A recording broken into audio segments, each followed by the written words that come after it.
So say my name. What's my name? What's my name? Slasher.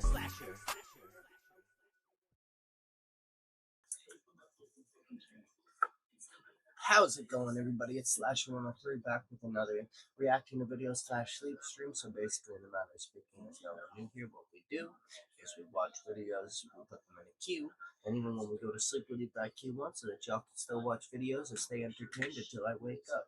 But without further ado, let's get to the awesome content. I hope everybody's been doing good. I hope everybody's been having a good time, enjoying all the content, all the shorts that I've been putting out, all the posts that I've been making, and all the extra perks and stuff that I've been adding for our streams and whatnot.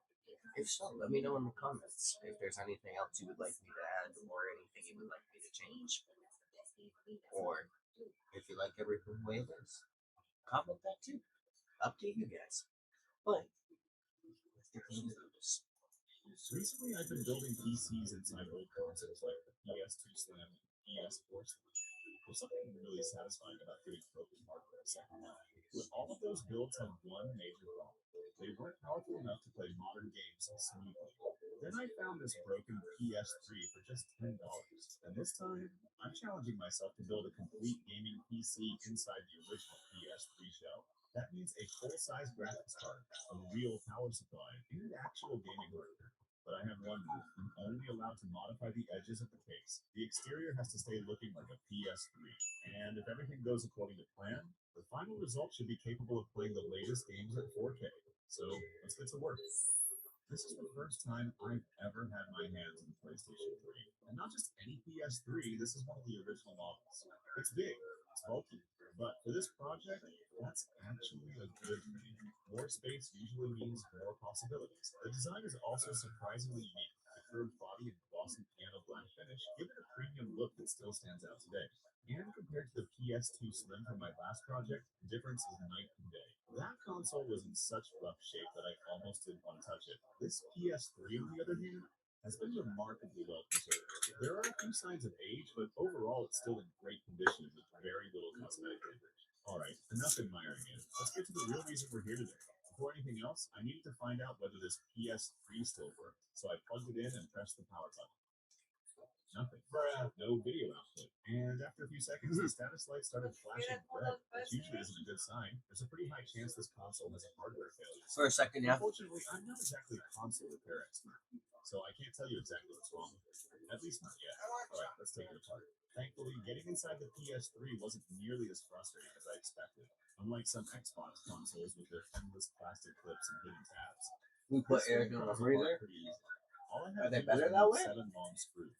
I had access to the internal hardware. Honestly, I was preparing myself for the worst. I thought they were better like this because they're all nice and creamy, gooey, and it just melts in your mouth. The moment I opened it, I was genuinely surprised. It's incredibly clean.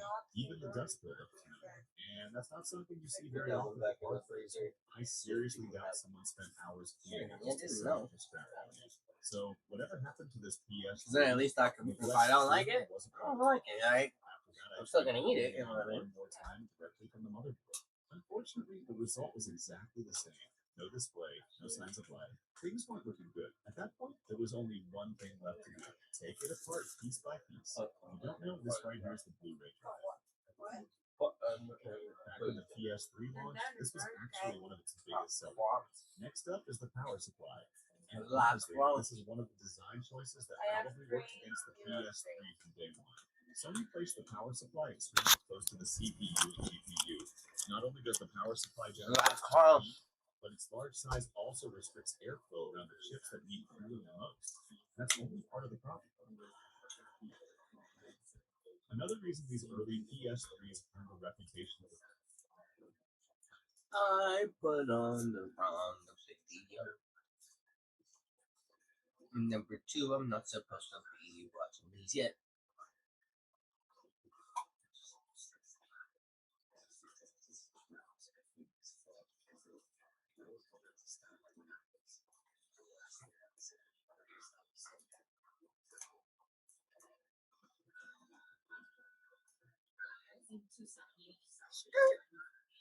Fuck.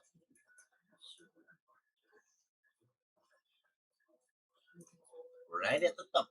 I just paid $740 for this abandoned storage unit behind me. It's full of those black and yellow totes. It's got an entire kayak in it, and who knows what other stuff inside. This is a really good deal. Let's start by opening some stuff right in the front. So the first thing I see in the box at least says bamboo back mat. Is that actually what it is? Anything can be in here. It's a storage unit. Looks like that. That is okay. Fair enough. So that's in there. But now we can get to tote number 1. It says something on the side of it, but I can't make out what that says. What does that even say? I don't know. Let's see what it is. Okay, whatever it is, it looks nice and new and maybe. What are these? Yeah, mat and another one. Okay.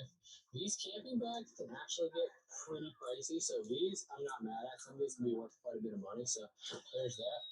Something to do with the kayak. Maybe this is an inflatable. Is that what this is? No. What is this? This is a waterproof kayak. This looks inflatable. Maybe that's what it is. Maybe it's just waterproof. It just looks inflatable. That's what I thought it was. So, because we have what looks like, this doesn't feel like an inflatable kayak. That feels like a real one. Now it's in a good condition or destroyed. I guess we'll see when we get the tarp off. Now, surprisingly, these waterproof kayak bags actually go for a decent amount. They're averaging about $40 pre-owned, and there was 2 of them in that tote. Now let's get the toes that went underneath for that one and see what's in this guy. I see camera. I see water. Let's see. A lot of water bottles. What is this? Survival tab. What is it? Food? It looks like You should have seen it last night. She got so mad because I haven't been cuddling. For decades, and they go for about $8 a bag, and there was 14 bags of them in there. She growled at me last night because I wouldn't let her come cuddle me right away. I had to get myself tucked in first, and she got mad at me, so she growled at me. I was like, "What the fuck, bro?" I was like, "What the fuck is your problem? Like, I get you love me. No, I'm not mad at you. Come here. Come here. I'm not bitching at you. Come here." So this might be the cooking tote right here. So I wonder if somebody has their whole camping setup. Like some fishing stuff and a variety of hunting stuff. So that's cool. Daddy gonna come lay with you in a little bit? Oh no, that's what it's. Daddy gonna come sleep with you guys? It smells like crap or pee. I'm done. Echo. Okay, it's full of other stuff. Stop. There's a toilet seat though. Gosh, but I thought for sure it was gonna be full of like pee or something. I was gonna check out right here. No, like some. Again. David, here's a reminder. Take sleeping medication. What does it say on the right? Stuff. So hey, at least there's no duty in there. At least there's no duty. Even these white were going for $25 a pack. And there were 5 packs in there. One of them was open, so we're only going to consider the 4 new ones. That's still another $100. These boxes right here. What is in this? Well, that's the inflatable. You know there's a mattress in there. It has to be. And of course, a camping one. A portable outdoor camping shower set. So this guy had the entire setup, man. It's not like, I imagine something that's going to be fairly expensive. Spring clamps. I've just never really been into camping. Never really rent. So I don't know what this stuff costs. I'm told all the time it's expensive. So this is a cooler. I feel there's something in there. I thought it was empty, but no. There is another cooler. Probably they seem like the type of go get it from the river, you know. Take it out, put it in there. So more camping stuff. And this right here, I don't want to take it out because I can see what it is. It's like a griddle for over a fire. I can see all the little bricks in there, so you can cook them like a campfire on top of that. So we'll put that there. This, oh my gosh. And the reason why I have it set up like that is because then if we don't take our pills, we can ask, "Hey, did I take my pills?" It'll be like, "No, no, you did not." You know what I mean? What are these here? Because if you don't say done and you tell it to snooze, it'll tell you in about a fucking half hour to an hour. And you'll be like, "Hey, this is a reminder, you didn't take your pills yet." Yes, that's exactly what it is. Yeah, or it's something huge. I mean, Yeah, I remember, the device is very smart. We just don't take advantage of its full usage.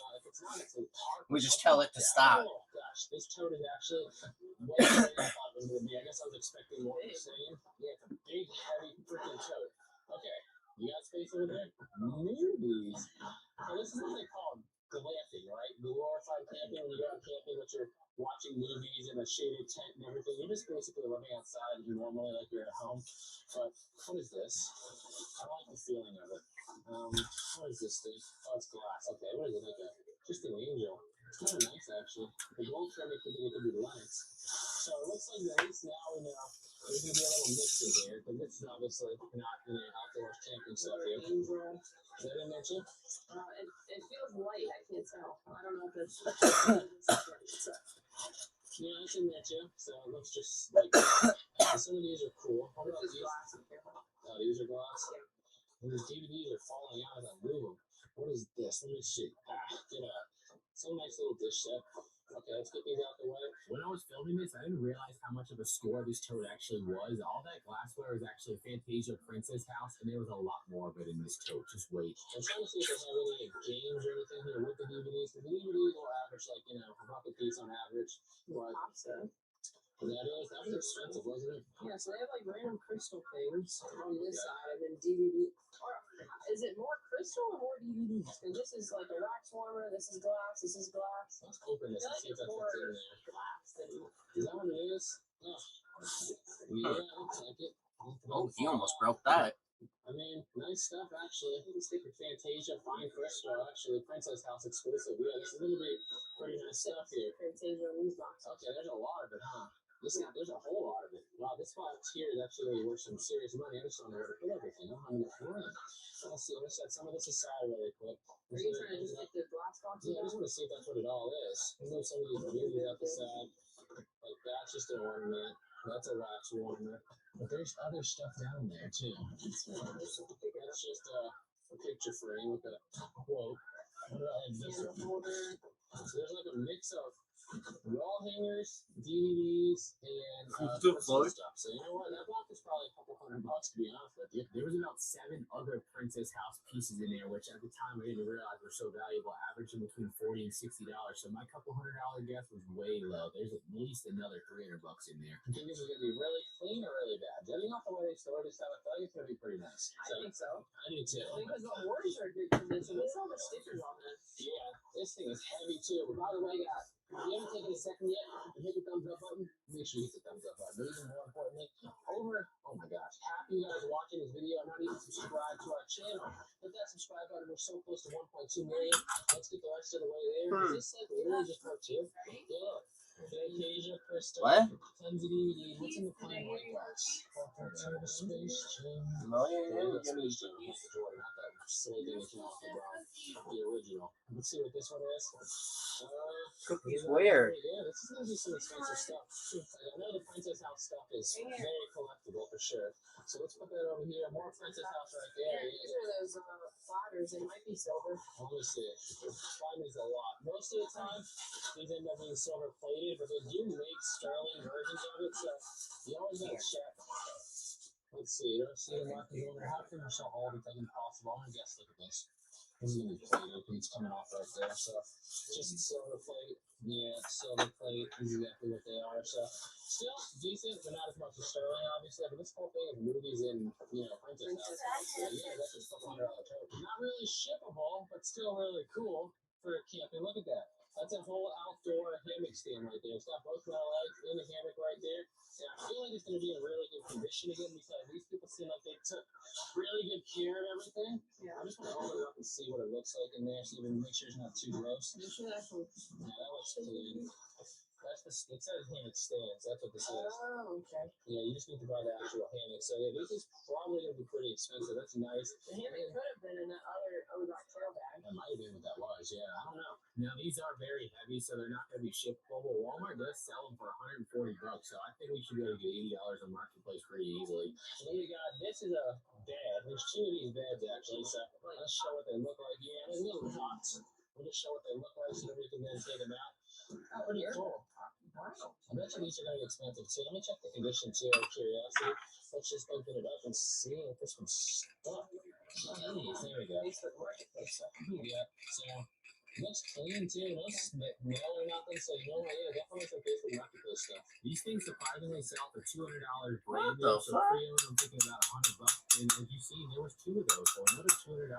This is a blow up something. I don't really know what it is, but the tube looks like it's for air, and that feels like the blow up material. So something like that. And then we got an actual canopy here. We're gonna get these things out of the way so we can get to the actual tents now. You know what canopy these are too? Yeah, there's more of them over here too. He's like, what you doing, Dad? You being weird. This is the canopy. You being weird, Dad. Is that a generator? There might be a generator in there. I can tell. So, what is that? It's a heat animal. Oh, this thing. Yeah. Still, cool. These canopies are not cheap, so let's get off of these guys out too. So on top of those canopies, we're gonna have that's just normal blue tarp. Set that guy over here. Then we can get to this and this. Well, the other one. Check out curiosity because of how expensive everything else has been. Sure enough, that box sells for $90 freaking. Like what the heck? We'll take that and then see what's in here, and then we'll take out the next tote. I know this itchy. It's kind of see-through, so it looks like some lights. I don't really want to know. How's everybody doing in chat? Everybody, how we doing? A couple of lanterns. I'm backing up a nice fat tote. Is anybody joining me? Anybody? If not, if y'all just lurking and vibing, that's all good too. We don't mind. Yeah, some of the smaller stuff we may try to ship online, but a lot of the bigger stuff obviously. Y'all just coming for the good vibes. I appreciate it. Not as heavy as those other ones were, so let's see. Let me bring the table back over. What is inside of this one? I mean, like, I love if y'all say hi. But like, lurking's okay too. We ain't judging. There's that. We got the Everybody in chat, y'all, exclamation mark 420 if you smoke and listen. If not, it's all good to each their own. We ain't judge nothing up in here except for trolls. Because why? Fuck them bitches. But other than that, if y'all been around long enough, y'all already know the routine. But if you don't, you slacking. But if you're in the stream, that's all good. We can teach you how it goes. Cheers, everybody in chat. What is this? Baby wipes? Okay. Just all more outdoor stuff, huh? This one is ropes, things like that. This one, where is it? Oh, just all the ropes and stuff like that. Yeah, I feel like maybe rock climbing stuff. He's talking all out, man. These are Cleaner for the boat. These are pretty expensive. Shovels and pull-up shovels and stuff like that. That's usually. There's a whole bunch of cleaning stuff, huh? Yeah. Wow. Yeah. It's like a lot of just clean and upkeep for the boat, maybe. Yeah, much like this. This is a bag. I heard some bitch that made it leave me some turkey so that I can eat. Put that over there. And then we'll go to this big guy right here. That one's a bit heavier. Let's see what's inside that guy. I know she was telling. Apparently, she was telling you not to eat it all on me. I know, What is that? The air mattress? because you know I like my white bread. Water pad. I saw the comp. Okay, let's see. And this is Thank you, honey. just another blow up something. I wish I knew what this is. But yeah, they had half and we had half. Solar lights. That smells like water. Smell that? Yeah, I smell it. It This smells is like. water, the tube stuff. Okay, these definitely always used. This Did the is, vegetables let's taste see, like fish to you, Sam? These are water. It tasted like fish. Lights. This is. I said, fuck that shit. I'm not eating those. Portable air conditioner. Portable AC. What is It's it? like a little like, table or something, isn't it? Yeah, maybe like a shelf basically go in there. And this is what looks like again like a lap table. Yeah. So probably just again stuff to stay inside of a tent or underneath of the canopy to camp in. Little green circles are unbelievable. I don't think Little pop-up pods. Okay, cool. They probably have their little toilet in there. I know, that would be cool for the beach, honestly. Yeah. When it's like 800 degrees. So, Yeah, I know. soaking wet tub top. Fall table. All right. After this, I Nope. think we can focus on the stuff around the boat so we can get the boat out. Yeah. This one's heavier than the other two on top of the water. Why is it so dirty? What is this? Insulation. Yeah, that's what it looks like. Just more.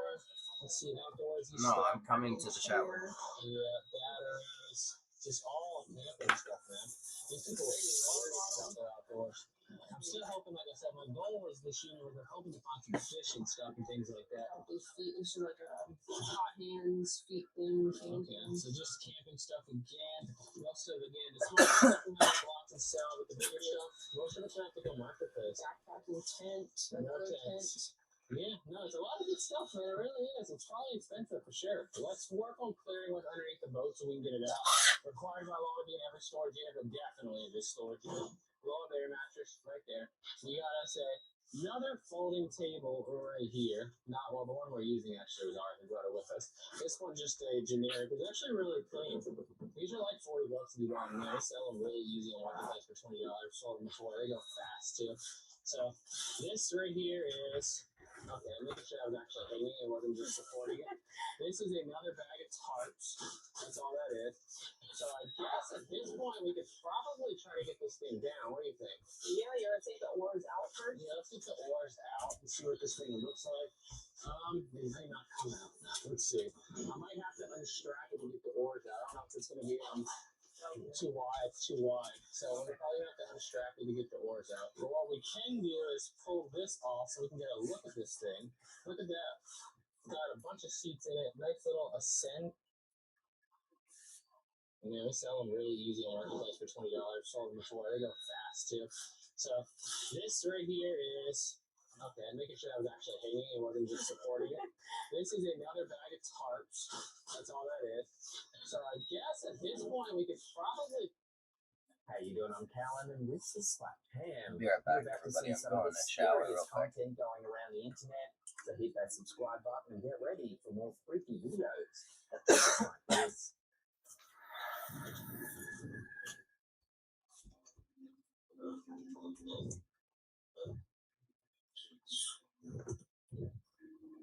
A chilling clip shared by TikTok user Nightmare Fuel shows a man filming himself in a mirror when something chilling happens.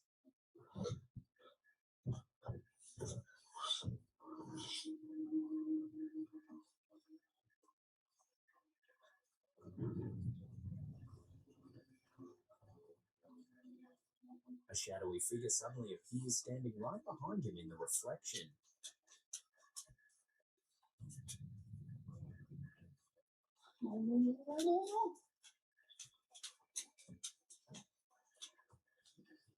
Startled, the man, reportedly a ghost hunter named Hassan, whips around to find no one else in the room, confirming he was completely alone.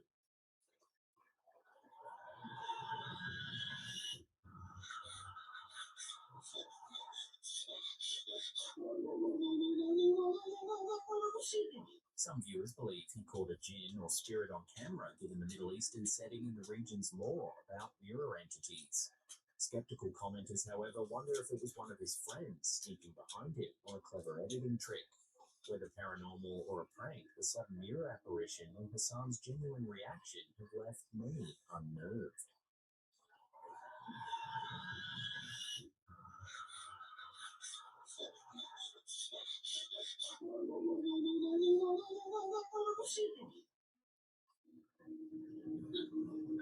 During a late-night seance at a reputedly haunted house, a paranormal investigation team experienced a startling moment that was caught on tape.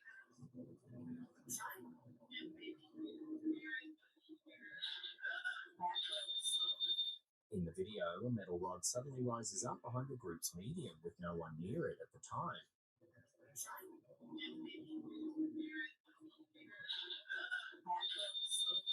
The location, a business that regularly conducts ghost hunts, already had an eerie reputation, and this incident seemed to confirm a poltergeist-like presence. However, the bizarre clip sparked heated debate online. Many viewers pointed out the rod's oddly smooth, arcing path and speculated it was pulled by a fishing line or string off camera. In fact, so many cried fake that moderators locked the discussion, noting that while they didn't see any string themselves, the possibility couldn't be ruled out. So I'll leave this one up to you, the viewers, for final judgment.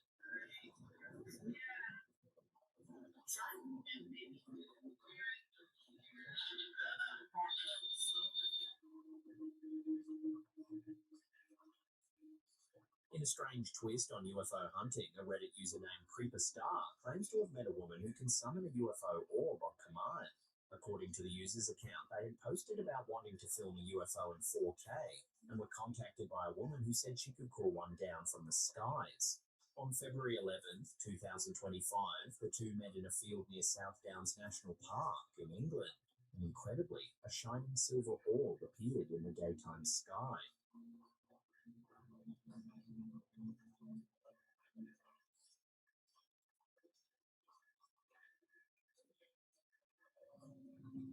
Using a high-zoom Nikon camera, the Skywatcher filmed the metallic sphere hovering and darting around for about 20 minutes.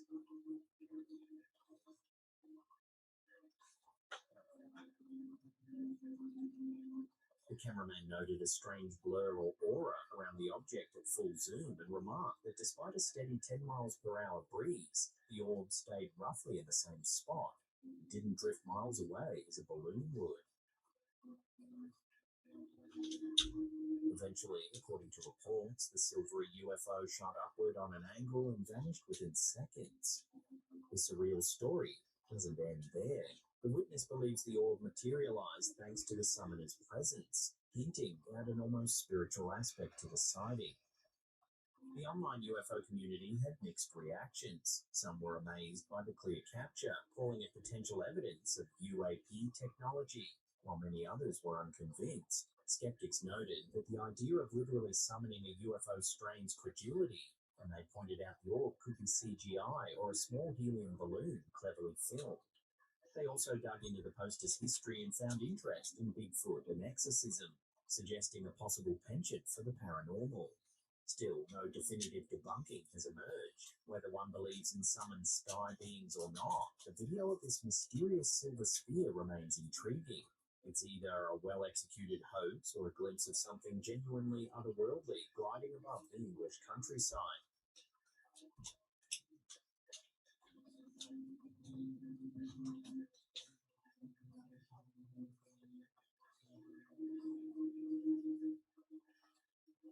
In this purported vintage photograph taken in a church crypt, a faint hooded figure can be seen slumped against the stone walls.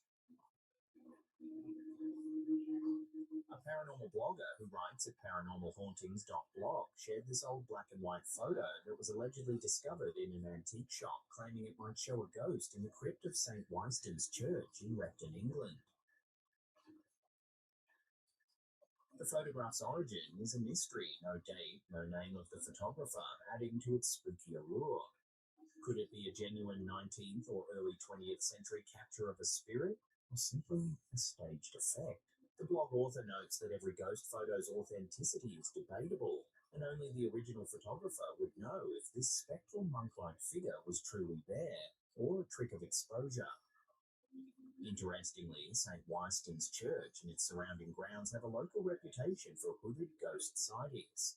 Visitors over the years have reported encountering monk-like apparitions in the church and graveyard, describing shadowy robed figures gliding through the premises. Historically, the site was once a Saxon abbey and even has a legend of a secret tunnel to a nearby cave, said to be haunted by a monk. With that in mind, some speculate the photo could illustrate those legends, perhaps an artful homage to the monks said to linger there. The faded image of a hooded entity in that dim crypt invites you to ponder, did someone truly capture a restless spirit on film long ago, or is it an elaborate bygone hoax? The truth remains locked in the silent stone crypt for us to decide if this hooded phantom is real or just photographic trickery.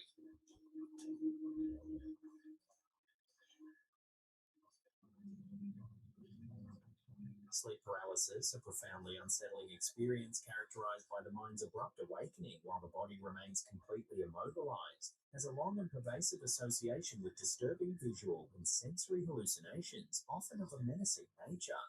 The inability to move or speak during this transitional state between wakefulness and sleep can induce intense fear and a sense of vulnerability, creating fertile ground for vivid and often terrifying perceptions. A particularly compelling and widely discussed instance of what are believed to be sleep paralysis demons captured on camera is the footage documented by ghost hunter Tim Morozov.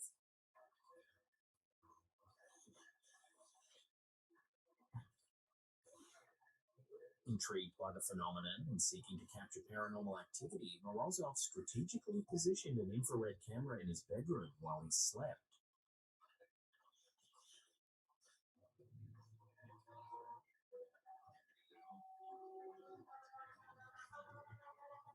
The resulting footage purportedly shows a dark, nebulous figure slowly materializing and approaching his bedside.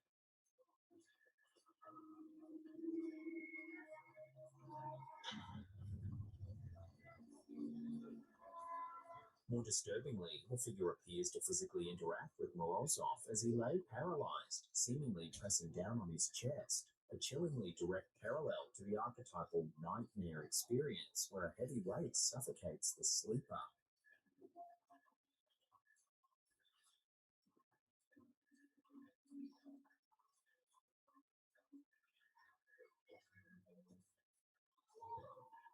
Note, however, that Morozov has on a number of occasions been called out as a hoaxer, and his integrity within the paranormal community has been called into question by a number of sources, so this footage is to be taken with a grain of salt. Interestingly, though, throughout the annals of history and woven into the fabric of diverse cultures around the globe, sleep paralysis has manifested in countless terrifying narratives of unwelcome nocturnal visitors. Ancient folklore is replete with descriptions of malevolent creatures, often depicted as witches, demons, or incubi and succubi, that would descend upon sleeping individuals, inducing paralysis, profound dread, and sometimes feelings of suffocation. This cultural anxiety is powerfully captured in Henry Fuseli's iconic painting, The Nightmare, which vividly portrays a demonic figure squatting on the chest of a sleeping woman, embodying the suffocating terror associated with this state. Across different cultures, these shadowy entities have been assigned unique names and characteristics, reflecting local beliefs and fears. In English folklore, the sinister figure is often known as the Old Hag, believed to sit on the chest of sleepers and steal their breath. Japanese culture describes kanashibari, a state of binding or being held fast, often attributed to malevolent spirits. In Italy, the panda fece is a similar folkloric being associated with nighttime paralysis and feelings of oppression.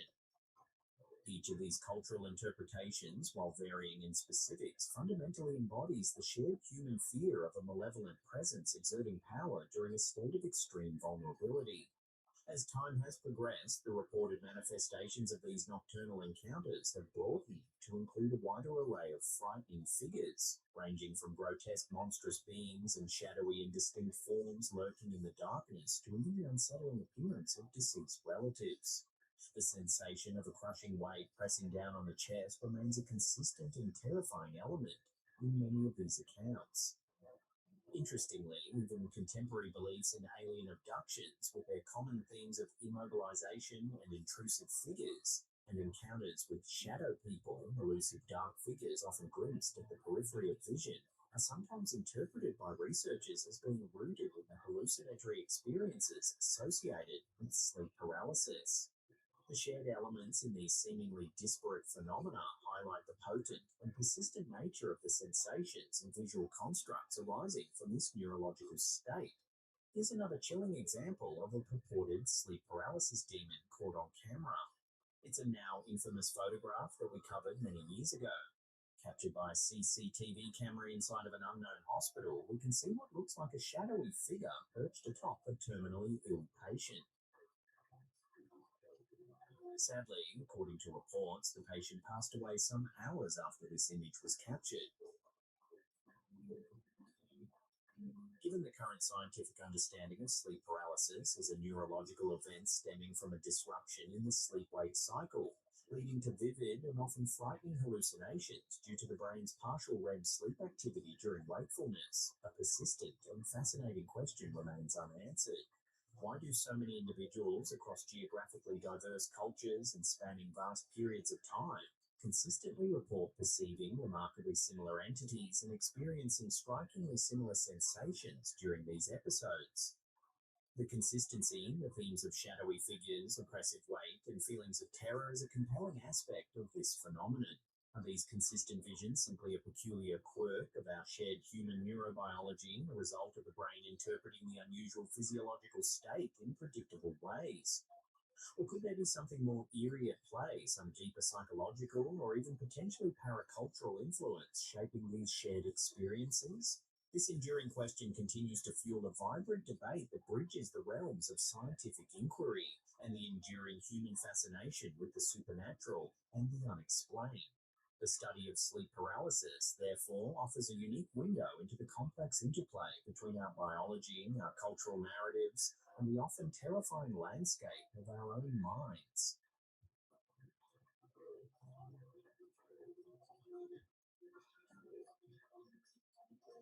The USS Hornet is a massive World War II-era aircraft carrier that earned the nickname the Grey Ghost, not just for its stealth in battle, but because it's considered one of the most haunted ships in America. Having served in World War II and the Apollo recovery missions, the Hornet has seen tragedy. At least 300 crew lost their lives on board due to combat, accidents, and even an unusually high number of suicides.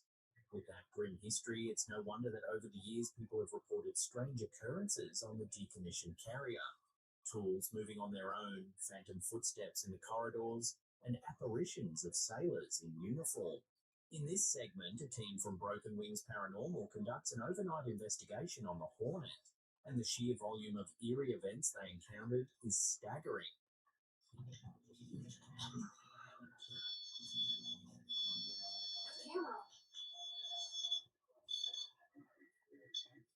Who's doing that? It's okay. You can still touch it. All it does is just let us know that you're nearby. You can also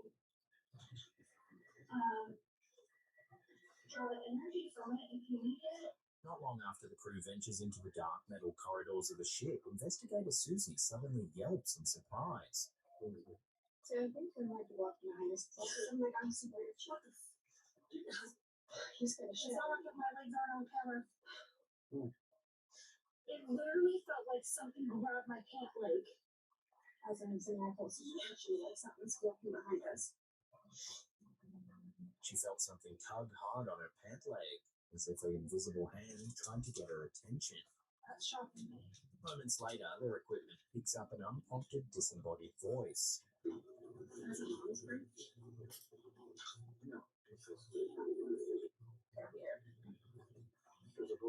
we even said anything. You hear that? It's faint but clear enough to send a chill through the team, as if a spirit is trying to speak directly into the microphone. Maybe. Trust me. It's definitely 2 syllables. Trust me. Trust me. Yeah, that's very good. Wow.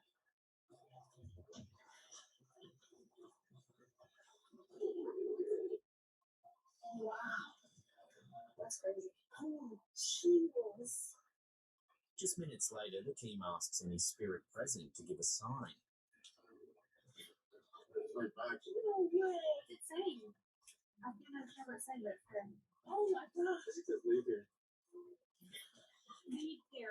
Yeah. Leave here. Something's walking behind us.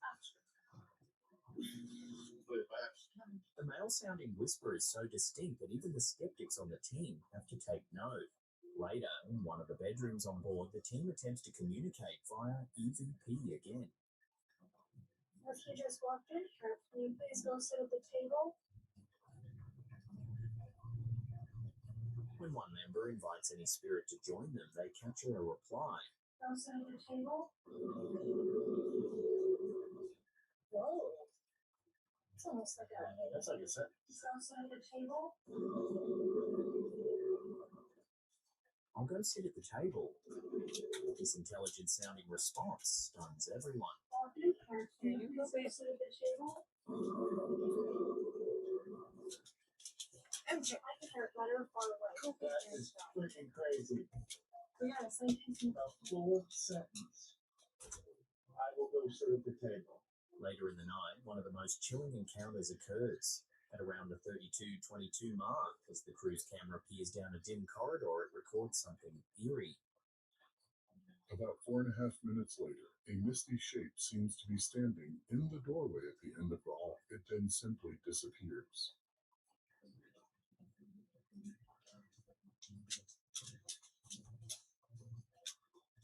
A misty human-shaped figure can be seen. Reviewing the footage, the silhouette truly looks like a shadow figure below deck. By dawn, Broken Wings Paranormal had a trove of ghostly evidence. It's hard to deny that something unusual was happening on that ship. Those who believe point out how many different types of manifestations occurred. Physical touches, numerous EVP voices calling by name and conversing, and a full-bodied apparition on camera. It's as if multiple spirits of the Hornet's past crew were all trying to make contact. On the other hand, skeptics can argue that in the eerie ambience of an old warship, it's easy for investigators' minds and recording equipment to play tricks. Audio pareidolia, mishearing random noises, words, could explain some EVPs. and the missed figure might have been an investigator's own shadow or breath caught oddly by the camera IR line. Yet with the Hornet's haunted reputation, these encounters reinforce the ship's ghostly legend. The USS Hornet truly delivered a barrage of paranormal activity that night, leaving the team equal parts thrilled and spooked. Whether one believes in ghosts or not, the storied carrier certainly feels far from empty after dark.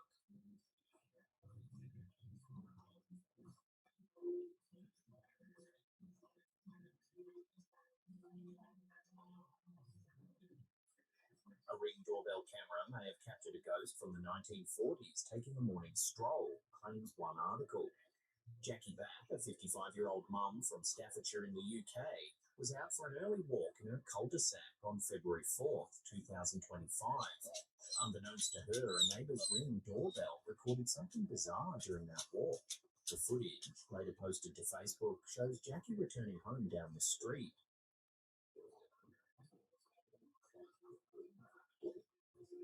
But it also shows a tall, translucent woman in old-fashioned clothing walking in the opposite direction, right past Jackie.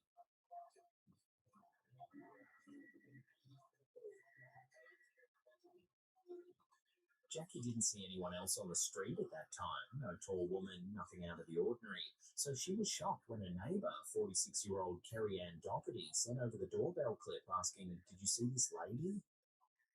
Watching the video, Jackie said, "Wow," in disbelief. She is clearly visible walking, and right behind her is the ghostly figure that she swears wasn't there in real life. The story quickly garnered attention as locals began speculating on who or what the apparition could be. Jackie Back, a self-described believer in the supernatural, came up with a theory. Given that their housing estate was built in the 1940s for local miners and their families, she suspects the Phantom Woman was a miner's wife from that era. Perhaps this residual spirit still wanders the neighbourhood in her period dress, stuck and aloof from decades past.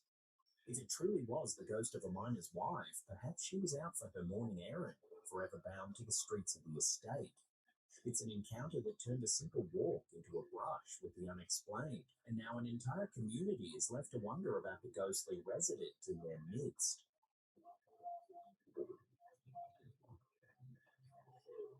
Coming up in our last segment, in just a few seconds, we take a look at some eerie CCTV footage. But before we do, remember to caress that big thumb, tickle the subscribe toggle, and whisper something odd down in the comments section.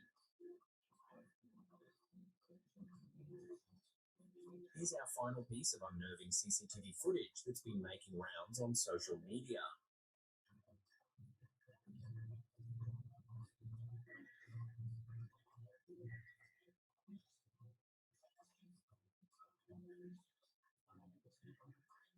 Uploaded by user ThoughtSlayer3493, we see a faint white figure wandering across the property.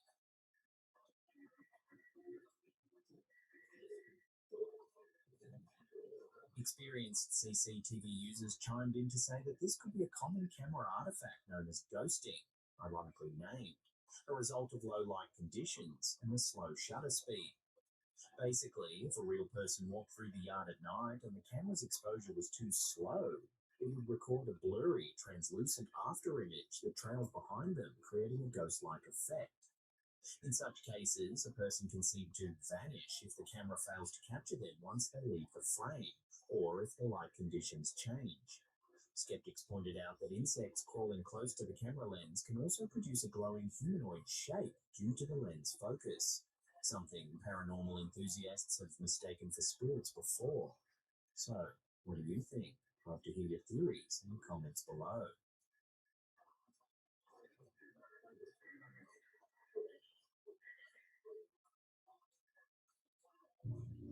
By the way, we shared this crazy story over on our second channel. There's a theory that a ghost might have authored a series of books. A literary mystery that seemed to cross the line between the living and the dead captivated America in the early 20th century. The story of Patience Worth, a spirit who purportedly authored several novels, poems, and plays through a St. Louis housewife named Pearl Curran, ignited debates and fascinated the public. Were there more mundane explanations, Or was this an extraordinary case of spiritual communication?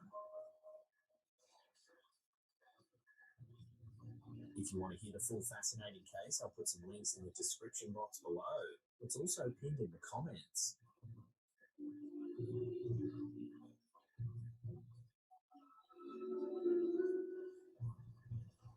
Now, if you want to watch some more scary ghost videos, then hit these two links right there. Remember to follow us on all our other socials as well. All the links are in the description box down below there. And that's it for me. I'll see you all next time.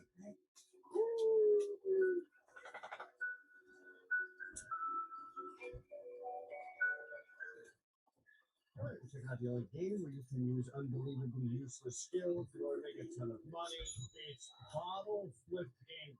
In bottle flipping, I can only assume you flip bottles. There wasn't really a tutorial or anything. That's like $6 for flipping a bottle? Dude. Oh, see, if it lands on, look at that. You get $6 if it lands on the lid. You get a grand total of absolutely nothing if it lands on its side. So it's kind of almost like a percentage based on how much money will you actually make. I'm not making anything. I'm getting screwed over and over again. Just kidding. I made $6. All right, I need to spend some money. I'm going to unlock the half machine. Okay, we're going to upgrade you. Look at here. Classic income. Look at it. Oh, ain't no way I'm not buying this first. Hold on. Give me a second. Well, I guess it's not that bad. If it was more than one bottle, I think I might go crazy. So if I click on one of these, do I get 2 bottles? Is that what happens? Yes. Okay, so yeah, if you click on it, you get extra bottle. I can very quickly see it. Oh, this might aggravate your carpal tunnel syndrome. There we go here. Give me the classic income. Is this just one for either way? Like, does it only go up to 7 if it lands on its lip? Oh no, it's double. Okay, that's like really good. Like, I thought it just meant, you get an extra dollar. I know I would say I would get the hover thing, but does this double it again? Like, does it double the double, or does it just add the same amount? Okay, it adds the same amount. Fair enough. I mean, I'm not gonna lie, it's pretty good. Like, we're moving through the values here very quickly. Before, just to get $20 was kind of an agonizing experience, but now we're already past 50, 55. That ain't bad. What else can I buy? Get like another bottle? I'd rather just get the hover ability. I'm very, very close to the hover ability. I could probably get auto clicker, but you know what? Maybe you get a better upgrade after you get the hover ability. Maybe I can use like an eye tracker, and if I just stare at the bottles longingly, they will flip on their own. I did not get eye tracker. Okay, literally, they have. Okay. How many times are you planning on landing on your side? For the love of all that is holy, do you understand that your life of flipping can be over once I have made $7 trillion? The quicker you let this happen, the quicker you can go back to, I don't know, I guess the refrigerator? I'm not really sure where these bottles came from, to be honest with you. What can I do here? More classic income. Another, you know what? Let's get a bunch of bottles. Give me all the bottles. Yeah, more. There we go. Yeah, let me do all this. There we go. Now we're talking. Oh my God. Okay, this was. Yeah, I might just put all my money in bottles because we're already past 100. Give me more bottles. Throw them all out there. How many can I have? 30. I want all 30. $27. $33. $60. $84. Oh my God. $80. Back up to $80. Let's see. Yeah, classic income. Give me more of that. Here we go.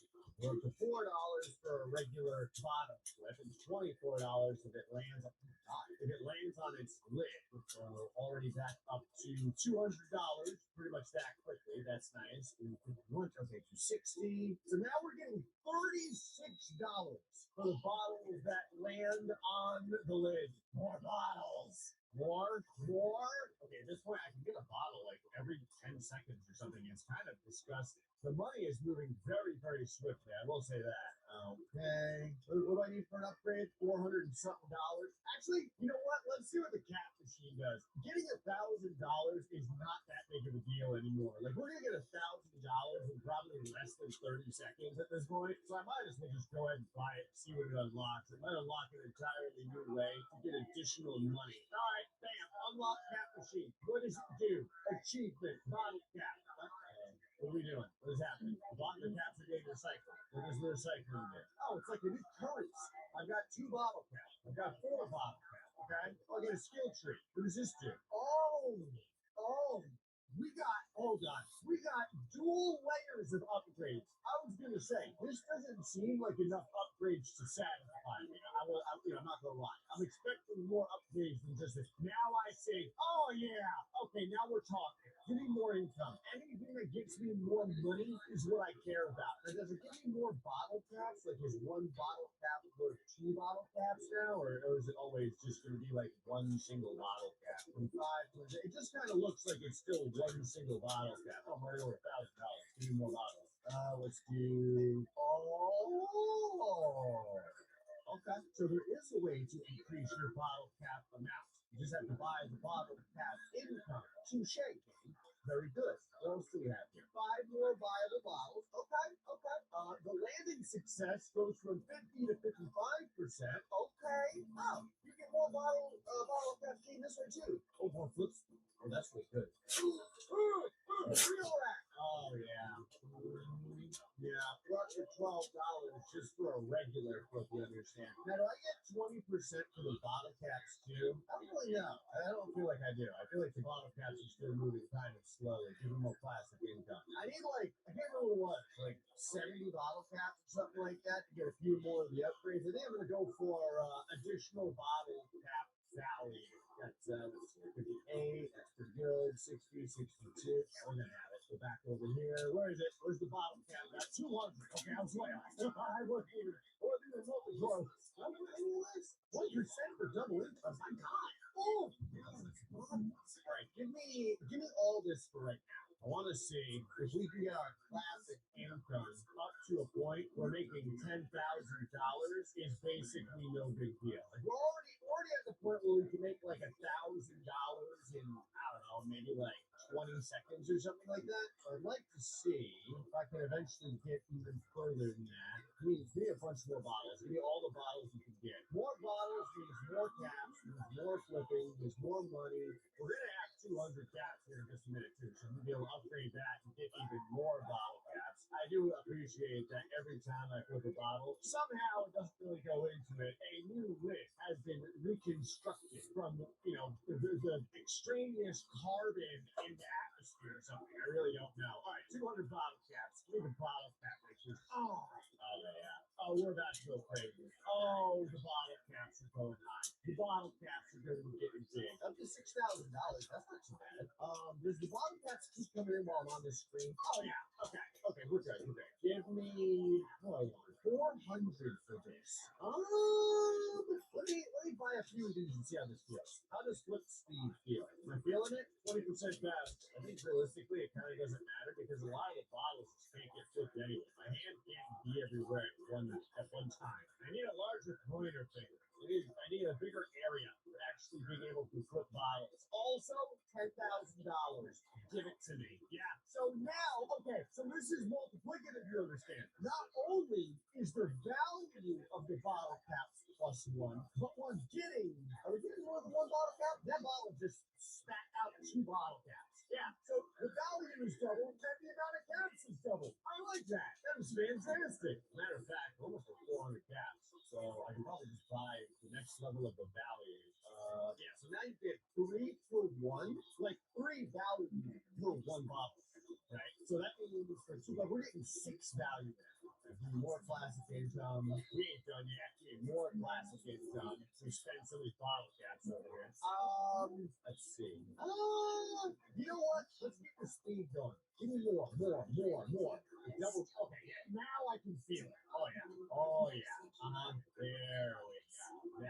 That's what I'm talking about. I just realized the disgusting amount of bottle caps that are sitting on the bottle cap conveyor. It went from having a couple bottle caps here and there to basically just being like it looks like a snowbank. Like it's just a deluge of bottle caps at this point. What else can I buy? I buy more bottles. Okay, give me more bottles. We're almost tapped out. Well, we can buy it more. We can buy it like a higher. So I guess I can eventually get up to 35. Who knows how much? Like 100 bottles. Okay, give me, how high can I get this to? It's 100. So now, oh my God, yes.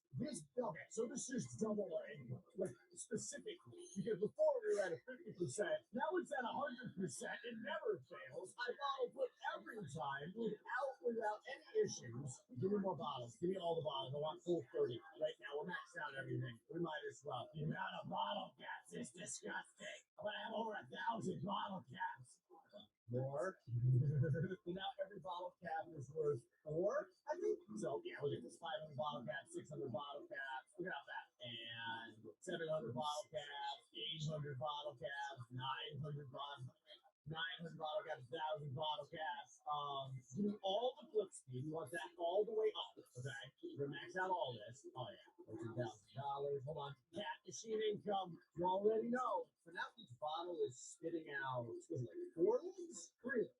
More plastic income, more bottle cap value. That's fully upgraded. You know you got a lot of bottle cap lids, like the actual caps themselves, when the drawn bottle caps overlap each other so much. It looks like wool.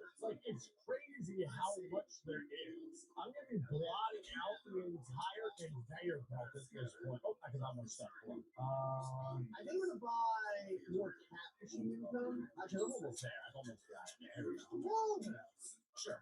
More bottle caps. Why not? Let's max all that up. And now I can go over here. I can have 50 classic bottles. Give me another one. Oh, I got an achievement. $100,000 in money. Okay, that's cool. I like that. Back over to the skill tree. Give me all this. Oh yeah, $168 to flip a bottle cap. Oh my God, $174. Oh, you know what we can do now? Income multiplier, double income. You literally just double 288. 288 for flipping a bottle. Oh my God. We ain't done yet. More. The problem was it was starting to take a lot of money to buy new bottles, so I knew I needed to reach forward a little further in the realms of income. That's what we do here. Luck. Okay, that's a chance of flipping again, flipping random bottles. Sure, get all that. Getting to flip other bottles and flipping a bottle is kind of amazing. I do like that. Right, cat machines, another one. So yeah, now we're making like $10,000 in 30 seconds or so, I would say. Because every flip is either like $300 or $50. Oh, I can afford this also. I don't know what just happened, but I unlocked flying code. I didn't know I could unlock it. Cool.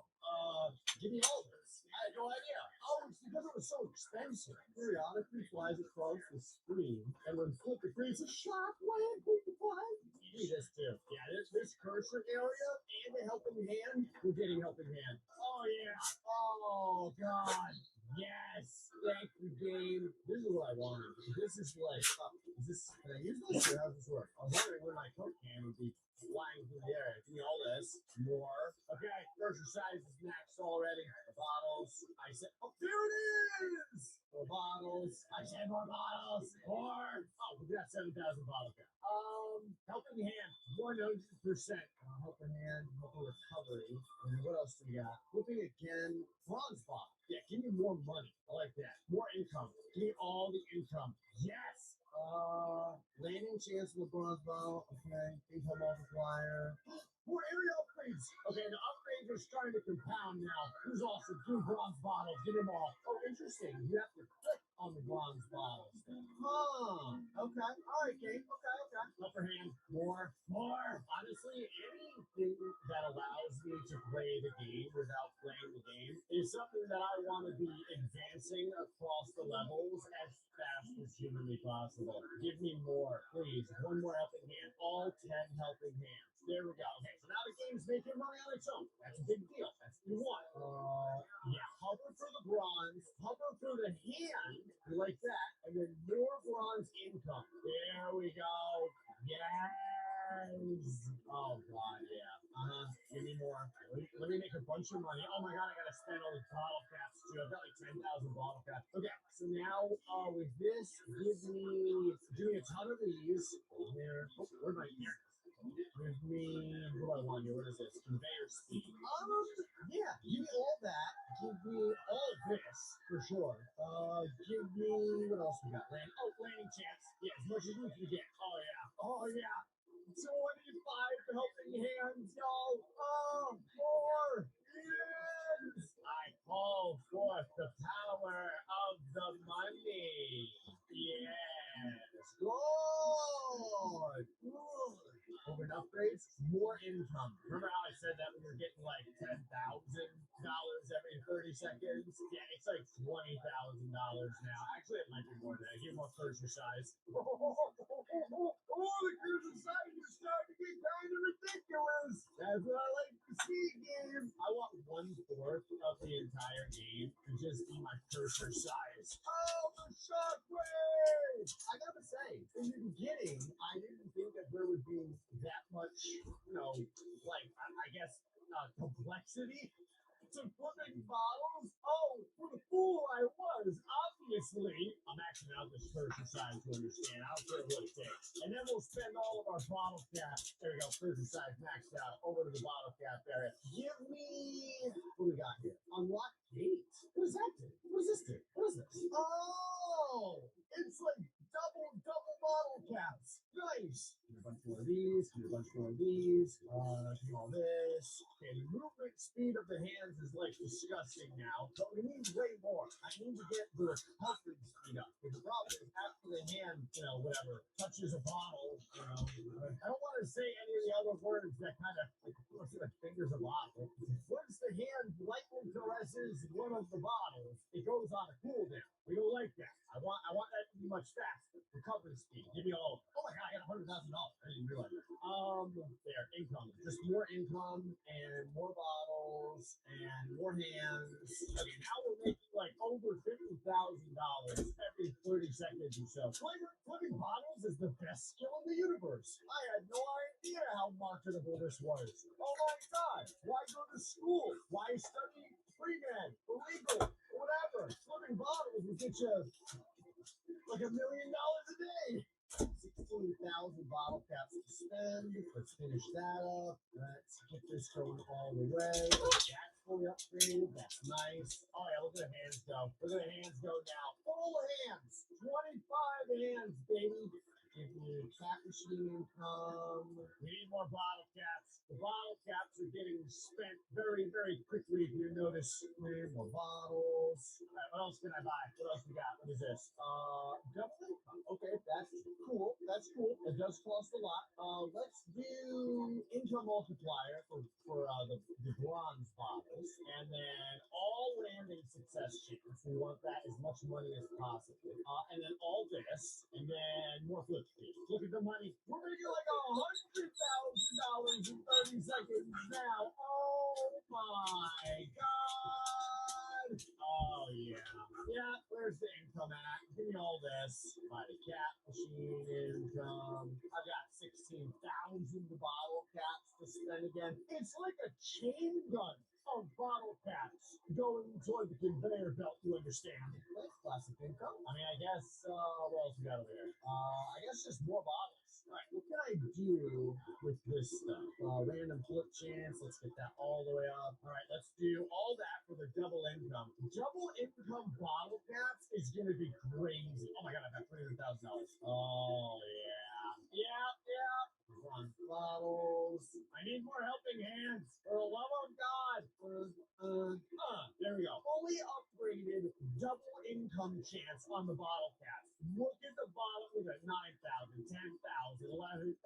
So it's so fast now. That's awesome. More bottle cap income is just more income all around. More bottle cap income because now it's doubled at this point. Give me, let me think here. Give me all the bottle caps there. Make that even more disgusting. Bring this all the way up. Okay, we're starting to max out everything.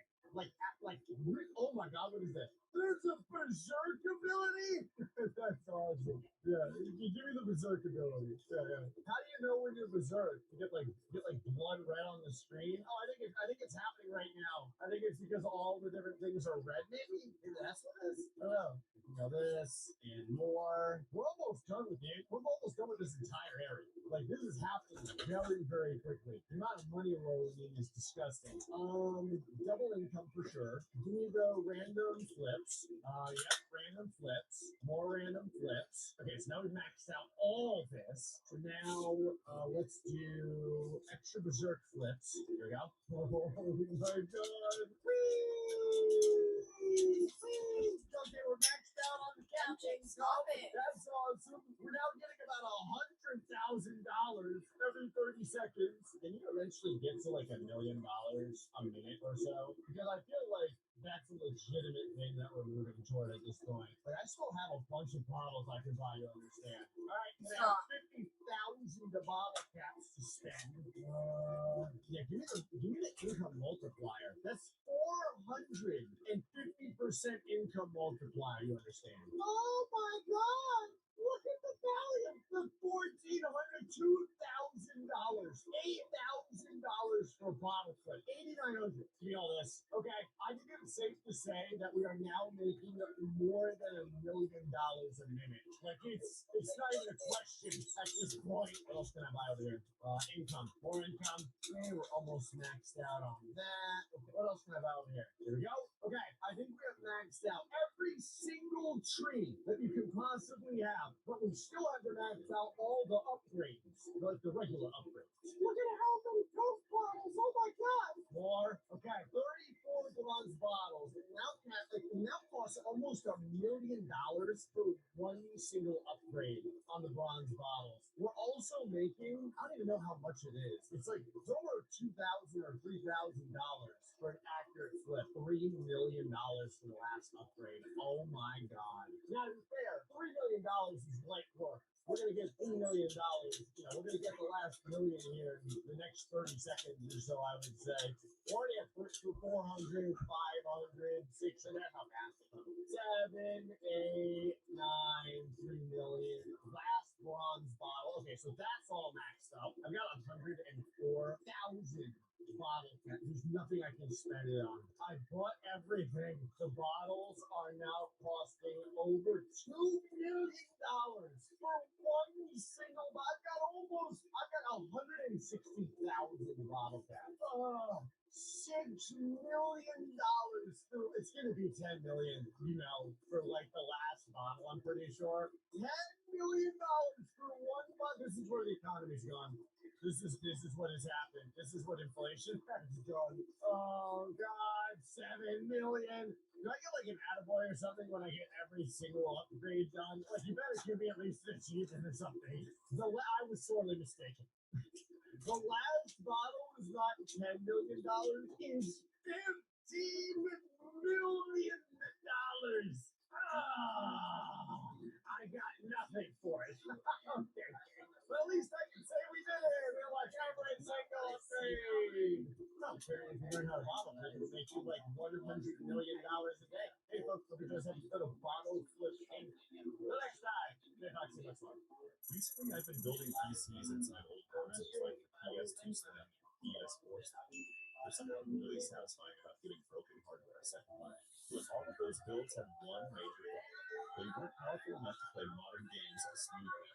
Then I found this broken PS3 for just $10.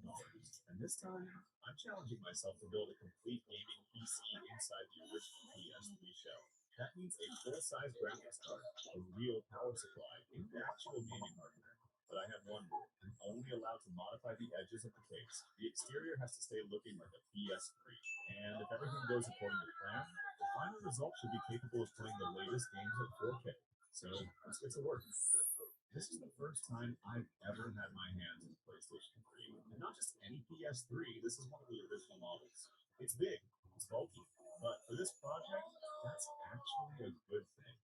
More space usually means more possibilities. The design is also surprisingly unique. The curved body and glossy piano black finish give it a premium look that still stands out today. And compared to the PS2 Slim from my last project, the difference is night and day. That console was in such rough shape that I almost didn't want to touch it. This PS3, on the other hand, has been remarkably well preserved. There are a few signs of age, but overall it's still in great condition with very little cosmetic damage. Alright, enough admiring it. Let's get to the real reason we're here today. Before anything else, I needed to find out whether this PS3 still worked, so I plugged it in and pressed the power button. Nothing. No video output. And after a few seconds, the status light started flashing red, which usually isn't a good sign. There's a pretty high chance this console has a hardware failure somewhere. Unfortunately, I'm not exactly a console repair expert, so I can't tell you exactly what's wrong with it. At least not yet. Alright, let's take it apart. Thankfully, getting inside the PS3 wasn't nearly as frustrating as I expected, unlike some Xbox consoles with their endless plastic clips and hidden tabs. This thing comes apart pretty easily. All I had to do was remove 7 long screws, and I had access to the internal hardware. Honestly, I was preparing myself for the worst. A console that's been around for nearly 20 years should be absolutely packed with dust. At least that's what I expected. At the moment I opened it, I was genuinely surprised. It's incredibly clean. Even the dust filter is minimal. And that's not something you see very often with hardware. I seriously doubt someone spent hours cleaning it just to sell it to scrap value. So, whatever happened to this PS3, the neglect clearly wasn't one of its problems. After that, I tried powering it on one more time directly from the motherboard. Unfortunately, the result was exactly the same. No display, all signs of life. Things weren't looking good. At that point, there was only one thing left to do. Take it apart piece by piece. If you don't know, this right here is the Blu-ray. Back when the PS3 launched, this was actually one of its biggest selling points. Next up is the power supply. And honestly, this is one of the design choices that probably worked against the PS3 today. Sony placed the power supply extremely close to the CPU and GPU. Not only does the power supply generate its own heat, but its large size also restricts airflow around the chips that need cooling the most. That's only part of the problem. Another reason these early PS3s earned a reputation for running hot is the cooling fan itself. The fan blades are unusually thick, which makes airflow less efficient than many thinner blade designs. On top of that, Sony's default fan profile prioritizes quiet operation over aggressive cooling. The fan doesn't really ramp up until the system is already running very hot, often somewhere around 75 to 80 degrees Celsius. To be fair, Sony seems somewhat aware of the heat issue. The outer shell is covered with ventilation openings designed to help move air through the system. Whether it was enough is another question entirely. After quite a bit of wrestling with screws, cables, I finally managed to remove every major component from the console. Before getting into the main part of the build, I needed to do some measurements first. Nothing fancy, just enough to make sure the hardware I wanted to use would actually fit inside the PS3 shell. Thankfully, that didn't take very long. After a few quick measurements, I realized there was enough room for a mini Fiance motherboard. And that's perfect, because it's about the smallest motherboard you can get while still having a PCIe slot for a graphics card. Now, if I decide to use a full-size GPU, things could get a little cramped. But I already have a plan for that. The first step is creating as much usable space as possible. That means removing everything that no longer serves a purpose, including the plastic supports, brackets, and screw posts left over from the original PS3 hardware. The goal is to create a flat surface and maximize the available clearance.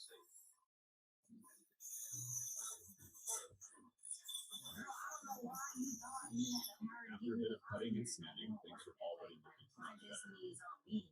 At this point, I started placing the components back inside the case to check the fit, and honestly, the results were better than I expected. Everything fits surprisingly well. The layout is clean and organized, and there's very little wasted space inside the chassis. Before permanently mounting anything, though, I wanted to make sure all the hardware was working well. There's no point spending hours building everything into the case only to discover a faulty component later. In my previous build, I used a 250-watt power supply from an old office PC. It got the job done, but it was pretty weak and didn't even have a PCIe power connector for the graphics card.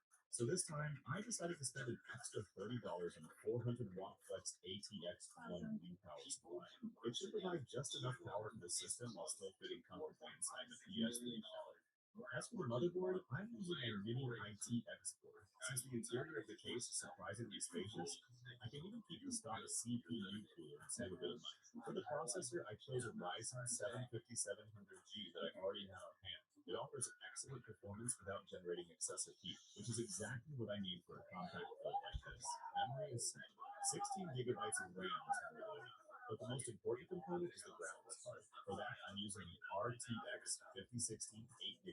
Its relatively short length makes it a perfect candidate for a project like this, where every centimeter of space matters. With the testing complete, it was finally time to start mounting everything permanently inside the case. The first component to go in was the motherboard. Because the bottom of the PS3 shelf isn't perfectly flat, I have used slightly taller standoffs in two positions to keep the board level. Otherwise, the motherboard would sit at an angle, which is the last thing I want. I also didn't want to drill straight from the outer shell just to mount the board. Instead, I used bolts and nuts positioned exactly where the mounting points need to be. To keep them from moving around, I used a soldering iron to melt the surrounding plastic and lock the bolts into place. Once they were secure, I added a small amount of adhesive for extra strength. It's very tense watching these roll the dice. I'm just waiting for it to be my time now. I play a lot of backgammon and I'm really good at rolling sixes, which is good in backgammon. After that, this time we installed the power supply.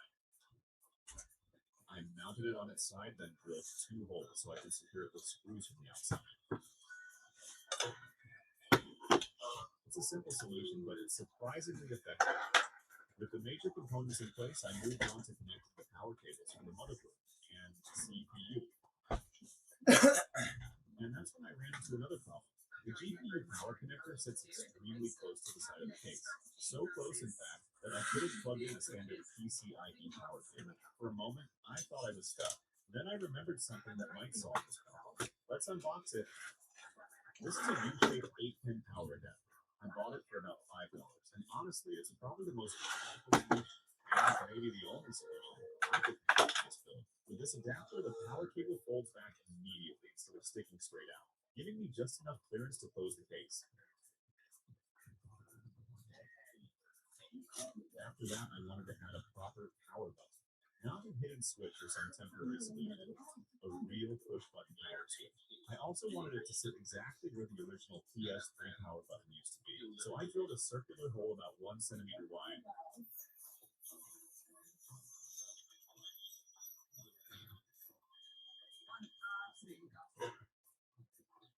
Inserted the button and secured it in place. Just like that, the power button problem was solved.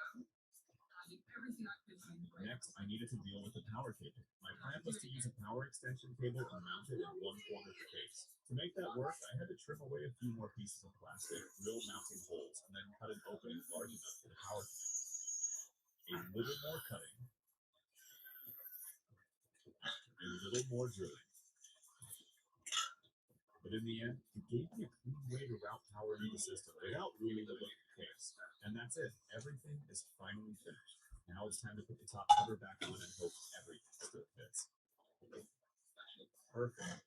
That sound when the lid clicks into place is such a relief. After all the cutting, drilling, measuring, and problem solving, it's finally come together. And now the build is complete. You had to watch the entire process from the beginning. You never guessed that there's a high-performance gaming PC hiding inside this PS3 shell. From the outside, it still looks like a normal PlayStation 3, which is exactly what I wanted. Alright, enough staring at it. It's time for the fun part. Let's see how this thing performs in some 4K gaming tests.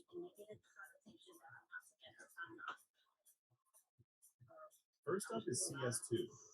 Surprisingly, this little PS3 PC has no trouble running it. Even at high settings, the frame rate stays in the 80 to 100 FPS range, which is more than enough for a smooth experience. Next is Cyberpunk 2077, and honestly, the results are just as impressive.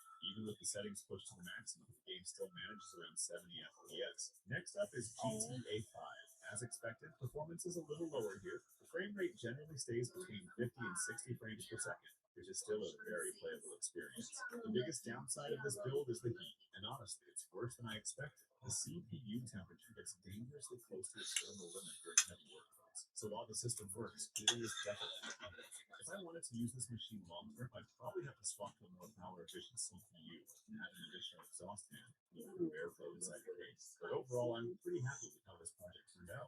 What do you think of this PS3 gaming PC? Let me know in the comments below. Hello, welcome back to the workshop. It's fantastic to have you here again today.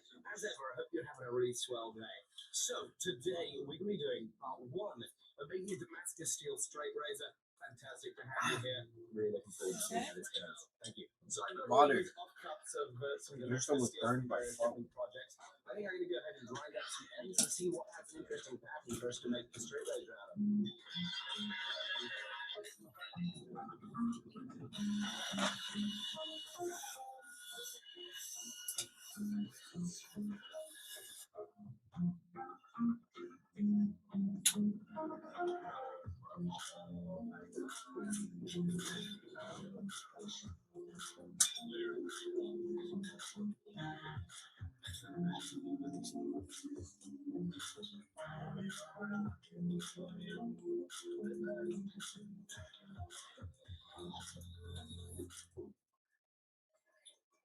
welcome back to the workshop. It's fantastic to have you here again today. As ever, check out the old game where you can use unbelievably useless skills in order to make a ton of money. It's bottle flip ink. In bottle flip ink, I can only assume you flip bottles. There wasn't really a tutorial or anything. That's like $6 for flipping a bottle. Dude. Oh, if it lands on, look at that. You get $6 if it lands on the lid. You get a grand total of absolutely nothing if it lands on its side. So it's kind of almost like a percentage base on how much money will you actually make. I'm not making anything. I'm getting screwed over and over again. Just kidding. I made $6. All right, I need to spend some money. Unlock the cap machine. Okay, what kind of upgrades you looking at here? Classic income. Look at it. Oh, ain't no way I'm not buying this first. Hold on, give me a second. Well, I guess it's not that bad. If it was more than one bottle, I think I might go crazy. So if I click on one of these, do I get 2 bottles? Is that what happens? Yes. Okay, so yeah, you click on it, you get extra bottle. I can very quickly see it. Oh, this might aggravate carpal tunnel syndrome. What do you got over here? Look at the classic income. Is this just one for either way? Like, does it only go up to 7 if it lands on his lip? Oh no, it's double. Okay, that's really good. Like, I thought it just meant, you get an extra dollar. I know I would say I would get the hover thing, but does this double it again? Like, does it double the double, or does it just add the same amount? Okay, it adds the same amount. Fair enough. I mean, I'm not gonna lie, it's pretty good. Like, we're moving through the values here very quickly. Before, just to get $20 was kind of an agonizing experience, but now we're already past 55. That ain't bad. What else can I buy? Get like another bottle? I'd rather just get the hover ability. I'm very, very close to the hover ability. I could probably get auto clicker, but you know what? Maybe you get a better upgrade after you get the hover ability. Maybe I can use like an eye tracker, and if I just stare at the bottles longingly, they will flip on their own. I did not get an eye tracker. Okay, literally. Mom needs to stop dubbing for 30 planning minutes. on landing on your side. For the love of all that is holy. Do you understand that She your makes life the is turkey going to be gravy over better once I and make better $7 and trillion? better every fucking time. Last time it was good, like really good. This time it's like mouth watering. I can't stop fucking craving it. You know what? Let's get a bunch of bottles. Give me all the bottles. Yeah, more. There we go. Yeah, let me do all this. There we go. If I had gravy like that every single fucking night, we wouldn't need no spices or nothing on our fucking chicken. I want all 30. $27, $33, or $60, $84. Oh my god, $80. $80.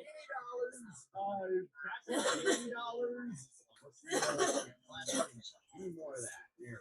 So it's $4 for a regular bottom. $24 if it lands on the top. If it lands on its lid, so already back up to $200. Pretty much that quickly. That's nice. 16. So now we're getting $36 for the bottles that land on the lid. More bottles. More? Okay, at this point, I can get a bottle like every 10 seconds or something. It's kind of disgusting. The money is moving very, very swiftly. I will say that. Okay. What do I need for an upgrade? $400 and something. Actually, you know what? Let's see what the cap machine does. Getting $1,000 is not that big of a deal anymore. Like, we're gonna get $1,000 in probably less than 30 seconds at this point. So I might as well just go ahead and buy it, see what it unlocks. It might unlock an entirely new way to get additional money. All right, bam, unlock cap machine. What does it do? Achievement, bottle cap. What are we doing? What is happening? The caps are getting recycled. What is the recycling there? Oh, it's like a new currency. I've got 2 bottle caps. I've got 4 bottle caps. Okay. Oh, I got a skill tree. What does this do? Oh, hold on. We got dual layers of upgrades. I was going to say, this doesn't seem like enough upgrades to satisfy me. I'm not going to lie. I'm expecting more upgrades than just this. Now I say, oh yeah, okay, now we're talking. Give me more income. Anything that gets me more money is what I care about. And does it give me more bottle caps? Like is one bottle cap or two bottle caps now? Or is it always just going to be like one single bottle cap? And it just kind of looks like it's still one single bottle cap. Oh, I'm already over $1,000. Give me more bottles. Let's do. Oh, okay. So there is a way to increase your bottle cap amount. You just have to buy bottle cap income. Touche. Very good. What else do we have here? 5 more viable bottles. Okay. The landing success goes from 50 to 55%. Okay. Oh, so you get more bottle caps in this one too. Oh, more good. Oh, that's good. You know that? Oh yeah.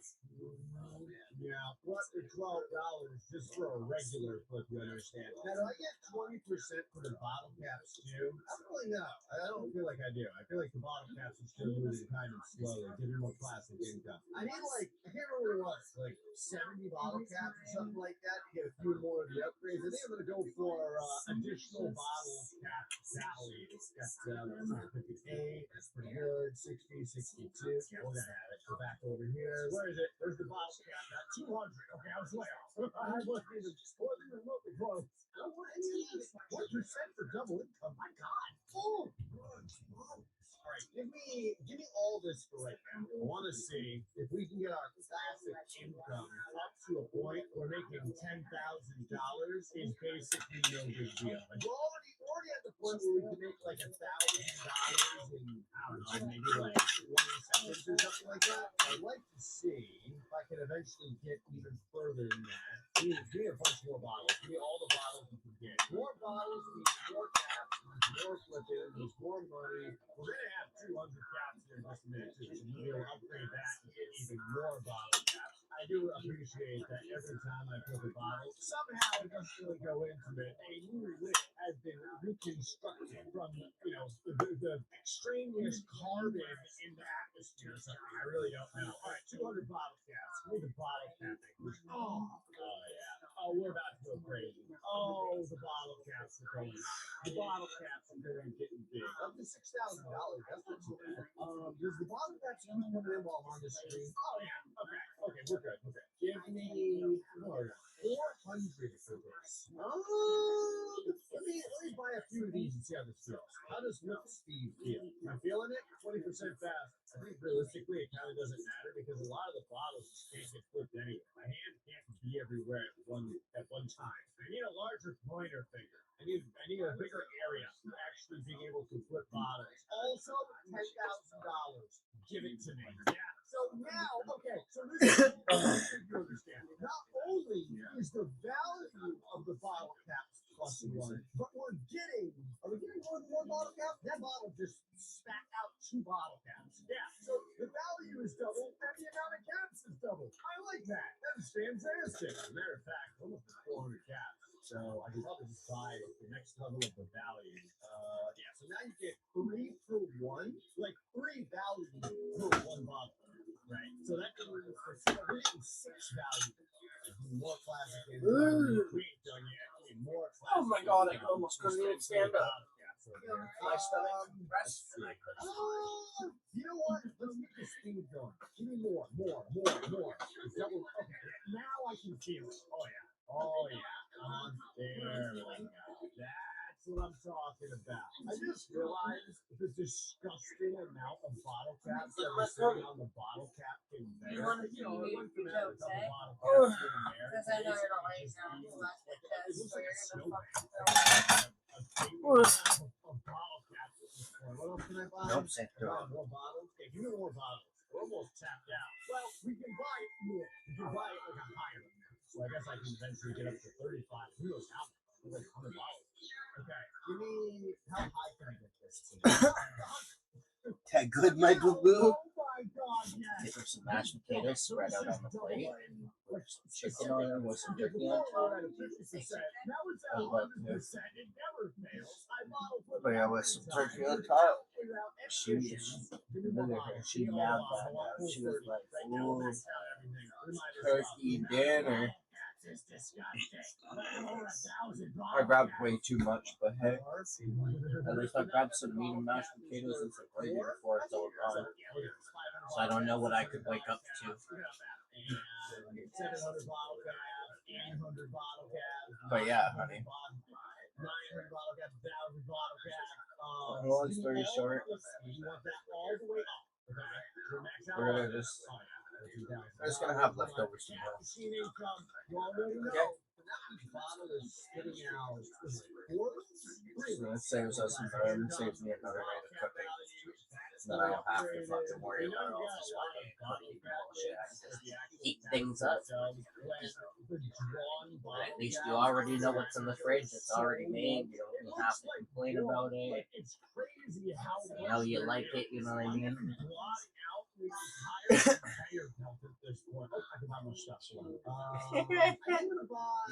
Actually, Mama Booba. She said, tell Des it's past her bedtime. It's past your bedtime. Thank you for singing along. I can have 15 classic bottles. Another one. I got to choose 100. Don't fucking laugh at me. Okay, that's cool. I like that. Skill tree. Give me all this. Oh yeah, $168. This little bottle cap. Oh my god, 170. My stomach feels like it's going to fucking explode. That was me literally after dinner. No, it's because I didn't completely eat all the way. I gave my stomach a little bit of time because I had shit to do. But that's one time. Then once I was done everything and I was done my workout, because I didn't want to eat too much and be too bloated, so I only grabbed a small portion. It's probably why you were probably wondering why I only grabbed so little amount of potatoes and chicken or potatoes, turkey, and fucking vegetables and stuff, right?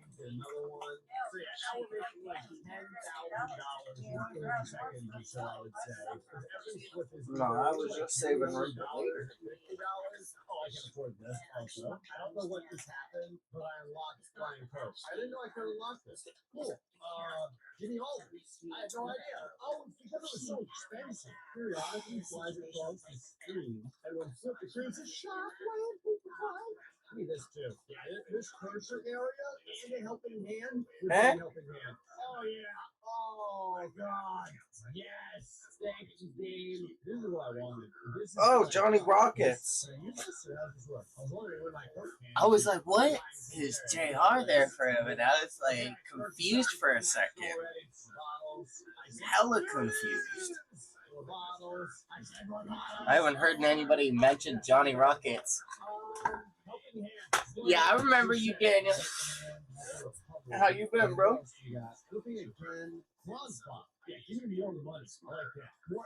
You were last time. I'm pretty sure we talked, and you were working on your DJ career, right? Okay, the upgrade is starting to compound now. Who's awesome? 2 bronze bottles. Give them all. Oh, interesting. You have to. I've been keeping up with your posts and everything. Okay. All right, Dave. Okay. I've seen that things have been going pretty good for you. That allows me to play the game without playing the game is something that I want to be advancing. Like I swear, once everybody gets out of Johnny Rockets, their life changes and they turn their life around. I swear, that place is where dreams go to die. It's like nobody wanted to end up like freaking. You like that, and then more bronze income. There we go. Yeah. Oh, what's her name? I can't even remember right now. Got announced for our London show tonight. Moved to Toronto actually, and playing down here. Nice. That's what's up. Yeah, I've been hearing a lot of people have been going to Toronto because that's where a lot of more popularity and options are in the matter of speaking for music and celebrity industry type stuff. Oh yeah, 25 helping hands, yo. But yeah, like the rest of the crew that all left Johnny Rockets, everybody's been doing great, bro. I've been checking up on everybody. Like Ashley's doing good. Freaking Sarah got fired from there. every 30 seconds. So like, $20,000 now. Actually, it might be more than that. You're more cursor size. I'm not the only one, you know what I mean? Everybody that worked there no longer works there as far as I know. Except for the main manager. But yeah, the owner, it came into my stream the one day and started harassing me. So, like, I guess, complexity? Like, I don't get why. It just makes no sense, you know what I mean? Obviously, I'm maxing out this cursor size, you understand. I don't care what it takes. And then we'll spend all of our bottles. But yeah, how have your, how's your gigs and everything been going, bro? What we got here? Because as for me, like, you see the number down there? Down there? Double bottle cap. That's my amount of subs that I got on YouTube. Then I almost 3K on Twitch. So we're almost at 3K on Twitch. Almost at 2.15K on YouTube. We're almost at 500 on Kick. We just surpassed 500 on Instagram the other day. We're almost at 150 on Twitter. You're also teaching now? Thank you, brother. I really appreciate it. I have been working very hard. I post so much content and I've been at the grind, you know what I mean? Like, it's harder than, I'll admit, streaming is harder than a normal job because you got to dedicate your whole life to it. It's not like a job where you can take breaks in between, you know what I mean? There is no breaks because everybody's always waiting there for you to drop more content.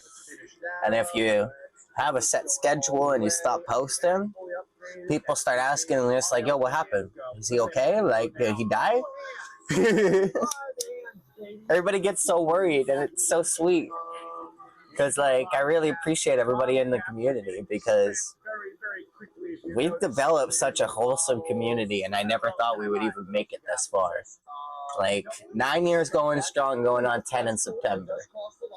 Cheers, everybody in chat. Income multiplier for the bronze spotters, and then all landing success chance. We want that as much money as possible, and then all this, and then more flip fees. Look at the money. We're making like $100,000 in 30 seconds. Well, yeah, I've just been doing my normal things, just being a stoner and whatnot.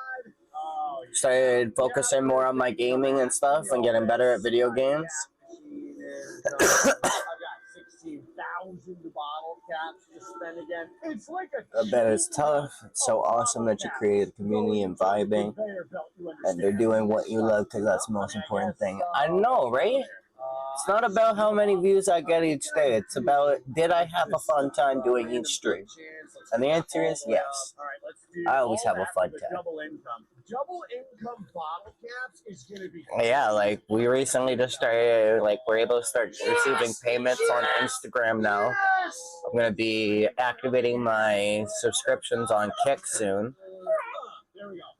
And then Facebook, I'm going to be getting monetized on that eventually. And then once I start making a fair amount of income, I'm going to start paying for my Twitter verification mark because then I can start making monetization off my posts and stuff. Because it's only like $5 a month, but like I'd rather have something already paying for that instead of me adding another subscription to my many subscriptions that I already have. So, yeah. There's a berserk ability? That's awesome. Yeah, you give me the berserk ability. Yeah. How do you know when you're berserk? You get like blood right on the screen? Yeah, like ever since I left that place, I started working out, focusing on my streams more, started creating a community, and like just doing my own thing and not paying attention to anybody, to anything that anybody says. Like if they want to say bad stuff about me, like it's all good. I know it's not true, you know what I mean? Random flips, more random flips. Okay, so now we've maxed out all this. So now Well, yeah, that's nice to know that you're teaching now. What are you teaching? oh my God. Yeah, Okay, we're back damn right. cap income. That's awesome. We're now getting about $100,000 every 30 seconds, and you eventually get For real, bro. $1 a minute or so. Because I feel like that's a legitimate thing that we're moving. You gotta pay for what you love until what you love pays for room. Pays for room. Alright, but I have 50,000 bottle caps to spend. Yeah, give me the income multiplier. Teach elementary, grade 4 and 6 right now, or 4 to 6. Good old science. That's what's up. I've always seen you as a teacher because you like to learn things and you like to pass on information. So I kind of, the matter of speaking, saw it coming eventually. I bet you are a fantastic teacher, Daniel. You've always been so kind, you're sweet, you're understanding with people, and you know how to just relax and not freak out about things, and you know how to slow things down. Like, you've always just been such a good person, bro. That's why I'm glad that you got away from Johnny Rockets, because I'm glad that you didn't let that place ruin your vibe. Yeah, Daniel, yeah.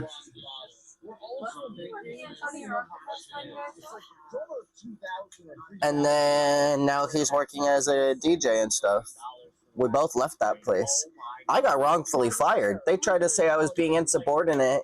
Yet you know how busy it is on frickin' show nights, right? It was just me, Sarah, another server, and Dar.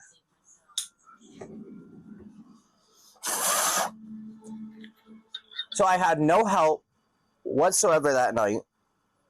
There was so many fucking dishes, bro. So I couldn't even get my shakes out because I had to scoop ice cream. I had no time to scoop ice cream because I had so many orders coming up. Bro, there was over 20 fucking orders of chicken wings. Fucking over 15 orders of onion rings. Over 20 orders of fries. Like, all different kinds, okay? Over 30 fucking milkshakes. I'm like, I'm not doing this unless I get some help. They said, and then the manager said, or the assistant manager said, okay.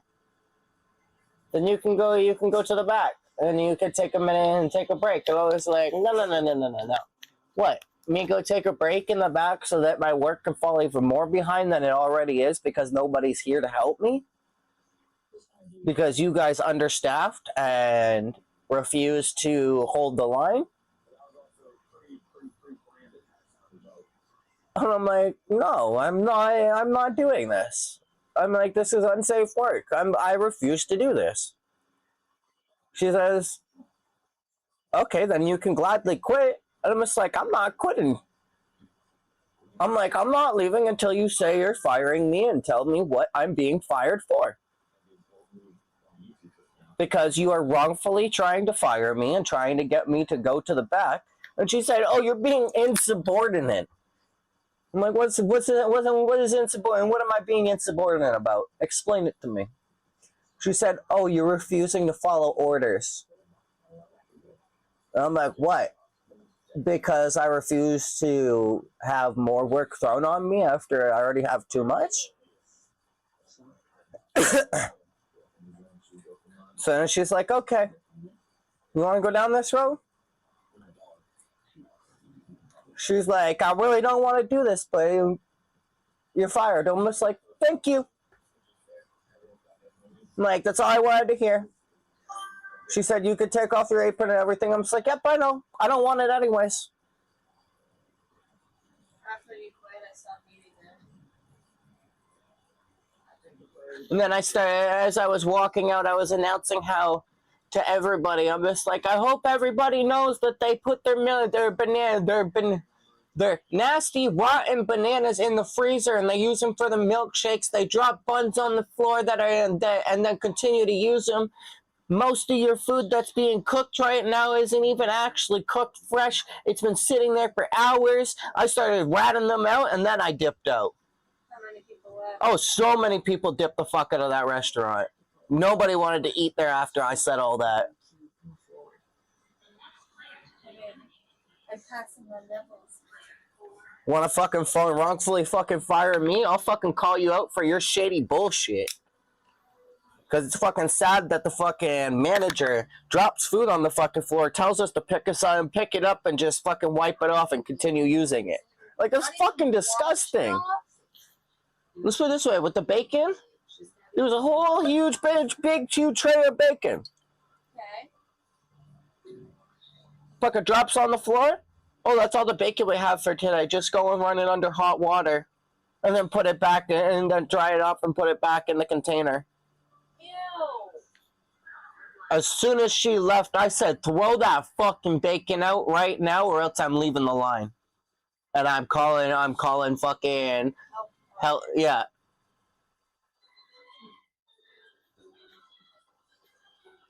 They said, no questions asked. We agree with you on that one. It was like, yeah. That's fucking disgusting. No, the manager and everybody else was just jealous because they damn well know I could run fucking circles around them. I was doing everybody's job for them, and they were always being such assholes to me. Even Daniel can vouch for me. I was doing people's work without them even having to ask me. Just because I had free time and I was already done my shit. Even when I had to go home, I'd still stay a few minutes after and I'd continue working and I'd help people out with anything they needed before I left. See, he says he vouches for me. Because, like, I've never fucking done anybody dirty there. So the fact that they could talk that fucking... You should have seen the shit they said about me in the report when I went to apply for fucking EI. They tried to say that I was fucking being rude to them. I was harassing them and all this shit. I was like, maybe I should look in a mirror because they were the ones doing the harassing. I was defending myself. There's a difference. I'm like, because you guys were picking on me, name calling me, put glass in a fucking goddamn freaking cloth, like a broken glass in a cloth, and had me slice my hand open.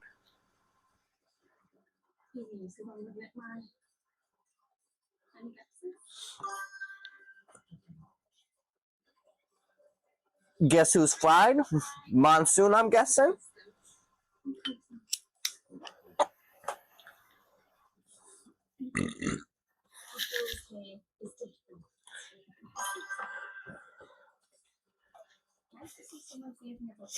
Cheers.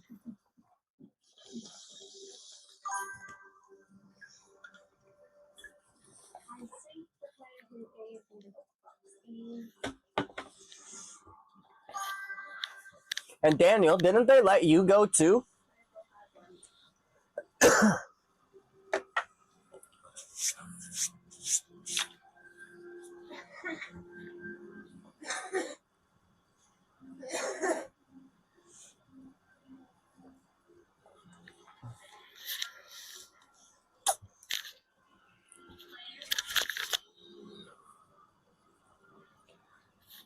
Because I swear I remember them letting...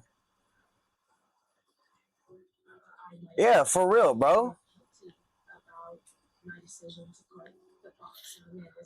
They would always constantly put the shifts on me, thinking that I wanted to take every single fucking shift.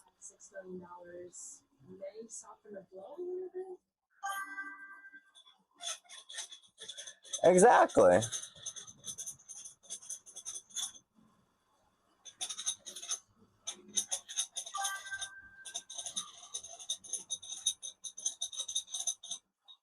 Because now I'm back on disability because of all the shit that I went through, and now my brain's so fucked up even more than it was before I started working. So they accepted me back on the disability, so now I'm almost making half of what I was. But I'm still living comfortably. I'm happy. Like, I got a nice-ass fucking PC, a beautiful fucking setup, a wholesome-ass community. I don't think I could complain.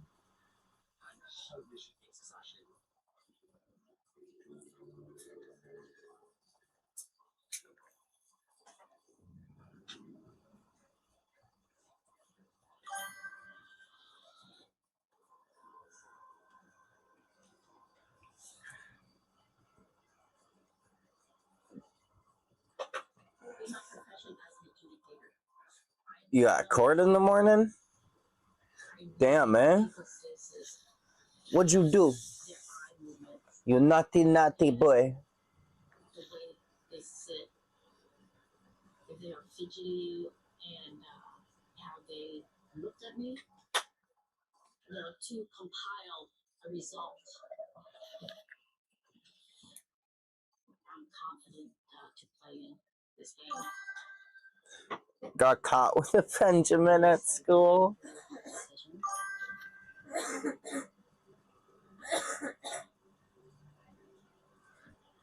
I know, right? This is a crazy opportunity, and I'll be a damn fool. We're making the bare fucking minimum. And let's put it this way. They hadn't given me a fucking raise. Yet I had been working there for over a year. No fucking raise. No nothing.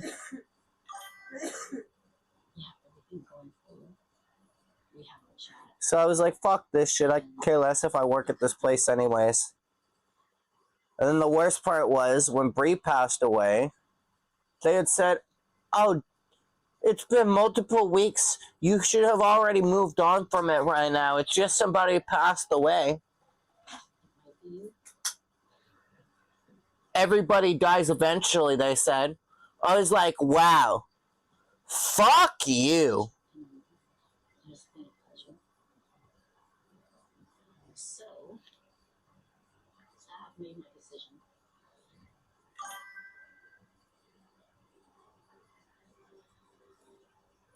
You turn 18 soon and move out. I'm gonna move out in March. By then you'll have graduated and be getting $785 a month. Nice. Type shit, type shit. Poppy Slasher's got to take his snappy dappies. Because he has been looking around. Sticks. Boop, boop, boop, boop, boop, boop, boop, boop, boop. Boop, boop, boop. Boop, boop, boop, boop. Stand.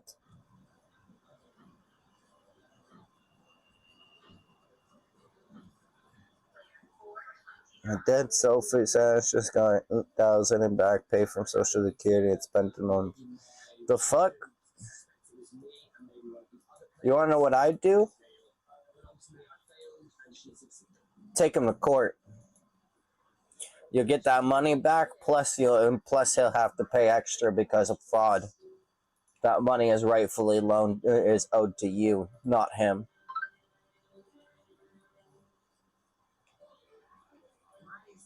You'll win too. This is a wake-up call for everyone.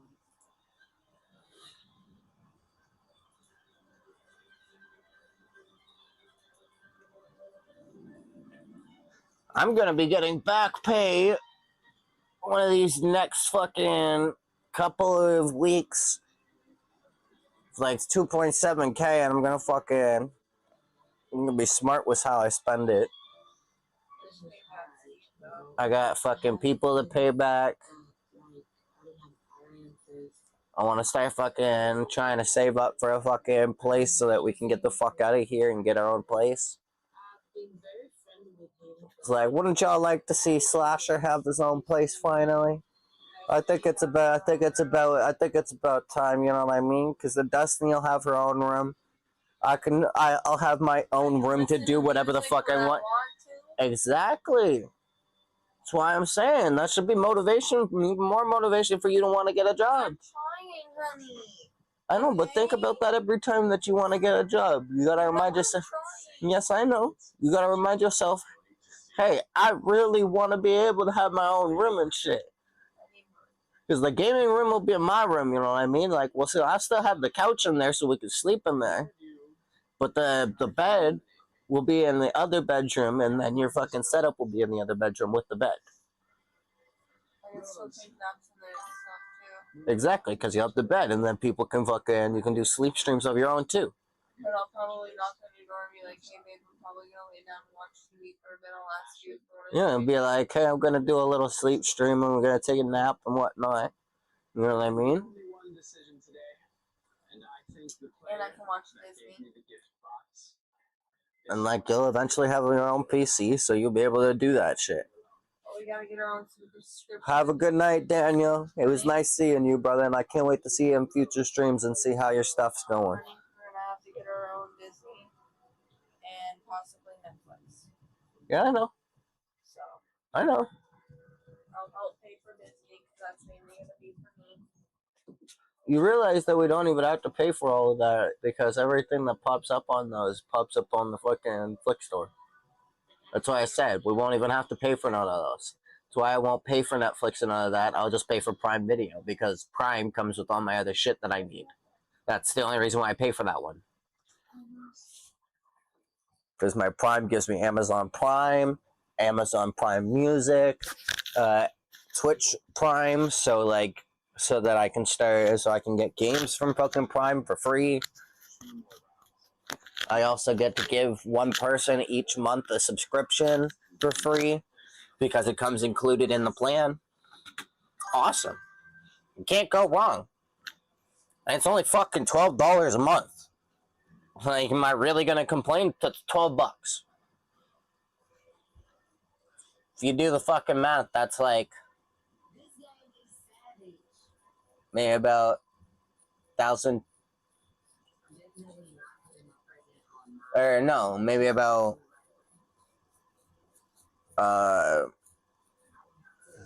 here, let's just do the math right here. 12.50 times 12. Yeah, 150. Only $150 a year. It's not that much. Other subscriptions are asking an arm and a fucking leg for shit. They're like, oh, we're gonna take fucking $17 or $15 from you. And it's like, motherfucker. Your service ain't worth that much. Maybe update your shit and make your shit more interesting, and maybe people will be more likely to pay that price.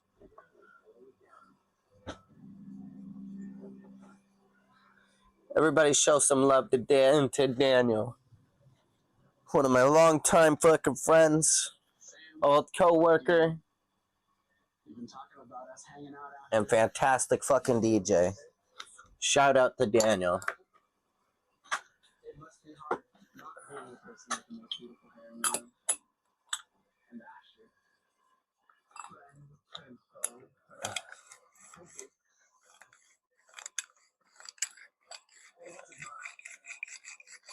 See, honestly, it'd be cool to have Daniel come fucking hop on a fucking track and fucking mix that shit up. You know how fucking cool that would be? Him just fucking take it and remix it all cool and then drop it as an actual remix. That should be awesome. Give him fucking credits and shit. That'd be fucking cool. I don't know, maybe it could be in the books if he's down for it. It's like, we all know my music bone. But it'd be even more cool if it fucking was remixed.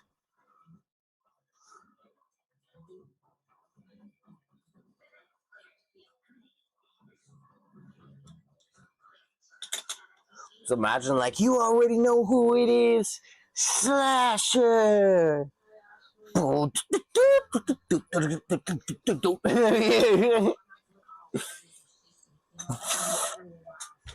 What's my motherfucking name?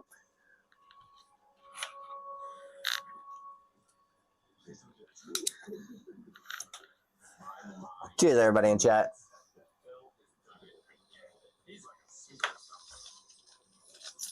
In here in the next 30 seconds or so, I would say. We're already at 400, 500, 6, and that's how fast we come. 7, 8, 9, 3 million. Last bronze bottle. Okay, so that's all maxed up. I've got 104,000 bottle caps. There's nothing else spending. I bought everything. The bottles are now costing over $2 million. For one single, I've got 160,000 bottle caps. Hello, welcome back to the workshop. It's fantastic to have you here again today.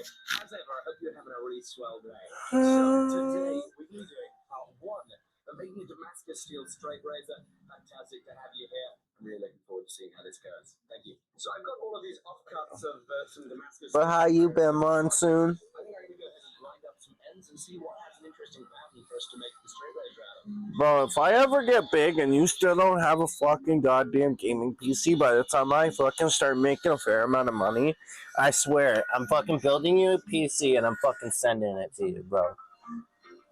Cause like, you need one. I may not be anytime soon, but I'm telling you, if you don't fucking get one before I can afford to get you one, and still have money left over, like obviously after I build Des her PC, and like give Des my PC and build my new PC, because this PC is just my temporary PC until I build my new one next year. Next year is going to be all building a new PC, so I'm going to be doing step by steps. I'm going to try and be clipping the videos and whatnot so that we're going to have some good PC fucking building clips, you know what I mean? I don't know, I might start doing PC videos and actually putting the time in to edit them and shit. It's like I got Canva, I can start editing my shit, I'm just haven't been able to and I haven't had the time to.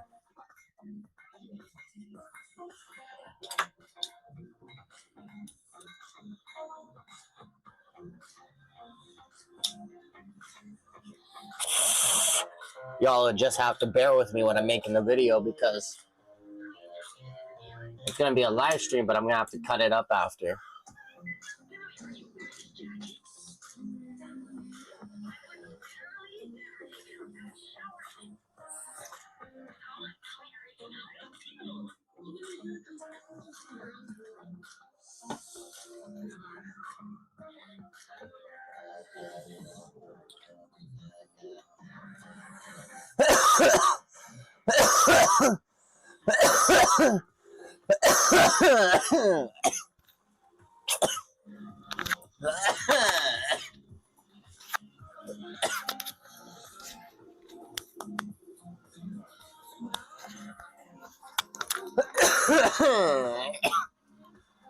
Alright, everybody, I'm switching over to the other mic. This one's dying.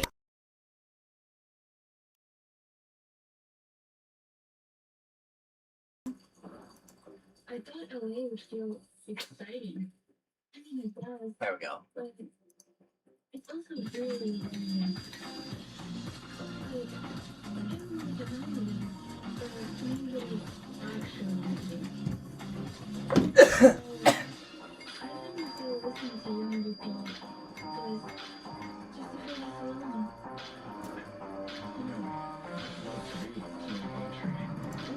I don't know which one's anyone. Ellie's flipping tonight. Not breaking family news. Oh, I'm asking. She got the same sexy. I saw it at the bar. They looked pretty sexy on them last night. I saw me.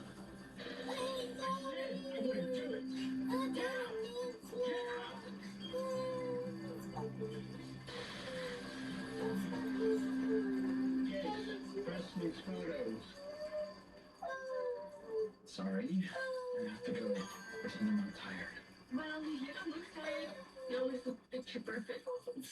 Oh, I'm asking. She got the same sexy. Babe, I made it look so professional. Look at this shit. I'm asking. She got the same sexy. I saw it at the bar. Honey.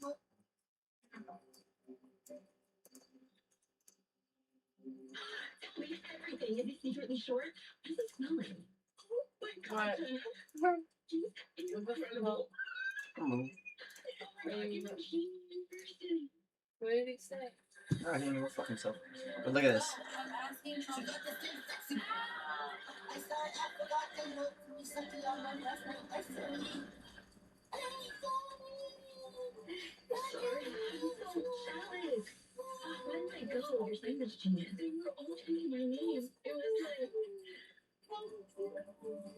magical. I felt like it was like Tinder moment.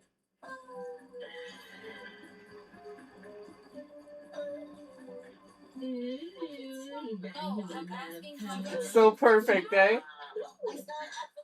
You just can't stop watching it. It gets you so hooked in.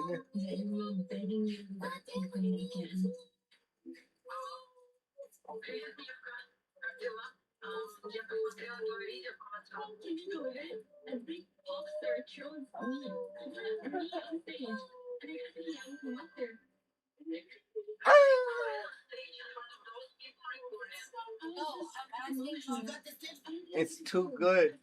It's just too good. If people don't like that, they tripping, I swear. That's too fucking funny.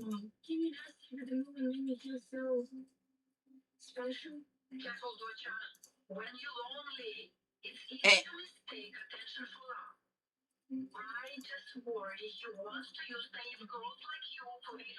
Two people like the titty punch. Wait, what did you say? I thought it was adorable how she overreacted. Let me know if you agree. You're fast. Let me suck on your face continuously for an hour and then smack you for you. Okay, sexy. Don't pardon me with a good time. I'm just trying to do shit.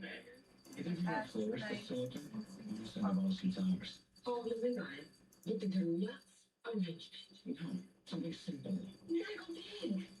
The internet is eating it up. We'll make the card personal. Do it. So she posts. She's not a marketing tool. She's different. Why can't you involve? Every story is a marketing tool. You just see it. He actually likes her. That will be much easier for us.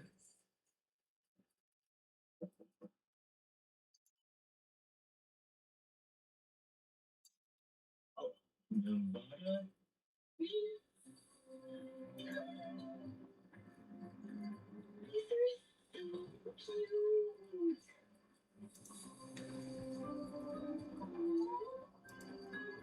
He's too perfect.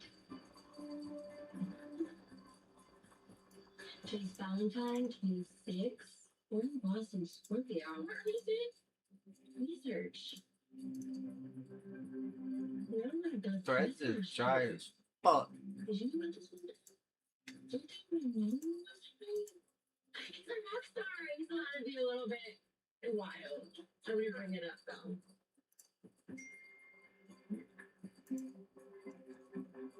Chef, you and Walker are going together.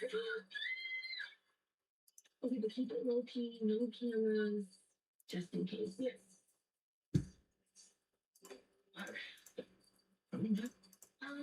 Maybe. Were you at the J Fountain concert? You know you want? My treat. You brought me on stage. I can buy a cookie. Okay. So, question. And be honest. Always. Did you bring me on stage because of my sign?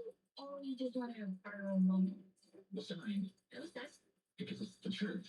It really struck me. It had to meet you. And I'm glad it is. So, what do you do when you're not saving pop stars from loneliness?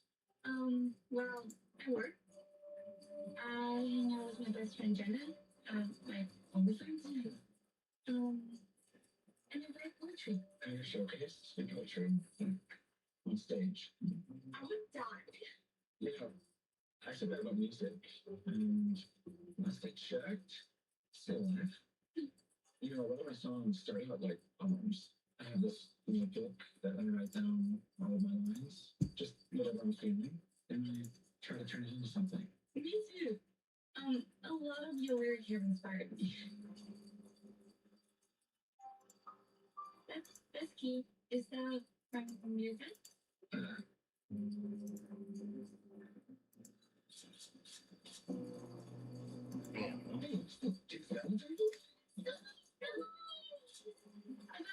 No cameras.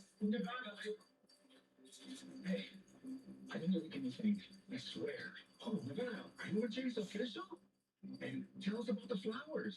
Then how does he know about the flowers, James? I don't know. Come on, let me decide here.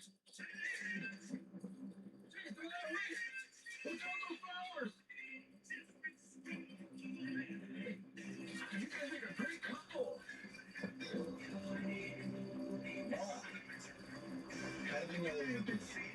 Ash, check your car. You know this. Maybe it's Friday this morning. If you're in public, the day after is viral.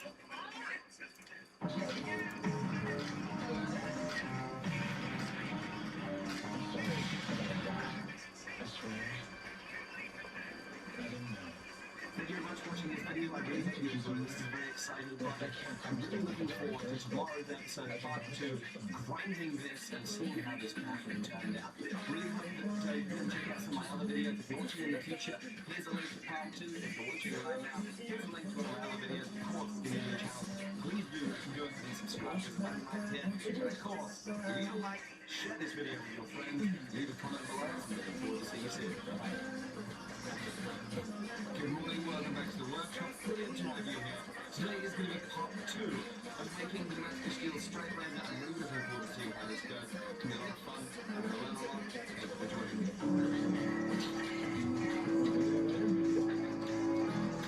So, of course, after forging this has all this forged scale line, you can write it up to the hard disk directly right there.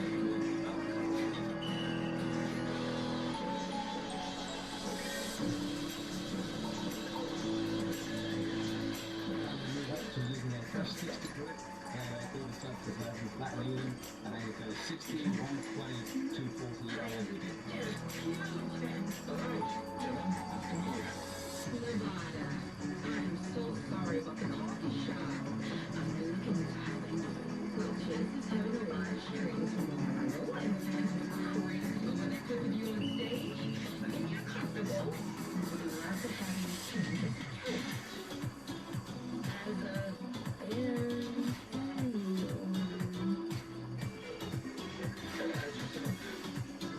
Trying to work out about where it's going to end up being cut. So I think that's probably where I'm going to go for the cut.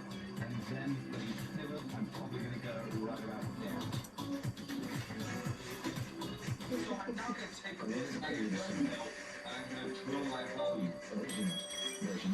Using that same jig that I used on the sister version.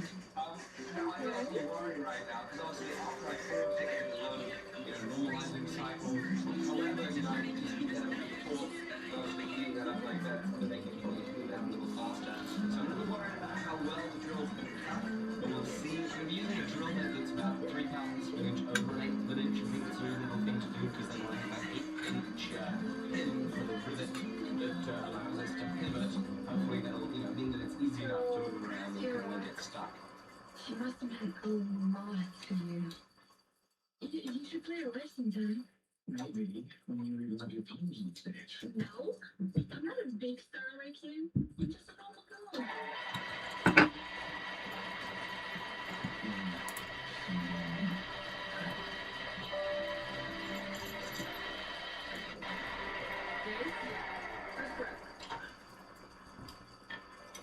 I wish I could just put on that and stay on there.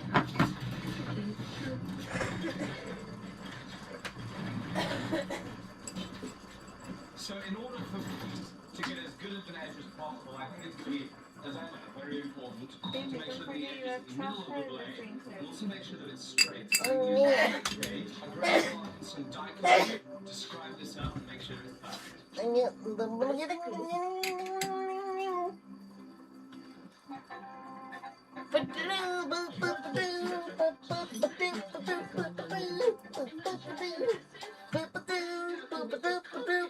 So I saw this YouTube video where a guy had his contact wheel and he had his table on the grinder and he had a piece of steel that was clamped to the plate behind the razor so that he could push on it like this, make sure that it can spat out the same amount when you so cute. side to side. But it's so cute. So I'm So going to take my clamps and you like Billy Baby? crank this up. Daddy gonna cut Cargo? Daddy gonna cut Cargo? I'm going to use this as a little toenail to make sure that this is parallel to the right hand. And I'm going to give it a few taps and make sure that it's where it needs to be. This is a 10-inch wide contact wheel, 2 inches, 10-inch diameter contact like we're 2 inches wide. Hopefully this is going to be good for this razor right now. Right now it's a little proud 20 millimeters, so I guess they call this a what do they call this, a 3/4 razor, a 3/4 razor, and obviously it's just below 6 millimeters. So hopefully this will get the code if necessary.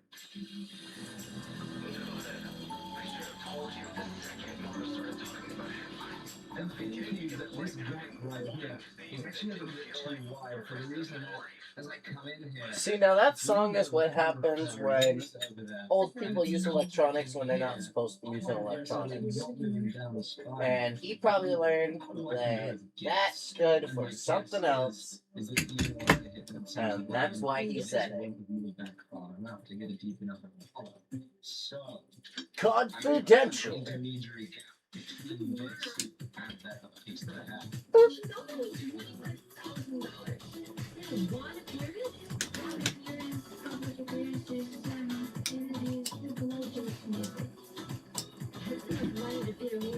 seems to work pretty well. I've now got the edge is still very thick, but I've got the bevel roughed out. You pull down further, the edge is going to go instantaneously thin.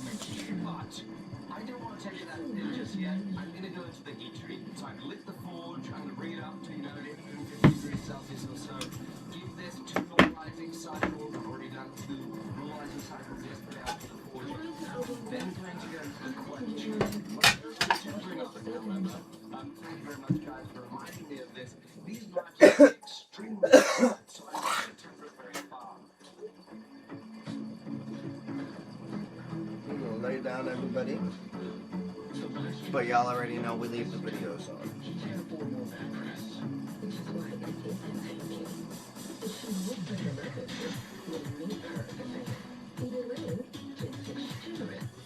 Something I really did put this in the temperature oven, but I'm not going to show you that. The last time I showed you my oven, you all complained and said I needed to clean it.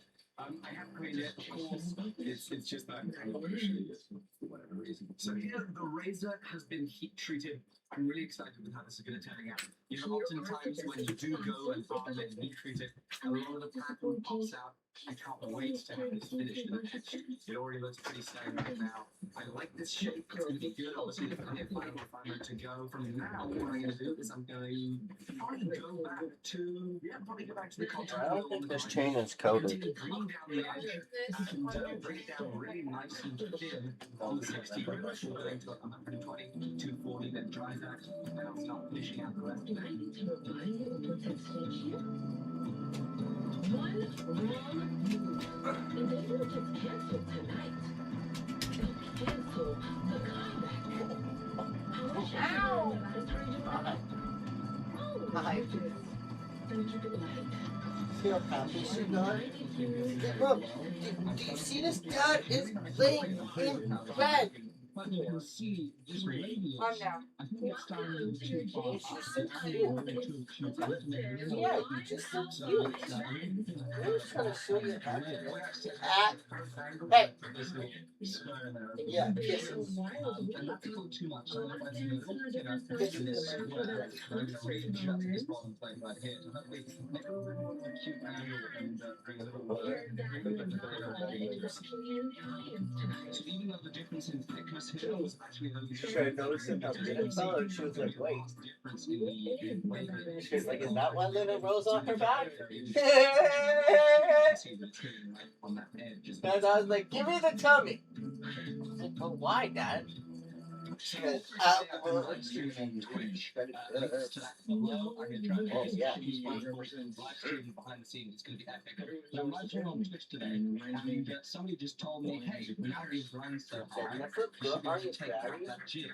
Because one of the issues I've been having is I go in, I just kind of, it goes the next exact noise, and I mess it up a little bit because how tight that jig was. So I've gotten rid of it. I'm now going to do it freehand and just be really careful. And make sure that I can bring that slide all the way down to here. I've moved the jib a second time. What, you fall full? Daddy fill you up? Yeah, Daddy fill you up with potatoes and turkey? Yeah, and vegetables? Yeah. You ate good tonight, eh? Very good tonight. Because we are hot, eh?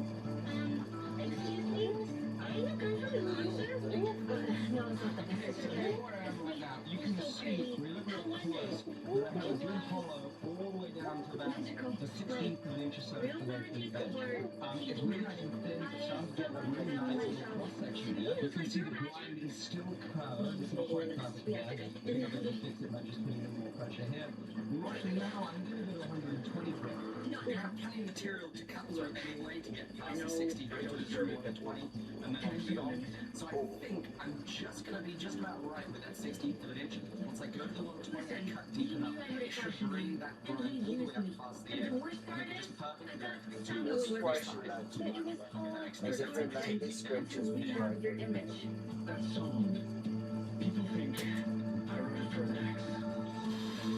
But just checking in and saying, holy moly, this is going beautifully. I'm just 120 grit.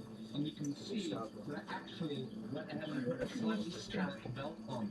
Zip knives, kindly who was on my stream, let me know to just crush over these edges, and I did, and it looks like a beautiful little sweeping plunge line here, and that's a nice, easy plunge line to make. And you can see there's just a tiny little bit of material here, almost going up to the spine, that's about perfect, and the edge is super duper thin. So I'm ready to move on to 240 grit and take another scallop belt on. These are zirconia belts.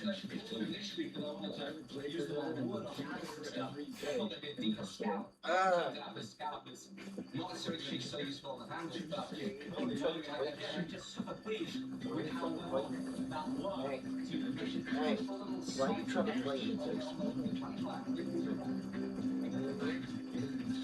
Are you doing it? Nippy! Stop ripping. Nibble, nibble. Why you nibble, nibble? That's not nice. Nibble, nibble, nibble.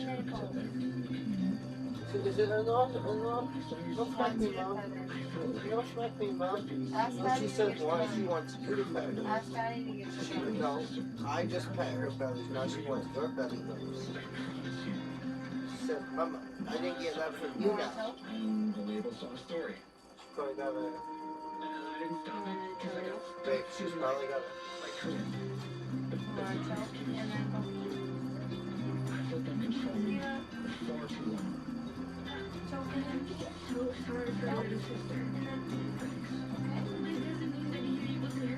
She knows what tub means, so she knows. She's like, okay. I sit right here, I wait. Okay. Thank you so much for watching this video. I really hope you enjoyed it. This has been part 2. Be sure to go check out part 3 tomorrow. It's going to be going out when it's live, but if you hit subscribe, you'll be able to see it. Thank you so much for watching. I thought I wouldn't show you that real quick before ending today's episode. I love you, MJ. Can't even get that answer. That is so cool. Thank you guys for watching. Be sure to hit like, comment, subscribe. We'll see you very soon. Part 3. Nailed my shit with it. Beautiful strength. Thanks for watching, guys. See you soon. Come here, boo-boo. I think she's gonna fall off because Hello, welcome back to the world. It's fantastic to have you here on part 3 of making the Master Steel Straight Razor. On yesterday's episode, you saw me grind this, heat treat it, finish it, and put it inside the oven. And I was teasing I did in fact clean it up. It looks unbelievable. Today, the first thing that I'm going to do is I'm going to take this and I'm going to start polishing it with 2,000 grit sandpaper, putting the final finish on the steel before we start working on the spray. I'm trying to stick with this 2000. I'm trying to color the way the sounding lines are better. I'm going to put it on my blade and run it this way, so my sounding can be done like this, and then here, on the tang, it is all longitudinal sounding.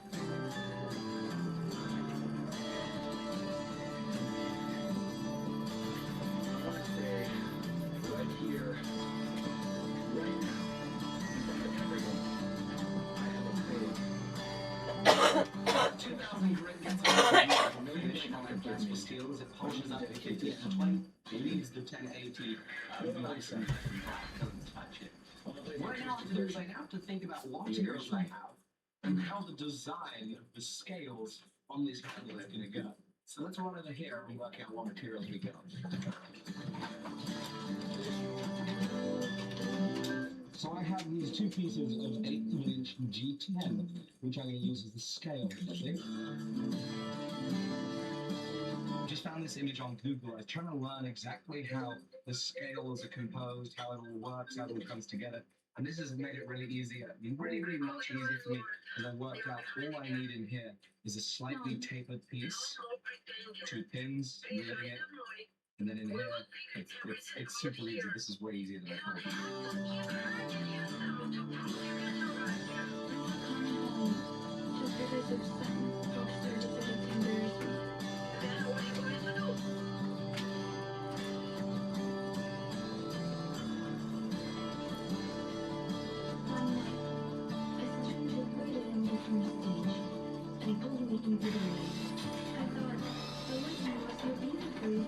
So from the G10 profile on the bandsaw, I'm now going to be taking over contact all around 60 Good night, chat.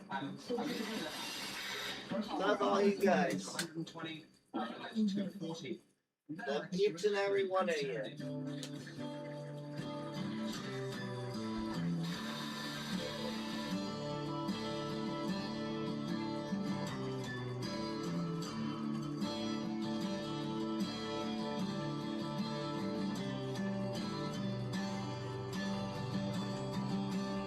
I'm really excited with how the shape of these scales are turning out.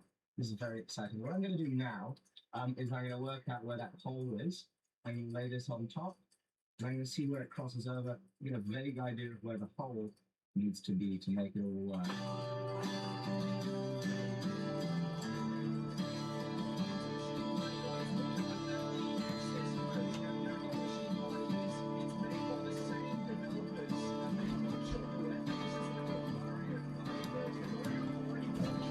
So I have my 3 holes center punched out.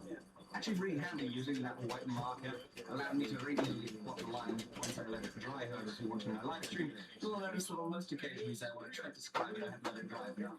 I hadn't let it dry enough. Now I need to drill the holes, and I'm going to use my mill to drill the holes, because obviously it's just a great hole drilling machine. It's obviously a little bit overkill for drawing some bloody plastic, but it's going to work great. Again, I'm going to use the slightly oversized. Actually, I think I will still use the slightly oversized. I'm not sure. Decision to come. After much humming and hawing, I've decided I'm going to drill all these holes true 1/8 of an inch. Obviously, if it's too tight, I can always open it back up. I think it's probably going to work a little bit better with this material. I should be able to force the pins in and help that with the kind of dry assembly research.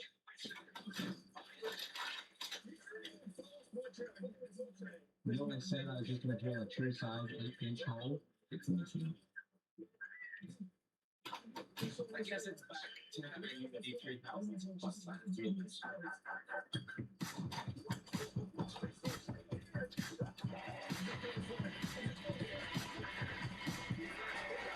This is going to work really nicely.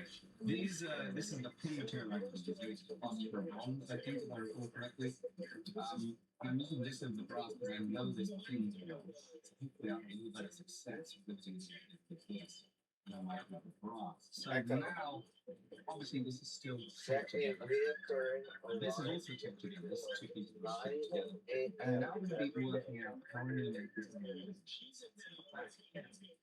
Alright, I set a baby alarm for 9 p.m. It'll go off every day at that time. Thank you. So to speak, take some through punches, punch, drill, then I'll separate the 2, and then at least I have 2 pieces in case one goes wrong. I can always take the other one and put it on it.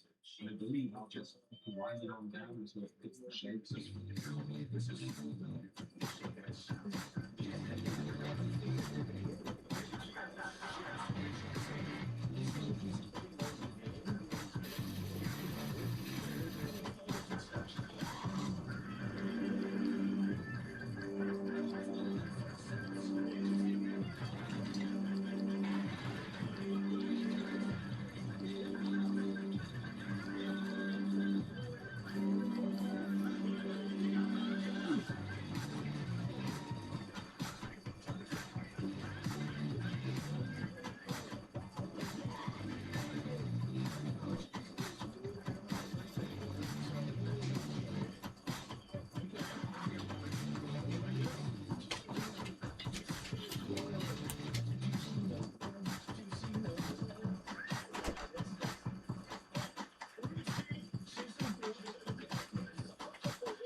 earlier trying to do that up, it didn't go to plan by any stretch of the imagination.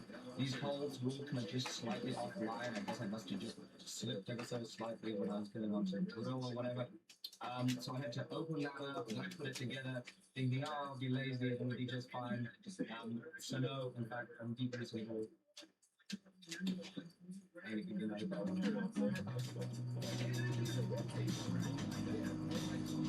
Okay, so this time I feel the glue up went way better. I actually ended up cutting some new pin for the slightly longer, so when I pin them, they'll be a little better, a little more grip to it. I've got it clamped up here with 2 pieces of wood, and this way I can actually kind of apply pressure directly to the G10. So while that is gluing, and before I pin those over, I figure I might as well go and take the razor and start sharpening it now. It'll probably be a little easier without a hammer. I've got some decent work to do. The extra went through the nail polish I put on the blade, so I've got some decent material to do. I have some Shapton stones. I can start with 1,000 grit, go on from there, and see if we can get this thing pretty sharp.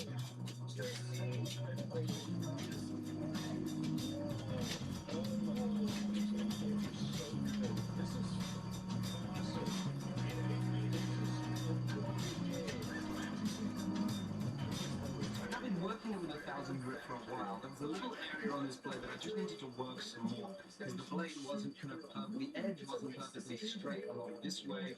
I had to kind of work down.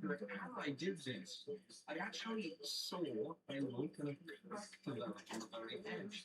A little bit where the edge isn't consistent. It dipped down ever so slightly. So I then ended up going back to the belt grinder and just at 2 hertz, incredibly slow minute speed. I just gently worked it down. I've been working down the edge now, however, it's still there. So I keep working down a little bit, and hopefully I'll show you zoom in. Hopefully we can get past it. My guess is this is probably some weld delamination, just improper welding right then. But my hope is with a little more grinding I can get down past it. I don't know how much you guys can see, but it's looking a lot better to me. I think I've grown past it. Most of the DI. I'm now going to go up to the dry zack and then we'll go back to the whetstones.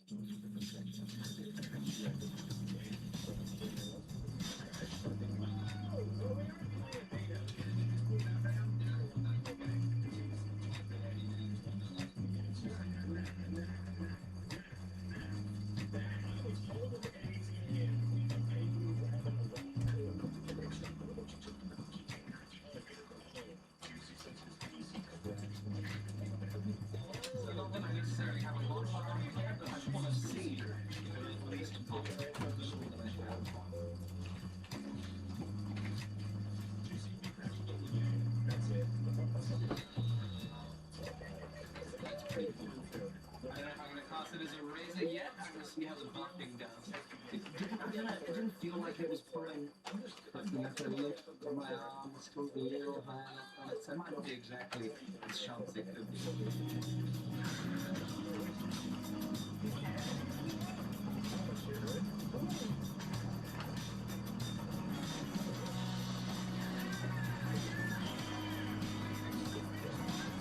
My neck is approaching just about as close as I have to a proper facial hair. But this is quite a little sharp enough. I think it felt a little shiver at 8,000 grit. So I'm going to go back to that stone and I'm going to strop it on the stone and see if that makes it come any better.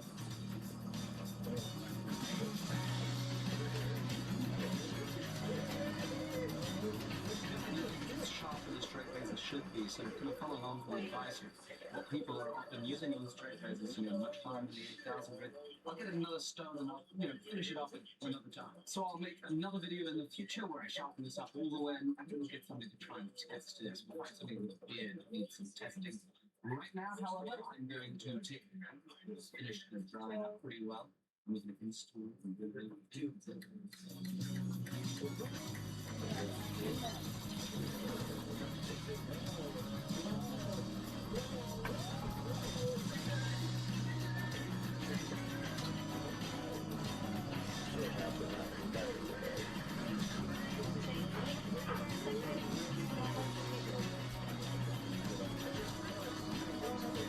Off the bed for 2 seconds.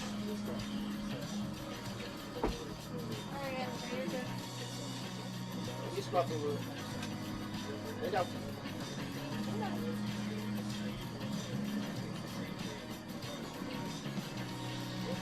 for you. Good girl. You're such a good girl. You do so well. I love you. So precious. You're such a baby girl. Sorry. Thank you so much for watching this video. I really hope you enjoyed. I've had a massive amount of fun making this straight razor. It's been an incredible learning experience. I've taken my time. I had an absolute blast. I've learned a ton. Thank you for following me on this journey. If you just joined me for part 3 and you want to see part 1, I'll leave a link to that below, as well as a square to part 1 and part 2 here. If you're new to the channel, check out these videos. Enjoy them, then hit subscribe. If you're already a subscriber, please leave a like, leave a comment below, and share this video with your friends. It's been a pleasure as always. I'll see you soon. Bye-bye.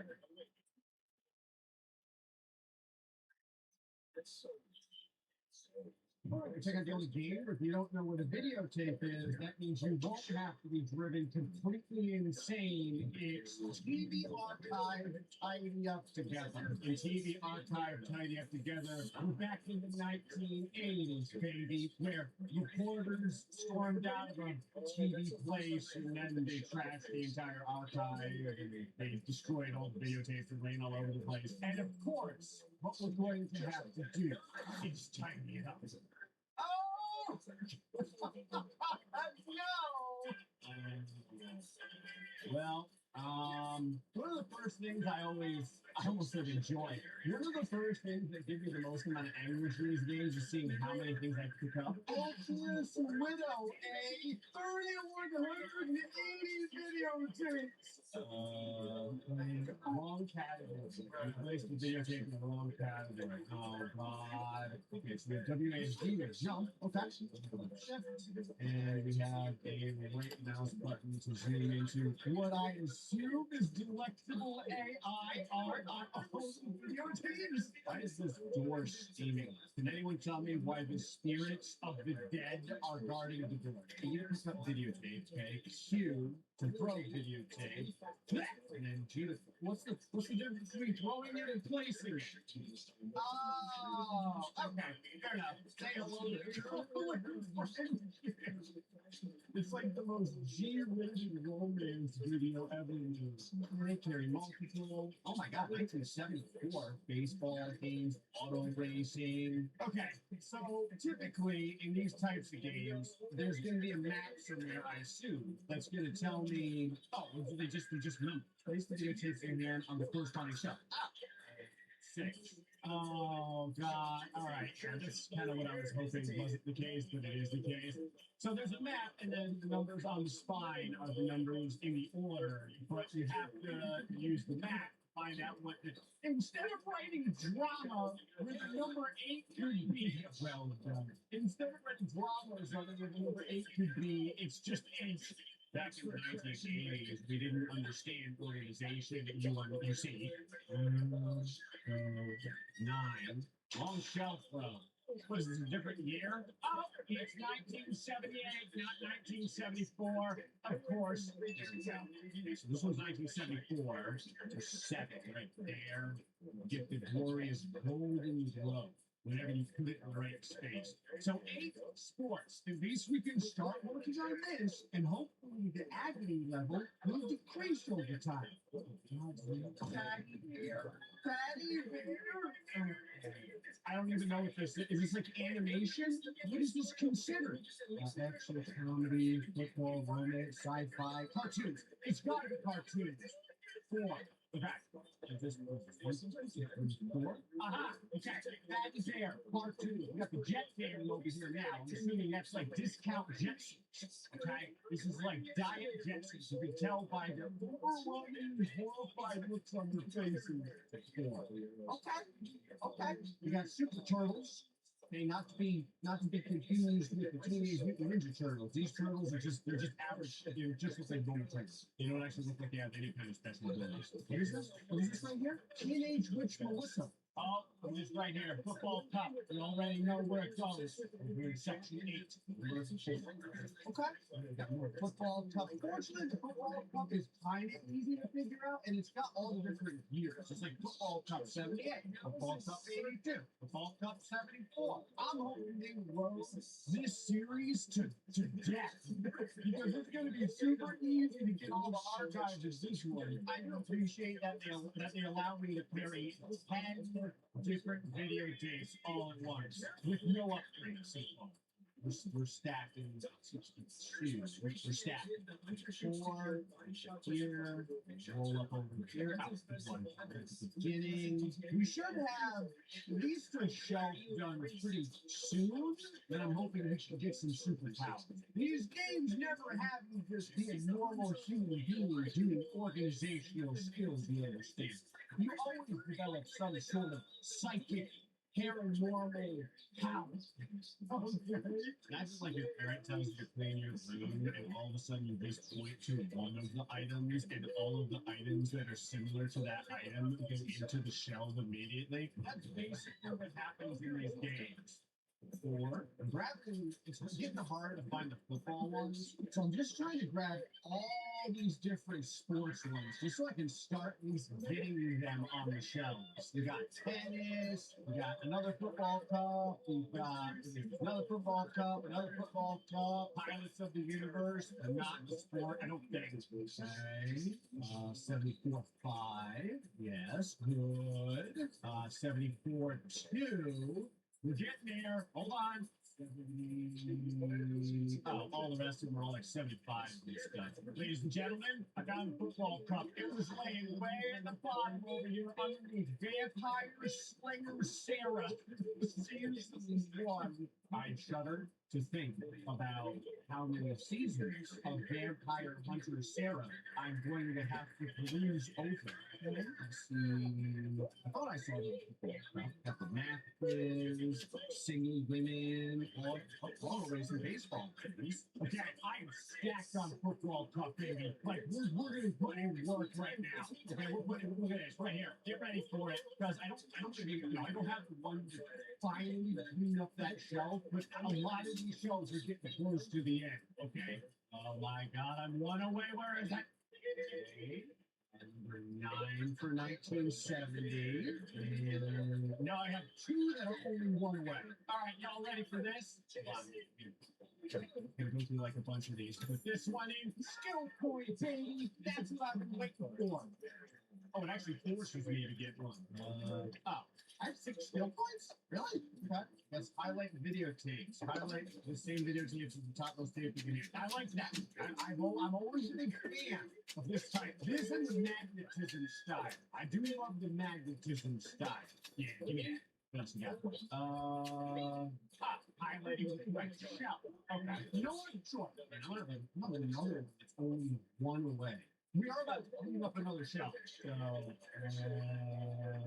81, 82, 74.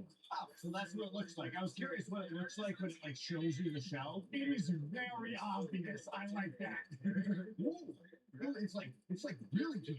Oh, I like this. Oh, this is really good. Okay, usually because the shelves are often in multiple stories and stuff like that, because all the shelves are the same level, this is a really good ability. All right, A to pick up a videotape, and then press 3 to use a skill. First, I got a pretty big fatty there.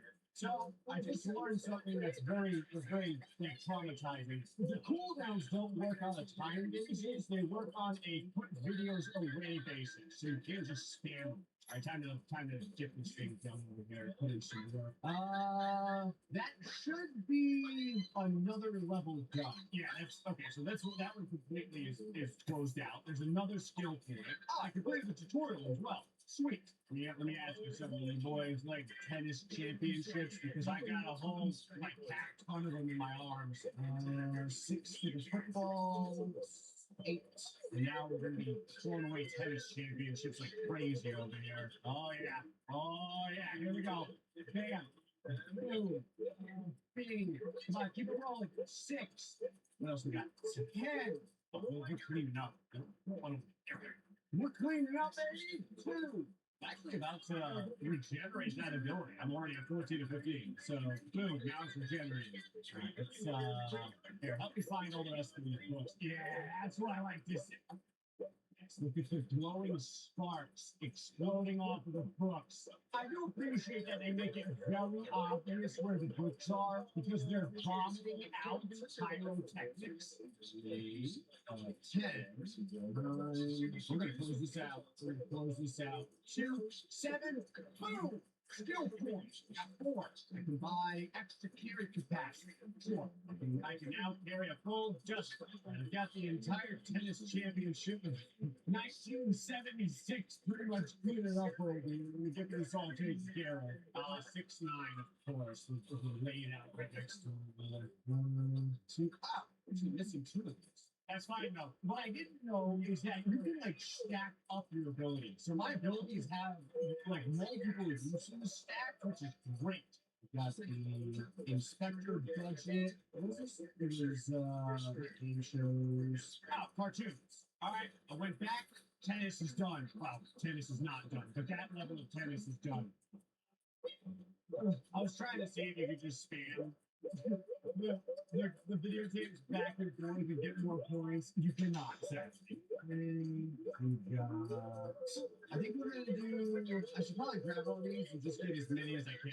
All right, Inspector Budget. Let's get you finished up for season 2. Inspector Budget is done. Still point. We've got the entire conglomeration of yes and no. The problem is that I've got season 1, 2, and 3. The boxes are really easy to spot. I kind of like this series. But yeah, the problem is there's so many different seasons. Raptors. 6. There we go. And of course, 6 and 9. I don't know why I could get these together. We are almost at 200 videotapes out of over 3,000. We're about to slice and yes over here, dude. I got a whole bunch of these. And then 4, 9, 9. 6 because they're always together. And another show. Bang! Skill points. Yeah, 4 skill points. I can afford absolutely nothing. Got a whole slew of yes and no. 4, 3, 5. We're gonna get another closeout. We're gonna get another skill point. It's gonna be huge. 10 and 1. Okay. I still don't have anything I can afford. Oh wait, I can buy the active 4th place. But I mean, this is okay. But honestly, like sorting cleaning in my hand is not that big of a deal. Do I care about the map though? I don't know. I'm gonna hold on to the skill points. All right, we're back over here with sports, just because the sports need to be taken care of. I've been finding a lot of baseball games. Baseball is 11. All in 1. 8. Okay, we got another one completed. I got 6 points. I'm gonna buy the floor plan. I have found myself going back to that map more times than I care to count. And so the floor plan just being able to tab out should be pretty good. All right, get ready. We're about to clean up some baseball games. Okay, I want to get this thing. I want to get this completely done. This row. Come on here. Got it. I'm pretty sure it's all of them. 1. I was wrong. I'm missing 1. Fair enough, dude. Fair enough. I'm missing 2. Found a bunch more baseballs. 6, 75, 8. God, that's an 80, which is the first one of its kind. We got boxing. All right, get ready. 1962, baby. Got 6 points. Showing numerically. I mean, I'm gonna get enough points to eventually buy everything, so. New DS force, don't you hide from Greg. I need all of you. You, that's a 5 one. I need like 9.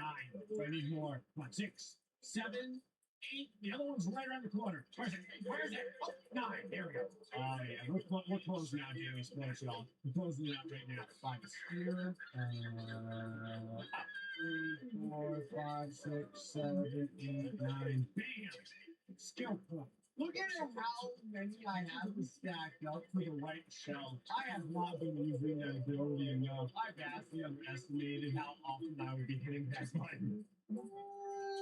Yeah, it should just be. Oh, there's one more. Okay, hold on. So, here, and there's one all the way up here somewhere. I know I saw you. Got it. Hey, 8, 1, Don't think one.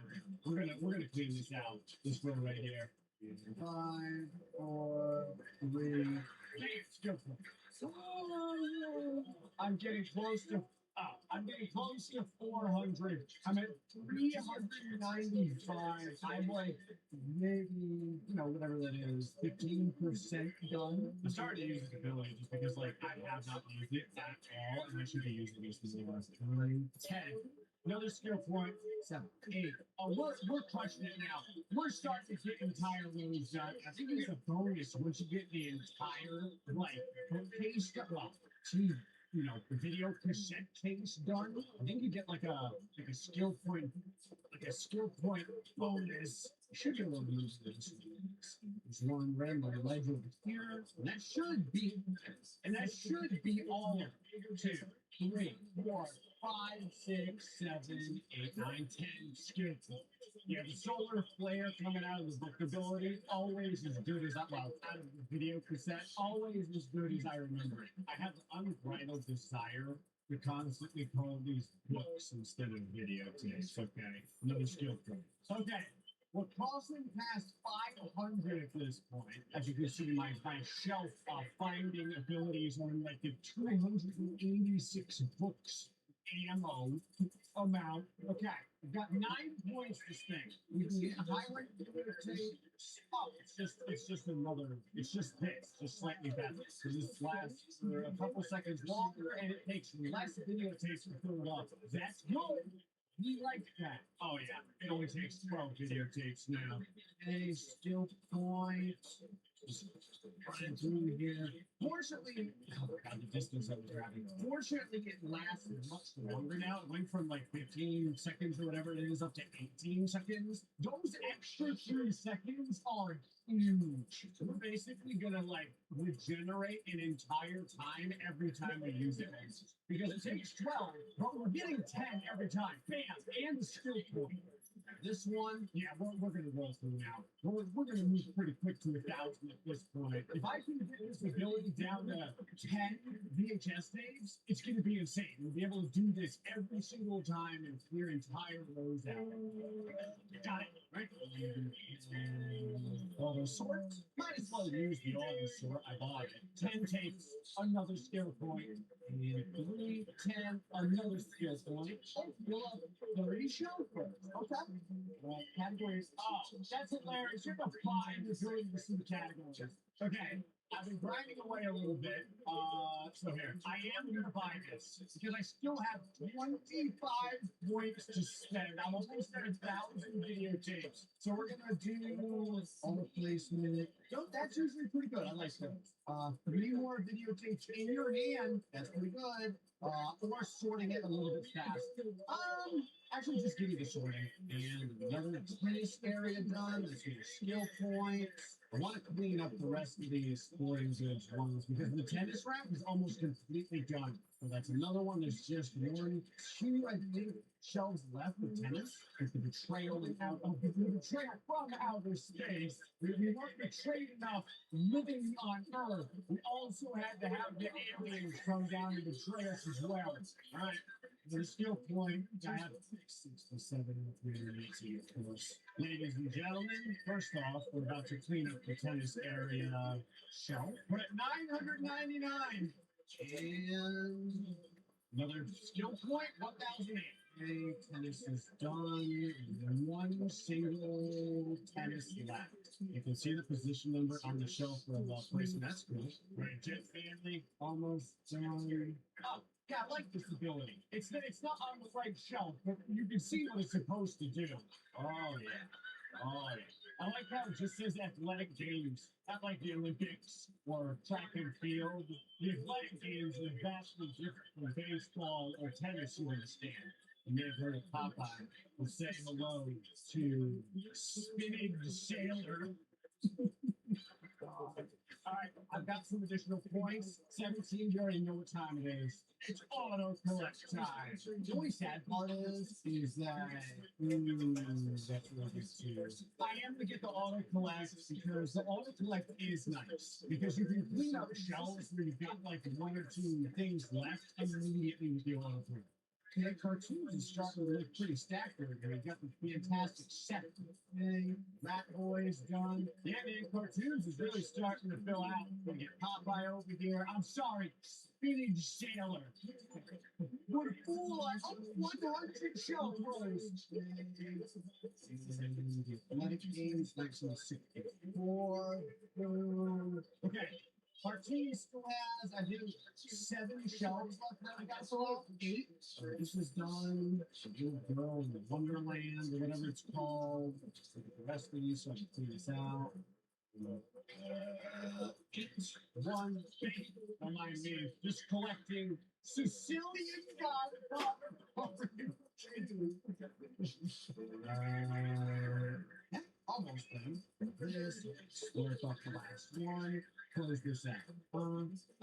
Skill points. Okay, you are closing past the halfway, go past the halfway.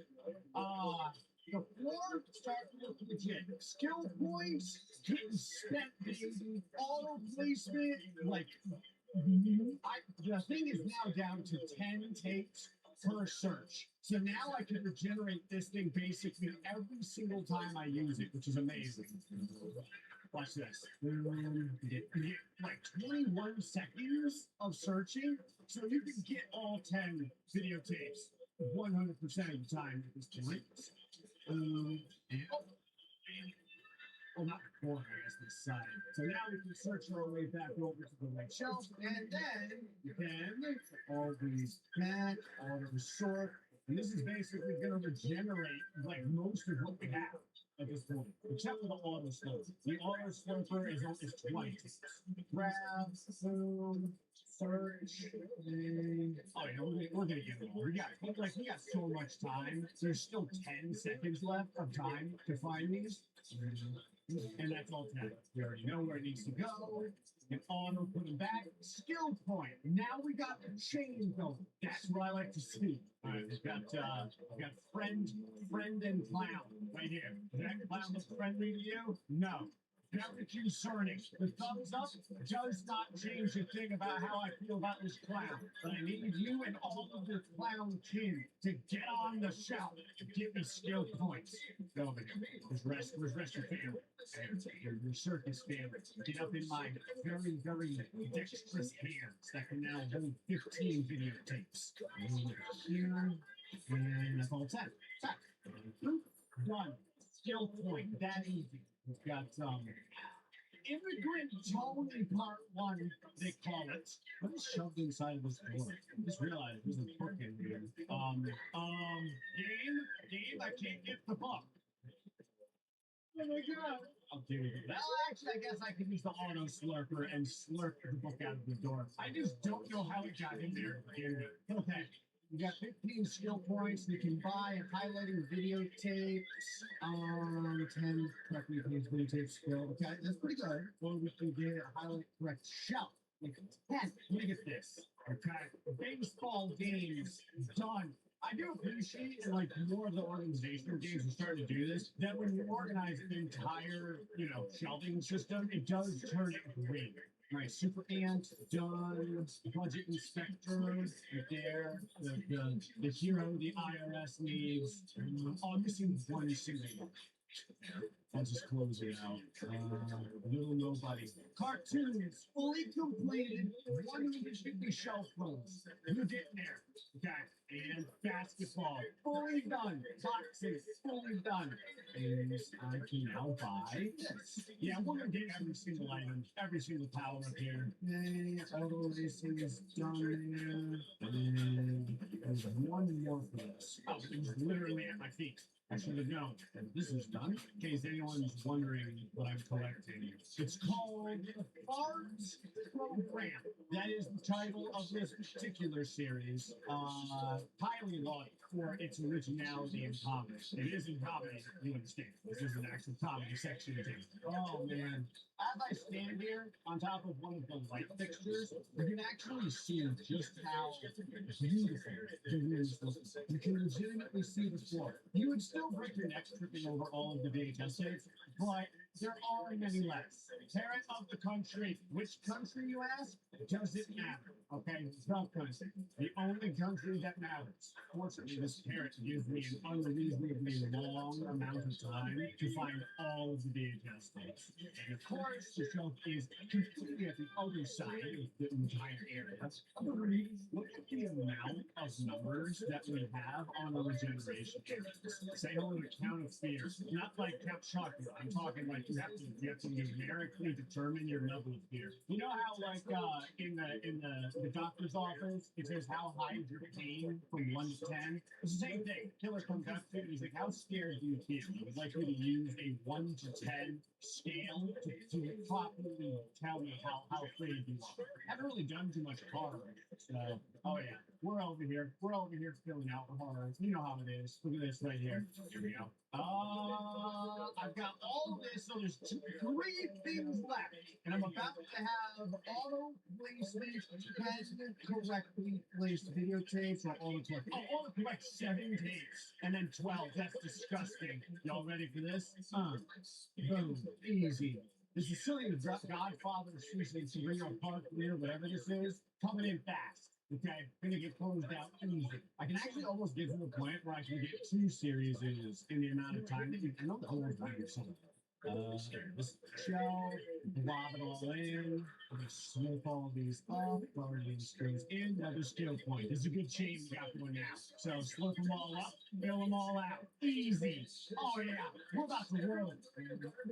Here, slurp them all up, fill them. I'm 1 down. Slurp them all up, fill them out. And then now I'm just using the heat seeking ability to get like the last few. Because I have so many heat seeking abilities left, it kind of doesn't matter. That's right. I can sense 1980s romance types. Like this, slurp them all up. Lock them all down, get the last few with the heat seeking ability, and we're going to have another area closed up. The last 600 tapes are legitimately going to fly by. 9, 10, 5. Another skill point. Romance done. All right, News, you're next. Yeah, I like this chain. This chain is looking really good. I can spam the button and not even care. I can use it 28 more times. So at first I thought to myself, is this much worse than a timer? This is way better than a timer because I can just do this non-stop now. Put murder in. TV series is getting pretty filled up. Looking good. Action movies, slip them all up, put them all down, things with the land. Okay, the time has come. The final ability. 10 slurped tapes. So bam, all 10. Oh, that's so good. We're about to wrap this up. Okay, got a little over 200 left to go. Boom. All of them. Boom. All of them. Look at this. Oh, actually, I almost ran out, but now I get back everything I need. Just about. Okay, action movies. Do them all. Put them all in. Action movies are done. Okay, drama has 2 things left. 1 thing left. Oh my God, we're in the home stretch. Comedy movies, horror movies. Anytime I see 1 tape, we're closing it out. Right here. News. Good morning, everyone. 1977. You know what? I'll even do this just so we can get this fully done. News is fully complete. 120 of them left. Almost down to 100. Less than 100. Like 90. Okay. TV series almost done. There's 1 left. Oh, here we go. I was gonna say there's not many VHS tapes left at all. Like to grab. Sci-fi movies. This. I'm just closing out as fast as I can now. I'm just grabbing them.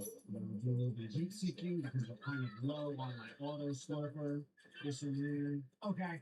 Art around the world. I can literally like see the art. Okay, you just like pick it up pretty much because there's almost no VHS tapes left. I got less than 40 right now. Look at this. Picking them up by hand. Something I haven't done in a while. I'm missing 1. Missing 1 of these too. Oh my God. Y'all have no idea how it is. Like this is probably one of the longer organizations I've had to do because it started off so underneath. It's been over 7 hours. You understand? I just had 6-7 left. I saw it. In the last moment, my eyes caught a glimpse of it. I hate myself for noticing that. This is it. Immigrant Tony, the last move. Part 1, the last bit in drama. You know what to do. Well done. Everything done. Every roll. Every video did. Every upgrade. Open door. Congratulations. Almost 8 hours. Oh my God. It's too long.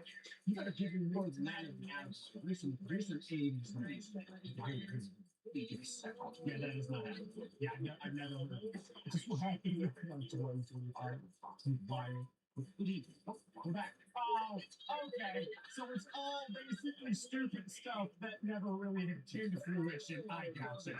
Oh my God, this is actually true. This part is true. There won't be any newspapers, okay? That one's true. Hey, folks, hope you all enjoyed this episode of TV Archive. Tidy up together. Till next time, stay positive. You don't believe what I just found. This time, it's not a $1 PC or some dirty piece of tech. It's a broken PS2 slip. The inside was packed with dirt. The components were covered in rust. And honestly, it looked like it had just been pulled out of the road. There's no saving it. So in this video, I'm going to build a gaming PC inside this PS2 slideshow. My first goal is to keep the original design as intact as possible, with minimal cutting and modifications. Second, I'm going to install an operating system that makes this PC feel as close to a real PS2 as possible. Before I start turning this thing into a gaming PC, let's take a closer look at what we're doing. As you can see, it's incredibly thin. It's only about 3 centimeters thick and roughly 23 centimeters long. And when you place it next to a graphics card, the PS2 slot suddenly looks very, very small. With dimensions this cramped, finding hardware that actually fits inside isn't going to be easy. But don't worry, I have a plan.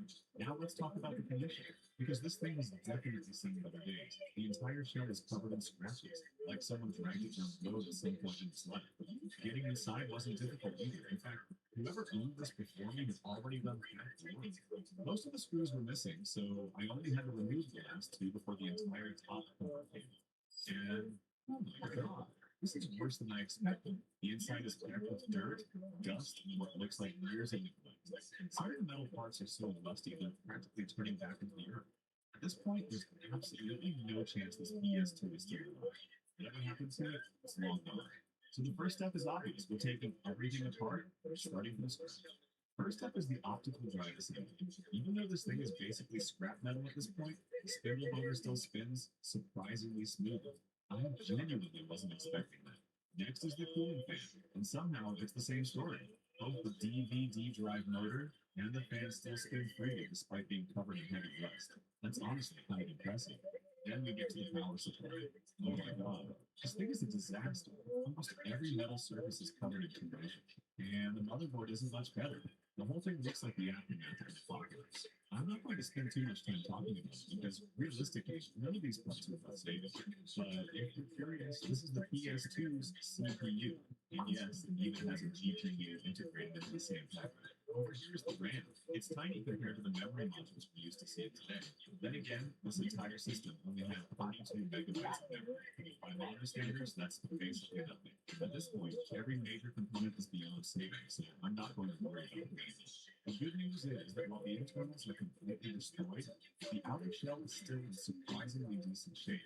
And that's the part I actually need. Before moving on, I'm going to give the entire case a clear look at these.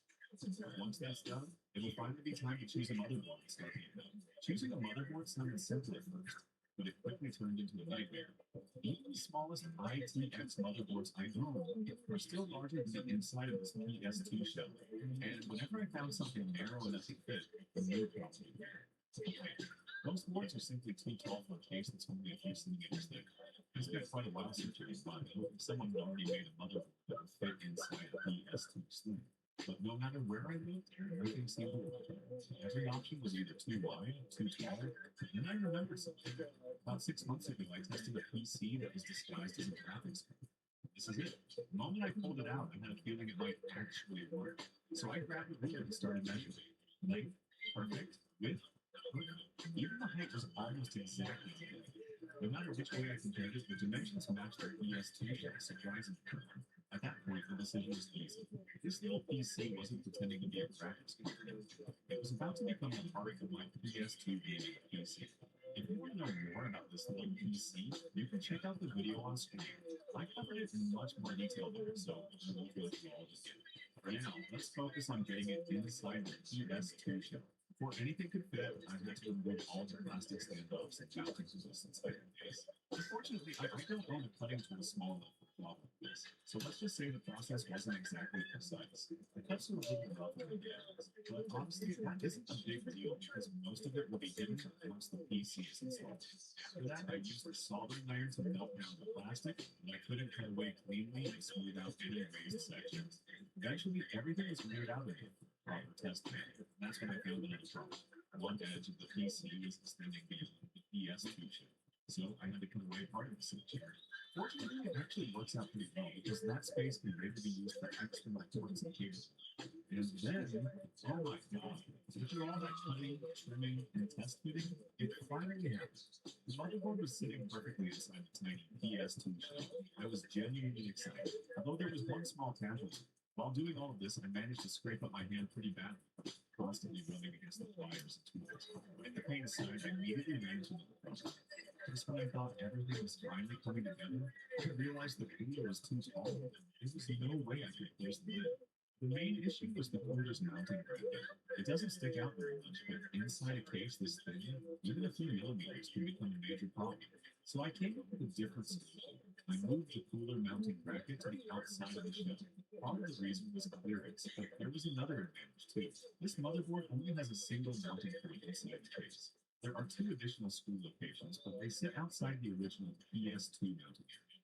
By relocating the bracket, I could also use it to help secure the motherboard more firmly inside the shell. And surprisingly, it worked.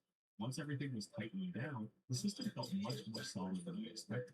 I could shake it around without worrying about the motherboard moving. But there was still one problem. The cooler was still too tall. This time, the obstacle wasn't the motherboard. It was the plastic structure around the disk drive area. At that point, I didn't really have a choice. It had to go. The plastic there is fairly thin, so instead of using a cutting tool, I used a soldering iron to melt it away through the wet. And, oh no, I accidentally cracked the shell. For a moment, I thought I had just ruined the entire project. So I grabbed the soldering iron again and carefully melted the plastic around the crack, hoping I could fuse the pieces back together. I sanded and trimmed the modified area to make the endings as clean and square as possible. Is it perfect? Not really. It's definitely not the most beautiful modification I've ever made, but it's strong. Considering how much cutting, melting, and abuse this shell has gone through, I'm honestly pretty happy with it. The I/O ports and display outputs were still rubbing against the edge of the shell, so unfortunately more cutting was required, and it didn't stop there. The USB ports were sticking out just enough that I had to carve out another opening to make everything fit properly. Then, oops, I accidentally cut one side wider than I intended. That opening ended up looking pretty rough. Honestly, it's not my finest part. So if you're watching this video, I'm hoping you'll be kind enough to skip over that part. Anyway, after a few more adjustments, I was finally able to fit both halves of the shell back together properly. And I don't think I'm exaggerating when I say this. From the outside, it still looks almost exactly like the PS2 Slim, which is precisely what I wanted. Then, right when I thought I was done, I realized I'd forgotten something important: a power input. At some point, this thing actually needs electricity. Thankfully, fixing it was much simpler than everything else I've been doing, and it only took a few minutes. Unfortunately, I didn't have an SATA to drive it in, so I had to use a standard SATA SSD instead. Thankfully, there was still just enough space left inside the shell to squeeze it in. Next came the power button. The original PS2 power button was completely dead, so I had to fall back on a solution I've used many times before. A simple switch, nothing fancy, just reliable. I mounted it in an empty spot along the edge of the shell where it's easy to reach but doesn't stand out too much. And with that, the hardware side of the project was finally complete. A fully functional PC inside the shell of the PS2 Slim. To power the system, I needed an external power supply connected to the 6-pin PCIe power. Not exactly how Sony intended this concept to be powered, but it gets the job done. Alright, this is the moment I've been waiting for the entire build. After all the cutting, modifying, and problem solving, will this thing actually turn on? Oh my god! No, it actually powered on the very first time. I genuinely wasn't expecting that. After everything I had cut, melted, modified, and improvised, I was fully prepared for something to go wrong. But somehow it worked. For the operating system, I'm going with Linux Mint. The hardware inside simply isn't powerful enough to deliver a smooth experience with Windows. And speaking of hardware, this little machine is running an i3-2450M paired with just 2 gigabytes of RAM. Not exactly a powerhouse by modern standards, which means my next move is pretty obvious. I want this disguised PC to behave as much like a real PS2 as possible. So I started looking into PS2 emulator. Before long, I found plenty of tutorials showing how to set everything up. At that point, my job was simple. Follow the instructions carefully and try not to break it. Now, I know watching software installation isn't exactly the most exciting thing in the world. So let's skip ahead to the part where I actually get it working. After everything was set up, launching games turned out to be surprisingly simple. Just a couple of mouse clicks and I was ready to play. The first game I tested was GTA San Andreas, and unfortunately, the results weren't great. The frame rate hovered around 15 to 20 FPS most of the time. This game was absolutely exhausting the CPU. You can see it sitting at 100% usage almost the entire time, desperately trying to keep up. At this point, it was pretty clear that the hardware needed some help, so I decided to give this PS2 a small upgrade. I had an i5-3320M ready to go. It's still only a dual-core, 4-thread CPU, but it's roughly 28% faster than the i5 I was running before. More important, it comes with Intel HD 4000 graphics instead of Intel HD 3000, and that's a fairly significant improvement in integrated graphics. While I was at it, we also upgraded the memory from 2 gigabytes to 4 gigabytes. Now let's jump back into the games and see whether those upgrades actually made a difference. Let's go back to GTA. The upgrade definitely helped. Frame rates are noticeably smoother now, gaining roughly 10 FPS compared to before. Most of the time, the game sits between 20 and 25 FPS. That's still not particularly high, but it's a meaningful improvement over the original setup. Next up is Dragon Ball Z. Here, the frame rate hovers around 20 FPS as well. And yes, by modern standards, that sounds low. But it's worth remembering that many console games from that era were designed around frame rates like this. Back then, nobody was chasing 60 FPS. Now let's try something completely different. Minecraft. And this is where things get much more interesting. The frame rate jumps to around 60 to 70 FPS, making the game feel considerably smoother than the PS2 titles. But I wanted to see how far I could push it, so I lowered the render distance to the minimum and switched to window. And oh my god, the FPS shot past 140. Although to be fair, it wasn't perfectly stable. There were still moments where it dipped below 100 FPS. Even so, that's an impressive result for a machine fighting its broken PS2 slowing. There are still a couple of quirks to this machine though. The biggest one is cooling. If I close the PS2's disk drive lid completely, the cooling fan gets starved of airflow and starts making a pretty unpleasant noise. But the moment I flip the lid open, the noise disappears almost entirely. So my solution is simple. I'll leave the lid open while gaming to give the system room to breathe, then close it again when the machine is turned on. The other major drawback is audio, or more accurately, the lack of it. This motherboard was originally designed for industrial systems and crypto mining applications, where onboard sound isn't exactly a priority. As a result, there's no built-in audio input. So, despite looking like a game console, this thing is strangely silent. But aside from those compromises, I call this project a success. I managed to fit an entire PC inside the tiny shell of a PS2 Slim and get it up and running. And honestly, that's all I set out to do. If you enjoyed the build, don't forget to leave a like on the video. It really helps out the channel. Ladies and gentlemen, welcome back to the workshop. It is fantastic to have you here. Super duper fantastic. Will has one awesome project coming up. Today, what we have planned is a chef's knife. So we're jumping back into something that we're a little bit more familiar with. It's going to be built just by me this time. It's for a professional chef, a pretty well-known guy. He asked me to make him a chef's knife, and I just couldn't say no. So we're going to have a lot of fun with this build, doing some wacky Damascus patterns that they're maybe not quite revolutionary, but pretty dang fun. So we're going to jump into welding up the village, hopefully getting the steel most of the way done today. and we'll continue finishing off the rest of the week doing an awesome handle and a grind in there for an S grind. You're going to try one of the S grinds? I did one of those last year. Will's made way more chef's knives than I. He's very good at making chef's knives. That's a tough grind. Yeah, that's going to be a lot of fun. This is what you're starting with. That's our starting stock. It's 20 layers of 1080 and 15 and 20 layered in kind of a different way. So rather than being totally straight, it's varying thicknesses of the different steels. So it should look pretty dang good when we get it all welded up. Yeah, can't wait to see what this looks like. Good luck. Have a great one. Let's jump into it.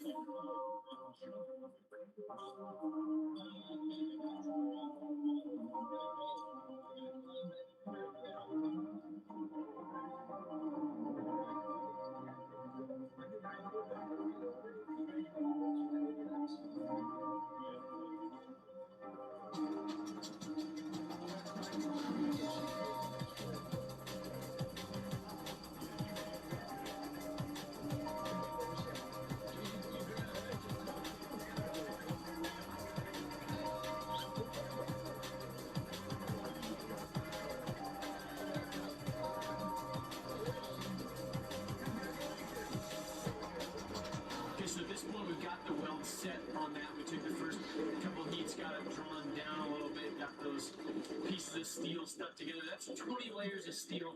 That's because the chef this is going to, it's his 20th year at the restaurant, and so it's kind of a commemorative thing there. So right now what we're going to do is draw that down into 5/8 inch square stock. And so it's going to be a really long bar head. And I'll chop that up into 5 pieces, twist each of those pieces, re-square them up, and slap them back together. And that's what's called multi-bar Damascus. It's a really old technique that was used in different pattern welding all over the world.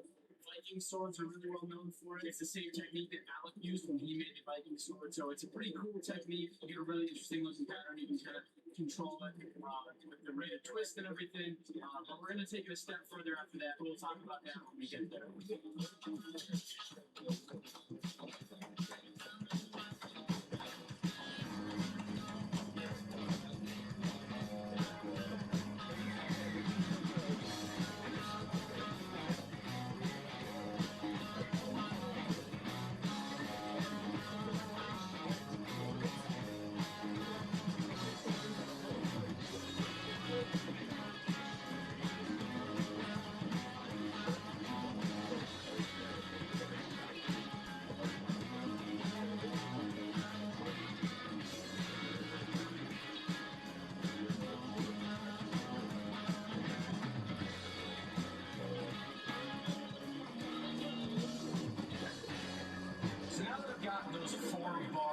Drawn out into 5/8 inch square. I'm going to go ahead and what I'm going to do is I'm going to take the bars and I'm going to twist 2 of them with a left hand twist, and then I'm going to do 2 of them with a right hand twist. After that, I'm going to go ahead and re-square them underneath the power hammer and weld them back together. It's going to look just like that. Forge weld them together into one solid piece, and we'll have that interesting stacked herringbone kind of pattern going on there, and it should look just fantastic. So let's jump into doing that.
ourselves a little bit of clean steel here. Go ahead, get a test sketch, see how everything is looking so far. We're going to cut off the ends before we jump into the really, really fun part. And 2, 1 at a time.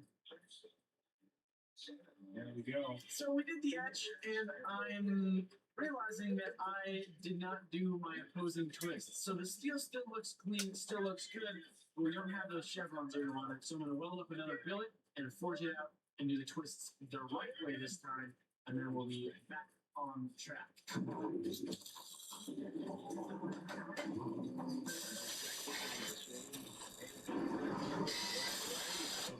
Round 2, multi-bar mask billet, ready for reconstruction. So this is the step that is really exciting. I'm going to take what we have right here, which is 11 inches by 2 5/16 by half-inch multi-bar billet, 5 bars, 20 layers steel. I'm going to cut it into squares, and I'm going to cut those squares at right angles. So I'm going to cut them in half along the diagonal. And then what I'm able to do is take that and swap those pieces around into a geometric pattern. So the one that I'm going to do is going to look like this. It's going to look like that. So the bars are going to be facing like that. That's the plan. We're going to stack a little bit extra 1080 in there in between to make it look a little bit more like a woven pattern, which is hopefully going to look like that. So now's the time to chop off the ends where it's not twisted and get to cutting it into first squares and then right triangles.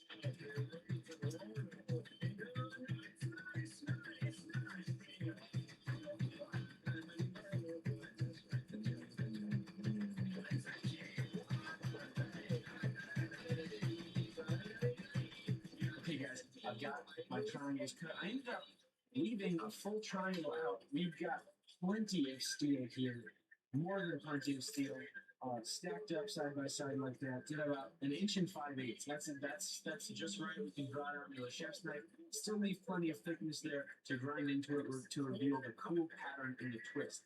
I ended up cutting one of the triangles in half, and we're going to have a nice square billet.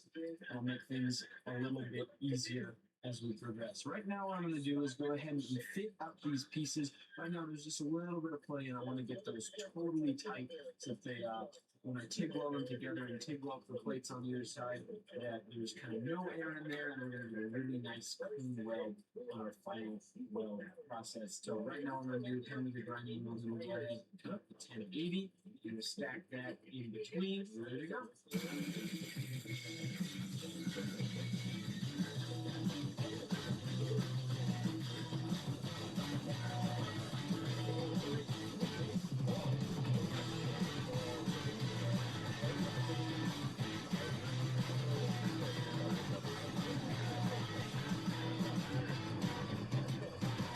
So I've got my pieces of 15 and 20 cut and ready. They're the same size, they're the dimension of the billet. And so what I'll do now is I'll TIG weld these top and bottom to the billet. And basically what they do is they keep all of those tiles and pieces from flying apart as I'm forge welding it together. And so I'm going to go ahead and try TIG welding. I've only done TIG welding twice before. We'll see if it works, then it works. And if it doesn't, then well, then that really sucks.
So we've done our forging, we've done our thermal cycles. It is now time to take some of the meat out of this knife. It currently weighs 2.5 pounds, and the overall weight of the blade when it's finished is probably going to be somewhere around 5 ounces. So we're going to go ahead, we're going to hop onto the 9-inch angle grinder and just rip off some of this material. There's a couple reasons that I've left it so thick. First off, we've got those 15 and 20 plates on the outside that were there to support the steel while we welded it, and we got to grind those out. And also, with a twist pattern Damascus, the farther that you grind into the steel, the more interesting the pattern becomes. It starts off as a candy cane, and then it turns into this kind of starry thing, and then at the very core it turns into this like almost looks like an H. Just gets better and better the farther you grind in, which is why I left this at, you know, like a 1/2 inch thicker, so when the final thickness there will be probably less than an 1/8 inch. We're gonna go hog off some material. Let's do it.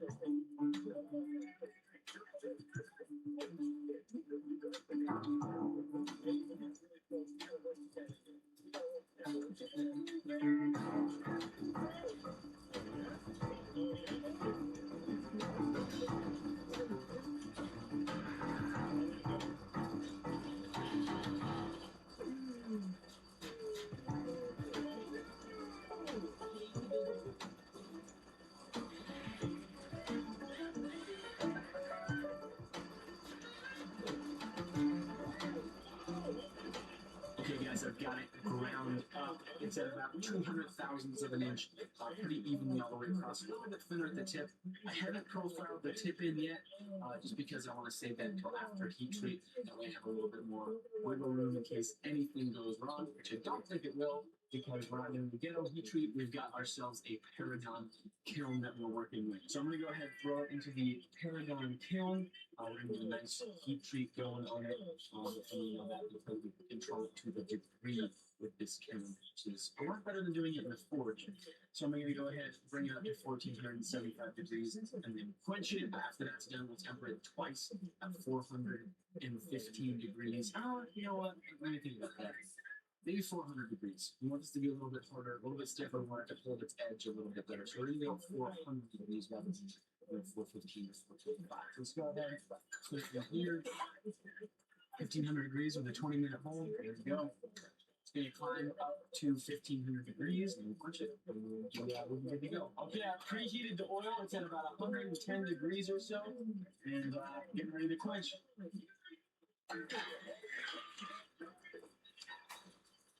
That doesn't look like it hardened. Uh-oh. That would not be very fortunate if that was the case.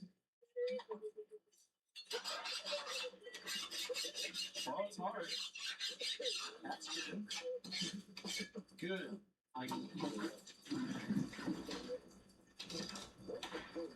Good deal. Okay, guys, we got ourselves a nice, hard, straight chef's knife. So that's going to be it for today's video, but we'll be finishing this chef's knife out, doing a sweet handle on it. So make sure to stay tuned for those videos coming up. So thanks for watching. I appreciate it. I'll see you on the next one. Ladies and gentlemen, welcome back to the workshop. Today we are going to be continuing work on the chef's knife that I started in the previous video. We're going to start off with some grinding and hopefully get the blade finished up pretty quick. Let's hop into the grinding and get started.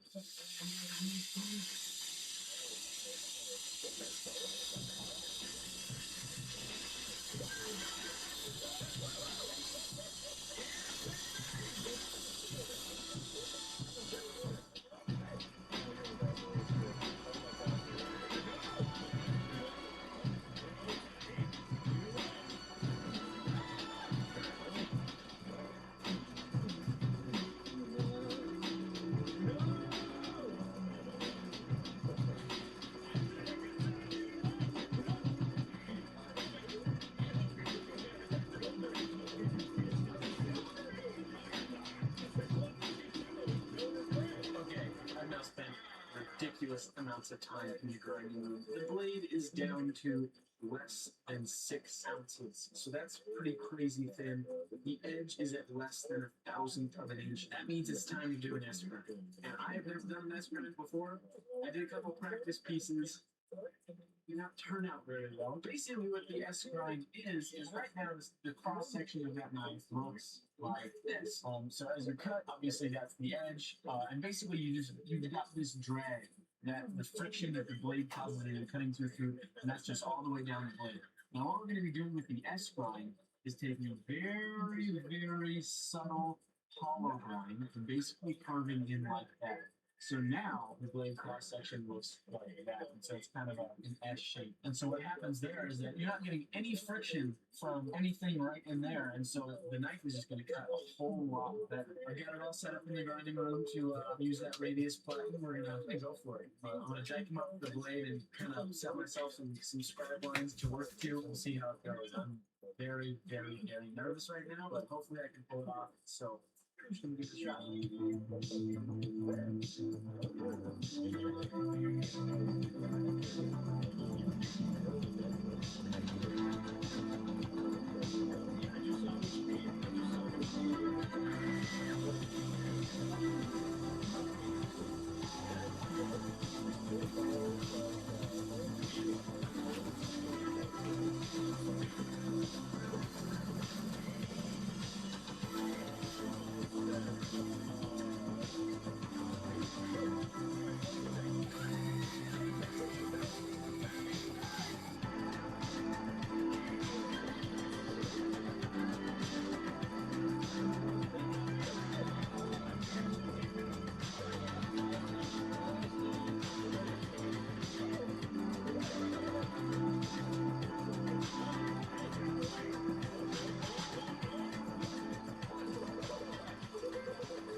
Okay, that was absolutely nerve-wracking, but we have an S brown chef's knife. Time to spend tens of thousands, hundreds of thousands of hours hand sanding this because that S grind is a little bit on the bumpy side, so I don't think that the hand sanding is going to go particularly quickly. But we're just going to power through it, get onto etching my maker's mark after the hand sanding, and then etching the blade, and then move on to the handle.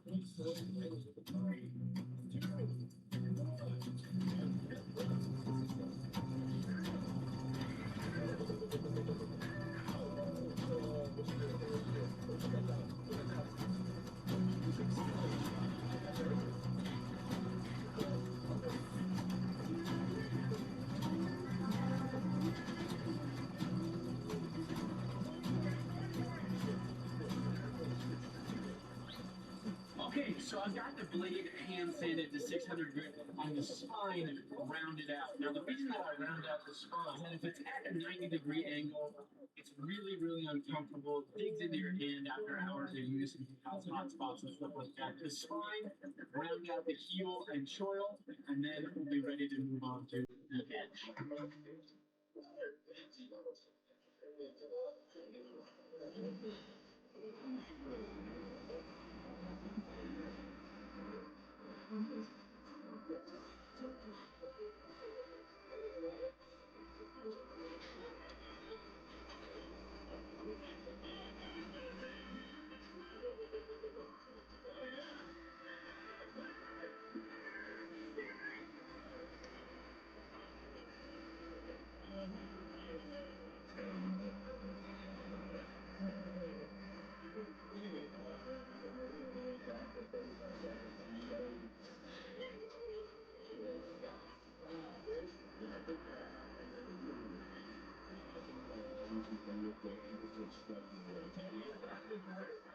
Okay, I've got my hand sanding totally done on this. It's at 600 grit in the hollows, on the flats, in the very bevel. I've rounded off the spine and the heel and ricasso of the blade to 600 grit, and it's now time to address a tang. Now, I've clamped a file guide on here. I'm going to go ahead and cut the shoulders so that they're totally flat. They were just kind of freehanded in there before.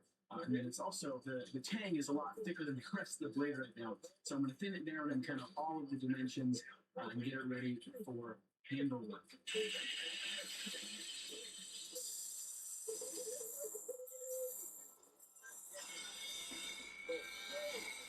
Alright, I've got the blade totally ready for etch now, so it's time to put it in the ferrite chloride for about half an hour or so, and that'll etch away the dark steel, the 1080, before I move on to doing my Maker's Mark here. I'll electro-etch this W Stelter Maker's Mark into the blade, and then I will scrub out all of the oxides on the blade so it'll be totally shiny all the way over before I move on putting it in some instant coffee. And the instant coffee etches a dark oxide on the 1080, which makes it black and white, and it's the final finish that we'll have on the blade.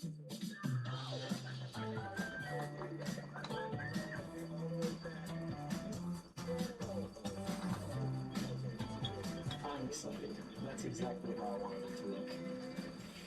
Maybe no, it looks better than I wanted it to look. It might look too good. You might have to start from scratch.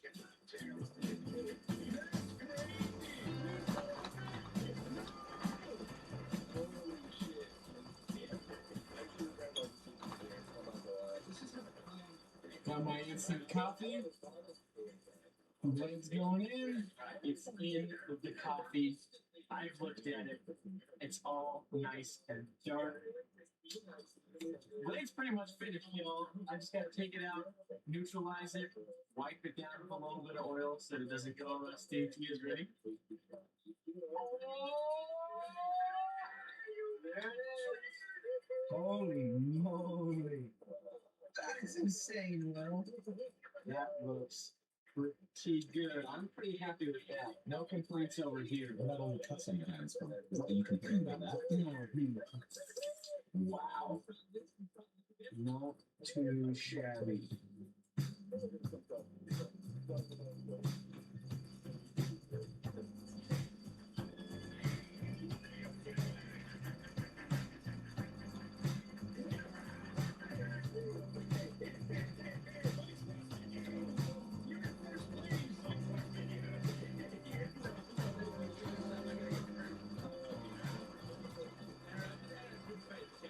Well, there you have it, folks. The complete chef's knife. The handle has a nice simplistic flow to it. It's done as well as the blade. Obviously, it still needs a handle, but we've got ourselves a finished chef's knife blade, and I'm going to call it there for this video. So we'll see you on the next one. Bye-bye. Ladies and gentlemen, welcome back to the workshop. On today's episode, we're going to be throwing a handle on this reconstructed multi-bar chef's knife. We're going to start off with a carbon fiber bolster, titanium spacer, and then a Boyna burl handle. It's going to be pretty cool. It's going to be a lot of fun. Thanks for joining us. Let's get to it.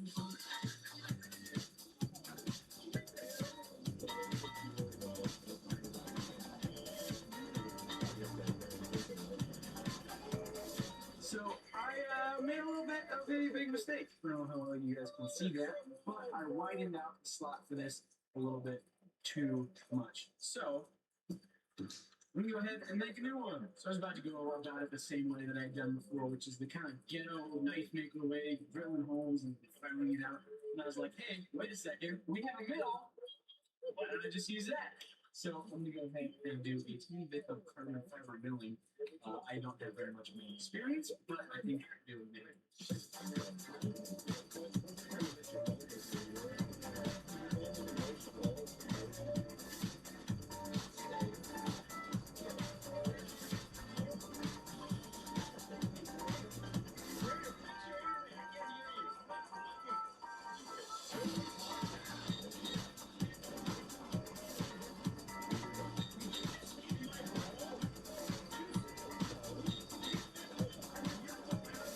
Today is quite simply not my day.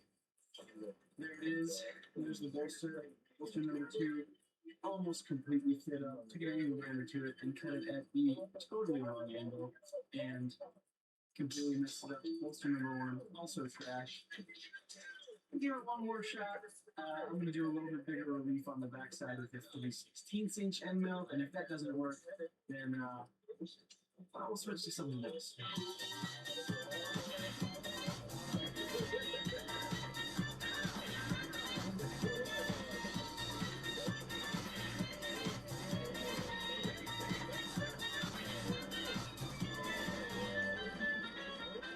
So as the saying goes, crack kills, and it is no different with knife making as it is with people. So I am going to give it a shot with a material other than carbon fiber. I'm going to give it a shot with some of this faux ivory. It's the same material that we use on the cavalry saber, just because this carbon fiber is so fussy, just unbelievably fussy. And we're kind of done with it at this point. It would look nice, but I think that having a light tone would look really, really nice as well. As you guys have seen, it all got a really nice color. So I think this would look very well as the whole material.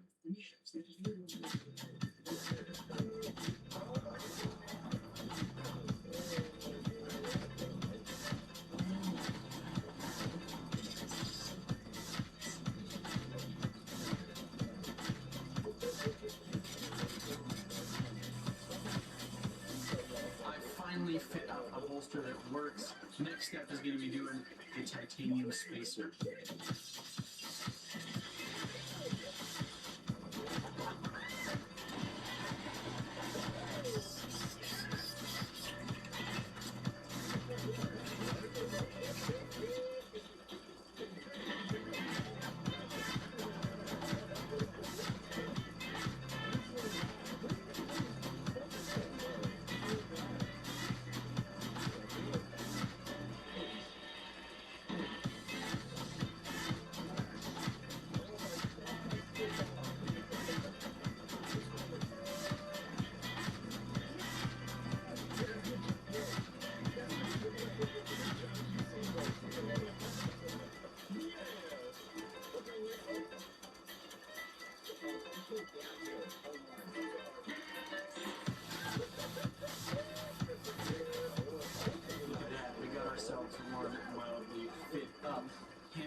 We still got some final fitting to do before we just right.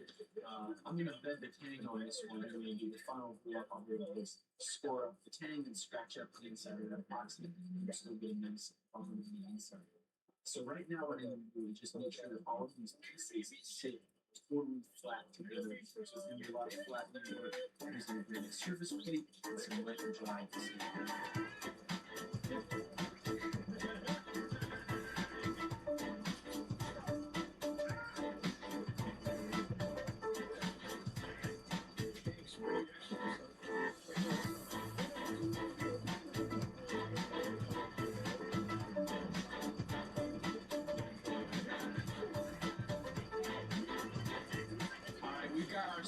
One big handle. Have a look at that. It's all fit up.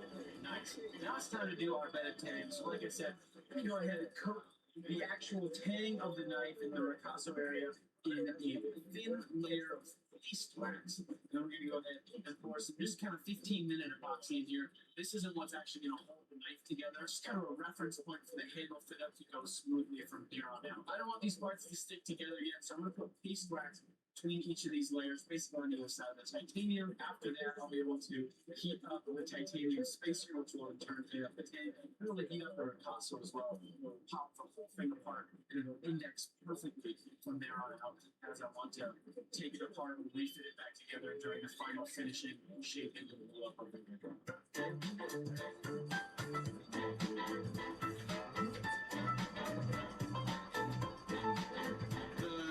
epoxy has cured up. We're now ready to go ahead and a little bit more handle shaping. It looks pretty damn good. Let's go ahead and start cutting in that shape. We're going to start off by cutting in the titanium because it just wants to burn anything around it if you try to grind it. So we're going to have to be really careful working on that spacer while we do the handle work. But I think it's going to be pretty good.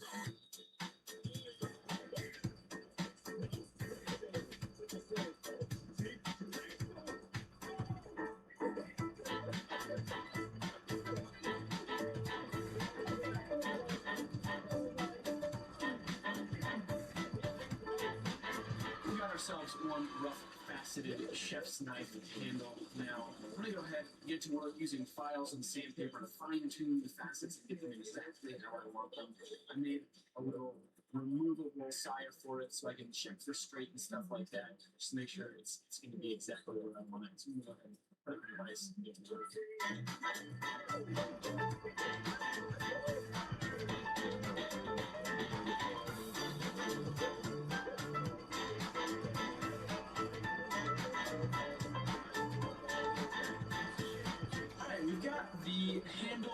pretty dang close to where it's going to end up at the final shape. Got a little bit more work left to do on it, but I'm going to save that for after it glue up, just because I know that nothing's going to move around at all whatsoever. So I've got it where I need it for now. I'm going to go ahead now and take this tang into the grinding room and cut some notches in it so that the epoxy has something good to sit onto, so that blade's not going to come out, fly off the handle, because we're only going with a chemical bond on this one. I'm not going to do any pins or anything like that. The epoxy is more than strong enough to hold it together for a hard life for 100 years. So we go ahead and cut some notches with a pretty rough belt in this tang, and then give it the old glue up. Look at that, guys. We got ourselves one notch tang right here. It is now ready to degrease all of these parts. Mix up ourselves some epoxy. Slap it together all casual life. Just kidding. This is nerve-wracking and painful. You're ruining my songs. So I was real casual, you know what I'm saying? Nice and casual, we don't even talk the same. No, this is the most nerve-wracking part of the build, because basically from here on out, we can't go back, and if we do, we lose days and days and days of work. I give a deadline, right? I give a deadline. This needs to be done in 24 hours. Yes, I'm leaving for Atlanta early Thursday morning, and I intend to bring this with me, so this needs to go right the first time. No do-overs right now. So we're going to very casually be sweating this whole time as we get this glue up done. We're going to go ahead and get some acetone over all these parts, mix up some West Systems 24-hour epoxy. So we're going to have a nice long cure time and nice cure point, so we're ready for it to do the final finish work on it.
How long have you been in the shop, Will?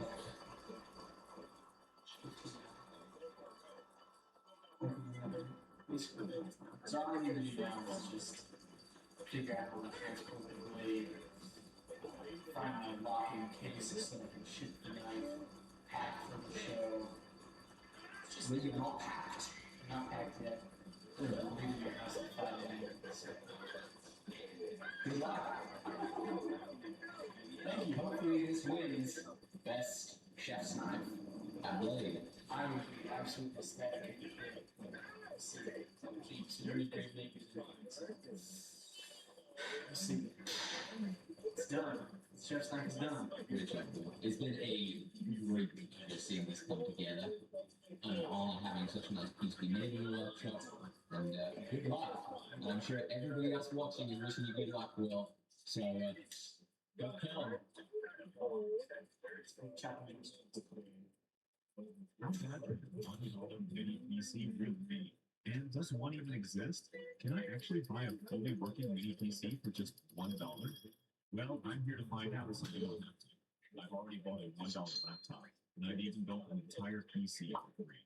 But a mini PC is a much bigger challenge, because when it comes to computers, small machines are expensive. So this challenge is going to be hard. My goal is simple.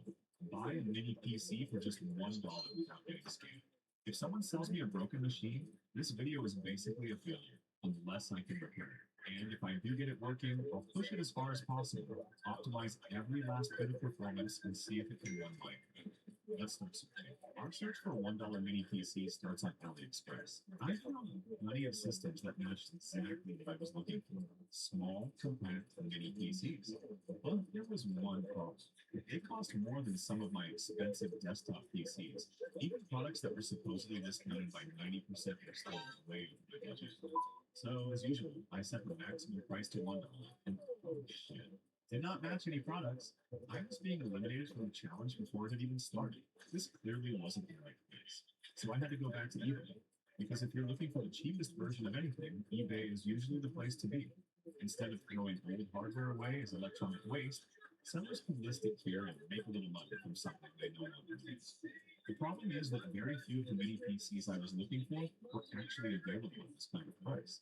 I even increased my budget by another $10, and all I could buy without entering an auction was an empty mini PC case. If I wanted a complete mini PC, I'd have to deal with bidding wars and pay an absurd amount for shipping. At this point, I was completely stuck. The place I thought would be perfect for this challenge turned out to have nothing for me. At this point, I was almost out of options. So I did what every desperate bargain hunter eventually does. I started gambling on auctions. While browsing eBay, I came across an HP EliteDesk 800G4 Mini with a starting bid of just $1. For a brief moment, I thought I had hit the jackpot. Then almost immediately, somebody outbid me. Apparently, I wasn't the only person hunting for ridiculously cheap computers. I was fighting bots. Either way, I didn't expect this challenge to take so much of my time. And by day 2, my strategy had completely changed. Instead of looking for the best mini PC, I started looking for the one nobody wanted.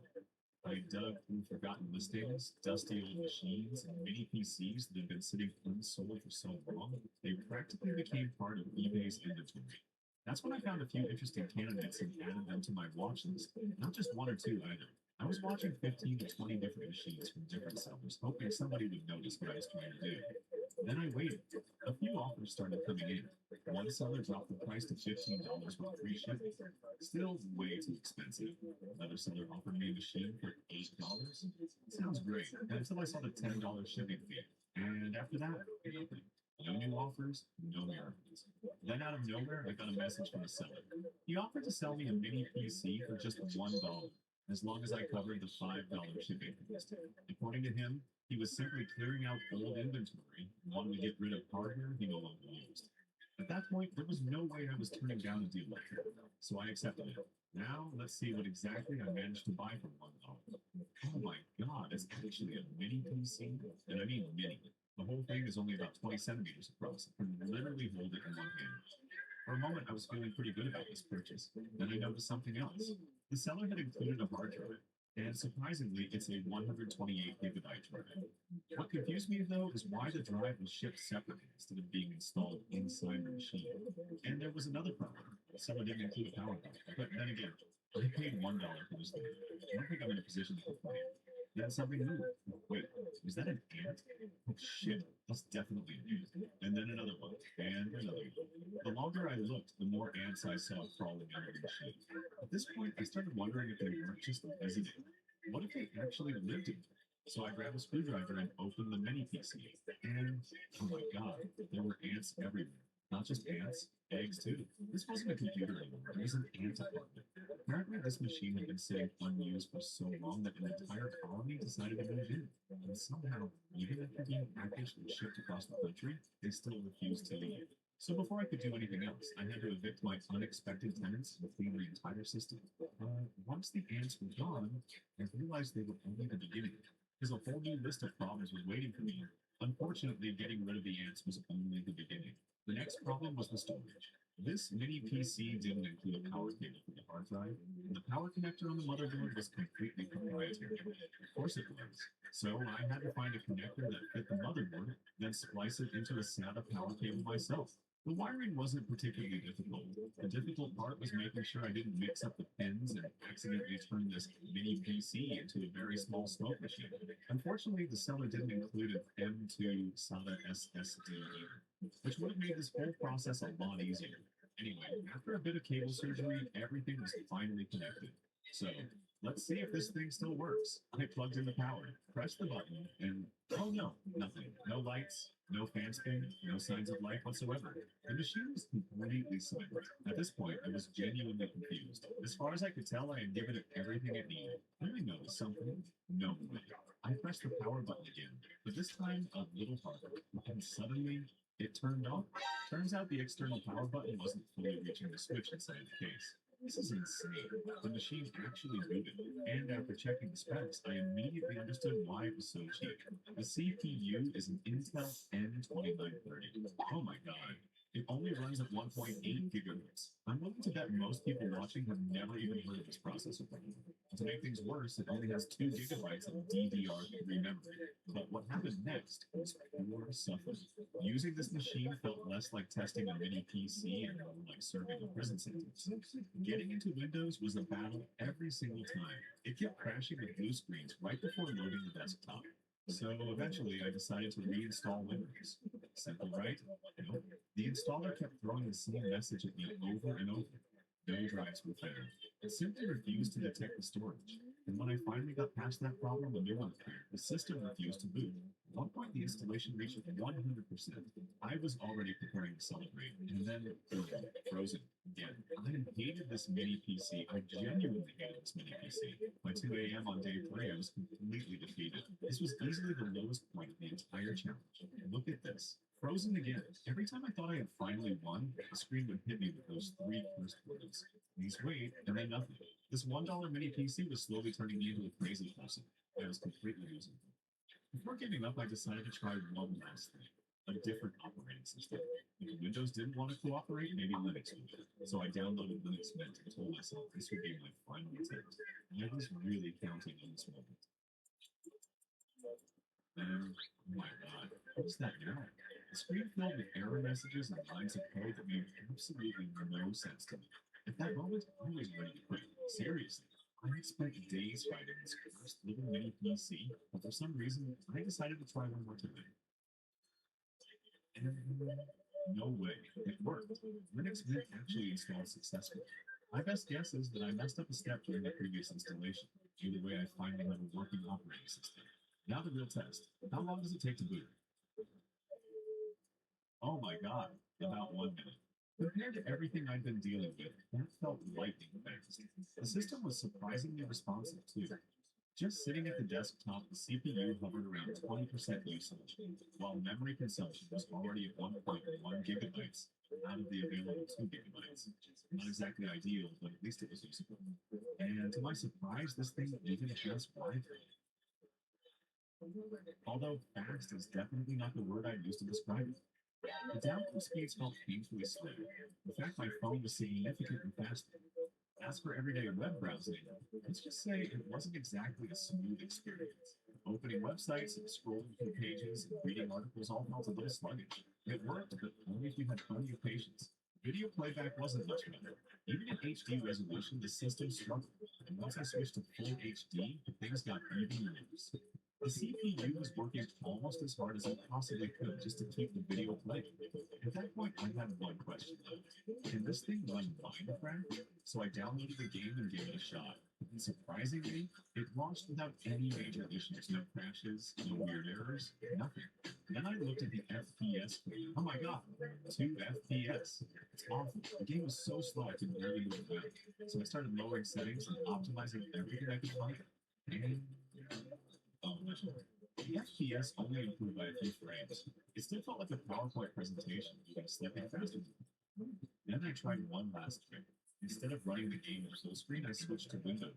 And no way. The FPS suddenly jumped to around 20 to 30. Not exactly an amazing gaming experience, but compared to 2 FPS, it felt like a completely different computer. But I wondered if there was still a little more performance left in this machine. So I decided to try an older version of Minecraft, 1.8.9, and the difference was immediately noticeable. The FPS jumped to around 120. While moving around the world, it would sometimes drop to around 90 FPS, but overall it remained fairly consistent. To be honest, this result surprised me, not because the experience was amazing, but because it was much better than what I had seen on newer versions. Would I call it a perfect Minecraft machine? Definitely not. But for a $1 mini PC running a decade-old processor, I think the performance is reasonable. As long as you understand its limitations and choose the right software, it's still capable of doing the experience. So in the end, this $1 mini PC can play Minecraft. It's not really fun. Getting to this point took a lot of troubleshooting, Linux installation, and more patience than I expected. But somehow it got there. If you enjoyed watching me struggle through this channel, consider subscribing and helping the channel reach 1,000 subscribers. And if you're curious about what other ridiculous hardware can be bought for almost $1 million, click the video on screen. Thanks for watching, and I'll see you in the next one. Once again, I managed to get my hands on a $1 PC. The past 2 weeks, I've been searching for the cheapest PC I could possibly buy, and this is what I ended up. A machine that's already 16 years old. This time, the challenge is much harder. My ultimate goal is to push this ancient PC all the way to 1,000 FPS fine. Let's find out if it's possible. I bought it a few days ago, and it finally arrived yesterday. So let's open it up and see what I actually got. Wow, this thing is heavy, and thankfully the seller packed it really well. The entire system is surrounded by thick foam, so it arrived looking intact, undamaged. So far, so good. And here it is. The PC I bought is a Dell Optiplex XE, originally released back in 2010. Visually, it's definitely showing its age. The case is covered in scratches, and the front panel is absolutely filthy. I already spent some time cleaning it before filming this, but honestly, it only made a small difference. Then I noticed something that made me mad. There's still a sticker on the front that says Intel Core 2 on the side, which should immediately give you an idea of just how old or potentially how slow this machine might be. But right now, I'm not worried about performance. I just hope there's actually a computer inside this case. Because the last thing I want is to open it up and discover that the seller shipped me an empty box. Oh my god, this thing smells terrible. The moment I open the case, I just get a smell that can only be described as years in neglect. But thankfully, there is actually a computer inside, so that's a good start. Wait a second, what is that? Is that a wasp nest? Oh no, it is. It actually is. At some point in its life, this computer became home to an entire colony of wasps. I genuinely wasn't expecting that. The good news is that there aren't any wasps left inside, because that would have turned this unboxing into a completely different kind of video. My guess is they got in through the graphics card's I/O things and eventually built a nest inside the case. And honestly, that tells you everything you need to know about this machine's history. Alright, let's see what we're actually working with. Inside the machine, there's a single 2 GB stick of DDR3 memory. And honestly, that's not a lot. Getting Windows to run smoothly on 2 GB of RAM is already a challenge. Never mind trying to hit my 1,000 frames per second. But that's fine. We'll use every trick we can. There's also a 128 GB hard drive this time. And that's pretty much it. Anyway, enough looking. Let's plug it in and see if it still works. Oh, come on. What now? Wait, is that a cockroach? No way. It is. It's literally walking around inside the computer like it owns the place. At this point, I'm starting to think I didn't buy a PC. I accidentally bought an insect department. First the wasp nest, and now a cockroach casually taking a stroll through the case. Apparently, I've interrupted an entire feeder system. Needless to say, there's no way I'm letting this thing stay in my house long enough to start my. This has easily been one of the most horrifying unboxing experiences I've ever had. Now it's finally time to find out whether this $1 PC actually works. I press the power button and no way. It turned on immediately. That's a very good sign. Then, oh no, it shut itself off. What now? The machine kept turning on and off over and over again. I hadn't even touched it. At this point, I was already preparing myself for bad news. So I decided to start with the basics. I removed the RAM, cleaned the contacts, cleaned the memory slot, and put everything back together. Then I tried again. And Oh my god, look at the display. Not only that, it's actually booting into Windows. You can see it right there. This machine is alive. After everything I found inside this case, I genuinely wasn't expecting to get this far, and somehow I actually made it into Windows. Now I'm incredibly curious. What CPU is hiding inside this thing? Inside, there's an E8-400 processor, a CPU that was released back in 2008. It has just 2 cores and 2 threads, with a clock speed of up to 3 gigahertz. Around 16 years ago, a 3 gigahertz processor was something many PC users could only dream of. In the multi-core test, it scored 510 points, and in the single-core test, it managed 258 points, which really nothing impressive about those numbers. The bigger concern is the memory. This machine only has 2 gigabytes of RAM, so the question is, can it even launch Minecraft? Before jumping into gaming, though, I want to check its basic performance first. Things like watching videos and simple tasks. When it comes to video playback, the machine actually handles 1080p content surprisingly well. But there's a catch. The CPU is already running at nearly 100% usage just to play a video. And if a simple task like that is pushing the processor to its limits, I'm starting to worry about what's coming next. So let's move on to the real test. Can this thing actually run Minecraft? Oh no, what is this? The game wouldn't even launch. Instead, I was greeted by an OpenGL error. And honestly, this is one of the biggest problems with old Office PCs that don't have a dedicated graphics. After checking the system, I discovered that my OpenGL version was only 1.1. The problem is that Minecraft requires OpenGL 2.1. So before I could even think about gaming, I had to solve that first. After a bit of tinkering and installing a new OpenGL driver, success, the machine had just received a free update. Alright, let's try launching Minecraft again. Oh my god, it's actually starting. What a relief. But there was another problem. I had to wait almost an entire minute for the world to load. Now for the moment of truth. The FPS count. Oh no, 12 FPS. Sometimes it dropped below 10. This is awful. The game feels barely playable, so I started applying some basic optimizations. Lower graphics settings, reduce visual effects, the usual tricks, and still bad. The frame rate only climbed to around 17 frames per second. At that point, I was running out of options, so I tried the last thing I could think of. Lowering the display resolution to HD? No way. The frames per second jumped automatically. Now it's approaching 50 frames per second, which is a huge improvement. But compared to the 1000 frames per second goal I set for myself, I'm still a very, very long way from getting there. Alright, let's try something else. Instead of changing the hardware, I decided to go with an older version of Minecraft, 1.8.1. At full HD, the results were still pretty disappointing. The game hovered around 23 frames per second, which wasn't much of an improvement. And I tried running it in Windows, and no way, 90 frames per second. That's a huge difference. The game suddenly felt far smoother and much more responsive. In ideal situations, I even saw the frame rate climb as high as 140 frames per second. That's definitely progress, but I'm still nowhere near my goal. At this point, I think it's time to try one more thing. Installing a performance mod and seeing if I can squeeze even more FPS out of this ancient machine. So I installed FastGraph, better FPS, and a few other performance mods. And the result? 50 FPS, a complete disaster. Somehow I had made things worse, if not better. The frame rate was significantly lower than before, which meant I'd either configured something incorrectly or introduced a new bottleneck without realizing it. At that point, I went back to the drawing board. Then things got interesting. Very interesting. Shortly afterward, I managed to hit 312 frames per second, which is absolutely crazy for a $1 PC. The biggest change was switching to an older version of the game, Optifine 1.5.2. Then I loaded into a super flat world and started stripping away every possible obstacle to performance. I wanted to see the absolute limit of what this machine could do. And honestly, the results surprised me. But even with all of those optimizations, I'm still only about 1/3 of the way toward my original. I've tried just about everything I can think of. Reaching 1000 frames per second on this machine feels impossible, at least in its prime. So that leaves me with one final question. What happens if I take this $1 PC and push it to an entirely different level? Because maybe the real solution isn't more optimization. Maybe it's an upgrade, and that's exactly what we're about to find out.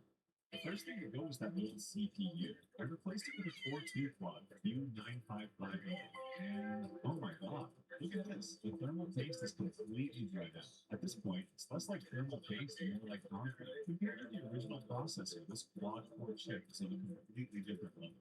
In terms of overall performance, it's roughly 10 times more capable than the CPU I studied.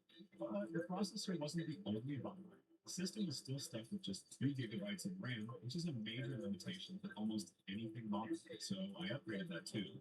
4 2 gigabyte sticks, bringing the total to 8 gigabytes. And finally, the most important upgrade of all, a graphics card. For a CPU like this, something like the GTX 1050 Ti is more than enough to unlock most of its potential. Thankfully, the system already has a 280 watt power supply, so I wasn't too worried about power consumption. Of course, nothing ever goes smoothly. The DVI connector on the graphics card was colliding with the case and preventing the card from fading.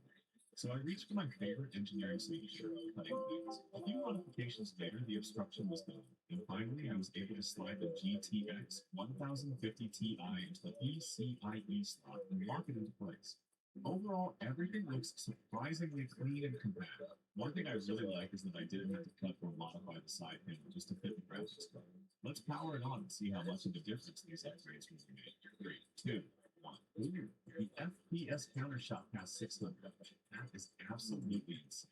I knew the upgrades would help, but I wasn't expecting a difference this big. Compared to the original configuration, performance has increased by almost 10 times. There's one problem. It's not stable at all. The frame rate is bouncing everywhere. One moment it's down at 200 frames per second. The next it's jumping past 800. It's complete chaos. Still, for the first time in this challenge, the goal actually feels within reach. As the world continued loading and everything settled down, the FPS kept climbing higher and higher. At one point, I recorded a peak of 978 FPS. It's so close it almost hurts. And then it happened. 1000 FPS finally. After all the upgrades, troubleshooting, and experiments, I had done it. What's even better is that I achieved it without lowering the resolution. And I think that's the most important takeaway from this entire project. A $1 PC can reach 1000 FPS, but only after a lot of help. Looking back, I was probably fooling myself when I thought the original system could ever do it on its own. Without the upgrades, that goal was never going to happen. Thanks for watching all the way to the end. If you enjoyed this video, I think you'll like the one on screen even more. Go check it out. I'll see you over there. How you doing? I'm Paladin. This is Slack. And boy, we've got an action-packed episode for you today. These are the scariest video clips going around the internet right now. So hit that subscribe button and get ready for more spooky content just like this.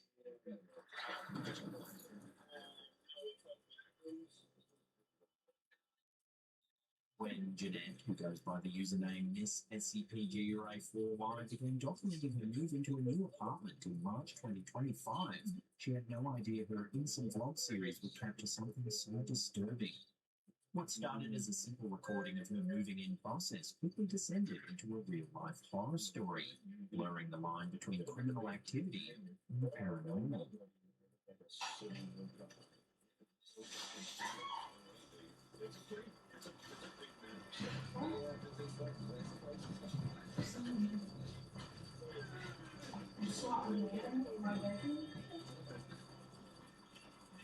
Jeanette's first chilling encounter happened as she casually filmed a dance video for TikTok. But as she did, something terrifying happened.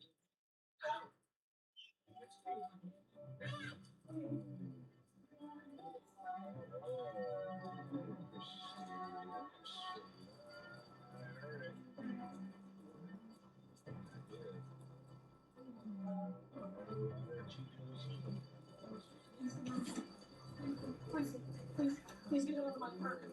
Please get out of my apartment. The footage reveals an unknown man standing silently in her apartment, having presumably entered through an unlocked door. Please get out of my apartment. While this encounter is dangerous and creepy, there's a small detail that has left commenters even more confused and freaked out. If we watch the clip again, as Jeanette runs for safety, the front door of the apartment appears to open by itself.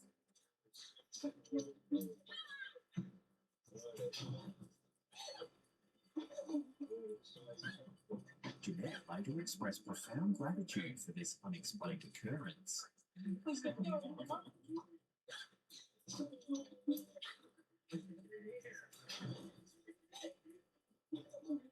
However, the unnerving events didn't stop there. Just a few nights later, while attempting to film a casual video with her cat, Jeanette captured another deeply unsettling phenomenon.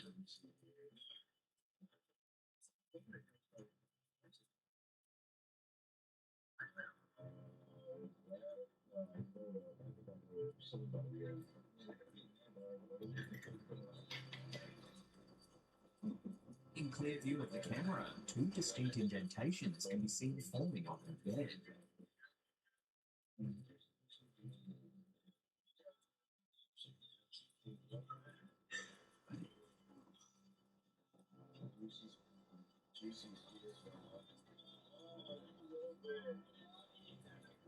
Already rattled by the intruder incident and now confronted with apparent paranormal activity, Jeanette swiftly called the police and sought refuge with a neighbour. Authorities quickly apprehended the human intruder, who had again been lurking outside her door, and found themselves utterly baffled by the otherworldly aspects of Jeanette's ordeal. They confirmed the break-in, but admitted to having no explanation for what occurred in this video.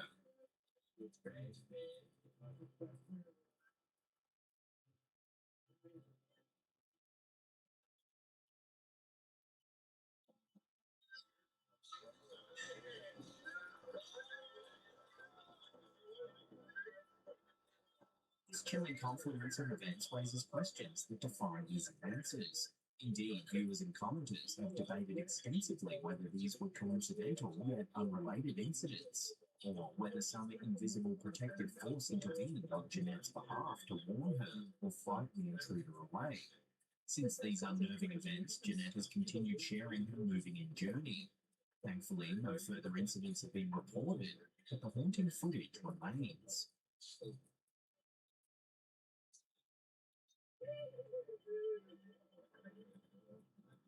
In March 2025, residents of Uva, Colombia witnessed an extraordinary event.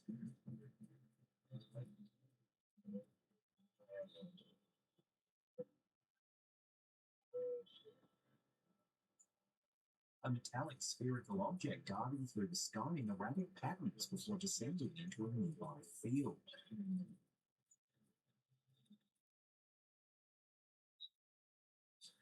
Captured on video by multiple witnesses, the object exhibited rapid, unpredictable movements, leaving onlookers both amazed and unsettled.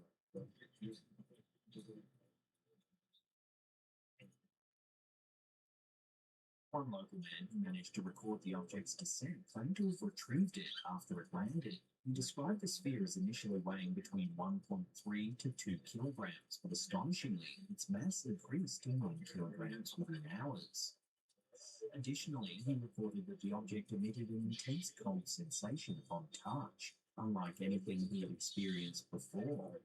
Following his interaction with the sphere, the man suffered from nausea, dizziness, and severe headaches, prompting him to seek medical attention.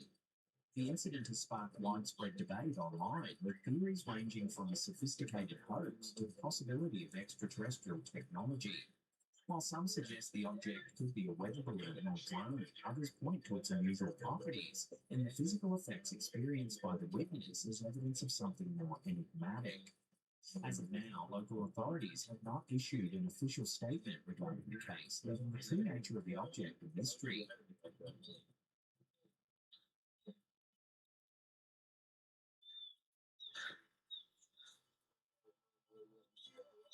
Our next segment dives deep into a pair of fascinating clips that at first glance seem wildly different, but on closer examination reveal striking parallels about the mysteries of reality and the potential existence of non-human intelligences. In a recent congressional hearing with Representative Eric Burleson, Dr. Eric Davis, a physicist specializing in advanced propulsion systems and interstellar travel, dropped bombshell claims about covert government programs. And that is a pretty transformative trip.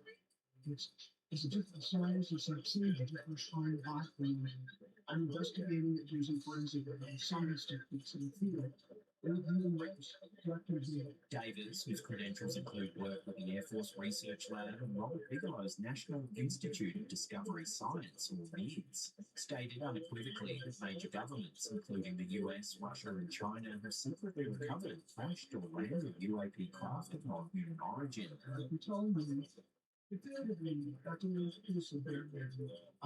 The human race, basically, is one of the biggest governments.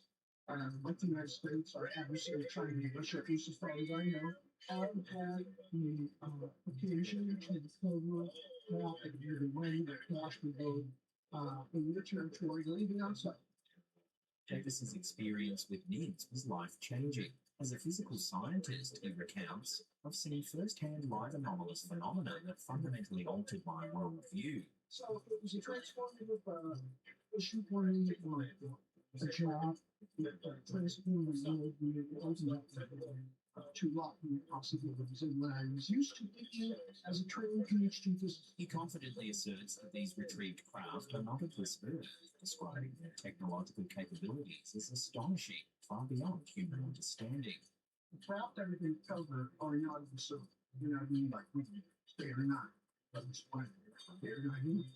They are an alien technology, whatever the word alien means. All the extraterrestrials, we don't know. We don't know.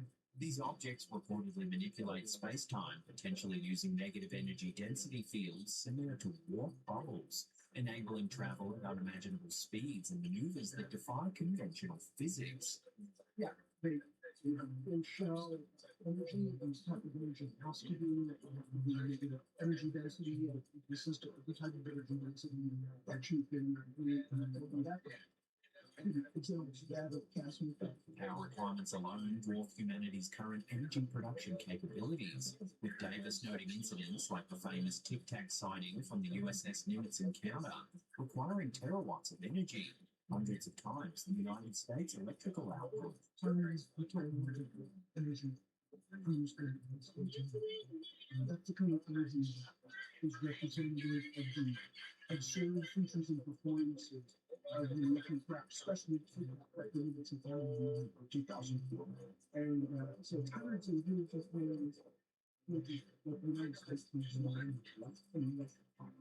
Perhaps most intriguing, Davis describes encounters associated with these recovered crafts featuring diverse non-human intelligences, the small iconic greys, tall humanoid beings referred to as Nordics, and even entities with insectoid or reptilian appearances. Very typical to movie species people who raise the movies because I have this and torso. And the Nordics are typically human size, actually 5'6". And seeing the people who this label that told me is that he emphasizes that such craft retrieval operations are shrouded in secrecy, exceeding even the Manhattan Project, protected by layers of bureaucratic obfuscation dating back to the Eisenhower era. Davis also revealed his role in briefing whistleblower David Grush, whose revelations have recently pushed the UFO topic into public consciousness. This is one of the most well-known programs in congressional oversight in our time. When the interview surfaced on Reddit, users immediately picked up on Davis's comments about insectoid beings and their unsettling implications. Redditor Major Caps observed the eerie overlap between Davis's descriptions and recurring psychedelic visions, particularly those experienced on DMT. He notes that mantis beings are common in psychedelic experiences, theorizing that perhaps our brains evolved a deep-rooted psychological reaction to insect-like forms. Indeed, Davis's descriptions of various alien species like Nordics and Greys align curiously well with archetypal imagery found in human mythology and psychology. Could these similarities hint at a deeper psychological aspect of alien encounters? Or are these authentic presentations distorted through our brain's perceptual biases? The curious Reddit discussion seamlessly transitions us into our next intriguing exploration. The peculiar nature of DMT experiences, extensively documented in a YouTube upload by creator, your mate Tom. N-dimethyl tryptamine, or DMT, often catapults users into an otherworldly dimension that defy conventional explanations. These encounters can be enlightening, terrifying, or mystical. DMT, a powerful psychedelic compound, is infamous for producing vivid encounters with seemingly autonomous, intelligent entities. Far from simple hallucinations, these experiences are described by users as realer than real and frequently imbued with profound familiarity. The speaker posits that DMT does not merely fabricate images in the mind, rather it seems to unlock hidden aspects of consciousness, perhaps even grant access to alternate dimensions entirely. Many believe that drugs generate experiences within your mind. But in reality, especially with psychedelics, they unlock parts of your brain that give rise to experiences already dormant in human consciousness. It opens up the door, blocking you from accessing realities that were already there. Among the commonly reported entities are the playful yet eerie machine elves, made famous by philosopher and psychonaut Terence McKenna. Most common machine elves include all living people type entities such as imps, elves, gnomes, leprechauns, etc.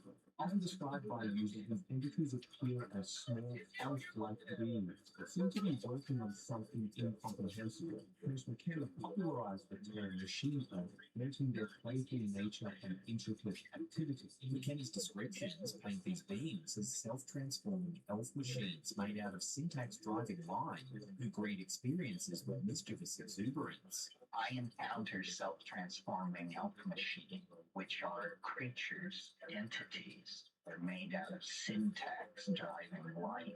These things mob you like badly trained Rottweilers. They come bounding forward by the dozens, by the hundreds. Other entities regularly encountered include majestic and intimidating insectoids, particularly praying mantis-like beings who perform delicate psychic surgeries, often with benevolent intent. The most common insectoid being that people report is the infamous praying mantis, which is usually a giant figure performing some kind of neurosurgery. There are angelic beings radiating compassion and wisdom, trickster jesters provoking confusion and insight, reptilian figures embodying primal fears, and mythological entities, from divine archetypes to demonic presences. Demonic entities are typically described as sinister beings. These can take many forms, like shadow figures, devil archetypes, or monstrous foes, maybe Baphomet, I don't know, whatever you perceive to be demonic or evil entities. Could be a Lovecraftian type entity. The consistency of these entity encounters across countless DMT reports begs the question, are these merely manifestations of collective unconscious archetypes, projections of internal psychological structures, or genuine interactions with non-human intelligences inhabiting realities parallel to our own? Surprisingly, Dr. Davis's UFO revelations and the DMT entity phenomena described by your mate Tom share compelling commonalities. Both phenomena feature recurring archetypal figures, insectoids, humanoid Nordics, and diminutive greys, each suggesting a similar cast of non-human intelligences interacting with humans. Could the entities described in crash retrieval programs be linked or even identical to those encountered in altered states of consciousness? Psychedelic researchers often theorize that endogenous DMT production within the brain could explain some paranormal encounters, including alien abductions and mystical visions. But as Davis insists, recovered craft and entities appear definitively physical and technologically advanced, suggesting that the reality behind these phenomena could be more complex than mere hallucinations. Redditors like Major Cabs have raised insightful questions. Why would genuine non-human intelligences present themselves in forms our brains find both fascinating and uncanny? Are our minds trying to rationalize utterly foreign entities into recognizable forms? Or perhaps our deeply embedded evolutionary responses to reptiles and insects make these beings memorable, easy archetypes for non-human intelligences to adopt? And as legendary ufologist Jack Vallée emphasized, human interactions with alleged non-human intelligences often carry overtones of deception and manipulation. Similarly, psychedelic entities frequently engage in trickery, humor, or cryptic teachings. Could these parallels suggest both phenomena, alien encounters, and DMT journeys are manifestations of a shared, deeper cosmic mystery?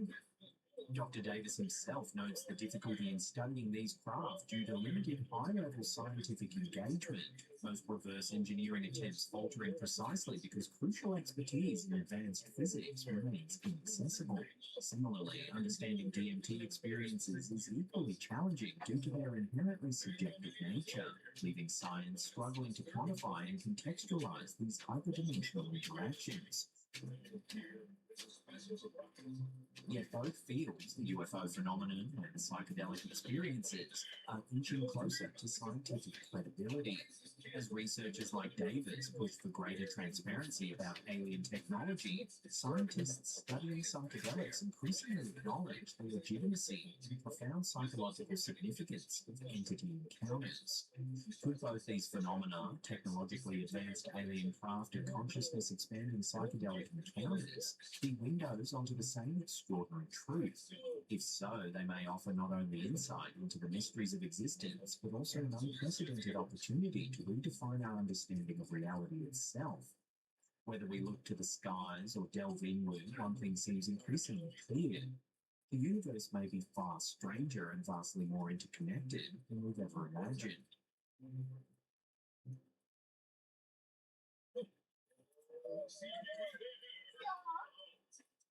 Two friends from Melbourne, Australia, had an experience they'll never forget, captured and shared by TikTok user Amber Bambi. Late one night, parked innocently in the western suburbs McDonald's car park, their casual outing took a disturbing turn. Oh my god, Tiago!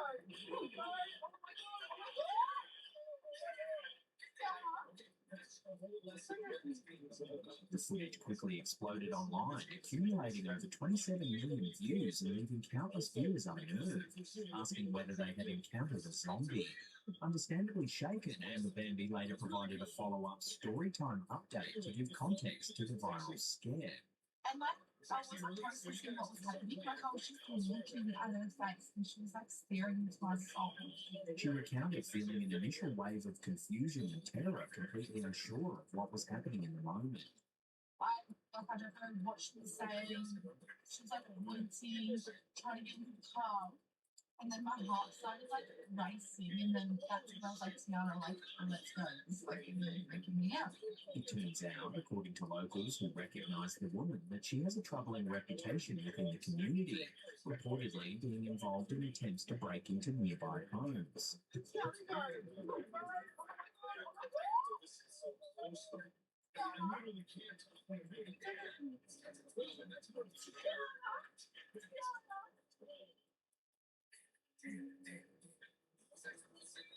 In a bizarre new phenomenon, some ChatGPT users have recently reported encountering a disturbing glitch while using the app's voice mode.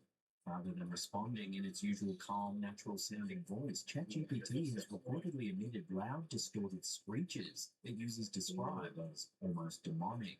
So 25,000 divided by 3,600 is roughly 6.9 hours. So it'll take about 7 hours to download that 125 gigabyte file at 40 megabits per second. No worries, it's only good to double check. According to those who've experienced it, the unsettling audio glitch occurs randomly and without any clear trigger, abruptly interrupting otherwise normal conversations. So 25,000 divided by 3,600 is roughly 6.9 hours. So it'll take about 7 hours to download that 125 gigabyte file at 40 megabits per second. Just a minute. No worries, it's only good to double check. As users share their spooky encounters online, social media threads and forums are filling up with theories ranging from technical explanations, like corrupted audio files or issues in speech synthesis, to playful suggestions of ghostly interference. OpenAI has not yet officially commented or acknowledged the issue, adding an extra layer of mystery. Some commenters have even humorously speculated about AI hauntings, or joked that ChatGPT has become possessed. Have you experienced this eerie glitch? Is it just an odd bug in the system, or could there be more behind these strange digital screens? So it'll take about 7 hours to download that 125 gigabyte file at 40 megabits per second. No worries, it's only good to double check.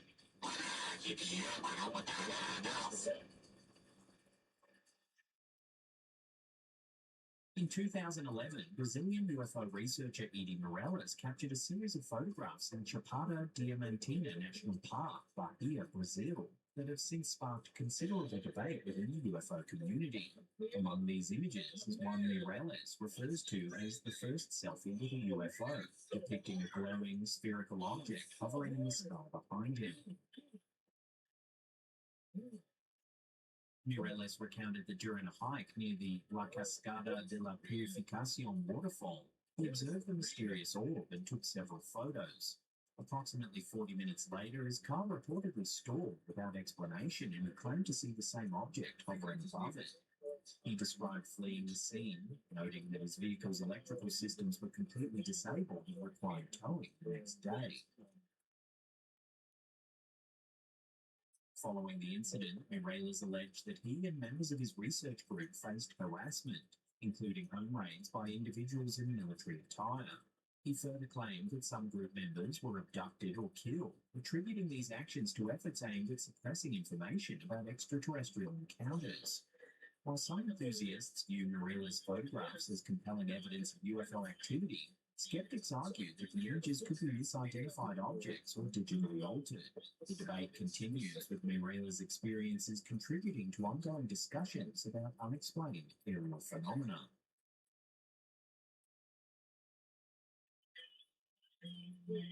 Coming up in our last segment, we explore the troubling implications of the dead internet theory. But before we do, remember to tickle Bigfoot's nipples, slap Mothman in his stupid face, and question whether the road really should be dating your mother or not. Moving against something, or there's something like moving against me, but I haven't ever really been quite as moved before. In a detailed exploration dubbed Destiny's Schizo Arc, a prominent online creator known as Last Night on Destiny narrates their unsettling journey through a digital landscape increasingly dominated by bots and fabricated identities. Initially sparked by personal experiences of targeted online harassment and censorship, the speaker's investigation expands into a broader but chilling realization.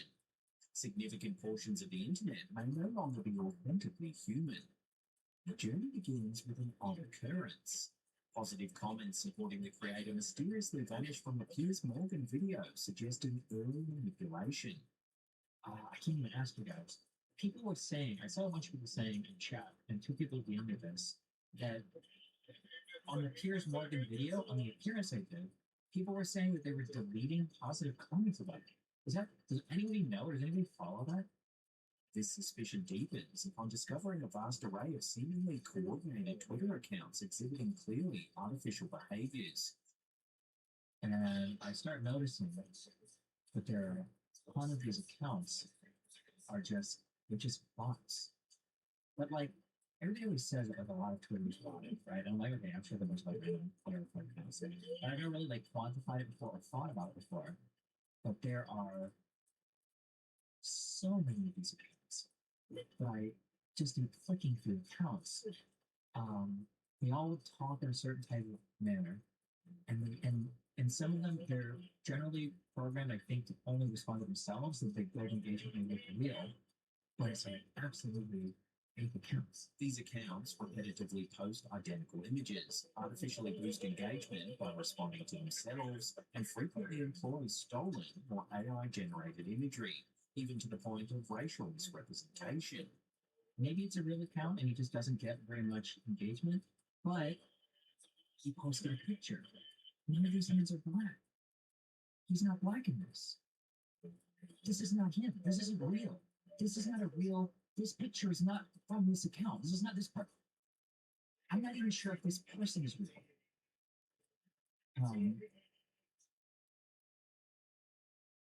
Oh, wait. And arrested on drug trafficking charges. Oh, that's where the picture comes from. Oh, okay. This is not real. This account is not real. Further investigation into these bot networks reveals startling sophistication. The creator describes identifying an account with a bizarre bio. Trump, 2004. Purebred American alpha male. Which, despite appearing human, displays clear bot-like patterns, raising serious concerns about online authenticity. This is not a real person. Trump 2004. What does that even mean? Purebred American alpha male. The left's worst nightmare. What? Mouth is still numb from the dentist 2 hours ago. It might be over for me. This isn't a real account. This is not a real person, okay?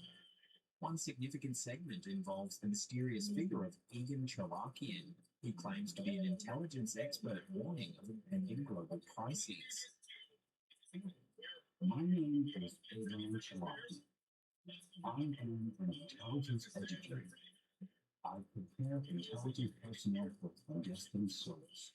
This is a 3.5-hour video. Okay.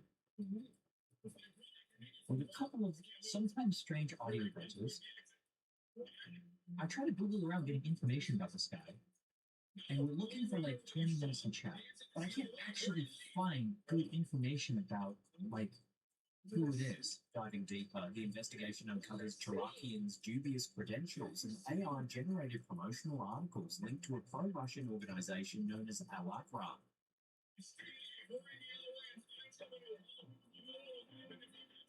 EIN Pressfire is AI-generated? The article isn't real? The pro-Russian sect wanted to tell the world about the imminent apocalypse and also about the great leader Putin, and it did, with the leading Ukrainian media helping it. What? Yes, it hurts. What is this? The comments supporting Chalakian's content themselves appear suspiciously like a bot, enhancing the illusion of legitimacy. All these comments are bots. 100%. They all type like it. There's a way that they're typed. Wow, I'm astonished by your background, Mr. Even more, I'm astonished how you support and promote the initiative to create International Scientific Center! I think all of these are bots. This culminates with the unsettling intrusion of a newly created account in the speaker's chat, offering supposedly genuine court documents about Chalakian.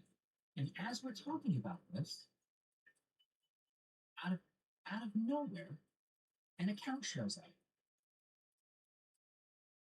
So, this account shows up in chat. The name is net_account message _2221.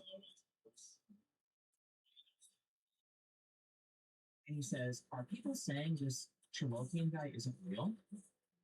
I found a court document that looks like from a case involving the guy. Dude looks unhinged to me. Account was created minutes before typing this message in chat. No smurfs, no other hits on the IP address, no other messages in chat ever. And then, what's even weirder is you open this whole case. I don't know if this, I don't even know what this proves, okay? So, United States District Court. However, these documents bear glaring inconsistencies, incorrect formatting, typographical errors, and questionable sourcing, further muddying the waters of online truth. So this isn't even a real court case. This was just a complaint file that was dismissed immediately because it doesn't even have standing for the case, right? What was this? Who is this person? The broader context of these findings aligns with the dead internet theory, a hypothesis suggesting the internet, once a space of genuine human interaction, has become predominantly populated by bots and automated content, particularly since around 2016 or 2017. The creator explicitly links their observations to what they perceive as widespread Russian-operated bot networks aimed at amplifying conservative and extremist narratives online. Well, I feel like I pushed on something. I feel like I pushed the lever that you're not supposed to push. I feel like there are other things at play here. And one of those things is a massive presence online of Russian-operated bot networks that are highly incentivized to push certain types of content, and then a lot of that content is conservative. This raises further suspicion about the role of tech giants in facilitating such conditions. Specifically questioned is Elon Musk's acquisition of Twitter, mass staff layoffs, and subsequent platform changes that seemingly hinder bot tracking while allowing inflammatory content, yet paradoxically enabling rapid censorship of certain creators. Isn't that kind of weird that a billionaire from the richest man on the planet purchased that company, turned it private, and then cut 2/3 of the employees, and it still runs well, now with no public filings, and it feels like that platform is used almost exclusively to boost extremist or right-wing content. These experiences underscore a worrying erosion of trust online, where distinguishing authentic human interaction from sophisticated disinformation campaigns becomes increasingly challenging. The creator expresses a stark, pervasive uncertainty, repeatedly confronting the existential question of digital authenticity. I don't think any of these people are real. No, I spent hours last night. Going through these accounts of it. I don't know any of these are real. I don't know any of these people are real. Okay? Empirical data supports aspects of this unsettling narrative. Automated web traffic accounted for nearly 50% of online activity by 2023, with platforms like X, Facebook, and YouTube notoriously grappling with bot-related issues.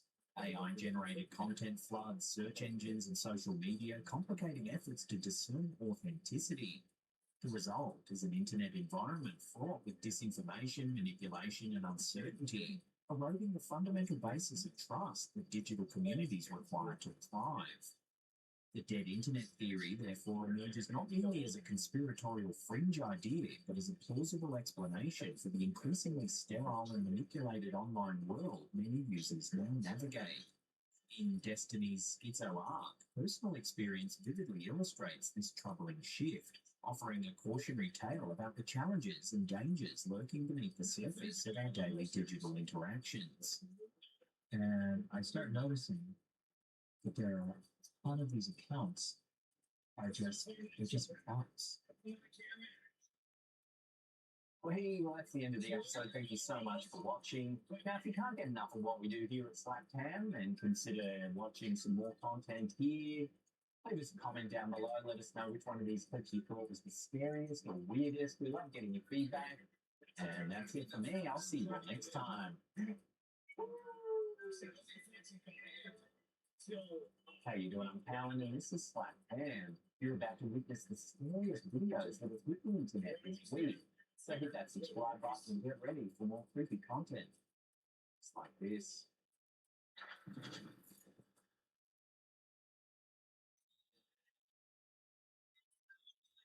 In late March 2025, a homeowner's unsettling experience went viral after he captured alleged paranormal activity during a prayer session. The footage, originally shared by TikTok user Magical Poltergeist, depicts the man kneeling in prayer within his residence, seeking protection from what he perceived as unloving presence.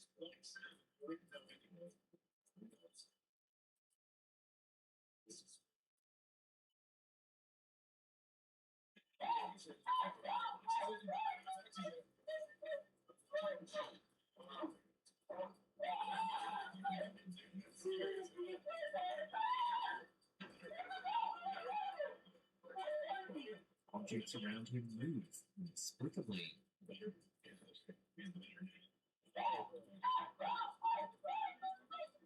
The activity continues for some time.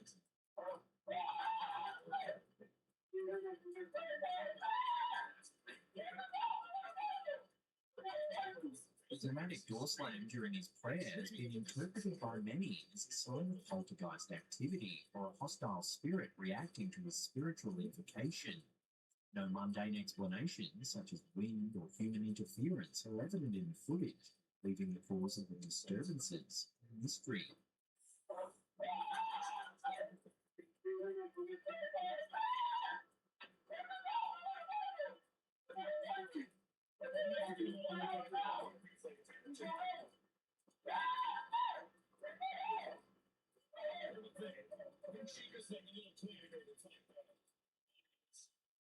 In April 2025, a chilling photograph taken by a US Marine sparked intense online discussions about ghosts haunting military facilities. Shared by the Instagram account Tales from the Grid Square, known for compiling paranormal military encounters, the image reportedly captured an eerie apparition at Antonio Bautista Air Base in Palawan, Philippines. According to the account, an active duty Marine snapped a routine photo while stationed at the base in 2023, unaware of what he captured. Upon reviewing the image later, he was stunned to see a ghostly woman dressed in old-fashioned attire staring directly back at him from the shadows, translucent, pale, and unmistakable place. The unsettling event occurred inside a secluded, dimly lit structure with a tragic past. During World War II, this exact building served as a temporary morgue for fallen soldiers during transport. Due to its grim history, local Philippine Air Force personnel only regarded the area with unease, actively avoiding entry due to persistent reports of whispering voices and shadowy figures. Speculation quickly arose online about the woman's identity, with many suggesting she might be a lingering spirit from the war, perhaps someone who tragically lost her life there. While no confirmed identification has emerged, the haunted image lends significant weight to long-standing base folklore surrounding restless spirits.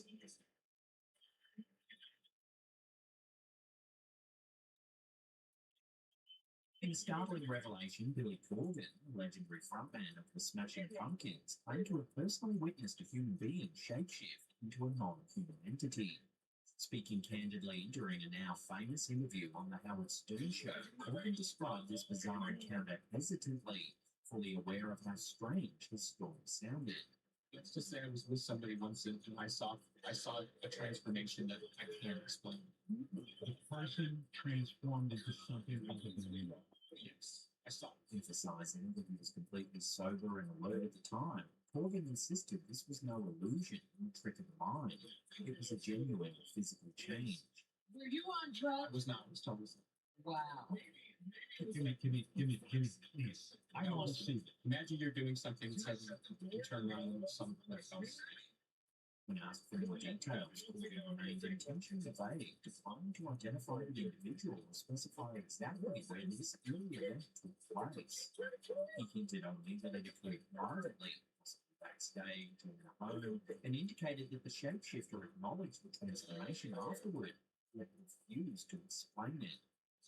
It's hard to explain without going to the Okay, did you say to the person, what did you do here? Yes, and they acknowledged. And what did they say they were? From another planet? And they wouldn't explain. This unsettling claim aligns closely with the long-standing conspiracy theory about reptilian shapeshifters, popularized notably by author David Icke, who argues that reptile-like beings secretly live among us, disguising themselves as influential figures, celebrities, and political leaders. According to this fringe theory, reptilians are extraterrestrial or interdimensional creatures capable of briefly slipping their human guise, occasionally revealing their true forms unintentionally.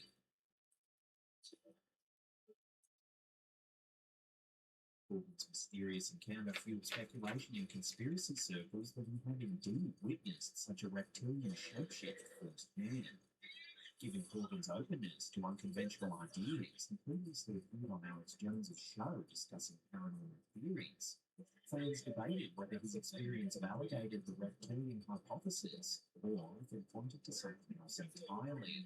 Let's just say I was with somebody once and I saw a transformation that I can't explain. The incident reportedly occurred before 2017 when Corgan first publicly discussed it, and he later implied during a subsequent 2018 Stream interview that he witnessed this phenomenon not once, but possibly twice. Absolutely. I know it happened. In fact, it happened twice. Now, maybe I had an hallucination, but I saw what I saw. The second time you saw a shapeshifter, where were you? Probably at Darcy's house. It was the same. It was the same person. Oh, it was. It happened with the same person.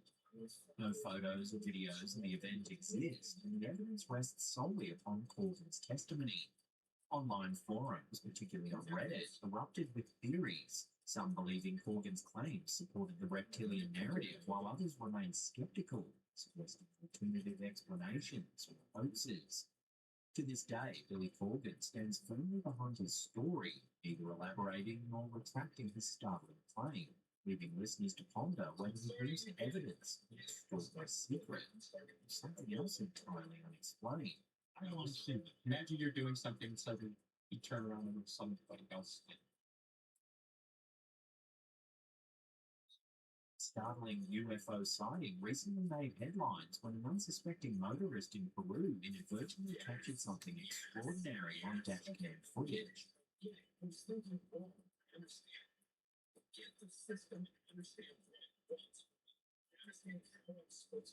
Driving along a rural highway, the camera recorded a disc-shaped object streaking rapidly across the sky.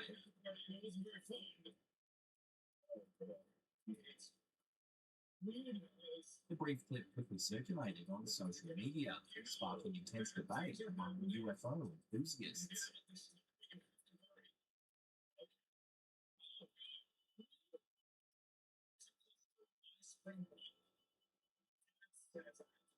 Peru is no stranger to such sightings, having been a hotspot for unexplained aerial phenomena for decades.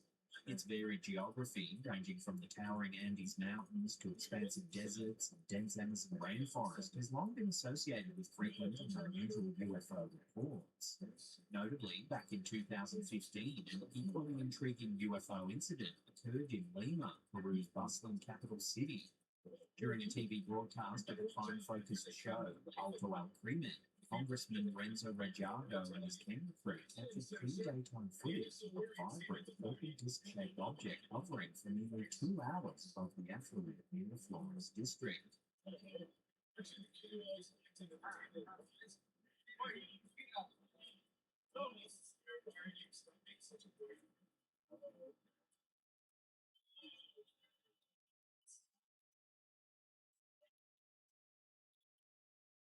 The object was visible with hundreds of astonished witnesses on the streets below, many of whom recorded their own cell phone footage, creating multiple angles of corroborating evidence.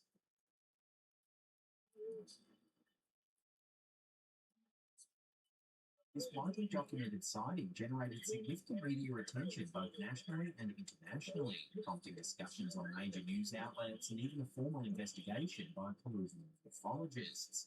Intriguingly, the same day the UFO appeared, the Walian Movement, a religious group advocating extraterrestrial contact, had publicly urged the Peruvian government to approve the construction of an embassy.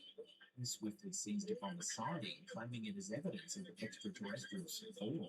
Though skeptics suggested it might have been an elaborate publicity stunt involving drones or balloons, the aliens denied orchestrating the event, insisting instead that the appearance of the UFO is genuine and incidental. Regardless of its origins, the 2015 Lima event further cemented Peru's reputation as a region with consistently remarkable UFO activity, making the latest 2025 sighting part of a compelling ongoing narrative about unexplained phenomena in Peruvian skies.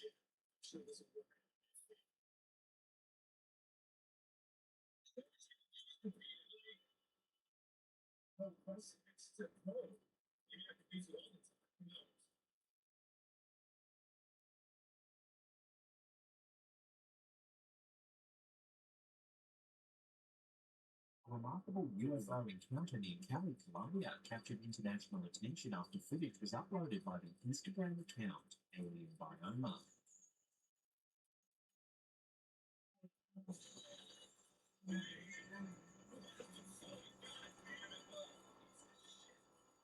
A family had been outdoors in a remote mountainous region when they spotted a metallic orb silently cruising just above the jungle treetops.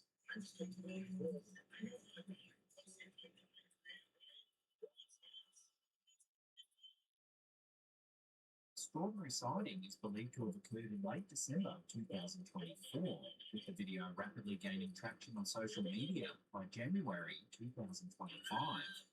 UFO enthusiasts noted the striking similarity between this modern sighting and historical reports of Foo Fighters, mysterious metallic orbs famously observed shadowing World War II aircraft. Given its controlled movement and distinct metallic sheen, many theories proposed it could be an extraterrestrial craft or an advanced reconnaissance device of unknown origin. No official source or organization claimed responsibility for the orb, even its origin and its spring.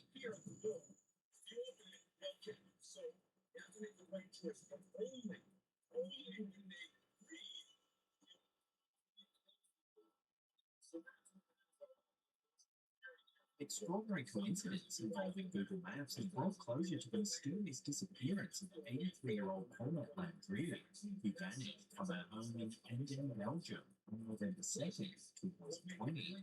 Paulette, who suffered from Alzheimer's disease, went missing without a trace, sparking intensive searches involving police, drones, and search dogs. But no clues emerged. The case remained cold for 2 years, leaving the family desperate for answers.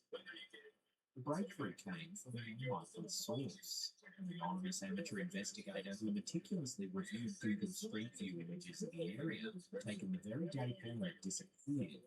Astonishingly, a Street View car had passed along Route Red at precisely the moment Paulette wandered away from the house. In the image, Paulette can clearly be seen wearing a white cardigan and black pants, the exact clothes she had on when she vanished. Footage showed her heading towards steps leading down to a neighbour's garden, a detail previously unknown to investigators. Armed with this crucial clue, local Belgian authorities revisited the location. A renewed search near the neighbour's property quickly uncovered Paulette's remains hidden in dense vegetation at the bottom of a steep slope just metres from her home. Authorities concluded Paulette likely suffered a tragic accident, slipping down the embankment and becoming trapped, unable to call for help or climb back to safety. The shocking resolution highlights how technology like Google Maps can unexpectedly solve real-life mysteries. Belgian police publicly credited the observant citizen whose curiosity and diligence cracked open a case they were mostly up on. Paulette's family, though heartbroken, finally received the closure they were waiting for, thanks to a 1 in a million chance encounter between technology and human determination.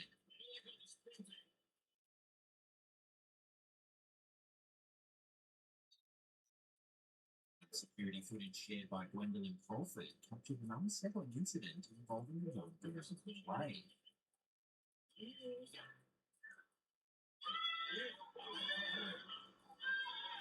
Without warning, she's forcefully flipped over as though pushed by an unseen entity.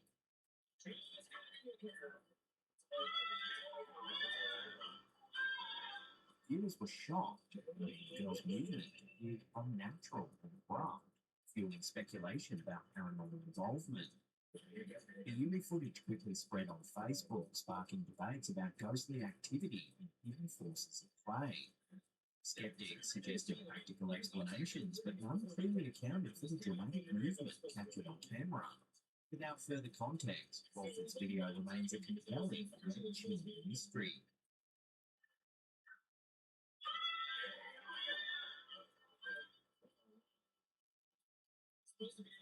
A chilling trend has emerged online, revolving around mysterious and sinister phone numbers associated with clowns and other terrifying urban legends. Among the most infamous is Wrinkles the Clown, whose real phone number, 407-734-0254, allows callers to hear an unsettling voicemail, or even hire Wrinkles himself to frighten misbehaving children. Originating from Florida, Wrinkles gained notoriety through viral videos and a documentary, becoming a real-world boogeyman for hire. Other numbers offer even darker thrills. Dialing 801-820-0263 reportedly connects callers to disturbing recordings of a woman sobbing hysterically, or even chainsaw noises straight from a horror movie scene. Infamous Japanese number 090444444, also known as Sadako's number, allegedly curses anyone who calls, promising deadly misfortune in days. Similarly, the number 10000000000 acts as a cursed chain letter. Callers receive ghostly whispers warning them to spread the message or face fatal consequences. Then there's 701-347-1936, tied to Five Nights at Freddy's Law, where callers receive unsettling callbacks or cryptic texts, echoing the chilling curse of the ring for 7 days. Another chilling entry is the promotional number for the horror film Carrie, 207-404-2604. Though intended as a marketing stunt in 2013, still occasionally frightens callers with spontaneous callbacks featuring screams or sinister laughter. Perhaps the most ominous of all is the devil's number 666-666-6666, infamous for spontaneously calling people with demonic laughter or growls, even though dialing it back usually leads nowhere. Similarly, the Red Room number 40863-42806 is rooted in a dark internet legend, allegedly putting callers at risk of kidnapping or worse, when no real cases have been verified. These numbers have sparked countless viral videos daring teenagers and curious individuals to test their courage by dialing. Yet experts warn these numbers may lead to psychological distress or even scams. Whether true supernatural threats or simply elaborate pranks, the numbers have turned a simple phone call into a high-stakes horror challenge. So proceed at your own risk.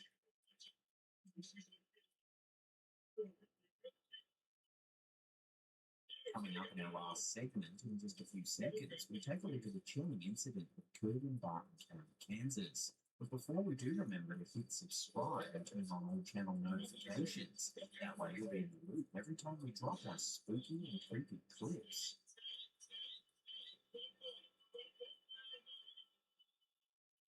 In a nightmarish twist on a common childhood fear, a babysitter in Barton County, Kansas, discovered a real-life monster hiding beneath a child's bed. The terrifying encounter unfolded on the night of March 25th, 2025, when a young child told their babysitter they were frightened of something lurking beneath them. Initially expecting to reassure the child, the sitter was horrified when she lifted the bedskirt to find 27-year-old Martin Villalobos Jr. concealed underneath, staring back at her. Villalobos, who previously lived at the home and was under a protective order to stay away, violently burst out from his hiding spot, knocking both the babysitter and child to the floor as if they were singing. Thankfully, neither was seriously injured. The babysitter immediately dialed 911, alerting the Barton County Sheriff's Office, who quickly responded. After a tense overnight search, deputies spotted Villalobos near the residence the following day. He attempted to run, but was apprehended after a brief chase. Authorities charged him with aggravated burglary, aggravated kidnapping, and child endangerment, revealing the severity of his intentions. Investigators suggested Villalobos likely planned something sinister, perhaps revenge or abduction, due to his troubled history with the family. The chilling incident drew national attention, highlighting the bravery of the babysitter whose swift actions prevented potential tragedy. It also serves as a stark reminder of how real danger can hide behind innocent fears.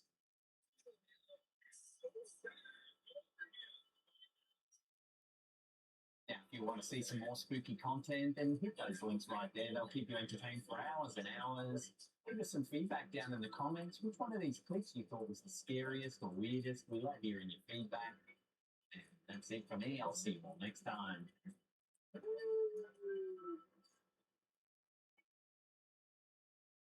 Back in 2024, NVIDIA released its cheapest RTX graphics card yet, the RTX 3056GB with a launch price of just $169. It might be the most affordable modern RTX GPU you have. Today, if you want smooth 4K gaming, you're usually looking at spending anywhere from $700 to over $1,000 on graphics. So that got me wondering, can a GPU that costs just as much actually handle 4K gaming? And can it take on one of the toughest jobs an RTX card is built for? Let's find out.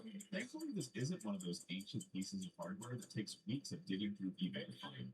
Compared to the $1 hardware challenges I've done on this channel, finding an RTX 3050 was surprisingly easy. What surprised me more was the price. After searching through eBay listings, I noticed something interesting.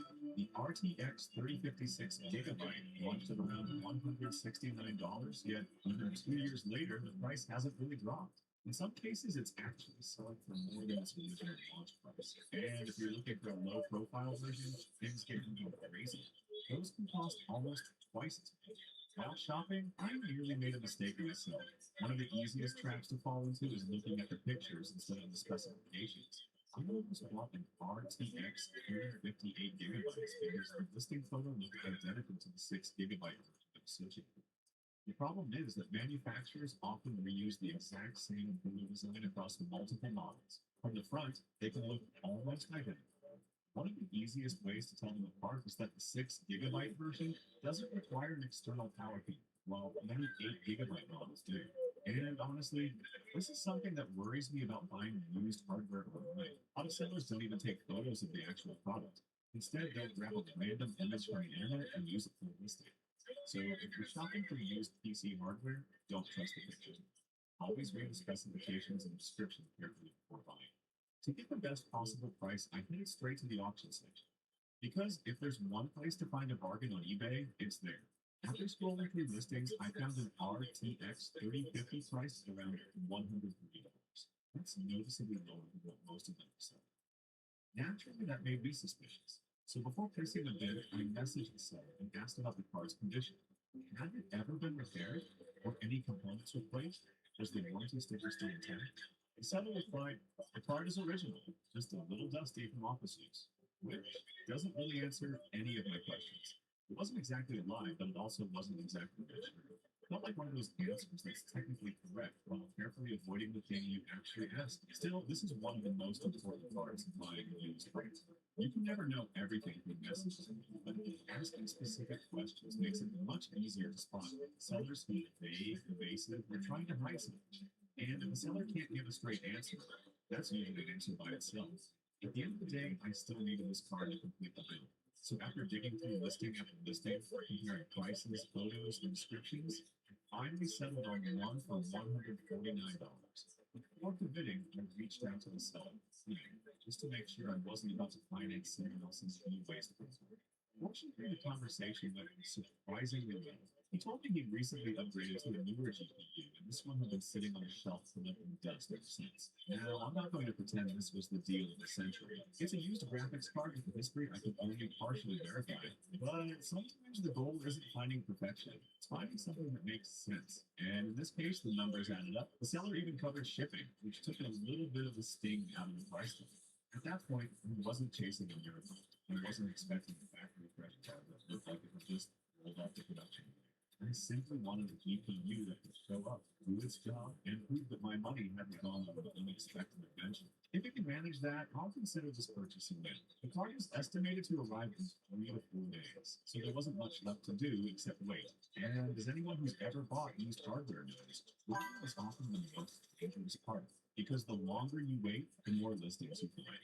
Sure enough, while casually browsing eBay, I started seeing the exact same card sold for $20 less, and that's when the doubt kicked in. Was I too impatient? Did I pull the trigger too early? For a moment, buyer's remorse started creeping in. But at that point, canceling the order wasn't really an option. Best case, I'd waste every listing.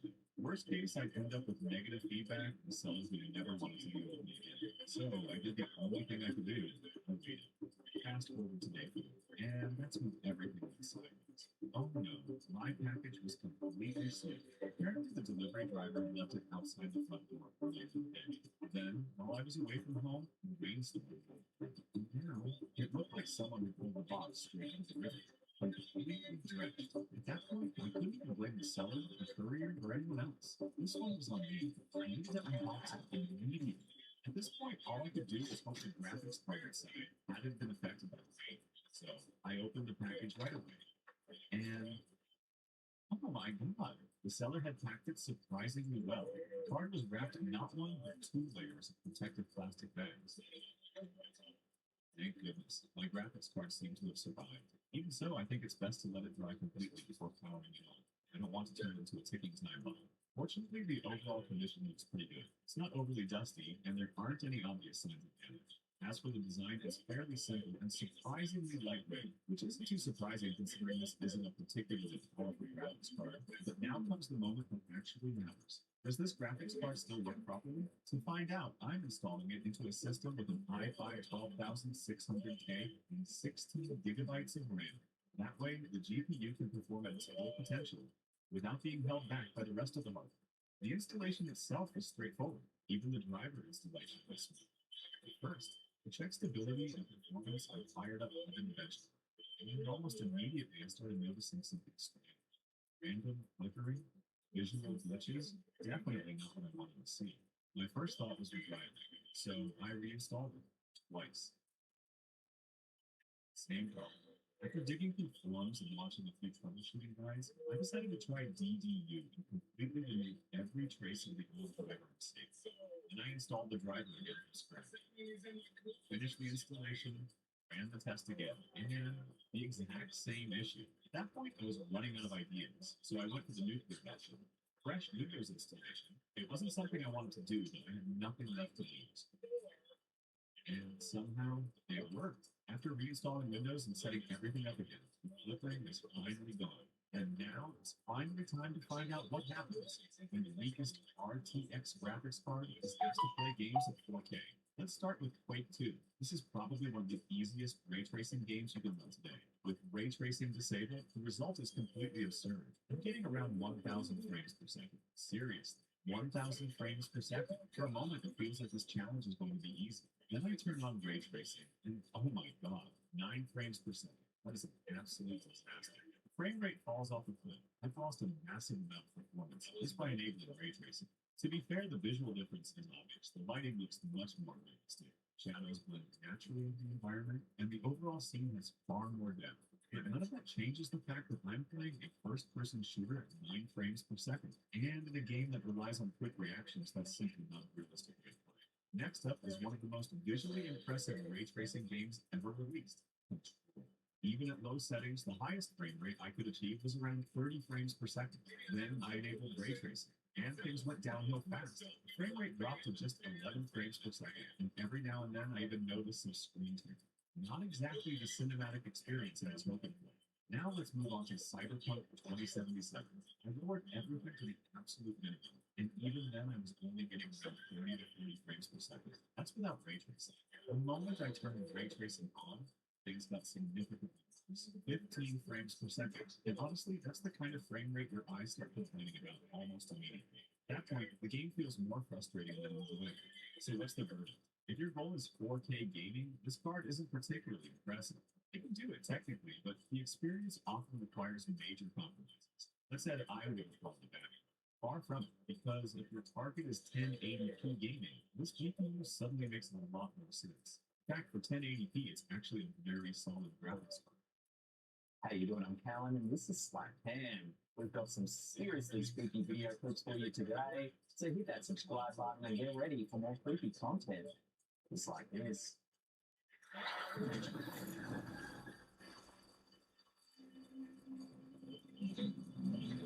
TikTok video uploaded by Men in Black Revelaciones in 2023 gained significant attention after capturing what appears to be an unusual figure. The clip shows a zoomed-in shot of a strange figure sitting on a rock in a remote mountainous region. Some witnesses said it would be very difficult to reach the boulder where the figure can be seen.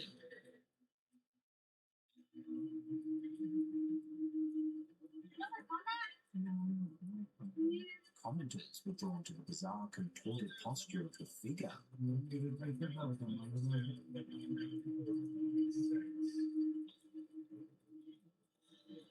Some suggested it could be a skinwalker or shapeshifter due to its bizarre structure and posture.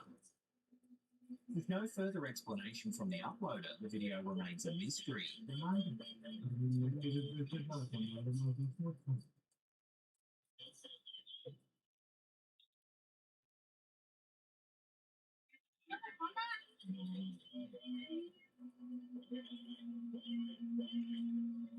On May 11th, 2024, TikTok user Charlie829 uploaded a short clip that quickly racked up over 19 million views due to a creepy event caught on camera.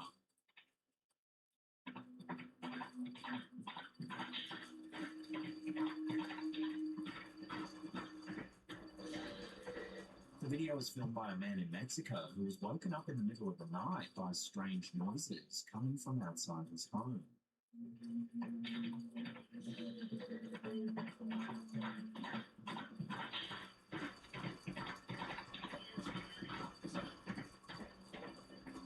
The man believes what he heard was a manifestation of El Charro Negro, a ghostly horseman from Mexican folklore said to roam the streets late at night, often as a warning or omen.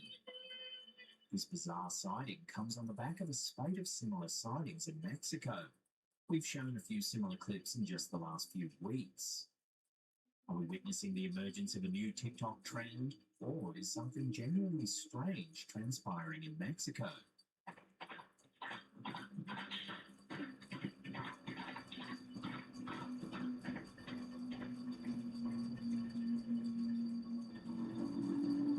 On October 4th, 2024, TikTok user SoyNathanael33 shared a video that quickly gained traction online.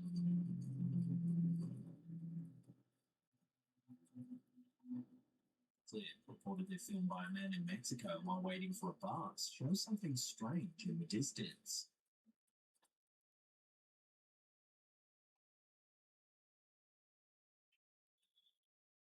The unsettling sight sparked plenty of speculation. Many viewers pointed out that the glowing eyes resembled descriptions of the Mothman, the legendary creature that some believe has been spotted in this region of Mexico before. Interestingly, one viewer even commented that they had seen the exact same glowing eyes on a different night, but weren't able to capture it in time. Others, however, dismissed the idea, suggesting the eyes could simply be reflection from nearby lights or vehicle tail lamps behind the bridge. Was it just an illusion, or could it be something more mysterious?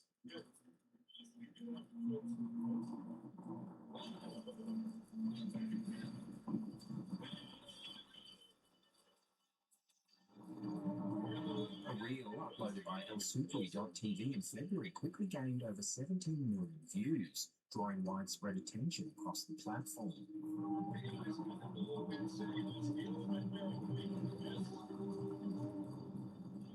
The footage, recorded by a man driving through a dense forest, shows what appears to be a strange, unidentified animal.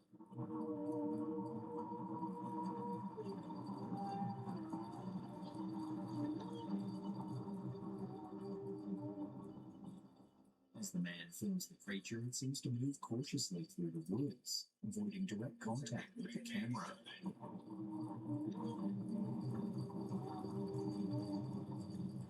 Viewers in the comments were quick to offer their theories. Some suggested the creature was a timber wolf, pointing to its size and shape as evidence, while others speculated that it could be a rare, undiscovered species or even cryptid.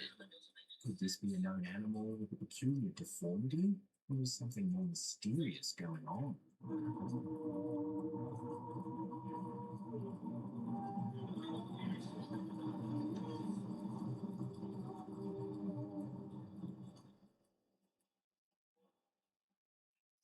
In the early hours of Friday, April 18th, 2025, Fort Worth police responded to a chilling 911 call.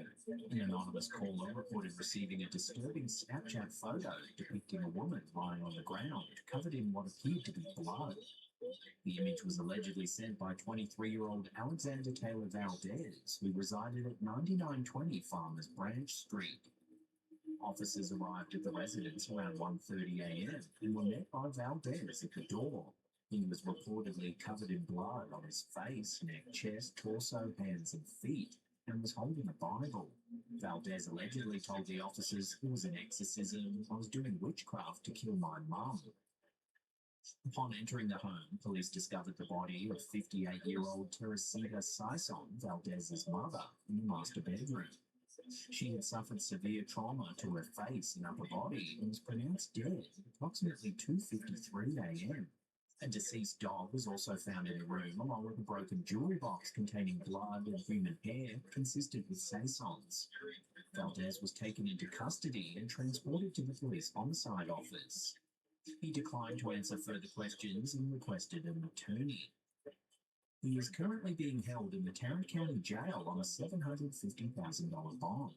As the investigation continues, authorities are working to understand the full circumstances surrounding this horrific event.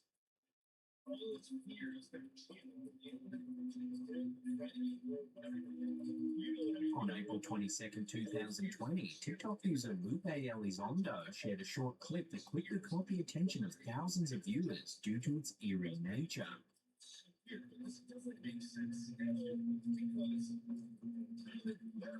The strange movement sparked plenty of speculation in the comments. Some were convinced this was genuine paranormal activity, pointing out how unnatural the movement looked. Others, however, weren't so sure. A few suggested it could have been the wind, while others theorized someone might have been pulling it with a string from behind a fence. The uploader responded to some of the skeptical comments, claiming no one was home at the time, which is why no vehicles are in sight. They also added that they later found out their home was built over an old burial site. Regardless of the explanation, the eerie footage continues to spark curiosity and debate.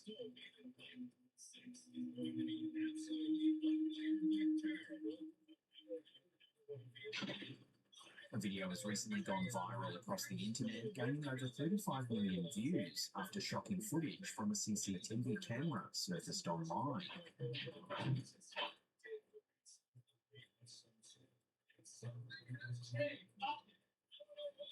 The video, captured inside an interrogation room in Jitter-less, New Mexico, shows a man accused of a gruesome crime pulling off something no one saw coming.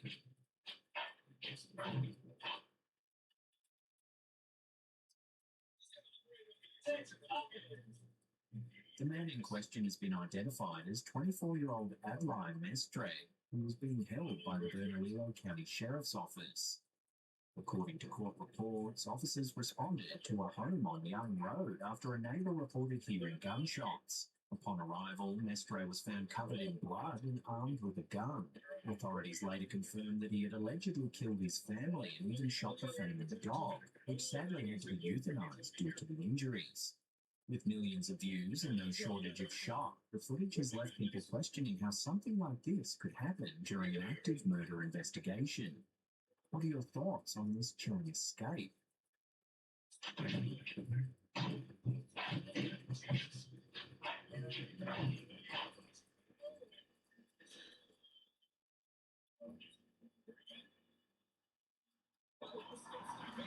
On the night of December 19, 2018, residents of Washington, D.C. reported witnessing an enormous, dark, pyramid-shaped object hovering silently over the Pentagon. Multiple videos surfaced online capturing the phenomenon from different locations.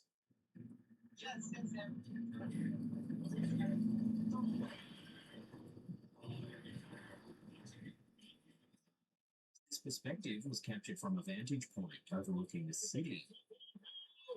What's that?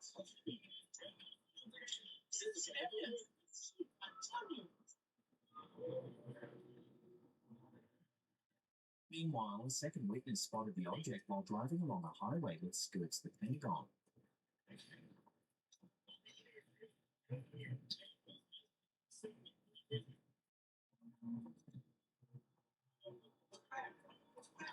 You can make out a strange pyramid-like structure hovering in the air. I see it. Something's going to go down. Slow down. A third eyewitness captured footage from the Arlington National Cemetery.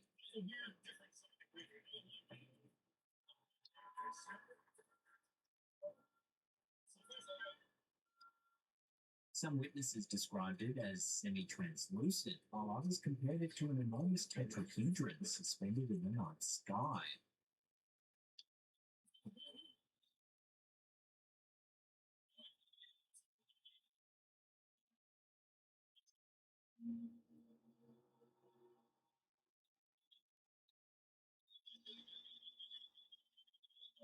The footage quickly gained traction online, with many speculating about its origin. Some believed it to be a genuine, unidentified flying object, while others suggested it might be a top-secret military craft or even a sophisticated hoax. The Pentagon did not issue an official statement regarding the sightings, leaving the incident shrouded in mystery.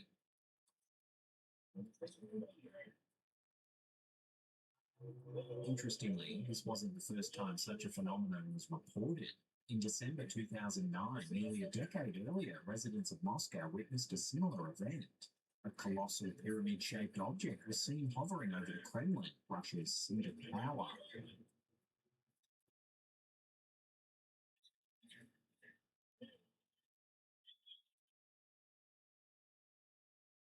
Videos of the incident were broadcast on Russian news channels, and witnesses estimated the object to be up to a mile wide.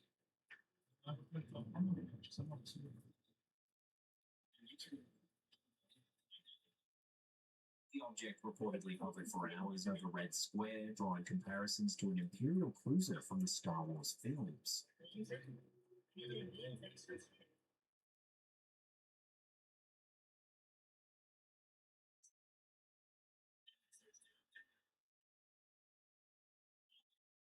Despite widespread media coverage, Russian authorities provided no official explanation, and the event remains unexplained to this day.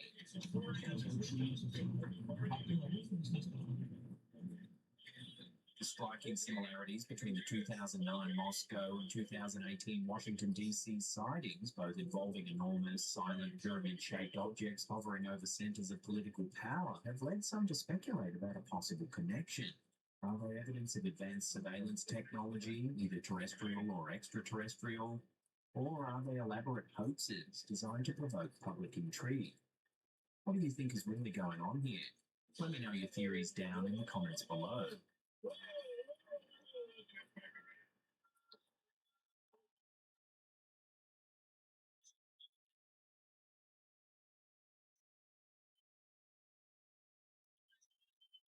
In late March 2025, a Reddit user Sour Cloudy uploaded a 3-slide post that quickly gained attention due to a mysterious detail spotted in the images. The photos were taken at Fort Pulaski, a historic site located in Georgia. The first image shows a distant shot of a bunker, while the second slide is a more zoomed-in picture of the same structure. That's where things get strange. The second photo appears to capture a dark figure standing inside the bunker. The title of the post suggests it looks like someone in uniform. What makes it even more bizarre is that in the third slide, taken from a different angle, the same dark shape is still faintly visible. The post has sparked mixed reactions in the comments. Some users believe it's just a water stain or shadow, giving the illusion of a human figure. Others speculate it might have been a tourist who happened to be standing inside. However, a few people believe it could be something paranormal, possibly the spirit of someone who once served there. OP also replied to a comment claiming they didn't notice anyone in the bunker at the time the photo was taken. With no clear explanation, the post remains unsettling.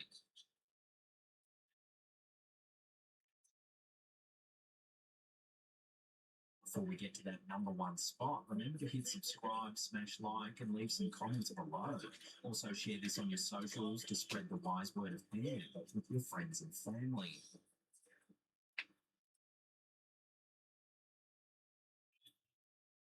Over the last few weeks, we've been covering this developing story closely, and now more fascinating details have emerged. In a compelling episode of the Weaponized podcast, filmmaker Jeremy Corbell and veteran investigative journalist George Knapp delved into a gripping eyewitness account involving a startling UAP sighting aboard the USS Jackson, directly interviewing Senior Chief Operations Specialist Alex Dietrich, also identified as Alexandra Wiggins, a first-hand witness to the event. Yeah, so I was alerted by Admiral Tim that you and George Knapp had obtained a video of the ship I was on. Through Admiral Tim, he got me in contact with you, Jeremy, and that's how I was able to, kind of talk with you and get to where we are now. On a seemingly routine evening in February 2023, around 8:30 p.m., Senior Chief Dietrich was stationed off the coast of San Diego, serving aboard the USS Jackson. While monitoring radar as part of standard procedures, Dietrich noticed something highly unusual, multiple unknown contacts appearing on screen northeast of their position. There was a time that I witnessed on my radar a few contacts popping up. It was northeast on the contact, on the radar. The radars and true. Having more than 2 decades of Navy experience, Dietrich immediately sensed something was off. Looking at the radar and noticed a few things come in and out. I've been in the Navy for 23 years, so as an operations specialist. So that night, I noticed that I couldn't differentiate what was what at all. Intrigued by these anomalies, Dietrich stepped onto the ship's bridge wing to investigate visually. It was then he observed an extraordinary phenomenon. A bright white light emerging vertically from the ocean's surface and ascending steadily into the night sky. To my surprise, which is something I've never witnessed, was a light I noticed on the horizon, but it looked as if it were surfacing out of the water and going. Unlike anything he'd seen before in his naval career, this object emitted no blinking lights, displayed no wings or helicopter rotors, and moved silently and steadily, defying all conventional explanations. Watching this light emerge from the water at a distance and then go into the air with a solid light, no blinking or anything. I've never noticed that and witnessed that ever in my life. At approximately 8:35 p.m., after visually confirming the object, Dietrich quickly alerted his crew. They trained the ship's sophisticated thermal imaging system known as Sapphire toward the anomaly, capturing an astonishing video showing two distinct tic-tac shaped objects hovering silently in perfect formation.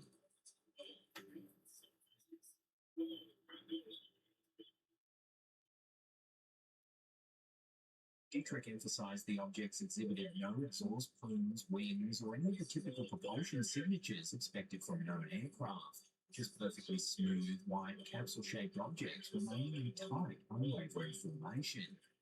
As Dietrich recounted, the crew soon widened their sensor view, realizing to their amazement there were two additional identical UAPs nearby, making 4 in total. The entire watch team stood captivated, observing these 4 objects maintain perfect synchronized alignment, hovering without sound or visible propulsion.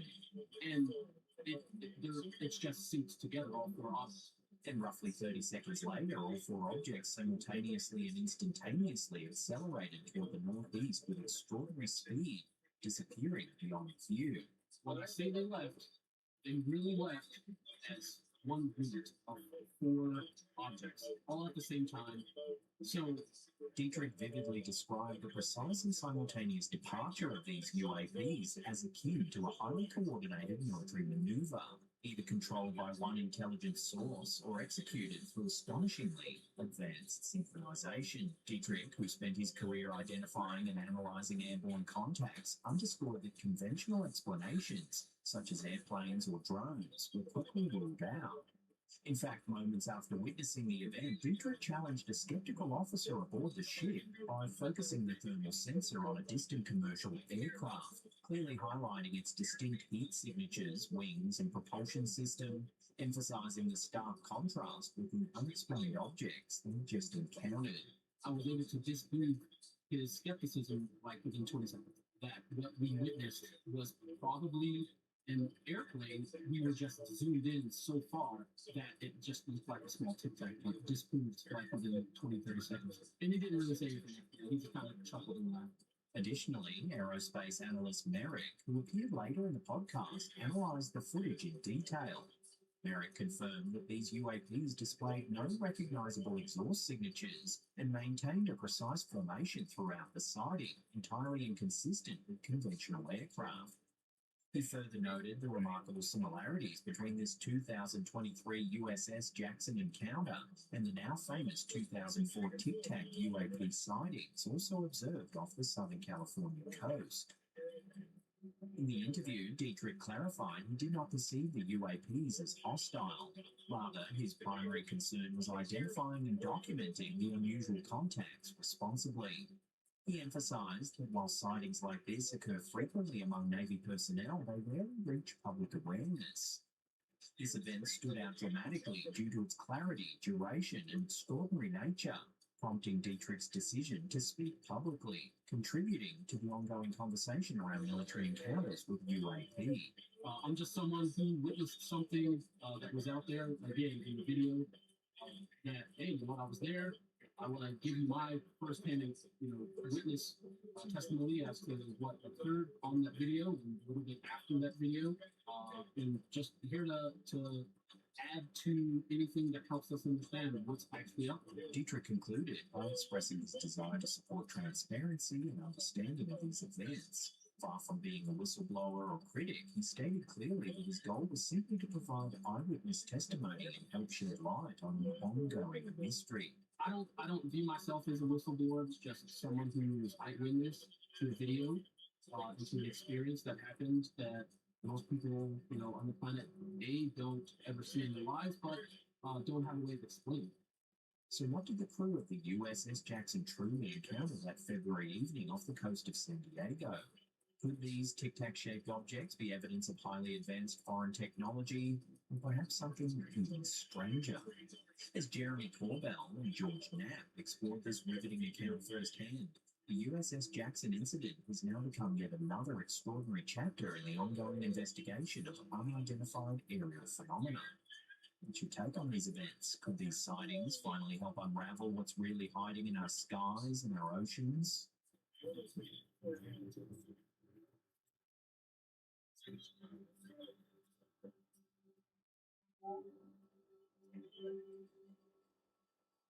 Well, hey, well, that's the end of the episode. Thank you so much for watching. Remember to follow us on all our socials as well. We've got all those links in the description box down below there. And that's it for me. I'll see you all next time.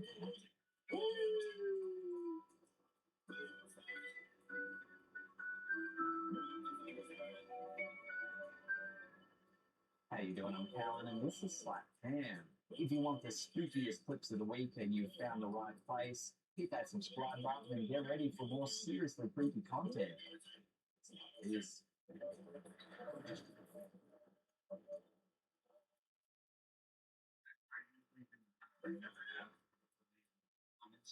Okay. Our first segment comes from a chilling series of videos uploaded to TikTok by user Trent Williams in the year 2024. The story begins when Trent stays in an old Airbnb, which happens to house an antique piano and heartbreaking backstory. And it keeps an urn with his daughter's ashes on top. Old house, a beautiful lake. But I did find out the daughter of the guy who owns the place daughter died in the car.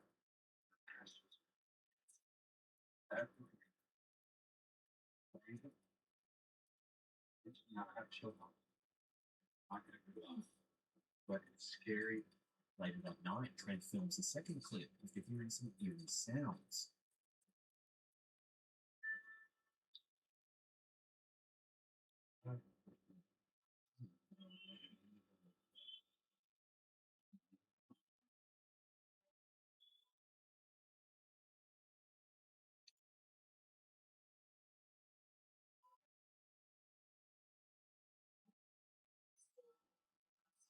It's the third video that offers the most startling piece of evidence.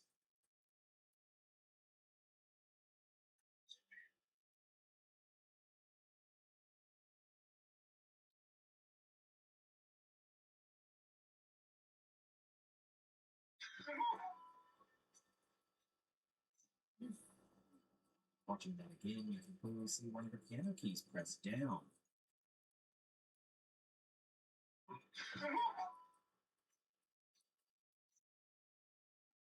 The footage immediately exploded online, racking up millions of views and igniting heated debates. Many viewers believe this was authentic paranormal activity, especially given Trent's visibly genuine reactions. Comments flooded in, speculating that the daughter's spirit was attempting one final melody. Skeptics quickly offered explanations, suggesting the key could have been pulled by a fishing line or manipulated remotely. Yet believers countered these theories, noting the key was fully depressed downward, making hidden strings or single trips likely. Others questioned whether the Airbnb owner had staged the incident to gain notoriety for his rental property. But exploiting the story of his daughter's ashes seemed extreme, casting doubt on this theory. Interestingly, locals commented that the Airbnb was already known in town for unsettling occurrences, hinting Trent wasn't the first guest to experience such phenomena. Though the debate remains open, the paranormal pianist story has secured a place in internet lore.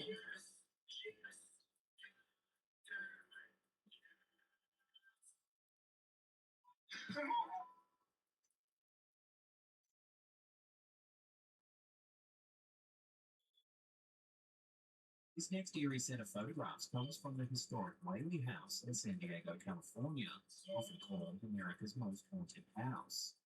Reddit user Lola8454 caused quite a stir on the Canada subreddit after posting two intriguing photos taken in an upstairs room, this notoriously haunted home. The first image clearly shows what appears to be a faint, ghostly figure reflected in the window.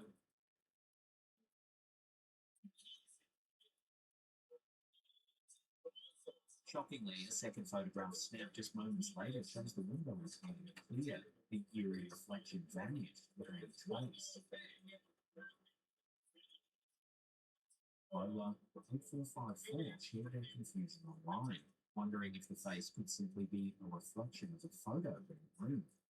Yet the fact that the figure disappears in the second shot leaves the mystery wide open and genuinely unsettling. But here's where things take an even stranger turn. This isn't the only recorded sighting of this particular face in the Whaley House window. Another visitor, Catherine M., shared her own photo from the very same room, capturing a remarkably similar apparitions in the back of her. Then there's a third eerie snapshot taken by Maureen DeVille, again featuring that hauntingly familiar elderly face reflected in the glass. Viewers online have understandably found these captures deeply chilling. Some skeptics have pointed out the similarity across these separate images, suggesting perhaps there's a doll or portrait on a nearby wall being reflected consistently in visitors' photographs. But this rational explanation quickly hits a snag. Recall Lola's second photo. The figure really disappears. If it were merely a stationary reflection from inside the room, how could it vanish in just seconds? When you delve into the lore of the Whaley House, these strange sightings gain even greater significance. Built in 1857 by Thomas Whaley, atop grounds once used for executions, including the hanging of the infamous thief Yankee Jim Robinson, it's long been considered a hotbed of paranormal phenomena. Thomas Whaley himself claimed to hear Yankee Jim's ghostly footsteps pacing the halls. Later tragedies further darkened the home's history. Whaley's daughter Violet tragically ended her life on the property, and young Thomas Jr. passed away from illness. Over decades, visitors have reported seeing apparitions of the Whaleys themselves, phantom children playing, and countless unexplained occurrences, from chilling cold spots to eerie scents and inexplicable noises. The Whaley House remains a staple on paranormal tours and TV investigations alike, and these photographs, particularly that persistent reflection, offer yet another compelling reason to wonder. Is there truly a spirit trapped behind that upstairs window, or is it all just an elaborate illusion? The mystery endures, haunting visitors and viewers alike.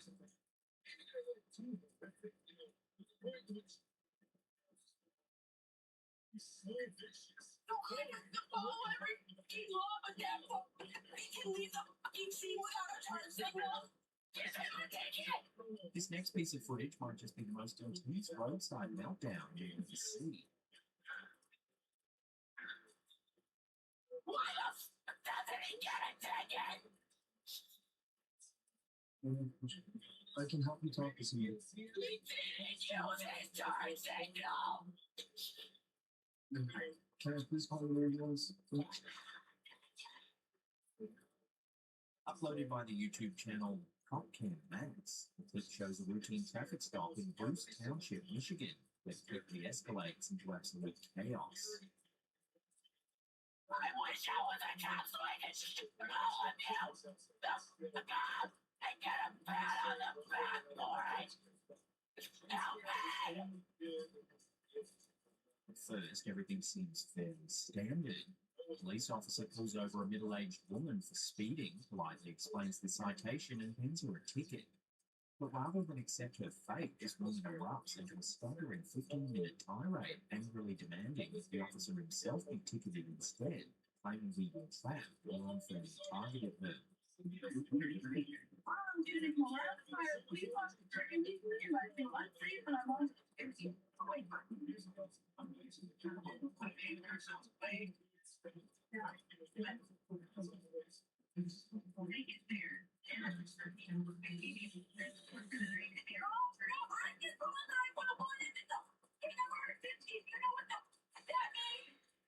As her voice grows louder and more furious, the officer maintains an almost superhuman patience, calmly repeating the reasons for the citation, but this only fuels her outrage further.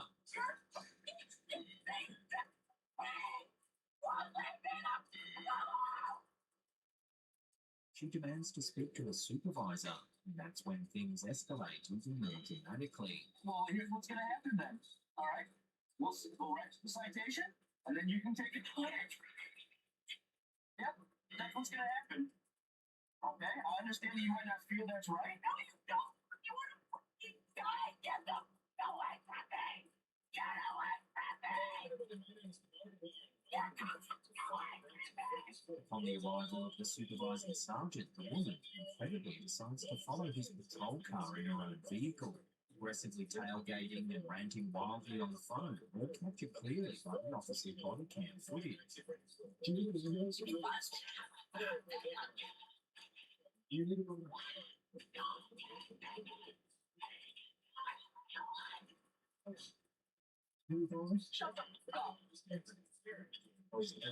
If you call 911, you just shout. It's not.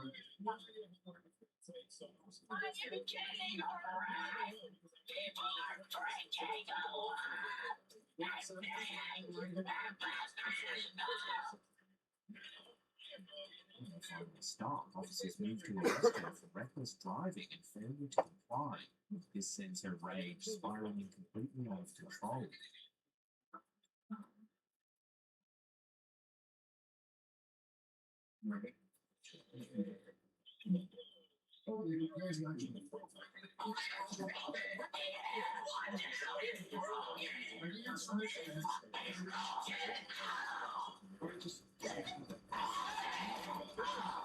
The footage quickly went viral, sparking astonished reactions across YouTube, Reddit, and mainstream social media.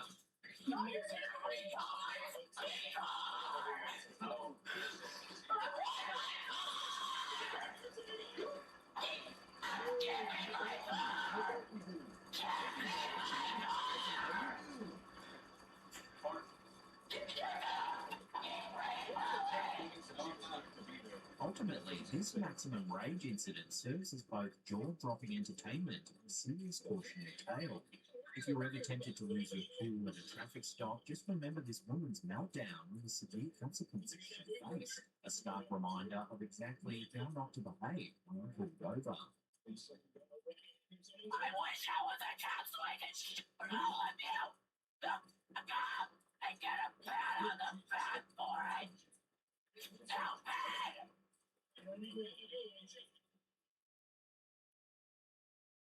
Here's a quick and strange one.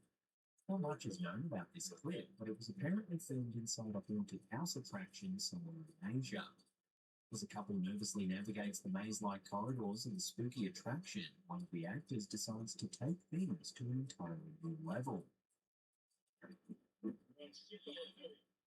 What's truly unsettling is the unnatural way her spine contorts upon impact, twisting into a position that looks genuinely painful and almost inhuman. Split second, the terrifying couple must have seriously questioned whether the house really was haunted, or if they'd witnessed something far more sinister than a simple scare tactic.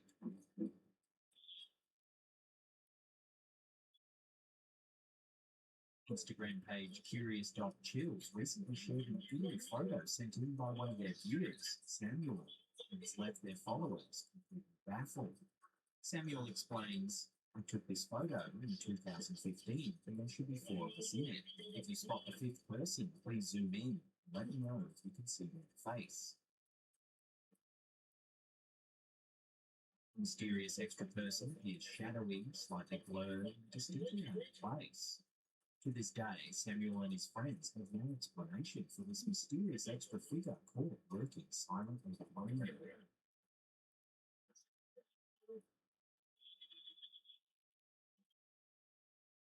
This unsettling clip was uploaded by Doorbell Mania and quickly gained attention online for capturing a frightening close call. In the video, we see a mother and her young child casually walking up the porch steps, completely unaware they're being followed. Unbeknownst to the woman, the intruder appears to have been stalking her, trailing her all the way back to her home.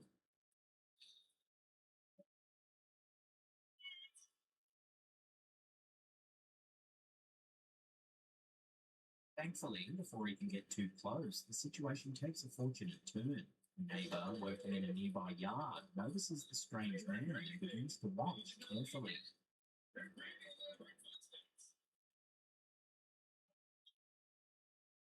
Realising he's been spotted, the stalker quickly turns and retreats, disappearing from view. The footage left viewers shaken, highlighting the chilling ease with which such an encounter can occur. Many commenters praised the neighbor's presence of mind, noting that his mere proximity likely prevented a much darker outcome. It's a sobering reminder of how easily danger can appear, sometimes just steps from your front door.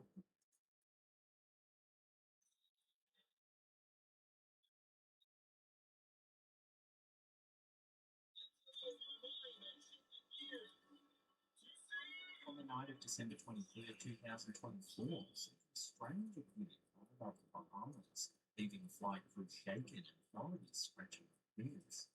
Cassandra Martin, flight attendant of a private Gulfstream jet operated by charter company Surjet, recounted the baffling experience along with pilots aboard the flight back to Fort Lauderdale. I think we were astonished, and it was something that you really can't explain, but I don't have the qualifications to know what that is. Mid-flight, around 45,000 feet, the crew received an unexpected call from air traffic control, asking them to visually identify an unknown object in the vicinity. And I heard traffic control say, "We have a foreign object to please identify." I looked to the left, and pilot saw 3 objects, I only saw one. When I grabbed my phone, I just pressed it to the window. Peering out into the darkness, Martin and the 2 pilots quickly noticed mysterious glowing orbs maneuvering at altitudes far exceeding their own. They stayed with us for about 45 minutes, and then we didn't see it again. And we were about 45,000 feet, and it was way above us. For approximately 45 minutes, this luminous orb tracked the jet, placing it effortlessly at an altitude even higher than the cruising Gulfstream. Martin emphasized, at our altitude, around 43 to 45,000 feet, there's no way it was a drone or a weather balloon. It's way above us, and it moved in ways we've never seen. A little bit eerie, yes, because again, we were pretty high up, and whatever we saw was even higher than us, and it had the capability just to zigzag and change color, so that was a little daunting to see. Ultimately, after nearly an hour of unsettling aerial acrobatics, the orb abruptly vanished without leaving any clues behind. The incident quickly caught media attention, generating local headlines in Florida before sparking nationwide intrigue. Aviation experts have largely ruled out typical explanations such as drones, weather balloons, satellites, or meteors, especially given the prolonged sighting and the object's erratic movement. Officials from the FAA and military have thus far failed to identify the object or its origin. Online, UFO enthusiasts hailed the sighting as one of the clearest recent UAP encounters, citing the credibility of trained aviation professionals as witnesses in air traffic control corroboration. Skeptics, while acknowledging the unusual nature of the incident, caution that camera artifacts or reflections can't be completely discounted without raw video footage being made public. Martin, however, remains certain about what she saw, calling the experience both astonishing and daunting. We were pretty high up, and whatever we saw was even higher. It was incredible and genuinely eerie. As authorities continue to investigate, this Christmas season encounter joins the ranks of compelling aerial mysteries that remind us how much we still don't know about what may be flying unseen in the skies.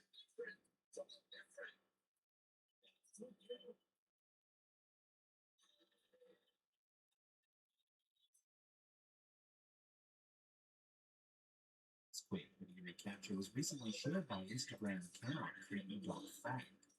According to the original poster, a patient at the hospital had repeatedly noticed something peculiar darting past their peripheral vision in one of the corridors.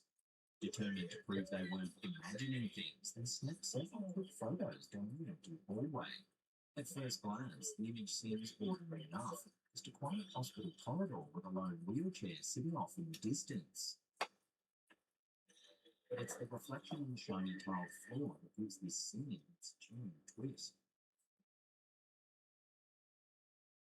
There's a shadowy silhouette clearly visible, a figure that appears to be standing directly behind the wheelchair, almost as if pushing it forward. The patient who captured the image described feeling immediate goosebumps upon reviewing the photo, insisting they had no rational explanation for the figure's presence. It's nobody in the corridor at the time, and certainly no one pushing the wheelchair.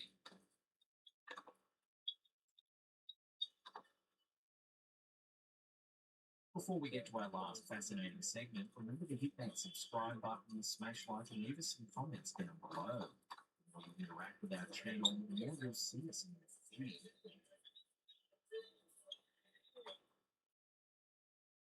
In a bold move to curb a growing flood of supernatural claims, the Vatican announced new rules in May 2024 tightening how alleged miracles are evaluated. Under these revised guidelines, local bishops are no longer allowed to independently confirm supposed supernatural events such as apparitions, weeping statues, or other miracles. Instead, they must now consult the Vatican's dicastery for the doctrine of the faith, or DDF. Ultimately, only the Pope himself can officially declare an event genuinely supernatural. The updated guidelines replaced the Vatican's previous rules from 1978, which had become outdated amid the rapid spread of sensationalized miracle claims through social media and online hoaxes. According to Cardinal Victor Fernandez, head of the DDF, these measures were necessary because of the viral spread of unverified phenomena, ranging from statues allegedly crying blood to images of Jesus appearing on toast. The late Pope Francis had also expressed skepticism toward constant claims of visions and miracles, notably saying not all supposed Virgin Mary apparitions are authentic. Under these tighter rules, the Vatican has created a clear 6-tiered evaluation system. This includes judgments such as nihil obstat, nothing obstructing devotion without confirming divine origin, all the way to explicit declarations rejecting events as supernatural. The Vatican now expects formal endorsements of miracles to become extremely rare. Instead, the Church will cautiously permit pilgrimages and devotional practices around such claims without confirming their supernatural status. Church officials specifically pointed to the Medjugorje apparitions behind the controversial and ongoing case as precisely the type of situation the new guidelines aim to address swiftly and clearly. Beginning in June 1981, 6 children from the small village of Medjugorje, located in what was then Yugoslavia, now Bosnia and Herzegovina, claimed regular visions and communications with the Virgin Mary. Over the decades, these alleged visions attracted millions of pilgrims from around the globe, transforming Medjugorje from a quiet village into one of the world's most visited pilgrimage sites. Despite its immense popularity, Medjugorje has consistently divided church authorities. While many believers consider it a sacred site of genuine Marian apparitions, others, including some prominent church leaders, have expressed doubts about its authenticity. Controversy intensified as various investigations led by church commissions failed to conclusively verify or dismiss the supernatural nature of the events. The ambiguous status created confusion among the faithful and clergy alike, who awaited clear guidance from the Vatican. Reactions to the Vatican's announcement have been mixed but largely supportive. Many Catholic theologians welcomed the stricter approach, noting it was overdue given how frequently new supernatural claims appear online. Catholic scholar Matthew Schmaltz commented, "Every Catholic prayer group seems to have a visionary these days, appreciating that the rules with both bishops avoid controversial decisions." Secular skeptics also praised the Vatican's stance, calling it a positive step toward rational thinking and rigorous evidence. Observers noted the irony that while the Church still upholds certain traditional miracles, it is now moving toward a more scientifically cautious approach with modern claims. Ultimately, these guidelines reflect the Vatican effort to modernize its evaluation of miraculous claims, protecting the faithful from fraud and sensationalism, and ensuring the core teachings of the faith remain the primary focus.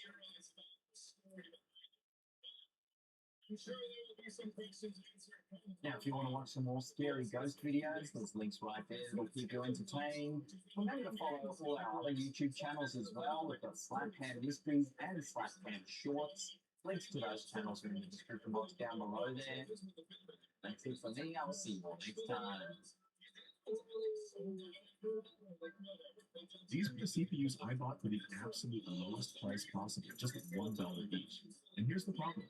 Modern games demand more powerful hardware than ever before. But what happens when you only have $1 to spend on a CPU? That got me wondering.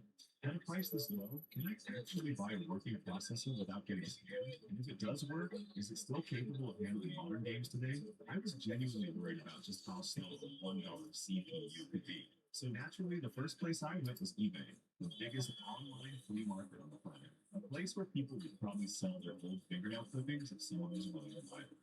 Alright, let's type in one simple keyword, CPU. Then set the maximum price to exactly $1. And oh my god, there are actually a lot of options. Right away, I spotted a Xeon running at just 1.8 gigahertz. And wow, that thing looked rough. It's for socket 1356, which I'm pretty sure half of you have never even heard of. Yeah, we're moving on. The second option was a Core 2 Quad Q. At first glance, it looked pretty promising. 4 cores, decent specs. Sounds great. But then reality kicked in. This CPU was released back in 2008. I'm pretty sure it's older than some people watching this video. The problem is, I didn't just want a cheap CPU. I wanted a cheap CPU that still had a chance of running modern games, because the last thing I need is another piece of electronic junk taking up space in my room. And that's when I realized something. This challenge was going to be way harder than I expected.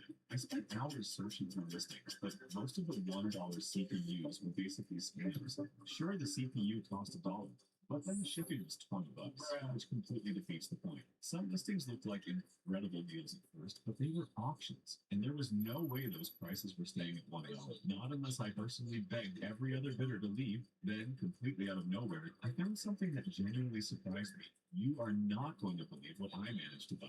An Intel Core i3-2120 running at 3.3 gigahertz, and somehow I got it for just $1. For this challenge, that felt like hitting the jackpot. After 4 days of waiting, my CPU finally arrived. It's finally time to open the package. At first glance, everything looks completely fine, although there is some thick, sticky substance on the bottom of the chip. I'm guessing it's thermal paste. Overall, it doesn't look bad at all. Now comes the next challenge. We need a compatible motherboard. And for this CPU, that's an H61 motherboard. Alright, let's make sure I install the CPU without bending any socket pins. Now let's see if it works. Oh my god, something is wrong. My PC keeps turning on and off repeatedly. Could it be that my CPU is dead? At this point, I almost have no spare motherboards left to test with. There was only one last option. Pre-built PC with a socket 1155 motherboard. So I'm going to install this $1 CPU into that system and test it one more time. Hopefully, I didn't get scammed. No way. I have a display signal. That means the CPU is working, which also means I somehow damaged the other motherboard. But let's keep moving. The real question is, can this CPU launch modern games? Oh no, the game crashed instantly. The reason is pretty simple. This CPU is extremely old and doesn't meet the requirements of many modern games. Because of that, some games can crash immediately when you try to launch them. At this point, I had no choice but to install a dedicated graphics card, because now I wanted to find out whether this cheap little CPU can still keep up with modern games. Next up is CS2, and you can immediately tell this CPU is working hard. FPS bounces between 20 and 60, with noticeable drops whenever enemies appear and gunfights start. Now, let's move on to Cyberpunk 2077. Here, the FPS mostly sits between 20 and 30. Considering the CPU is far weaker than the game's recommended hardware, that's actually not as bad as I expected. Then there's Black Myth. Oh my god, the loading times are painfully long. And once I finally got into the game, the FPS was hovering around 25. Thankfully, frame generation helps make it look closer to 50 FPS. But there's a catch. The input delay becomes much more noticeable. The first game is Valorant. Running at low settings, the CPU is pinned at 100% utilization almost the entire time. Even so, the FPS stays around 80 to 90. That's actually pretty impressive, and it really shows how well optimized this game is. This CPU can still run the games, but the experience is far from perfect. So if I want this challenge to continue, I'll need to find another CPU with better performance. The catch? The price can't change. It still has to cost just $1. Alright, back to eBay. But now my requirements are a lot tougher. I'm not just looking for something cheap anymore. I also need something new, and that makes this search much harder. Most of the CPUs in this price range have very few cores and threads, which is a huge problem for modern games. The deeper I searched, the more impossible this challenge started to feel. Then, after digging through listing after listing, I stumbled across something that most people seem to have forgotten about: old Xeon processors. These were originally server CPUs, and because they're so old, a lot of people completely ignore them. But that's exactly what makes them interesting. And the best part, there wasn't just one available, there were dozens of them. So I decided to take a chance and buy one, just to see if these old server chips are still useful today. And this is what arrived. the Xeon E5-2620V3. This thing comes with 8 cores and 16 threads. It can boost up to 3.2 gigahertz, and compared to the CPUs we've tested so far, that's a massive jump in specifications. Of course, running a Xeon isn't quite as simple as dropping it into a regular motherboard. To use this CPU, I need an X99 motherboard and ECC memory. There is one downside though. This processor doesn't have integrated graphics, so we're going to need a dedicated graphics card no matter what. Alright, enough talk. Let's start with CS2 and see what this old server CPU can do. No way. 100 FPS. The extra cores and threads on this Xeon are making a huge difference. Compared to the previous i3, performance is almost double. Although the frame rate still isn't perfectly stable, the improvement is impossible to ignore. Now let's move on to Cyberpunk 2077. Here the gap becomes much smaller. The Xeon gains roughly 10 extra FPS, hovering between 35 and 40 FPS most of the time. Then there's Black Myth, Wukong. Interestingly, the average FPS is almost identical. But when it comes to frame time consistency and overall smoothness, the Xeon clearly does a better job. And finally, back to Valorant. This is where the Xeon really pulls ahead. While the i3 managed around 80 FPS, the Xeon was pushing close to 150 FPS, nearly double the performance. Overall, this test highlights something important. Older CPUs can still look impressive on paper with high core counts and lots of threads, but outdated architectures and missing instruction sets eventually start holding them back. That's why even powerful old CPUs can struggle to deliver a truly smooth experience in modern games. Xenon was decent, but let's be honest, it belongs to another era. I wanted something new. After digging through eBay, I found an Intel Pentium G 5400, released in 2018. Well, that's more like it. The weird thing was that almost everyone was selling it for around $9, except one seller. This price was unbelievably low, and of course, I couldn't resist. A few days later, it arrived. Oh my god. Packaging was terrible. The CPU was covered in scratches, and it was already getting suspicious. Still, I installed it and pressed the power button. No way. It posted immediately. I thought I'd found the deal of the century. Then everything froze. The mouse stopped moving. The keyboard stopped responding.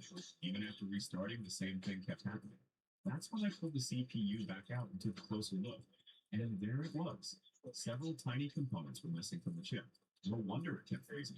At that moment, I realized something. I wasn't buying a bargain. I was buying a scam. So yeah, there was no gaming test this time. But I wasn't ready to give up yet. I still needed a CPU that was cheap and actually usable. Fortunately, it didn't take long before I found another candidate, a Pentium G4560. The CPU itself was listed for just $1. Sounds great, right? Well, the shipping was $6, so the total price wasn't exactly cheap anymore. Then somehow I found another listing for the exact same CPU. This time it was $3, but here's the interesting part. Free shipping. If you've done the math, you'll realize that's actually the better deal. In other words, I was basically getting the same CPU while saving a few dollars on shipping. And for a challenge like this, every dollar matters. So I bought it. A few days later, it finally arrived. The packaging looked much better this time. Everything was packed carefully, and honestly, I was just hoping for one thing. Please work. Because I really didn't want another broken CPU. No way. It actually posted. That's a great sign. And considering this is only a dual-core, 4-thread CPU running at up to 3.5 gigahertz, I wasn't expecting much. Alright, let's jump into some games and see what it can do. Starting with Valorant, the frame rate stayed well above 100 FPS. The CPU was working at almost full load the entire time. Moving over to CS2, performance dropped to around 60 to 70 FPS. In more demanding scenes, it occasionally fell to around 30 FPS. What's strange is that CPU usage was only sitting at about 60%. Cyberpunk 2077 told a different story. Overall, it felt more stable than CS2, but with only 2 cores and 4 threads. The CPU struggled whenever there was fast movement, or lots of effects happening at once, causing noticeable frame drops. Finally, Black Myth, Wukong. Surprisingly, performance was fairly stable, hovering around 60 FPS. After all these tests, I started to realize something. Every CPU had a breaking point. Just when I thought I'd found a winner, another weakness would show up, leaving the excitement. Some chips couldn't keep up once they actually got intense. Others looked good on paper, but delivered a disappointing experience the moment I launched the game. No matter how many CPUs I tried, I kept running into the same problem. I still haven't found the one. So I went back to eBay and spent hours searching for an answer. The more listings I looked through, the less hopeful I became. Nothing felt like a meaningful step forward from the CPU I'd already tested. That's when I decided to stop digging in the same place. If eBay wasn't giving me the answer, maybe I was asking the wrong website. So I headed over to AliExpress. You might remember it from my previous videos. It's where I managed to buy a CPU for just $1. Back then, I got lucky with the first time buyer discount. This time, there was no luck at all. I had to find a deal the hard way. After what felt like endless scrolling, something finally caught my attention. A Xeon E5 2689. Price $1.99. At first, I almost skipped it. After all, I'd already tested an old Xeon before. But then I looked closer. This CPU came from the same server world background as the previous Xeon, but the specifications told a different story. It still had 8 cores and 16 threads, yet the boost clock now stretched all the way to 3.6 gigahertz instead of 3.2 gigahertz. That might not sound dramatic, but when you're chasing every last frame of performance from a bargain bin CPU, those extra megahertz can make a surprisingly big difference. And for less than $2, I couldn't stop thinking about it. What really hooked me was the possibility that this could finally be the CPU I've been looking for. Part of me was genuinely excited, because I had no idea whether this thing would perform just like the CPUs I've already tested, completely leave them behind. Honestly, couldn't wait to find out, so I bought it. Here it is. All right, let's plug it in and see if this thing actually works. Oh my god, it posted immediately. That's all I needed to see. Now let's skip the small talk and go straight to the benchmarks. Starting with CS2, the FPS bounces quite a bit, ranging from around 50 to 100 FPS depending on the situation. Playable, but definitely not the most stable experience. Now let's move on to Cyberpunk 2077, and this is where things get interesting. This CPU genuinely surprised me. Around 120 FPS. That's insane. This thing feels like an absolute monster. If you showed me these results without telling me the price, I'd assume the CPU cost hundreds of dollars. The performance per dollar ratio is just ridiculous. Then there's Black Myth, Wukong, and somehow it keeps delivering. The FPS stays remarkably consistent, hovering around 80 FPS most of the time. At this point, I honestly think this might be the most powerful CPU I've ever found for just $1. What do you think? Let me know down in the comments. How you doing? I'm Callan, and this is Cam. If you like scary videos, then you found a good channel. Just hit that subscribe button, sit back, relax, and enjoy the creepy content.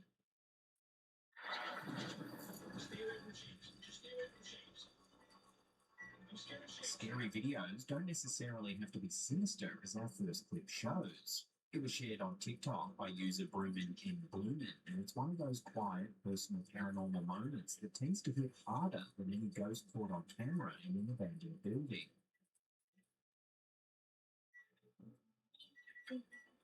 According to the uploader, her sister made a promise before she passed. She said that if there was any way to come back and haunt her, she'd do it in the most annoying ways possible. And then the microwave started acting up.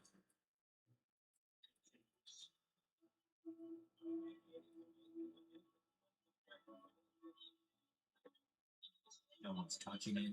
No timer has been set. It just starts going off over and over as if someone's pressing the buttons from the other side.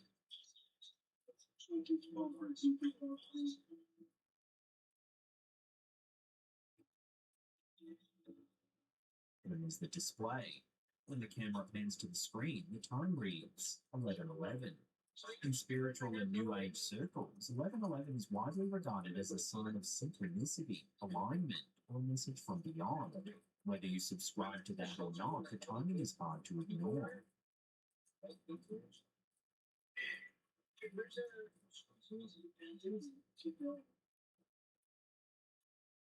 The uploader interprets the whole thing as her sister keeping her word, haunting her in the most playfully irritating way she could manage.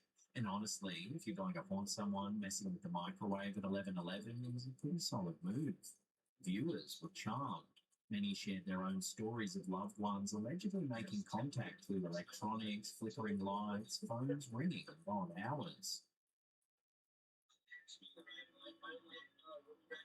So what do you think was behind those beeps? A worn-out keypad glitching at just the right moment?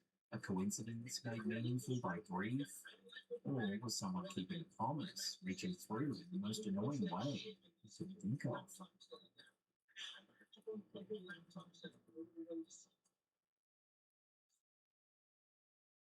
Scary video, well, photo in this case, was shared on Facebook by the page Something Creepy, and it's one of those images that gets more unsettling the longer you look at it.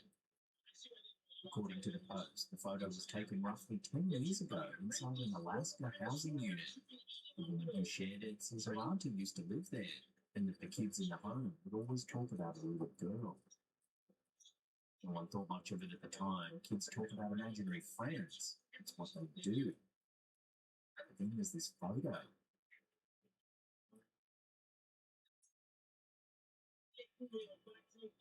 In the background, partially obscured, there appears to be a dark, shadowy figure standing behind them.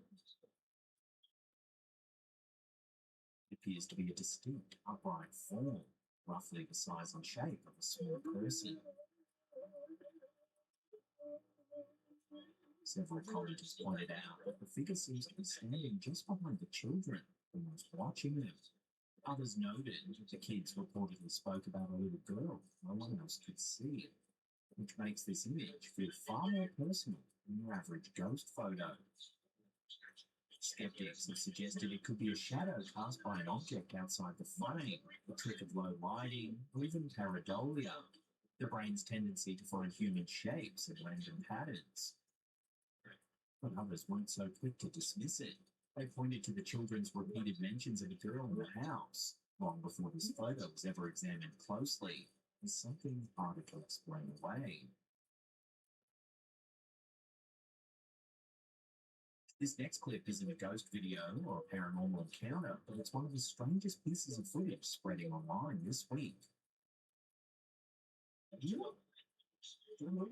video was originally shared on X by RT and appeared to show a man confronting a woman on a street in Quebec City.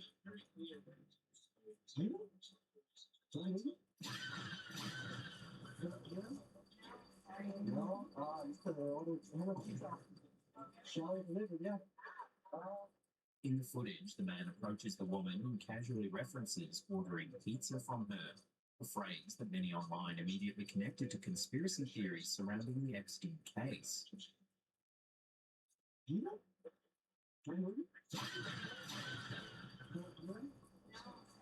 The exchange is brief, yet the resemblance to Ghislaine Maxwell is enough to spark speculation. Some viewers even point out that the man beside her shares similarities with her brother, Philip Maxwell, as well. Within hours, the clip racks up roughly 90,000 views. Comment sections explode. Many genuinely believe Maxwell is somehow free and walking the streets of Canada. The narrative shifts. Online analysis begins to circulate, including a breakdown attributed to Grok. According to those posts, the creator later indicated the clip was made using AI deepfake technology, mapping Maxwell's face onto an unrelated woman filmed in a local pizza shop. As of February 2026, official records from the Bureau of Prisons show Maxwell remains incarcerated at Federal Correctional Institution Tallahassee, serving a 20-year sentence. No early release has been recorded. At the same time, another wave of conspiracy theories begins circulating. An India Today report from February 2026 documents claims that Maxwell has allegedly been replaced by a body double inside prison. These rumors are sparked by a recently released video of a congressional deposition conducted virtually from federal custody. In the footage, Maxwell appears remotely before the United States House Oversight Committee, repeatedly invoking the Fifth Amendment regarding her links to Jeffrey Epstein.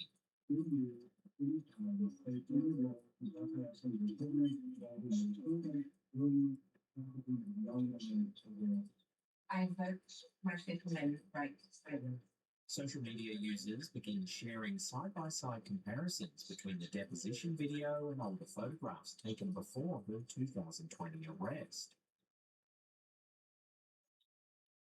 They claim her nose looks different, her jawline appears squarer, her eyes more hooded. from there, the theory escalates. Some suggest she's not actually in prison at all. But the woman seen on camera is a stand-in. These claims often tie back to broader allegations that Epstein didn't die in 2019 and that both were secretly alive elsewhere, possibly Israel. Official records, however, show no indication of identity confusion. Neither her legal team nor prison authorities have suggested anything unusual.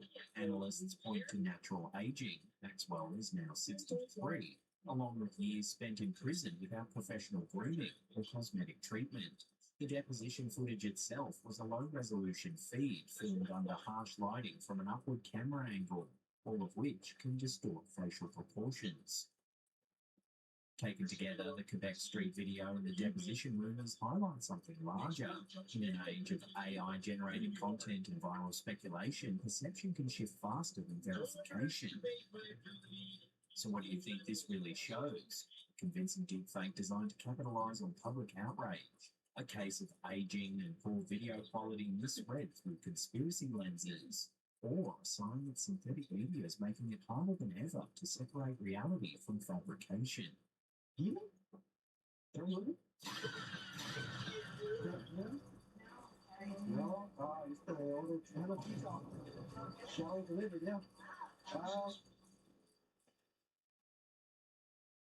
This ghost video was shared on TikTok by user Paranormal Unearthed, who says the footage was captured during a visit to a reportedly haunted property known as Cottage 621 in Pawsett, New York. We've had a lot of reports. We talked to the owners of this Airbnb, Cottage 621. Cottage 621 has developed its own online following after the owners began documenting strange activity inside the Airbnb. Profile associated with the property reads, "We, unknowingly, bought a haunted Airbnb in Horseheads NY, and now the man at the foot of the bill roams there." The house has since featured in multiple paranormal investigations, with guests and content creators visiting to see what they might capture. We start getting reports from the contractors, something isn't right there, and they hear weird noises. And one night they literally ran out, leaving wet paint, and said we can't go back there after dark, maybe at all. They were actually pretty scared. In this particular clip, the Paranormal Unearthed team draws attention to a specific spot near a doorway inside the cottage.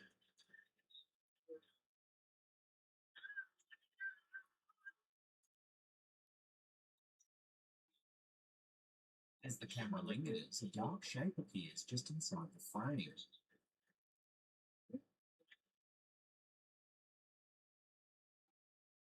The narrator describes it as a shadow person, possibly even a shadow child. When the footage is slowed down, the shape does seem darker than the wall behind it.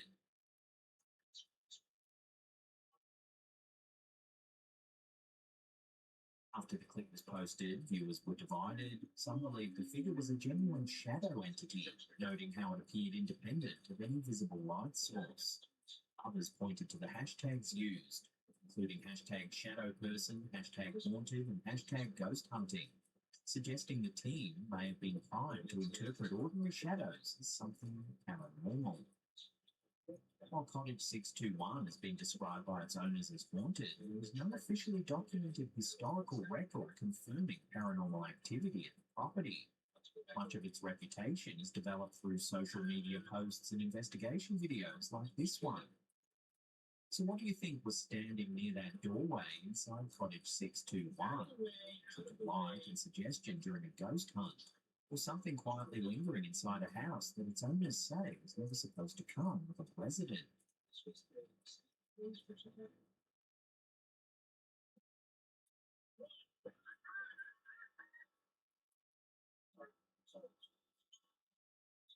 This pair of scary videos was shared on TikTok by user targeted Gen X7, and what they show has left a lot of viewers unsettled.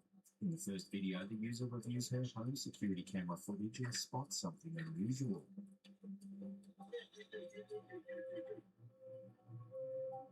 Can you tell me what this dude is doing? I don't think.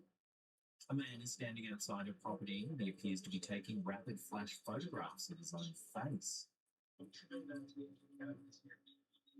Oh over and over. The flash fires repeatedly as he lingers. Then, just as suddenly, he runs.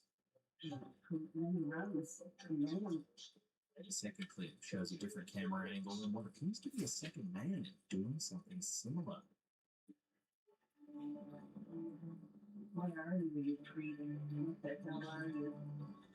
This time he's circling a car with a flash going off again and again. What the hell? What are you? At first glance, the behaviour looks bizarre. Why would someone deliberately flash a camera into their own face on someone else's security footage?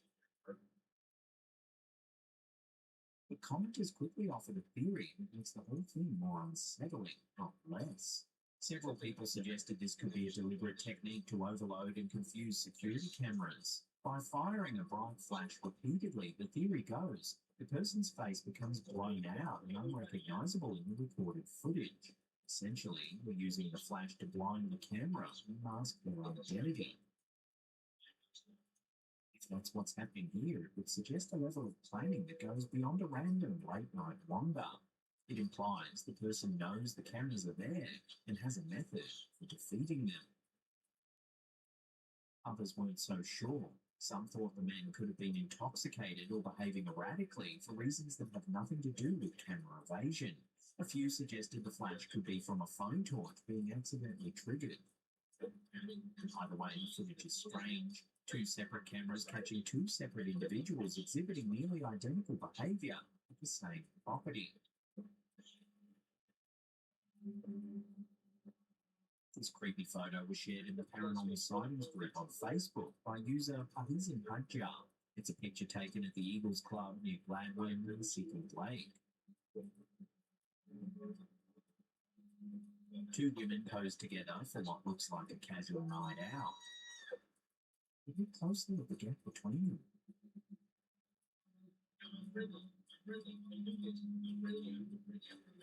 Right there in the space between their heads and shoulders, a third face seems to appear.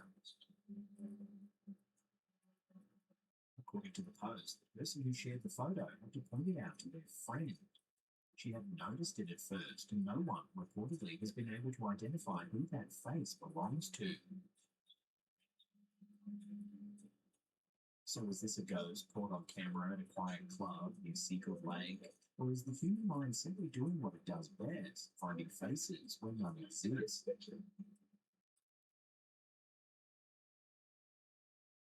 This scary post doing the rounds online might just prove that the strangest things are hiding in plain sight, right inside your own wardrobe. Reddit user LeatherComplete6233 recently posted to the weird subreddit after making a rather unsettling discovery. They'd picked up a bomber jacket from a clothing outlet, just one of the store's own brand items, nothing fancy. But when they flipped open the lining of their son's new jacket, they found something that stopped them in their tracks. Stitched into the label, where you'd normally expect washing instructions or a size tag, was this message. The Black Label Collection. When the crows are the only thing you see, the howling wind is the only thing you hear, light a torch and go deep into the darkness of yourself. When the fire's burnt out and the only thing left is you in your own blackness. Black blackness, true light. Embrace your darkness. It's not a care instruction, it sounds more like a monologue from Cult Leader's diary. The original poster described it as kind of intense, which might be the understatement of the year. This reads less like fashion branding and more like something you'd find scrawled on the walls of an abandoned monastery. The imagery of crows, fire, and darkness all ties together in a way that suggests someone actually sat down and wrote this with intent. A few commenters joked they'd accidentally joined a secret society just by buying a jacket and sail. So what do you make of this? Is it just a case of a brand slapping moody poetry onto a label to seem edgy and mysterious? And is there something genuinely unexplained about finding a message like this sewn into a child's jacket? Keeping it where most people would never think to look.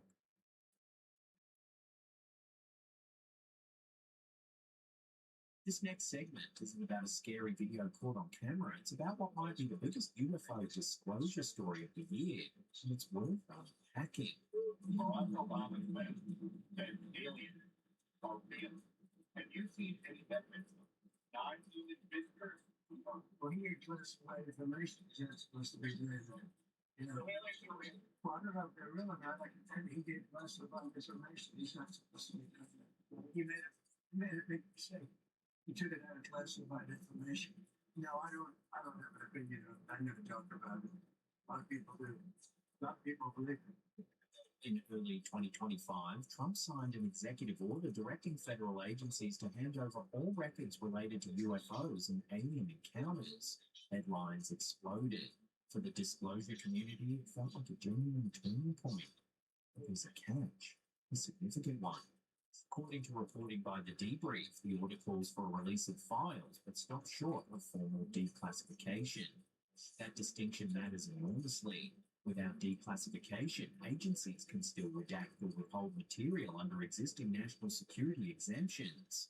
The most sensitive evidence, the kind the public has been demanding for decades, could remain hidden behind black ink and legal loopholes. Several analysts pointed out that previous administrations made similar gestures. Files get released, sure, but they arrive so heavily redacted they reveal almost nothing. The real question is whether this order will be any different. Supporters argue it's a step in the right direction, a signal that the government is finally taking public pressure seriously. Skeptics suggest it's a carefully staged compromise, one that gives the appearance of transparency without actually delivering it. Many online pundits also claim it's a big ruse, designed to distract from the current Epstein file debacle. No timeline has been set for the release. No independent oversight body has been named to verify what's being handed over versus what's being held back. So is this the beginning of real UFO disclosure? A genuine step toward understanding what the government knows about unexplained aerial phenomena?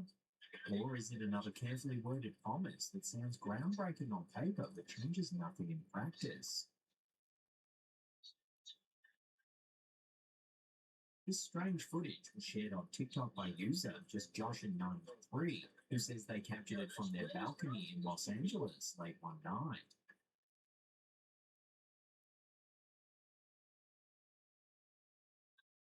In the clear, a bright orange light can be seen moving through the dark sky.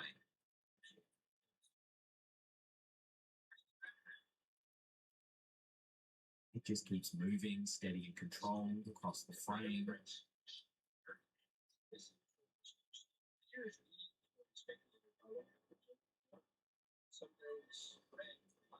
Commenters were split. Some suggested it could be a firework, a flare, or even a test rocket from nearby Vandenberg Space Force Base.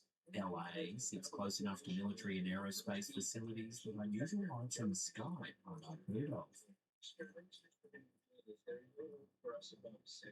Others weren't so sure the way the light swirls and holds its trajectory doesn't match typical pyrotechnics. A few viewers compared it to similar UFO sightings reported over Southern California in recent months, noting that the region has seen a spike in unexplained aerial footage. No official explanation has surfaced, and no local agencies have commented on the sighting. If you're into scary videos, hit subscribe and turn on all channel notifications. That way you won't miss our latest creepy compilations.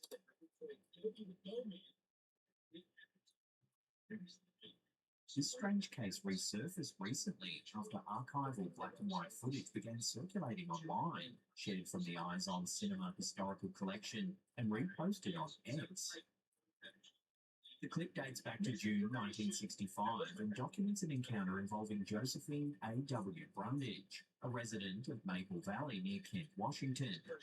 The footage appears to be from a local news segment, complete with newspaper overlays from the Maple Valley resident detailing her testimony. That also 11 and traveling through Kent. I was approximately 5 miles out of Kent. I always passed this grocery store, which is Fawcett's grocery store. In the interview, Josephine calmly recounts what happened while she was driving home one evening along the quiet stretch of road east of Kent. It had an orange glow to it. This is sort of like fire. Yet it didn't look like fire. It was just, the color of fire. That's one of the things. She describes noticing a glowing disc-shaped object in the sky. At first, it seems distant, then grows larger, brighter, moving toward her position. My first thought was that I had hit something in the road, and I didn't really realize at the time there was no jolt or any movement of the car at all. When I finally realized I was stopped, I thought, whatever it is, I hit something to make me stop. And then when I saw this object, I thought, well, whatever I hit, it threw it to the top of the car. According to her account, the object approaches and comes to a complete stop directly over the hood of the car. And then when it started hovering over the car, I knew that I must not have hit it because otherwise it wouldn't be spinning like it was. She sees it as luminous, yellowish white, about the size of a small car, completely silent, no wings, no propellers, no visible means of propulsion. You know how a child's top will be where it says hinge and top and sort of circle, and then comes down sort of like to, not quite to a peak. You know, I mean, like a child, one of these toy tops children play with. And it's child just spun real slow. Only a child's top will go faster than what this was going. As it hovers there, her engine suddenly dies. At the time, there was no jolt or any movement of the car at all. When I finally realized I was stopped, I thought, whatever it is, I hit something to make me stop. The car stops completely. No sputtering, no warning, just silence. The more I watched it, the more I was more or less under its spell, it seemed like, because I couldn't even move. All I could do was just watch it. She remains inside the vehicle as the object continues hovering for what she estimates is around 10 minutes. Then, without sound, it abruptly shoots upward and disappears. When she attempts to restart the car, the battery is dead. It was then Mrs. Grundy to notice that the radio, lights, and power box shut off. Her husband later confirms she was visibly shaken when she returned home. The battery reportedly had to be replaced, costing $20 at the time. After replacement, the vehicle functioned normally. The news segment emphasizes there was no physical damage to the car, only the electrical system appeared affected, a detail that aligns with numerous 1960s UFO reports. Astronomer J. Allen Hynek, who analyzed many mid-century UFO cases, often noted stalled vehicles and silent hovering craft as recurring elements in close encounter accounts from that era. Of course, there are grounded possibilities. A 1960s vehicle could suffer sudden battery failure. A mechanical fault might coincide with the sighting of an unusual light. Memory can also sharpen certain details over time, especially after media attention. But what makes this case intriguing is the consistency. Hovering duration, the silence, the immediate electrical failure, and the sudden upward departure. There were no beams reported, no missing time, just a woman, a stalled engine, and a luminous disc above her hood. So what do you think happened to Josephine Brundage on that road in 1965? A simple battery failure coinciding with a misidentified light, or one of the many mid-century encounters that continue to raise questions decades later?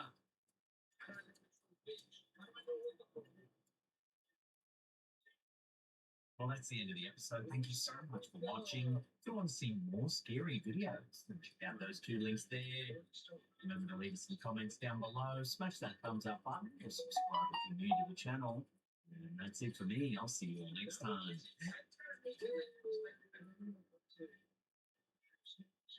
How you doing? I'm Callan, and this is Slap Ham. You're about to watch some spooky video clips, so hit that subscribe button and get ready for more creepy content, just like this.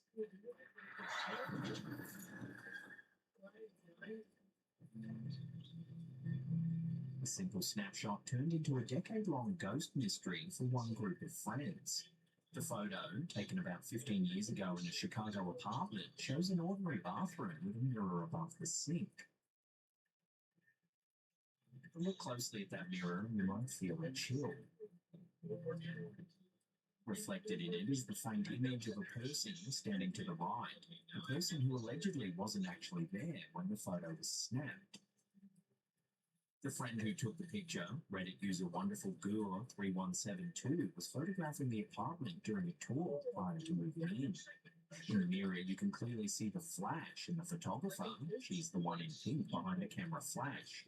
But on the right side, behind her, looms another woman in a blue top. What's creepy is that if an actual person was standing where the mirror phantom appears, part of them would have been visible outside the mirror's view. You'd see their shoulder or side in the bathroom, yet the photo shows nothing in the room, only the mirror figure. It's as if this mysterious person existed only in the reflection. The backstory makes it even spookier. That apartment had given the friend bad vibes from day one. She reported strange phenomena, unexplained noises at night, cabinets found open, and even the sensation of an unseen someone sitting on her bed's mattress while she tried to sleep. The disturbances got so frequent and frightening that she broke her lease and moved out early, convinced the place was haunted. Only later, as she reviewed old photos, did she notice the eerie figure lurking in that bathroom mirror from her initial tour. For years, this friend group has puzzled over the image, trying to debunk it. They've considered a photographic glitch or the possibility that someone, a realtor, a roommate, accidentally got caught in frame, but no explanation fits neatly. Everyone present is accounted for. So what do you think is going on here? Love to hear your thoughts and theories down below.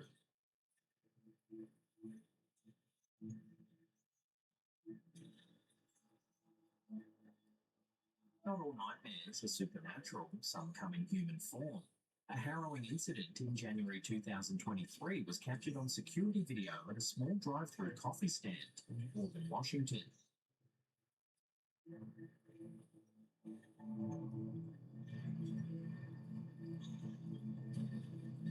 In the early morning pre-dawn darkness, a lone barista was working the window when a pickup truck pulled up.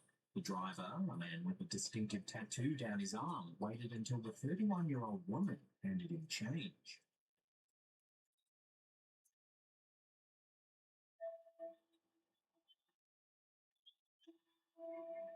His intention was chillingly clear. The 12-inch zip tie was fashioned as a noose meant to wrap around the barista's neck and drag her out through the window.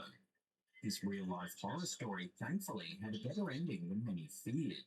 Due to the camera footage, which clearly showed the perpetrator's arm tattoo and even the make of his truck, police identified and arrested a suspect the next day. The man, 38-year-old Matthew Darnell, was charged with attempted kidnapping. Disturbingly, investigators found no zip ties in his vehicle and learned he had specifically targeted a bikini barista stand where servers wear beach attire, indicating a premeditated predatory motive. The case caused an uproar. People were unnerved not just by the brutality of the attempt, but by how brazen it was. An attack in public, on camera, at a business many visit daily for coffee. To add an eerie coda, Darnell spent only a short time behind bars. By that August, he was released back onto the streets after a plea deal and time served. Victim advocates expressed outrage that someone capable of such an act would be free so soon.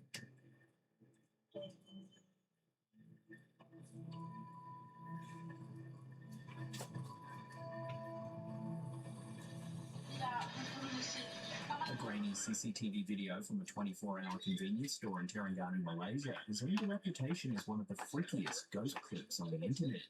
Late one night, at around 3 a.m, the security camera of a local 7-Eleven store appears to capture something strange happening.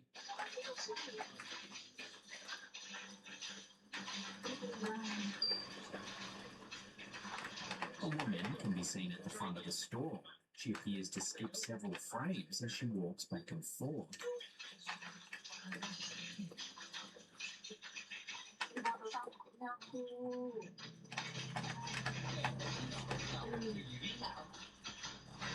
While this initially could be brushed off as a camera glitch, the incident quickly gets creepier. Having noticed the woman on camera, an employee heads outside to see what's going on.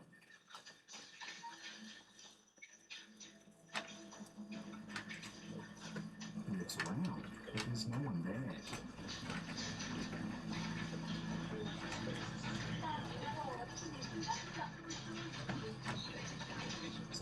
later, the woman appears again.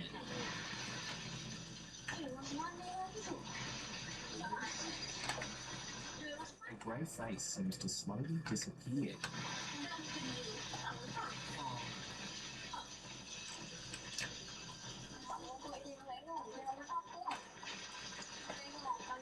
Then, moments later, this happens.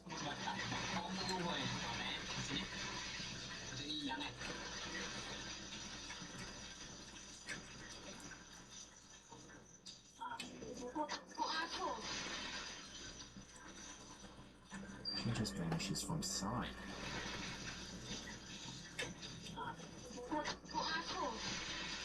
One second she's there, the next gone, as if evaporating into thin air.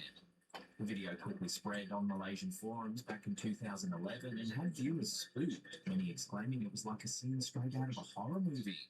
Locals even gave these types of sightings a name, Hantu-Cermin, meaning mirror ghost, since these entities seem to show up on camera or reflective surfaces when they aren't visible to the naked eye. Could it be a classic case of Southeast Asian urban legends manifesting on tape? The store itself has since become a minor legend. People pass by joking about the 7-Eleven ghost who goes shopping after midnight. Real or not, the clip's uncanny vibe, an empty shop, a phantom guest, and a sudden disappearance, taps into a universal fear of what might be lurking just beyond our sight, caught only on the cold, unblinking eye of a security camera.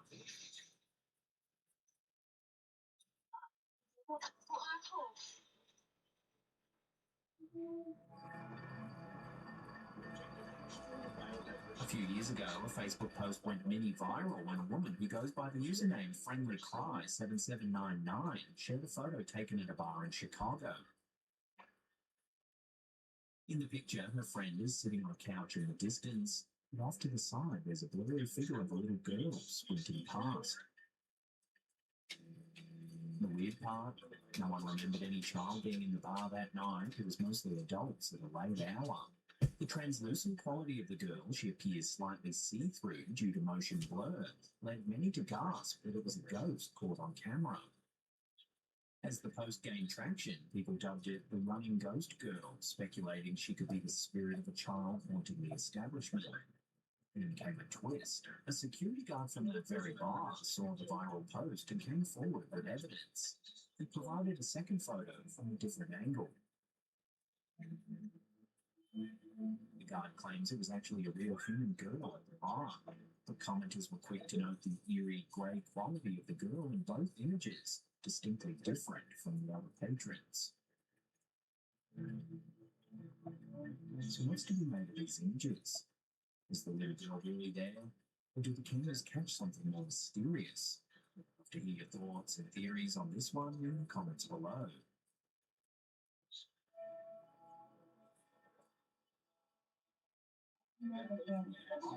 Hospitals are often thought to be haunted, and a chilling security clip from a clinic in the United States might be evidence that something otherworldly roams the corridors.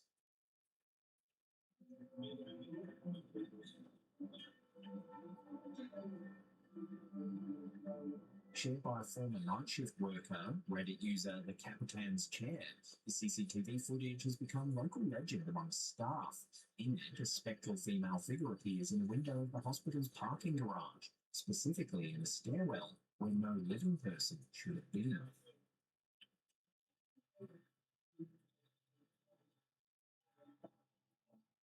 Staff who know the layout say the woman in the video looks like she's hovering in midair above the stairs that lead downwards.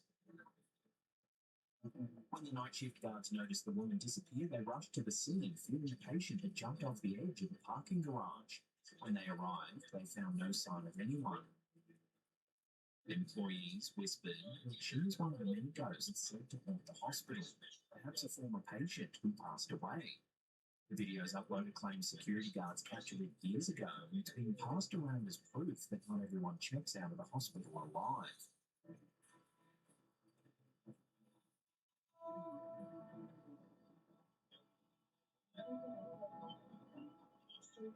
As spine-tingling as the footage is, there are some grounded explanations.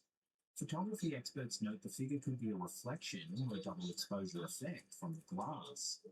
The hovering effect might be an optical illusion due to the window and stairwell angles. There's also a chance it was an actual person on the steps whose body was oddly obscured by glare and camera artifact. However, hospital staff insist the area was empty and locked at the time. On night shifts, particularly on the fourth floor, employees knew about the alleged ghost. The OP's unit had 6 confirmed sightings, and the unit below had at least 2. While doing rounds and checking on patients with open doors, workers would instinctively glance into the vacant rooms. Rooms 24, 25, and 26 were reportedly the most active locations. People claimed to see a figure clearly in the darkness, sitting in a wheelchair with a blanket, simply looking out at the city lights. This would cause a double take, but upon looking back, the figure would have disappeared. Every night shift worker apparently had a story. Those ghostly experiences, combined with the uncanny security footage, convinced many that a restless spirit in a white gown wanders this hospital's halls.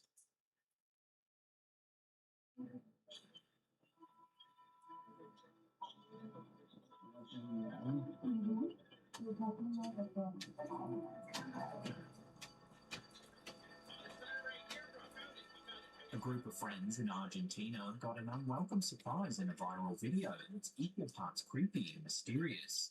The TikTok clip, posted by user Salguero Juega, begins innocently filming a table of friends enjoying a late-night dinner. But soon something creepy is caught on camera.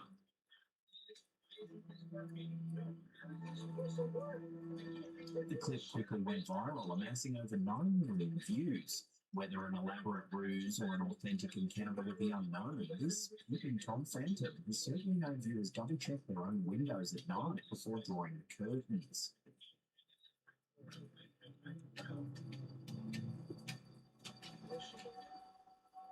Even the world's most secretive base can't hide from Google Earth. In April 2025, eagle-eyed users spotted a bizarre black triangular tower structure smack in the middle of the restricted Area 51 facility. The satellite image shows a tall, blade-like black object standing upright on a circular pad, casting a long V-shaped shadow across the desert floor. The discovery at these coordinates set off a frenzy of online speculation. Could it be an alien artifact left out in the open, or some cutting-edge piece of military hardware? Social media lit up with wild theories, everything from an extraterrestrial skyscraper to jokes about an oversized Dyson air purifier for aliens. Level-headed analysts had their own ideas. Some pointed out the object's angular design looks suspiciously like a stealth test, perhaps a radar target or a mock-up of a futuristic aircraft. In fact, even an AI chatbot was prompted to describe the image. It suggested the tower could be a prototype stealth aircraft or decoy, noting the shape's resemblance to radar-deflecting technology. This hints that the tower might not be a building at all, but an object propped up for experiments, maybe testing how a triangular craft would appear on enemy radar. There's also the possibility it's simply an older structure. Some researchers noted similar towers have existed on the site for years, used for telemetry or communications. Of course, with Area 51's mystique, any odd sighting invites paranormal interpretation.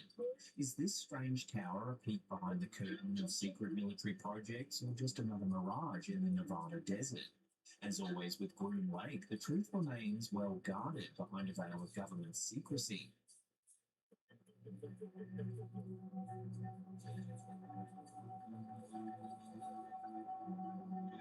Since its inception in 1974, the National UFO Reporting Center, NUFORC, has been the leading independent repository for unexplained aerial phenomena sightings across the globe.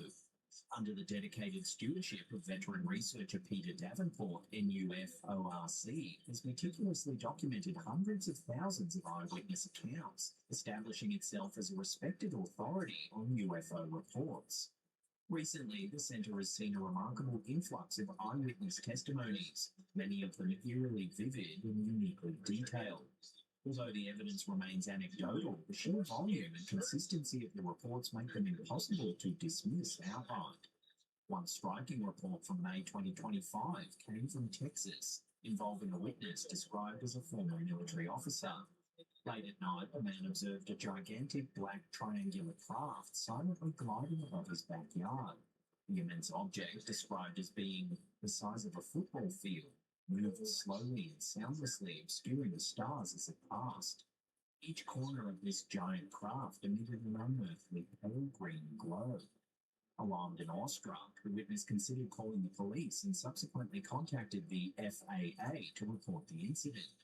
He emphasized the sheer impossibility of conventional aircraft moving with such grace, silence, and enormity, noting it moved like a drifting cloud. This testimony aligns closely with other similar triangle-shaped UFO sightings catalogued by NUFORC, silent giants roaming the skies, defying known laws of physics. Another compelling sighting was documented in April 2025 in Porterville, California. Two friends driving at night noticed an unusual object pacing alongside their vehicle, as if engaging them in a peculiar game of cat and mouse. The craft, described as a dark metallic octahedron, was roughly the size of a box truck, completely devoid of lights or sound. The witness recounted how the object effortlessly matched their car's speed and direction, seemingly under intelligent control. When the passenger pointed directly at the mysterious object, it abruptly performed an astounding sharp 90-degree maneuver, vanishing at incredible speed. Remarkably, the witness noted visible strange markings, like ancient hieroglyphics, etched into the object's metallic surface. These two accounts are only the tip of the iceberg. Recent NUFORC releases contain an array of remarkable UFO descriptions, including teardrop and cigar-shaped crafts, objects shifting or transforming shape mid-flight, transparent craft described as having a pixelated shimmer, huge inverted pyramids rotating silently, metallic cylindrical vessels hovering without propulsion or sound, and dark entities or unusual beings occasionally associated with sightings. Of course, skeptics can rightly argue these accounts are anecdotal, lacking definitive proof or physical evidence. Nonetheless, the sheer volume of eyewitness testimony is now flooding NUFORC, particularly accounts from credible witnesses like former military personnel, pilots, and professionals, commands attention. The consistency in descriptions of craft shape, lighting, maneuverability, and silence lend further credibility to these strange and unsettling reports. As NUFORC Director Peter Davenport continues to compile and analyse these events, one thing is clear. The boundaries between skepticism and belief are increasingly blurred. Regardless of personal stance, one question emerges more urgently than ever. What exactly are these objects in our skies, and who or what could possibly be behind their controls?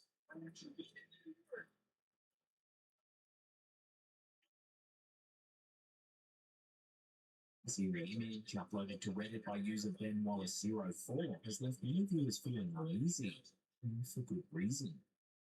The photo captures a bizarre notice from a landlord posted in an apartment building. According to the notice, the landlord places fresh berries in a communal berry bowl each morning for tenants to enjoy. However, things quickly take a turn toward the unsettling when it's revealed that an AI-powered camera secretly tracks exactly who takes each type of fruit. The sign then cheerfully lists a monthly ranking, identifying tenants by name along with their berry-eating habits. The notice casually insists no one's in trouble. With the use of artificial intelligence to monitor something as trivial as fruit consumption gives the situation an uncomfortable Big Brother-like vibe. While some found it harmless and quirky, others pointed out the subtle invasion of privacy beneath a whimsical facade. What do you think? Is this harmless fun, or a step too far into an Orwellian future?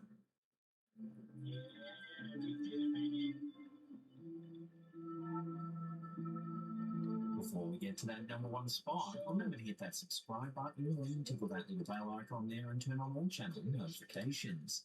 That way you'll be in the loop every time we drop our scary and mysterious videos. Imagine an internet where most conversations you see, people you interact with, and even the news stories you read are fake, generated by bots, algorithms, and artificial intelligence.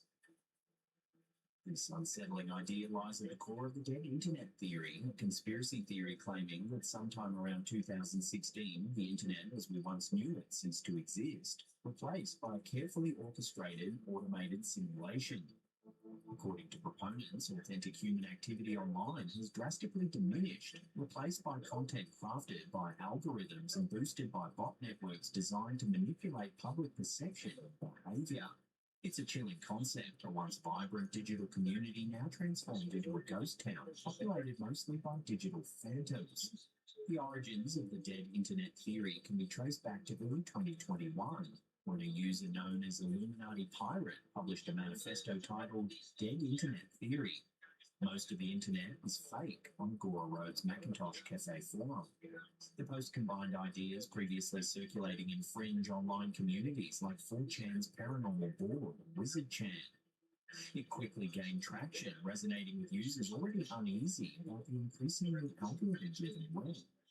Later that same year, tech journalist Caitlin Tiffany brought mainstream attention to the theory with her article in The Atlantic. Maybe you missed it, but the internet died 5 years ago.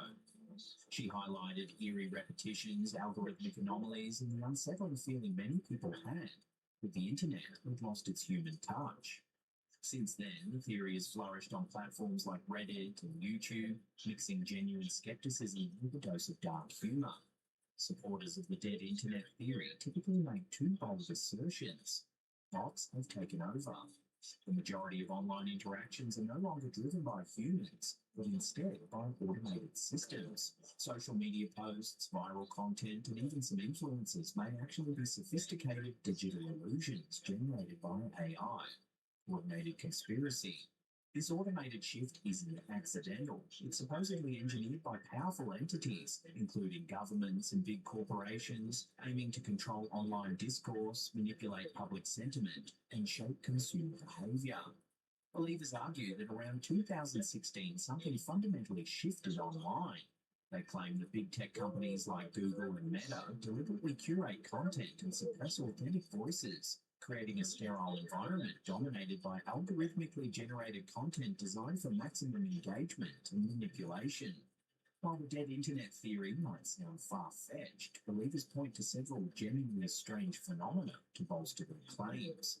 Users have noticed eerily similar tweets or posts repeatedly going viral from supposedly unrelated accounts. A famous example involved multiple Twitter accounts sharing variations of the phrase, "I hate texting, just come hold my hand," sparking suspicion about coordinated bot activity. Cybersecurity reports from companies like Imperva indicate nearly half of all internet traffic is automated. Believers argue this staggering number could extend to content itself, meaning much of what we see online isn't genuinely human-made. In a bizarre 2024 phenomenon, AI-generated images depicting Jesus merged with shrimp became wildly popular on Facebook, receiving thousands of bot-like one-word comments. Amen. Such oddities feed the perception of an internet governed by algorithmic absurdities rather than authentic human creativity. Forum users describe surreal moments, realizing they've engaged deeply with automated or templated comments.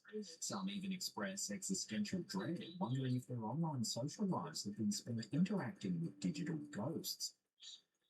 Paranormal forums report that threads about controversial topics like UFO sightings quickly flood with nonsensical or off-topic bot-like replies, suggesting coordinated digital interference. These anecdotes contribute to an atmosphere of digital paranoia, making the theory compellingly relatable. Believers often suspect governments, intelligence agencies, and major corporations are behind the dead internet. They argue this shift was orchestrated to manage public discourse and maximize commercial profit by carefully controlling what content users consume. By automating content creation and distribution, these alleged puppet masters purportedly steer public sentiment and behavior on an unprecedented scale.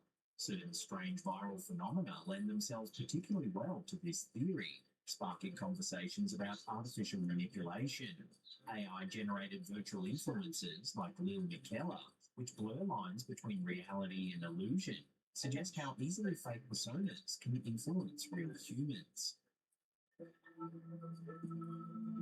You can clearly see that this account is an AI avatar, yet when you delve into comments on this account, you can't help but feel weird. It appears to be bot after bot after bot, sending love hearts and praise. Yet dotted among this AI wasteland is what appears to be lonely men interacting with the content, as if it's real. This adds another layer of confusion over the top. Real? Really convincing bots? Who's to say? While the dead internet theory is extreme, it resonates because it captures genuine feelings many have about modern digital life. People miss the quirky, vibrant, user-generated web of the early 2000s. The theory articulates a collective mourning for that lost authenticity. The recent explosion of accessible generative AI tools, ChatGPT, image generators, and other large language models, amplifies anxieties about artificial content overwhelming genuine human interactions. Ultimately, the dead internet theory blends factual phenomena, high bot traffic, algorithmic content saturation, declining web authenticity, into a compelling, exaggerated narrative. While most experts dismiss the extreme conspiratorial elements, the theory's emotional core resonates because it captures real concerns about our digital age.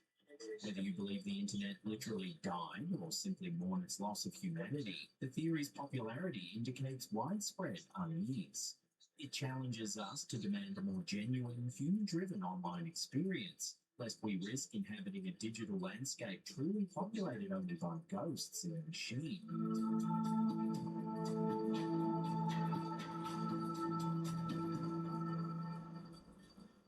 Well, hey, well, that's the end of the episode. Thank you so much for watching. Now, if you want more in-depth spooky stories, then consider checking out our second channel, Slapcan Mysteries. We'll put a link in the description box down below there. We think you'll love it. And that's it for me. I'll see you all next time.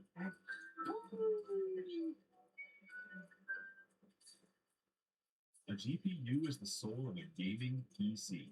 Take it away, and gaming becomes a whole lot harder, unless you have an insanely powerful integrated graphics chip. But what if all you have are old, forgotten graphics cards? These are the 5 cheapest GPUs I've ever bought on eBay. Today, we're going to find out whether these ancient budget cards can still play games, and if any of them can handle 4K games. Let's find out. My budget is extremely limited, so I set myself one rule. Every GPU has to cost less than $15. So let's jump onto eBay and see what kind of graphics cards I can actually buy for under $15. And of course, I went straight back to eBay, the land of unbelievably cheap hardware.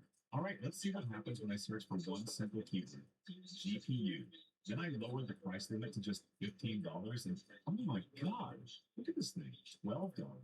Sounds amazing, right? Until you notice it's packing just 512 megabytes of DDR3 memory. Yeah, this thing isn't pushing a 4K signal anytime soon. The funny thing is, there are actually plenty of cheap GPS on eBay, but my challenge is a little more complicated. I need a card that satisfies 2 conditions. First, it has to be as cheap as possible. And second, it must be capable of outputting a 4K display, which immediately eliminates a lot of options. So, back to searching. After scrolling for a while, I found a GTX 55 OTI. $15 for the card, and another $10 for shipping. Not terrible. But there was one big problem. It doesn't support 4K output, and that's when I suddenly remembered something. A lot of older gaming GPUs actually aren't great for this generation. What I really need is one of those old workstation graphics cards designed for professional displays. Which brings me to this, the AMD FirePro W2100. I picked one up for just $10, and somehow, if you buy 4 of them, the price drops to only $8 each. I don't think anyone needs 4 FirePro W2100s sitting around the house. So for now, one will do just fine. Alright, we've got our GPU. But before doing anything crazy, I need to make sure it actually works. Because when you're buying ultra cheap hardware from eBay, there's always a chance you're receiving electronic garbage.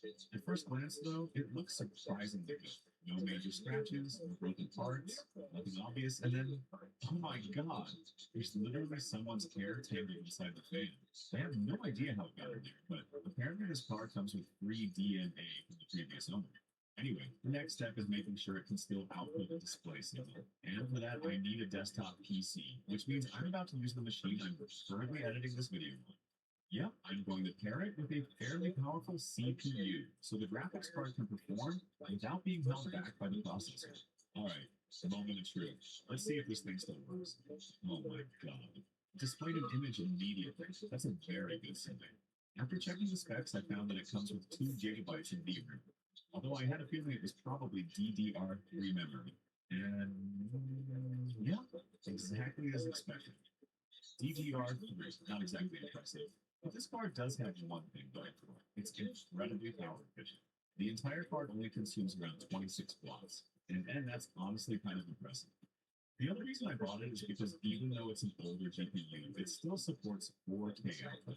That's thanks to the fact that it's a professional workstation card equipped with DisplayPort 1.2, which is exactly what I need for this challenge. But before jumping straight into 4K, let's see how it performs at 1080p first. No way. Almost 300 FPS. That's actually way better than I expected. Alright then, let's move on to 4K and see what happens. Oh my god. My FPS dropped all the way down to around 20 frames per second. And on top of that, I was getting some pretty nasty screen tearing. The whole experience felt rough. But then I noticed something. The render distance was still set to the default 32 chunks, which is honestly a ridiculous amount for a GPU like this. So I lowered it all the way down to the minimum, and oh my god, I couldn't believe it. The FPS jumped to almost 60, and under ideal conditions, it even pushed past 70 FPS. Now, compared to 1080p, that's nearly an 80% performance loss. But considering how little this GPU cost, that's actually not bad at all. Alright, let's make things more difficult. Time for shaders. 3 FPS. Yep, 3. The fact that this card can even run shaders at all is kind of impressive. I genuinely thought it would crash before getting this far. So, while the performance is obviously terrible with shaders enabled, at the end of the day, this GPU only cost me $10. And after everything I've seen today, I don't regret spending a single cent. Alright, let's move on to the second GPU. I picked this one up for just $13, and on paper, it sounds very similar to the previous product. It also comes with 2 gigabytes of VRAM, and yes, it's DDR3 again. At first glance, the specifications look almost identical. The performance difference between the two cards should be huge either. This is the Radeon R5 340. So now the question is, which one is actually the better buy? Let's find out. Oh my god, look at this. Someone literally cut the fan cable. Why? Who does that? That's probably one of the dumbest things I've seen while buying used hardware. No wonder it's so cheap. Alright, give me a minute. I'm going to reconnect the wires and see if I can bring this thing back to life. Perfect. It works perfectly. Now let's see how this GPU handles the challenge of the 4K resolution. No way. It's still getting around 40 to 50 FPS with the render distance set to the minimum. The GPU is working incredibly hard, pushing close to 100% utilization. Compared to the previous GPU, this one seems a little weaker. The W2100 only needed around 80% utilization, yet it was producing roughly 50 more FPS. One advantage these two cards share is temperature. They're both running surprisingly cool, only around 50 degrees Celsius. Now, when I increase the render distance to 32 chunks, the difference becomes much more obvious. This card delivers lower FPS than the first GPU, hovering around just 17 FPS. Then I switched to shaders, and suddenly everything was reversed. The first GPU only managed around 3 FPS. Meanwhile, this one reached as high as 10 FPS, but the experience was still terrible. If you're planning to use shaders, I'd recommend staying away from both of these cards. So, in the end, both GPUs perform quite similarly. The difference between them really isn't that large. Now it's time for the third GPU, and this is where things start getting a lot more ridiculous, because this one comes from NVIDIA, the legendary GT710, with just 1 gigabyte of DDR3 memory. Now on paper, this card looks worse in almost every way. Compared to the AMD W2100 we just tested, nearly every specification is lower. The W2100 has more VRAM, stronger overall performance, and honestly makes a lot more sense for this challenge. But here's the weird part. For some reason, this GT710 was still selling for nearly $20. And what's even more confusing, people are actually buying it, which raises a very important question. How bad is this thing? Well, let's find out. This card only has 1 gigabyte of VRAM, so I wasn't even sure if it could launch Minecraft at all. But then, no way. It actually got into the game. And another thing I immediately noticed, the GPU was working at 99% utilization. absolutely maxed out. If the FPS was mostly hovering around 30 frames per second, even with the graphics settings turned all the way down, that's pretty rough. Although, to be fair, it was raining in-game during the test, and when the weather cleared up, things looked a lot better. Under ideal conditions, the FPS could reach 50, sometimes even 60, which is surprisingly decent for a GPU like this. But the real question is, can it hold up when I increase the render distance? So I raised it to 8 chunks, and surprisingly, it was still somewhat playable. The FPS stayed around 20 to 30 most of the time. Then I started wondering, could I squeeze out some extra performance with overclocking? So I increased the clock speed by 300 megahertz. And strangely enough, the FPS didn't go up. If anything, it actually seemed a little worse. So I pushed it another 100 megahertz, and that's when things went wrong. Out of nowhere, the screen started showing visual artifacts. At that point, it was pretty clear what happened. The VRAM was struggling. By pushing the memory clock too high, memory chips could no longer process data reliably, causing image corruption and rendering errors on screen. So, if you're planning to overclock your GPU, make sure you understand where the actual bottleneck is, because pushing numbers higher doesn't always mean getting more. So, in the end, this card isn't terrible, but it isn't good either. And that's exactly why I wouldn't recommend buying it. Because if a GPU is this weak while still costing that much, there's a much better option out there. For about $10 more, you can get something dramatically faster. That card is the GTX 750 Ti. This one comes with 2 gigabytes of VRAM. Now, sure, 2 gigabytes doesn't sound impressive these days, but when it comes to raw GPU power, it's in a completely different league. The CUDA-core count alone is higher than any of the cards we've tested so far, and that's where the real performance comes from. Yes, it costs around $15 more, but it may also be one of the cheapest GPUs capable of outputting 4K while still delivering genuinely usable gaming performance. So now, let's see just how big the difference really is. Oh my god, this is genuinely impressive. 120 FPS. No, that's not a typo. And no, I'm not dreaming. The result completely exceeded my expectations, especially when you consider both the age of this card and how little it costs. Honestly, I don't think you're going to find a better value GPU than this one for budget 4K gaming. The FPS stays above 100 almost all the time. And here's the crazy part. I intentionally increased the render distance from 8 chunks all the way up to 32 chunks. And even then, the GPU was still delivering over 60 FPS. That's seriously impressive for a card this old. But it's not just fast, it's also incredibly power efficient. The core card is only consuming around 25 watts. Now that's something I definitely wasn't expecting. But what about shaders? Can it handle them smoothly? Oh no, 11 FPS. That's rough, really rough. At this point, the GPU is running flat out at 100% utilization. Power consumption jumps up, temperatures rise, and the card is clearly reaching its limit. So if your goal is to play Minecraft with heavy shaders, this probably isn't the card you're looking for. But if shaders aren't important to you, then this is absolutely a GPU that can handle 4K gaming surprisingly well for the money. So if that last GPU represents the sweet spot between low price and high performance, what about the next one? Because for just $2 more, you can step up to this, $30. That's the price of this card. And this time, we're switching over to Team Red. This is the RX 552 gigabytes. Now on paper, it doesn't look dramatically different from the GTX 750 Ti. The specifications are fairly close. The price is also very similar. So at first glance, you might expect the performance to be nearly the same. But specs don't always tell the whole story. So the real question is, can this RX 550 actually deliver better performance? Or are we just paying extra for a different logo? Let's find out. Launching Minecraft isn't much of a challenge for this card. And right away I was seeing around 80 FPS and 8-chunk render distance. That's not bad at all, but when you compare it to the GTX 750 Ti, this card really starts to fall behind. Not by a little either. The gap is actually pretty significant. This round clearly goes to Team Green. That said, the overall experience is still perfectly playable. Even when the GPU is pushed close to its limits, the temperatures remain surprisingly low. We're talking about only around 60 degrees Celsius. So what happens when I crank the render distance up to 32 chunks? 25 FPS. Yep, performance drops quite a bit. At this point, the game starts feeling noticeably less responsive. You can see small stutters, occasional delays, and the overall experience becomes a lot less smooth. But if you're the type of person who doesn't obsess over FPS numbers, it's still playable. And I think this proves something important. When you're buying GPUs on eBay, price alone doesn't tell the whole story. You need to understand the hardware specifications and what you're actually getting.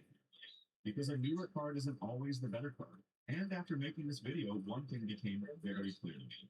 Old hardware isn't nearly as useless as people think. You can still play games at 4K with surprisingly old GPUs. You just need to choose the right one. Uploaded a video that sent shivers down the spines of viewers.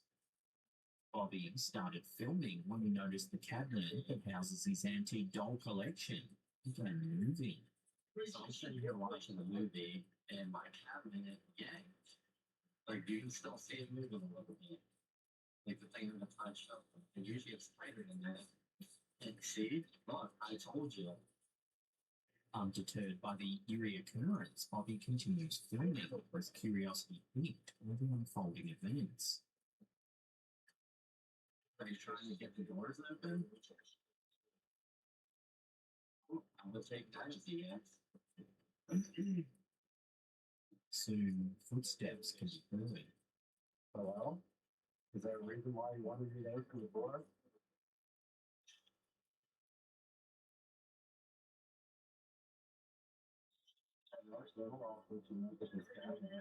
That's when suddenly this happens. Alright, I'm about to close the door. I'm pretty sure that ball just knows about that, man. Watching that again, a doll within the cabinet appears to shift position. Alright, I'm about to close the door.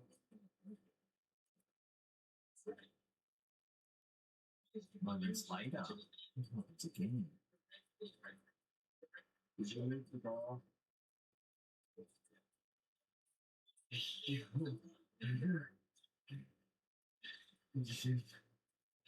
But the strangeness doesn't end there. As Bobby attempts to capture the eerie activity on camera, his equipment begins to malfunction.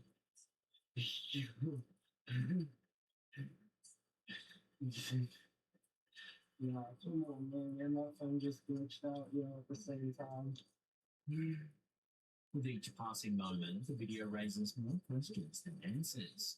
Could Bobby's home truly be haunted by restless spirits? Was there a more mundane explanation for the eerie events caught on camera?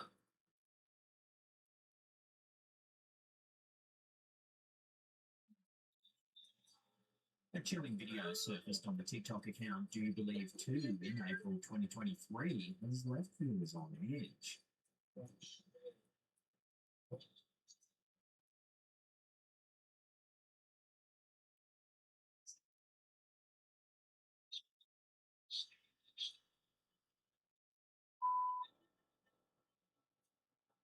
In the video, we see a father and son investigating their home's basement after hearing some unusual sounds.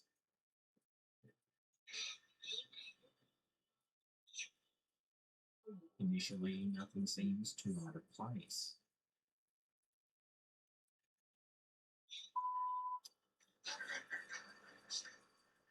That's when suddenly this happens.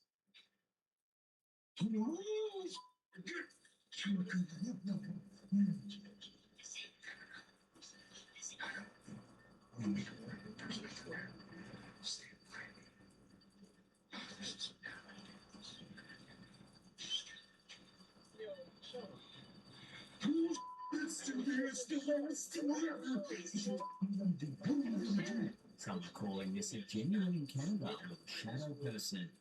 Some paranormal experts believe that shadow people are supernatural beings that are only experienced in fleeting glimpses. Some have theorized that they might be entities from parallel universes or perhaps demonic forces. Is this a real shadow person sighting? And know everything in the comments on the road.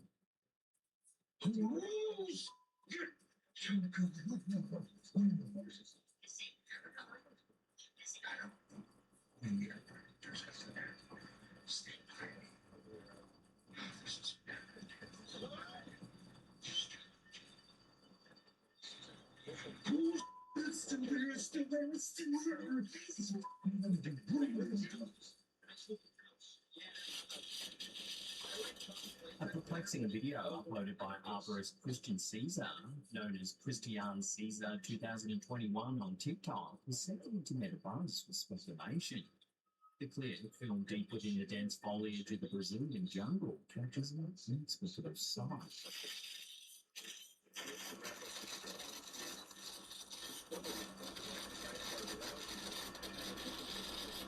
The unusual footage quickly gained traction on social media, amassing over 2.4 million views and leaving viewers scratching their heads in bewilderment.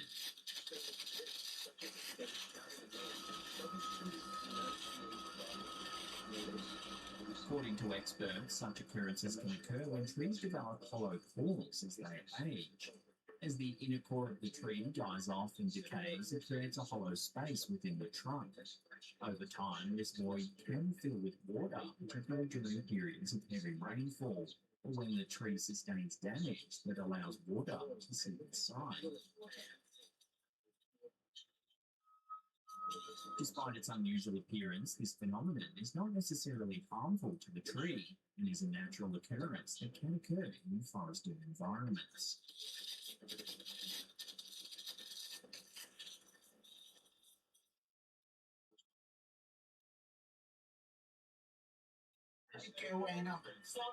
Antonio, a TikTok user known by the handle Raul8595, has recently embarked on a chilling journey to document the eerie occurrences inside of his store in Mexico.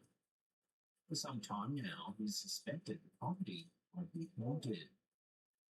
The unsettling saga begins as Antonio guides his viewers through the layout of his store, only to encounter inexplicable phenomena every turn.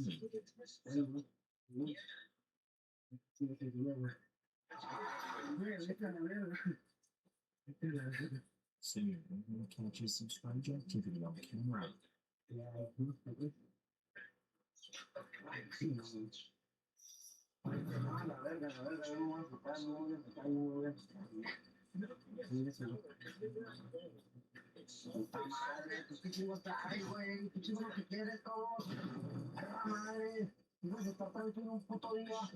More objects begin to move.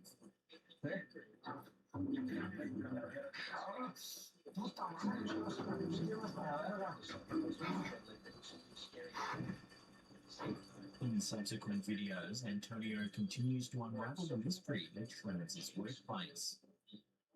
A peculiar mess greets him upon arrival one day, with objects strewn haphazardly across the floor.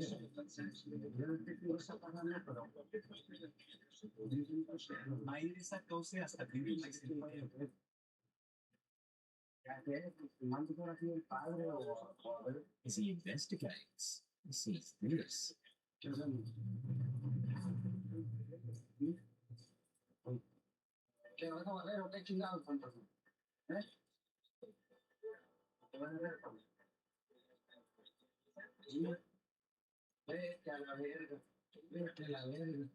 Then more strange events unfold.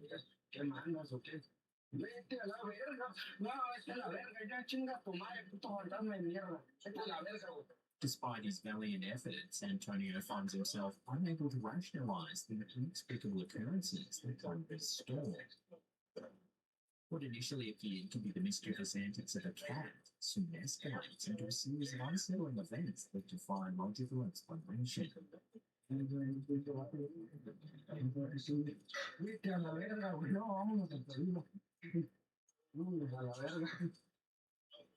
As Antonio grapples with the unexplained, viewers are left on edge, eagerly awaiting resolution to the haunting mystery.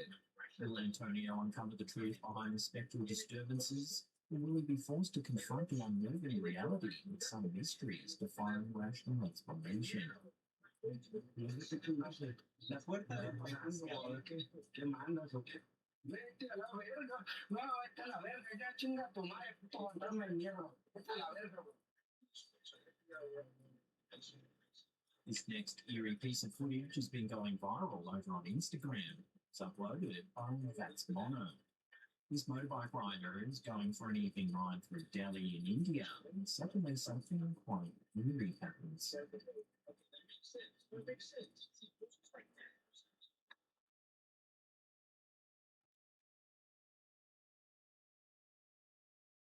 Did you spot it? When reviewing the helmet cam footage, you can see the shadow of what appears to be an additional rider just at the back.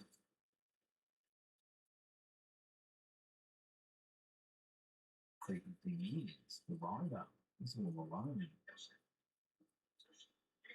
So is this just a trick of perspective, or are we witnessing something genuinely paranormal here? Share your theories with one another in the comments below.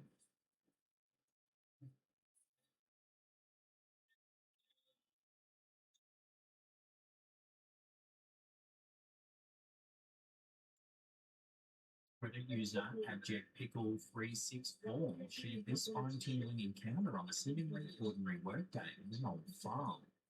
Tasked with resolving electrical issues in a chicken shed, the user stumbled upon an unusual sight. The car inexplicably parked right in the middle of the shed. Intrigued and perhaps a bit bemused, the poster decided to record a video of this out-of-place vehicle.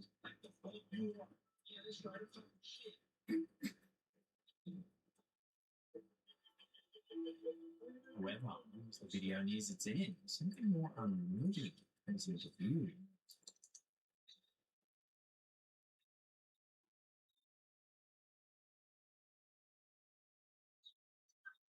A figure can be seen peeking through a doorway in an area that is supposed to be inaccessible.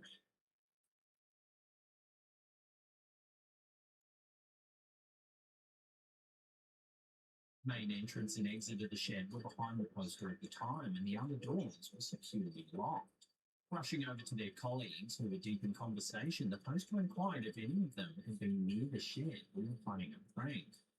Each of them, engrossed in their discussion, assured they hadn't been anywhere near the shed for at least 10 to 20 minutes. So who or what is this mysterious figure peeking through the doorway? A hidden resident of the farm, a trespasser, or something more ghostly perhaps? The occurrence certainly adds a layer of mystery to what was just another workday down on the farm.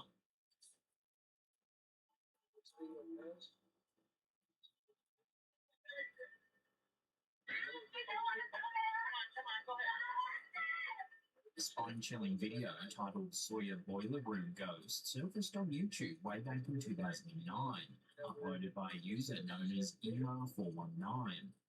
This haunting footage takes viewers on a journey through the eerie confines of an allegedly ghost-infested school. I'm on the guard level right now. I'm down. I'll be right up. All right. Don't worry. We'll get there. Wherever you're with. One of the teachers, Evelyn Sims, is accompanied by a colleague named David as they walk through the old boiler room of the school. All right. I'm with Evelyn Sims. We're using this recording here. David says that there's anything in the back area that Evelyn claims that one of the doors slammed shut by itself. All right. So what happened?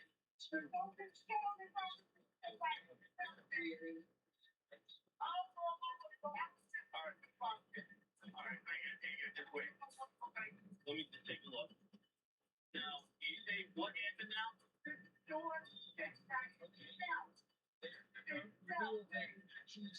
Alright, so that must be David tries to calm Evelyn down. Soon things escalate. Watch. Hold on, wait, just wait. Is there anybody back here? Okay. Various orders into one of the sticks. Oh my god. No way. Out of nowhere, the chair seems to move all by itself. Okay.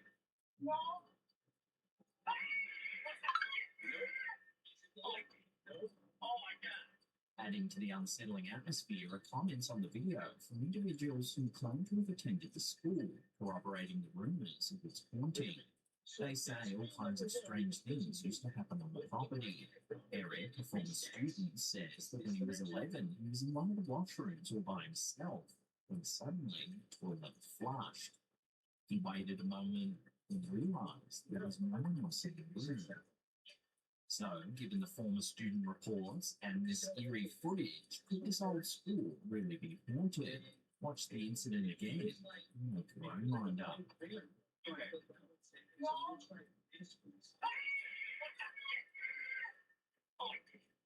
Oh my god.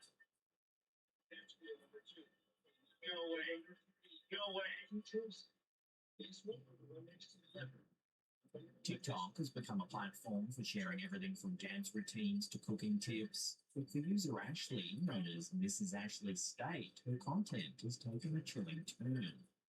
What started out as a suspicion about her old home possibly being haunted has turned into a series of spine-tingling encounters shared with her followers. Several years ago, Ashley and her family began experiencing unexplained phenomena in their home, from objects mysteriously relocating to strange sounds echoing through the halls. The sense of an unseen presence became palpable. Thankfully, their home security system captured some of these eerie events for the world to see. In this first clip, you see some of the eerie activity playing out.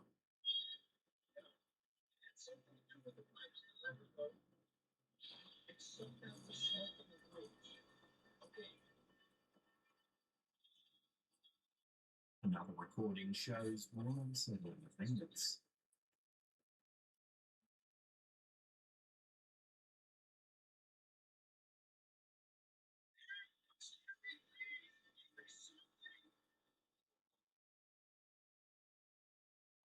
Chair can be swaying in the dead of night. These unnerving incidents were just the beginning of Ashley's haunted house chronicles. The situation escalated one fateful night as Ashley was engrossed in a late-night viewing of Hamilton. At the eerie hour of 4 a.m., she spots this.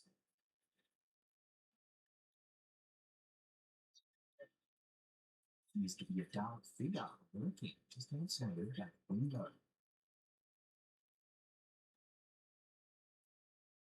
This encounter prompted Ashley to take drastic measures, seeking refuge in her car for the night. And a lot of stuff that I'm just not comfortable staying around, so I decided to sleep in my car. I drove to my husband's work, and I'm just going to stay in my car for the night until he gets off, so I'm not alone. I've got the pets with me as well. Undeterred by fear, Ashley decided to engage with the otherworldly entities she believed inhabited her home.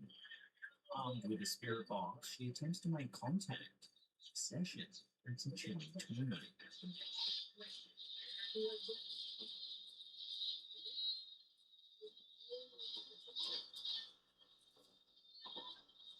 Watching that again, a bottle of cold water inexplicably topples over.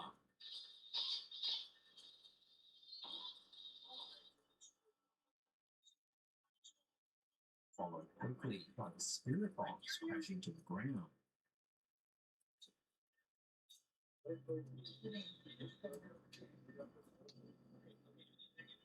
The relentless haunting eventually reached a breaking point for Ashley and her boyfriend, leading them to make the difficult decision to sell their home and seek sanctuary elsewhere. As Ashley's haunting saga unfolds on TikTok, viewers are left pondering the authenticity of these spine-chilling encounters. Are they witnessing genuine paranormal activity or elaborate hoaxes designed to captivate online audiences? With each unsettling video, the line between the natural and supernatural becomes increasingly blurred, leaving viewers to draw their own conclusions about the existence of spirits and others.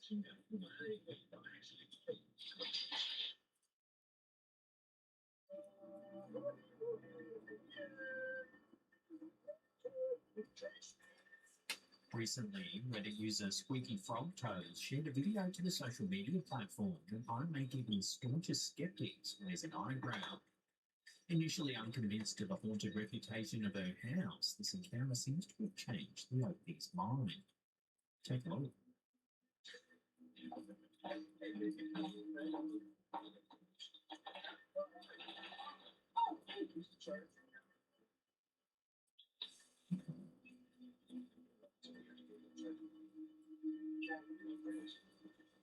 Late one night, while rummaging around for a midnight snack, they believed that a distinct voice audibly greeted them with a hi from the doorway behind their right shoulder.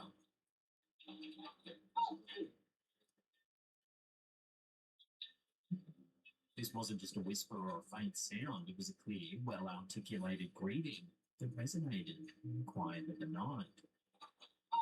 Making the event even more bizarre, the home security system captured no inexplicable movement, just mysterious audio. What's more, the family dogs, usually eager for a bite of anything edible and known for their polite begging, stayed unusually silent by the bedroom door. Their unusual behaviour added another layer of eeriness to the night's happenings. The poster's roommate also confirmed she was fast asleep, ruling out any human source of the mysterious sound. This inexplicable incident left the poster questioning their earlier skepticism about the house's haunted tales. Could it be that their home indeed harbours an unseen guest who just wanted to say hi? As with many such stories, concrete answers remain elusive, but the encounter is surely one that the poster won't forget anytime soon.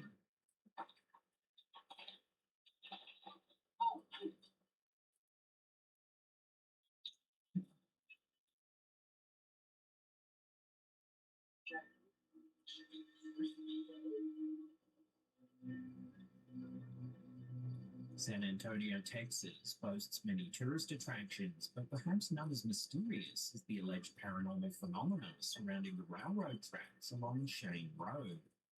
Nestled within this bustling city lies an intersection that's become shrouded in a chilling urban legend, captivating locals and visitors alike with its mysterious tales. Ranked among the world's 10 most haunted cities by National Geographic, San Antonio is no stranger to tales of the supernatural. Yet the lore surrounding the intersection off Shane Road takes on a life of its own, drawing in thrill seekers and skeptics alike. The legend surrounding the tracks varies, with locals recounting different stories passed down through generations. One prevalent tale tells of a tragic incident in the 1930s and 40s, involving a school bus and an oncoming train. According to this narrative, the bus stalled on the tracks, resulting in a devastating collision that claimed the lives of the children on board. Another version involves a nun driving Sunday school children, with similar tragic consequences. While historical records don't corroborate these specific events, similar tragedies in nearby cities such as Salt Lake City and New Braunfels lend credence to the possibility of such occurrences. Here's a newspaper headline from December 1938. It describes a bus driver stalling a vehicle on the tracks in the fog and snow. Death toll likely to reach 30. Regardless of the tale's origins, the paranormal activity reported at the intersection suggests that spirits may still linger in the area. Spurred on by the ghost stories, one local resident back in the early 1990s went to the tracks to take some photos. While she claims not to have seen anything strange at the time, when she had the photos developed, something quite striking became evident. In one of the photographs, you can see an anomalous figure standing at the intersection. Well, now, modern-day TikTokers have embraced the legend, capturing their encounters on camera and sharing them with the world.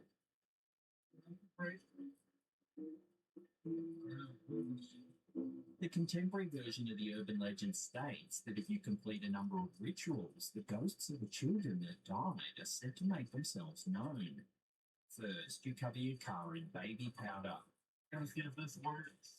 Baby powder on the window, or second, you place your car in neutral just on one side of the train tracks. It's said that the spirits of the children will push your car across the tracks to safety on the other side. Scores of videos depict cars seemingly moving on their own accord. wow, this is ugly. I already put the level on this thing. As soon as you hit the tracks, it's obviously down. Here's another example.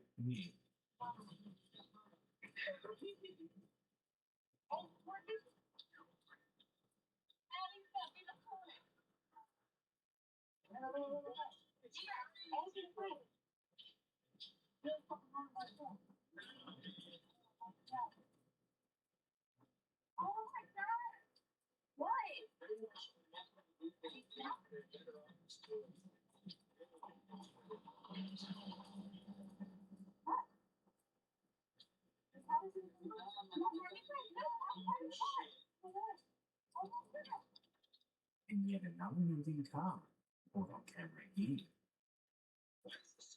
if you're blind, it just pops in like this, and you can actually miss it. How does her hair look like a gold key? Like a rice roll. They've all put their cars in neutral, yet somehow the vehicle manages to cross the tracks, just like the urban legend states. Further to this, many have tried putting baby powder on their cars. Time and time again, you can see the imprints.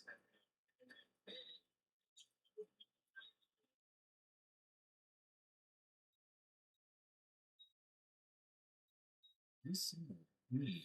Gonna see if this works. Baby car on the window or on the car.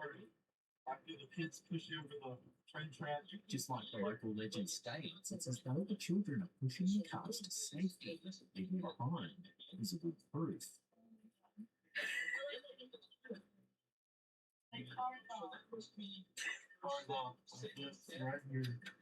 Despite skeptics' attempts to rationalize the phenomenon, the persistence of these encounters and the multitude of corroborating videos suggests that there may be more to the legend than meets the eye. Whether it be the spirits of lost children seeking to protect visitors from a similar fate, or simply the product of gravity and coincidence, the haunted railroad tracks of San Antonio continue to intrigue and unsettle all who dare to explore their mysteries. Oh my god.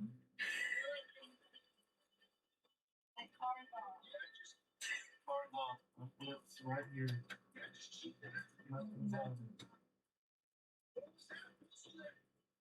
TikTok user Jaden Gamble recently posted a brief, unsettling video that sent shivers down the spines of viewers. In the clip, Jaden focuses his camera on a seemingly innocuous Gatorade bottle sitting atop a dresser inside of a hospital room.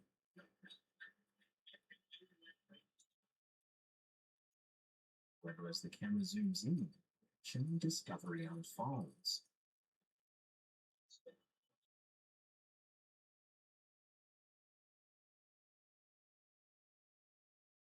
The reflection of the bottle looks like a mysterious figure is lurking in the corner of the room.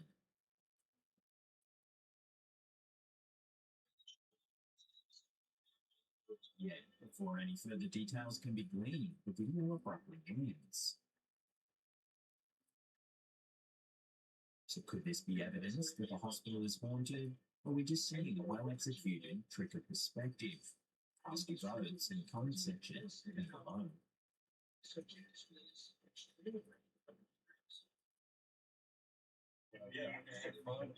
A YouTube channel by the name of Non-Tactical Shooter usually showcases various firearms to its audience. However, amidst the typical content, one peculiar video on the channel stands out starkly from the rest. Uploaded footage from a home security camera dated November 30th, 2023 at 4 o'clock in the morning reveals something eerie unfolding outside the uploader's residence.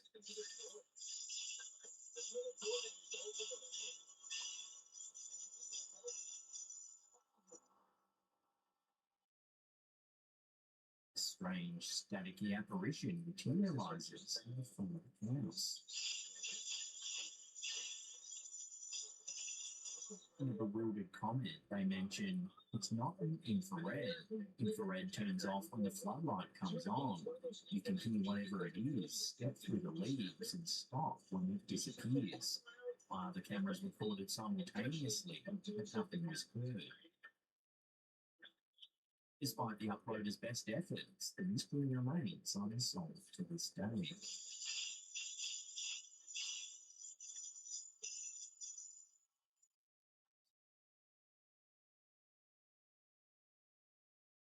Puzzling set of photographs captured on the way up to Mount Warning in New South Wales, Australia, has left viewers scratching their heads.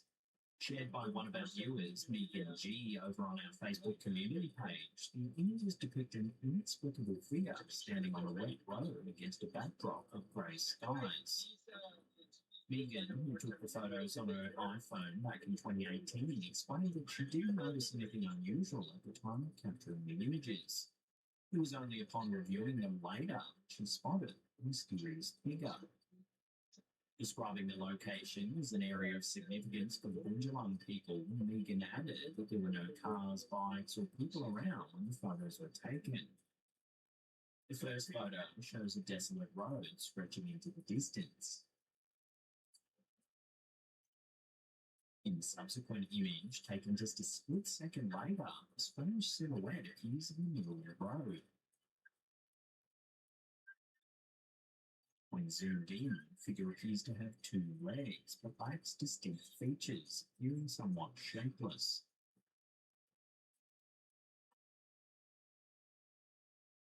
The area surrounding Mount Bornu holds deep cultural significance for the Bundjalung people, who consider it a sacred site where ceremonial and initiation rites are conducted. According to oral traditions, the region was settled by the 3 brothers and their descendants who arrived by sea and landed at Goanna Headland, an important mythological site for the Bundjalung nation. Legend has it that Goanna Headland is inhabited by the spirit creature known as the Dirawong, or the Goanna spirit, one of the creator beings of the Bundjalung. This unseen spiritual entity is said to protect and guard the land, embodying the rich mythology and spiritual beliefs of the indigenous people. Some of these mythical tales describe creatures roam in the area. They're said to look like plants and animals, but behave like humans. As speculation mounts about the identity of the mysterious figure captured in Megan's photo, some commenters have suggested that it could be a manifestation of the spiritual presence believed to inhabit the area. However, the true nature of the figure remains shrouded in mystery, leaving viewers intrigued and curious about the secrets hidden within the ancient landscape.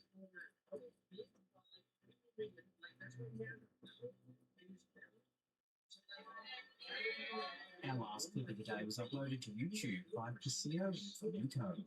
It's early afternoon and this family is celebrating their grandma's birthday.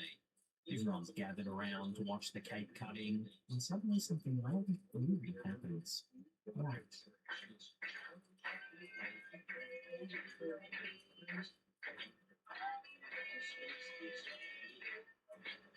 A strange, dark figure darts past in the background. If you slow it down, it almost looks like a young girl.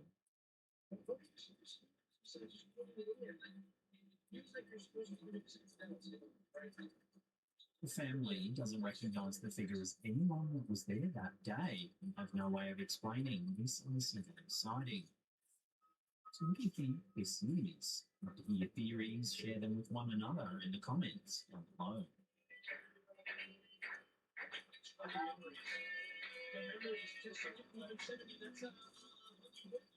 Well, that's the end of the episode. Thank you so much for watching. Now, do you want spooky content in your feed every single day of the week? Then consider subscribing to our new channel, Slapdown Shorts. There's a link in the description box down below there. That's it for me. I'll see you all next time. Minecraft is one of those legendary games that almost everyone has heard of. And it's one of the most played games in the world. Not just because it's popular, but because it can run on almost anything. Even a pocket computer can play it. So that got me wondering, can a cheap handheld game console actually run one of the most iconic games ever made? But there was one problem. I didn't actually own a handheld gaming console, which meant I had to buy one. So first I went on Amazon and searched for the exact keyword, handheld console. And wow, there were so many results. Different designs, different prices. Some of them looked insanely futuristic, like tiny gaming PCs from the future. Unfortunately, my wallet did not agree with those options. So I lowered the budget to under $50 and kept searching. And trust me, there were a lot of cheap models. Some were even around $20. But honestly, most of them looked more like children's toys than actual gaming devices. Yeah, I already knew most of them were knockoff products. Realistically, the only thing I could do with those would be playing old retro games, and I didn't want to waste money on something that couldn't achieve my goal. But eventually, I found something that actually fit my budget. So let's unbox it and see what I bought. And here it is. Our main character, the R36S. Inside the box, there's also a charging cable and a user manual. We bought this thing for just $28, and the version I got comes with 64 gigabytes of storage. Alright, let's turn it on and see what happens. Huh, that's weird.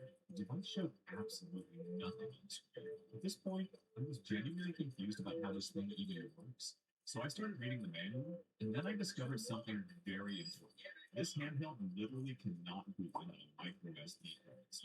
And of course, mine didn't come with one, which meant I now had to buy two separate micro SD cards. One card for the operating system, and another one just for storing games. Before we dive into the main topic, let me give you my first impressions of this thing. And I have to admit, it looks pretty cool. The transparent shell gives it a surprisingly nice appearance, especially for such a cheap device. It's comfortably in the hand, and it weighs about 0.45 pounds. What I like is that it doesn't feel like one of those super light toy consoles. It actually has some weight to it. As for the buttons, they're decent. Not premium by any means, but not terrible either. Then I noticed something really confusing. The box clearly says R36S, but when I looked at the manual, it was labeled GB20S instructions. Now that's interesting. The RGB20S is a handheld made by Hotchkiss. So what's going on here? Well, devices like the R36S often borrow ideas from popular handhelds that already have proven design. Whether it's the shell, the layout, or even the documentation, it helps manufacturers reduce research and development costs and get products to market much faster. And that's pretty common in the world of ultra-budget Chinese handheld consoles. So my R36S experience started off not great. To be honest, I was really excited when I finally got my hands on the R36S. I watched a ton of videos about it, and I couldn't wait to jump back into some classic retro games. But when it finally arrived, complete disappointment. I pressed the power button. No sign of life whatsoever. At first, I tried to stay optimistic. Maybe the battery was just completely dead. So I plugged it in, left it charging for about an hour or two, and tried again. Still nothing. Not even the slightest hint that the device was working. At this point, I started questioning everything. Can this thing even boot without a working SD card? Or did I just receive a completely dead handle? So I ordered a new micro SD card, inserted it, and basically prayed that the device would finally come to life. But no miracle happened. Nothing changed. And by that point, I was completely out of ideas. So I did the only thing left to do. I had no choice but to ask the seller to send me another unit, which meant I had to wait another 4 days. So I'll see you guys in 4 days. Finally, the package arrived. First glance, it looked exactly like the previous one. Same design. All right, let's see if this one actually works. Power button.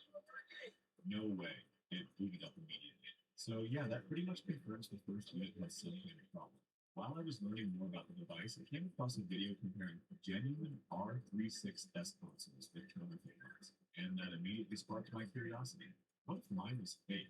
At first, I thought there was no chance, but then, oh boy, I probably should have looked into this sooner.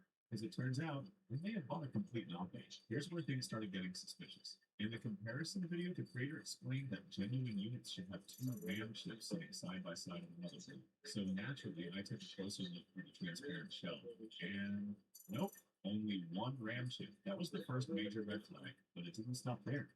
Take a closer look at the buttons. They do have the correct recessed design, but then there's the X button. Look at the printing. It looks sloppy.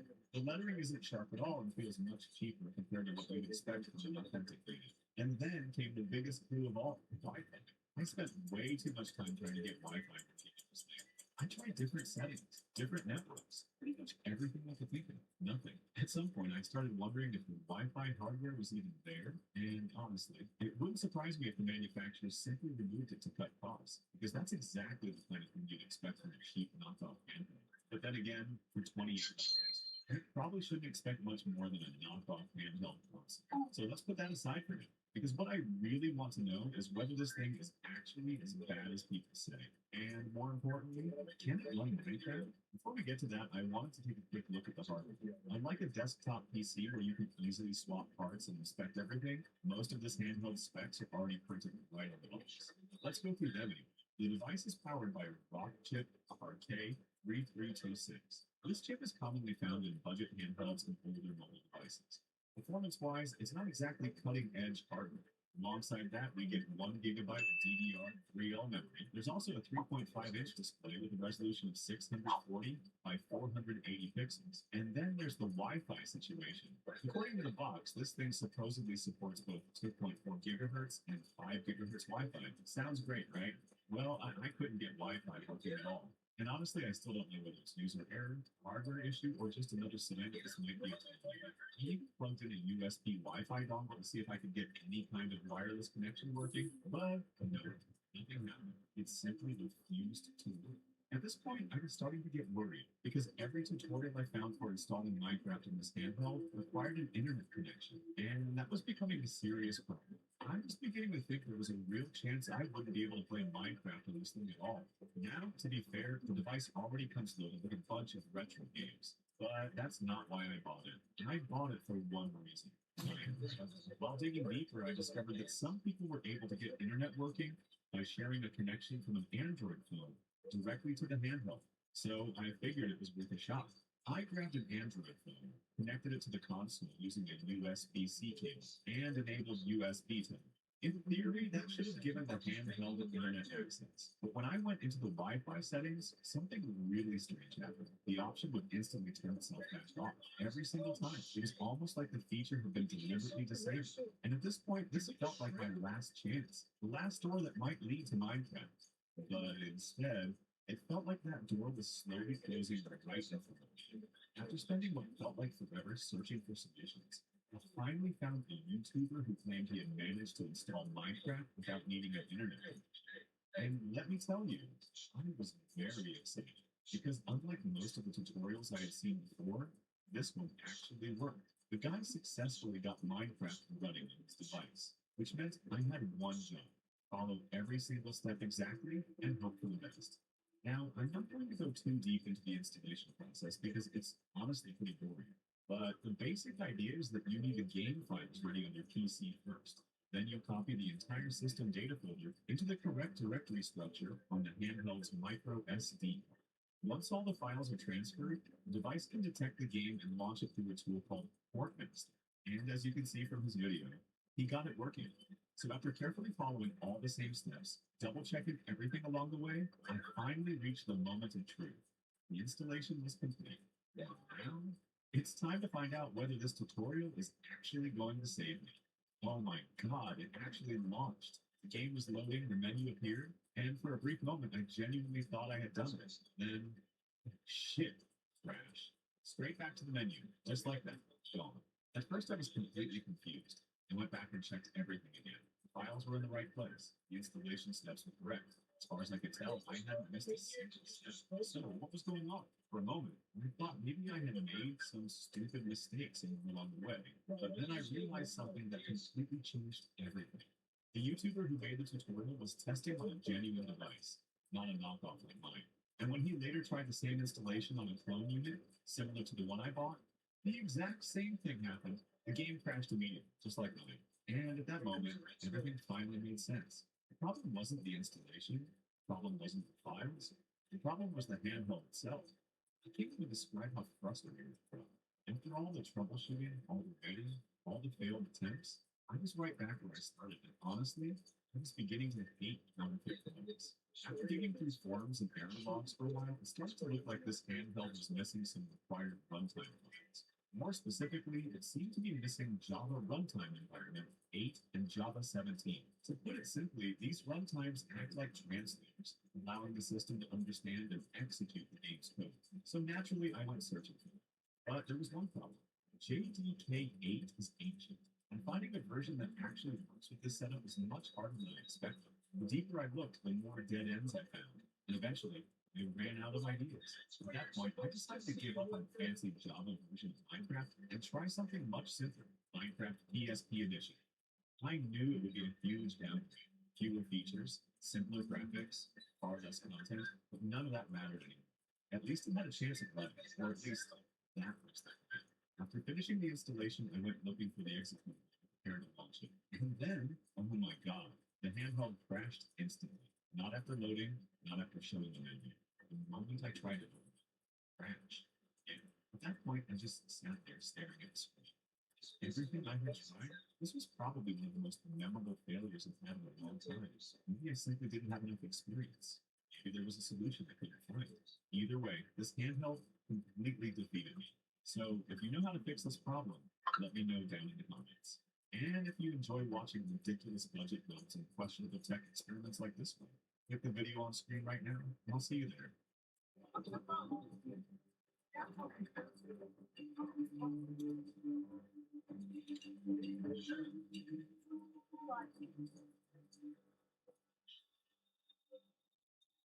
This next one feels like something straight out of a folklore horror film. It was all captured on drone footage and uploaded by GL Drone. According to the uploader, they were out camping with friends when they began to feel like someone was following them. That night, they heard strange noises in the woods and woke to find footprints around the campsite and a few items missing. To investigate, the OP launched a drone equipped with a thermal camera, hoping to track whoever had been sneaking around.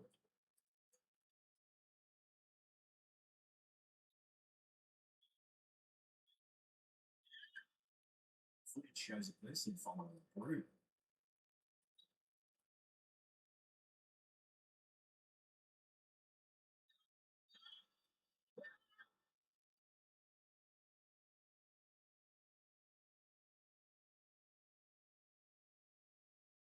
When they switched the drone from thermal to visual mode to get a better look, what they saw was bizarre.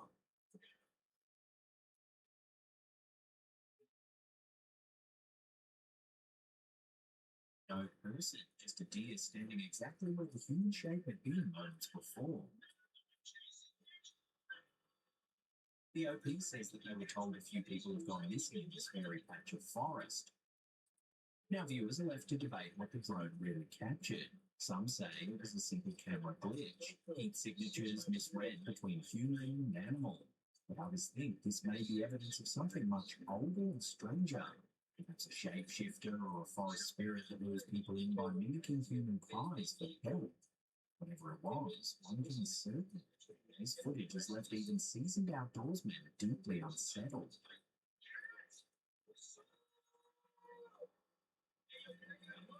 Residents of Fort Collins, Colorado, and parts of South Dakota recently captured surprising footage of wild rabbits sporting black, sinuous growths, some resembling tentacles, others like antler shards, emerging from the joints.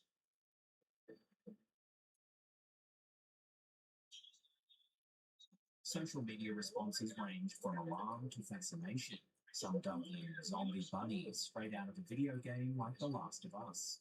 However, far from supernatural or a genetic mutation, experts confirm the culprit is the shock papilloma virus, SPV, a DNA virus affecting rabbits, scientifically known as the cottontail rabbit papillomavirus, CRPV.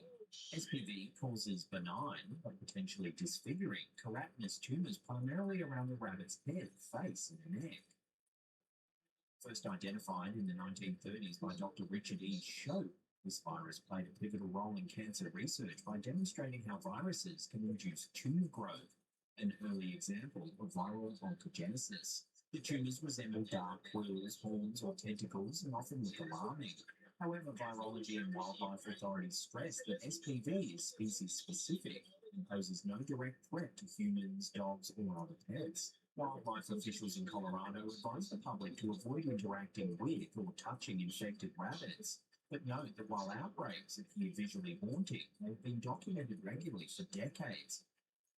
Interestingly, the bizarre phenomenon of horned rabbits captured in recent images echoes a much older and globally pervasive motif of mystical horned mammals, appearing repeatedly throughout human folklore.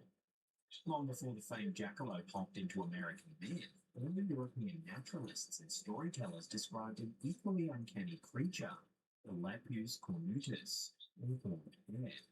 Believed to exist between the 16th and 18th centuries, these mythical mammals appeared in several scientific works and illustrated encyclopedias. Conrad Gessner included them in his Historiae Animalium, crediting them to regions like Saxony. Meanwhile, across the Atlantic, the legend of the jackalope took root in the deserts and plains of Wyoming during the 1930s.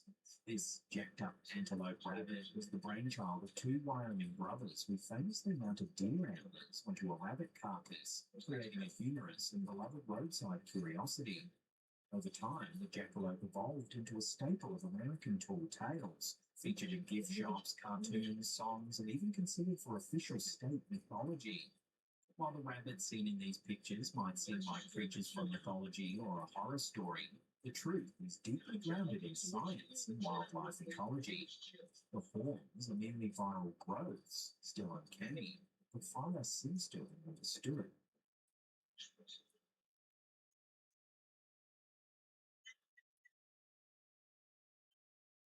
A grainy but unsettling video shared to Reddit by NeitherBid6536 has left viewers debating whether something strange was captured at a popular desert off-roading area known locally as Red Sands.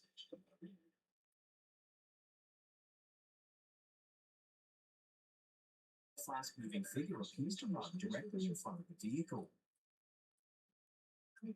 However, keen-eyed observers might have noticed that there was actually a second strange figure that seems to leap onto the back of the vehicle and then jump off again as the running figure passes.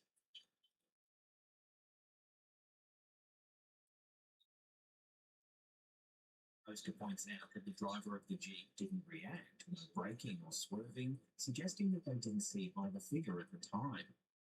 Adding to the eeriness, those present that night reported that the entire outing felt strange and unsettling. Despite the creepy claims, many viewers expressed frustration that the footage was too low quality to confirm anything. Some speculated that the figures might have been animals crossing the Jeep's path or dust and debris reflecting oddly in the headlights. Believers, however, pointed out the speed and shape of the first figure, arguing that it seemed to move unnaturally fast for a human or animal. Without clearer footage, it's difficult to draw conclusions. Grainy nighttime recordings often leave room for pareidolia and pranks.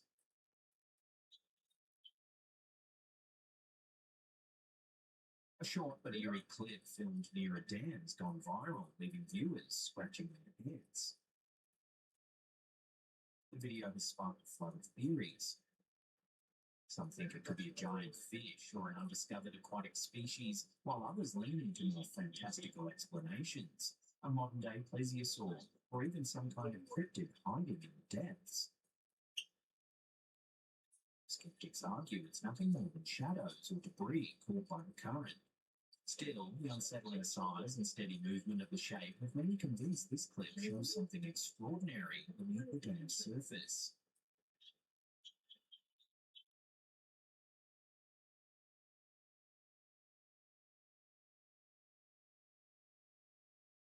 A scary video uploaded to TikTok by user Phantom Freak Official has left viewers debating what exactly was captured deep in the woods after a trail camera recorded something unexpected during the night.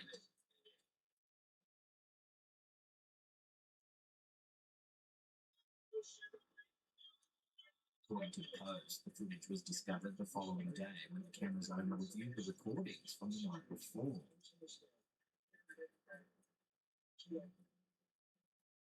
What unsettled many viewers was how unnatural the motion looked. It doesn't pause, it doesn't react to the camera, it simply passes through the frame with purpose, as if it knew exactly where it was going.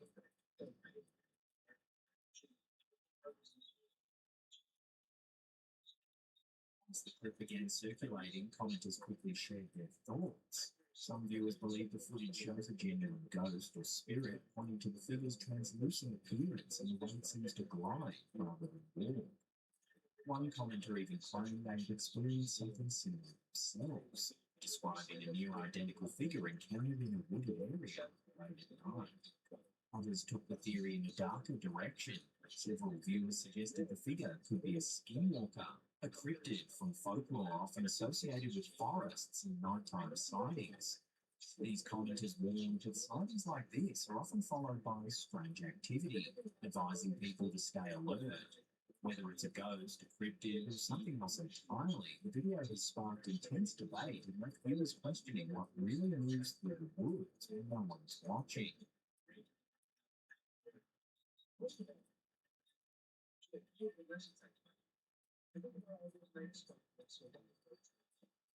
A chilling clip shared to Instagram by Strange Dark World has viewers on edge after showing a rather unnerving sight.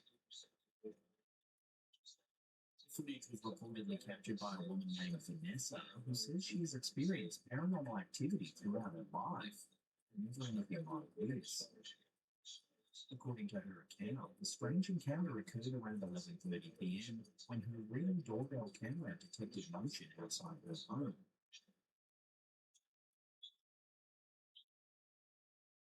When Vanessa checked the feed, she saw what looked like a dark, human-like face peering through the camera from the shadows. The eerie figure appears still, a sign that Vanessa says left her genuinely frightened for the first time. Video quickly sparked debate online. Some viewers believe the shape resembles a creepy doll or even an owl, while others suspect something more sinister, perhaps a demonic entity or spectral presence. Whatever it is, the figure's unblinking stare and uncanny stillness have unnerved thousands who've watched the clip. For Vanessa, who claims she grew up in a haunted home often visited by priests and investigators, this encounter stands apart. "I don't scare easily," she says. This time she did. Whether it's a trick of light, an animal, or something truly otherworldly, the video remains one of the more unsettling Ring camera captures to surface online recently.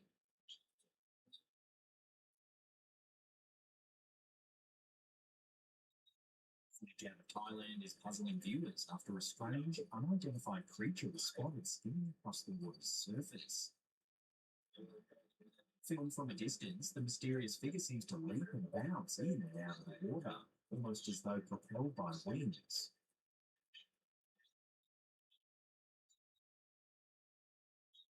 Its body shape doesn't resemble any fish or sea animal we're familiar with, and the way it darts across the surface looks oddly unnatural. Speculation online has run wild. Some suggest a bird diving for fish, others think it could be an optical illusion caused by a glare in the distance. But plenty of commenters believe it's something far stranger, perhaps an aquatic cryptid or even a mermaid-like being breaching the waves. Whatever it is, the footage has left more questions than answers, turning an ordinary stretch of water into the backdrop for one of the internet's latest mysteries.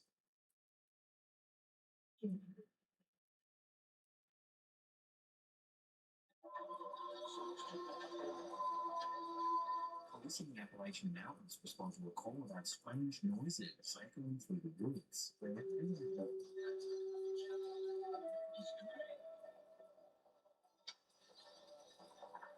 As their car rolls to a stop at the edge of a dense trail, a chilling screech rips through the night.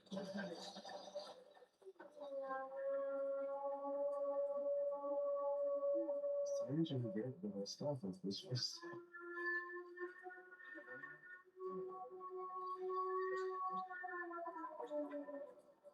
One officer mutters, "They say Bigfoot isn't real.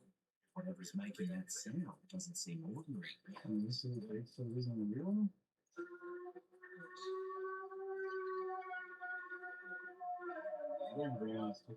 The Appalachian Mountains, stretching nearly 2,000 miles from Alabama up into Canada, have long been steeped in cryptid lore.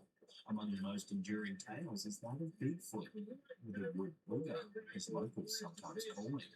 Sightings in the region date back centuries, with Cherokee and other indigenous traditions speaking of giant, hairy men who live deep in the mountains. In the 20th century, reports of towering figures, oversized footprints, and unearthly howls cemented the Appalachians as one of the creature's prime stomping grounds. So when eerie howls carry through those ancient forests, it's no wonder some believe Bigfoot is still out there, guarding his place in one of North America's wildest landscapes. And this is a Bigfoot isn't real?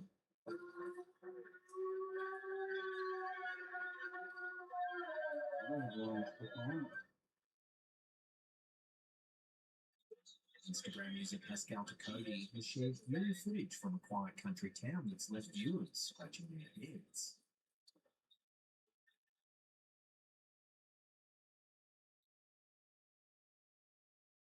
A tall tree appears to be moving, sliding from left to right as if it's walking under its own power.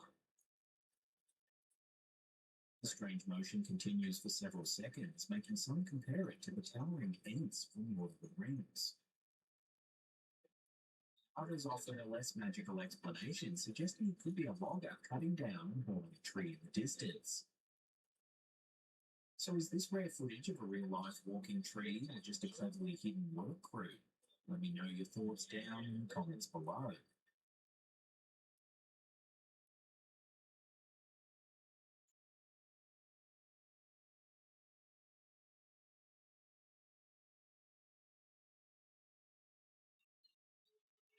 Curious dashcam footage from rural Russia is leaving viewers scratching their heads. In the clip, two men are driving through snow-covered back roads when something strange suddenly darts across the headlights.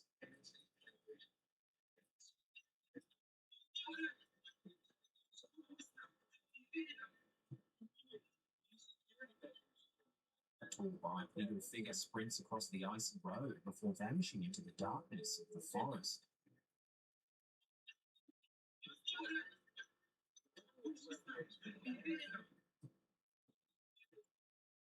Footage is grainy and dimly lit, making it difficult to identify exactly what the creature might be. Some commenters suggest it could be a person bundled in winter gear, while others insist its gait and size look unusual. More than a few speculate that this could be rare proof of Russia's very own Yeti, a creature long rumoured to roam the snowy wilderness.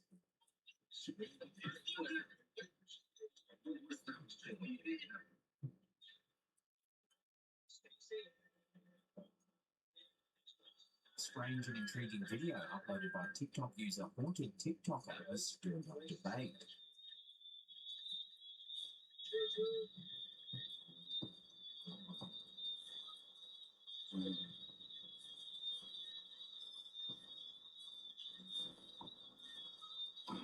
The clip shows a small figure sitting motionless, its silhouette oddly shaped and difficult to identify.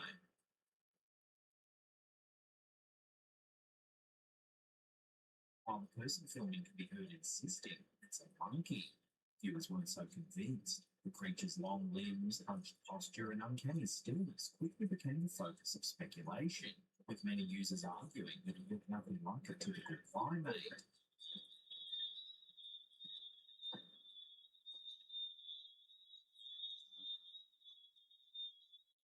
Some commenters jokingly suggested the creature resembled Dobby, the house elf from Harry Potter. Others claimed the figure looked more like a gargoyle, noting its statuesque pose, and the eerie light seemed to blend into the treetop like something perched there intentionally. Skeptics countered that the creature might be a raccoon or even a tree branch that happened to resemble a perched figure from a certain angle. But the video's low resolution and the creature's refusal to move made definitive identification nearly impossible.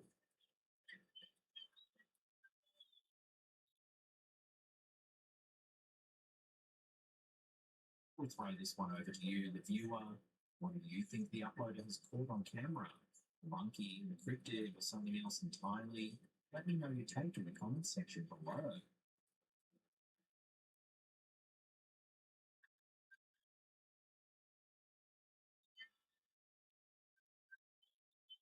This next clip is often referred to simply as the shed video.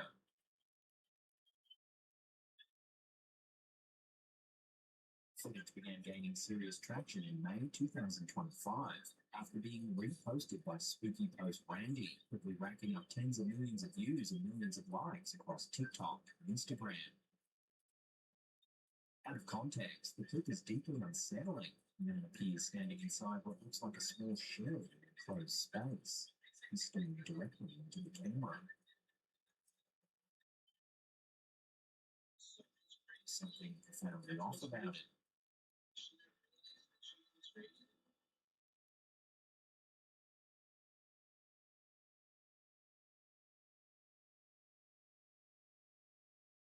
Viewers immediately began speculating that the man in the video was El Padre Domingo, Peruvian TikTok creator who originally became popular for lighthearted dance videos and playful interactions with his audience back in 2021.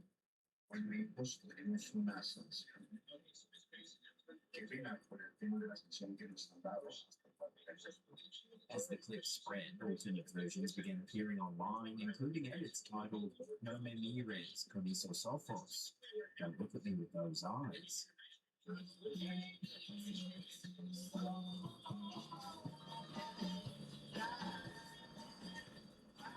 These versions alone pulled in tens of millions more views.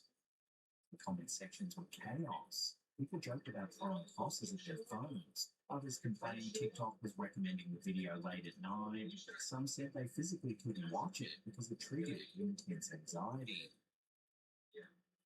A few viewers even mentioned scopophobia, a fear of being stared at, saying the video made them panic almost instantly. Then the folklore theories began. Some claimed it was La Llorona, others insisted it was a demonic entity. A few went even further, suggesting it wasn't human at all.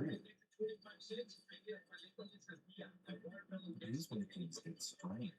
After combing through Padre Domingo's entire upload history, many researchers couldn't actually find this video anywhere on his official accounts. No original source, no matching post, no clear explanation of where the footage first came from. Which raises an uncomfortable question. Is this really El Padre Domingo? Or is the internet attributing a horrifying clip to the wrong person entirely?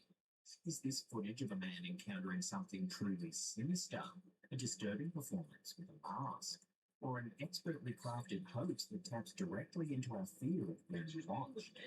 Whatever the truth is, one thing's certain, this video didn't just go viral, it got under people's skin.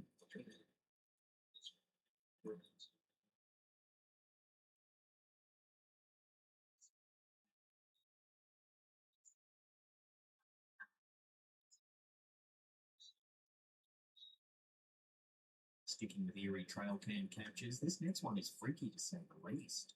Reddit user Island Shorts 5920 shared a peculiar image captured by a Bluetooth game camera while out hunting with their father.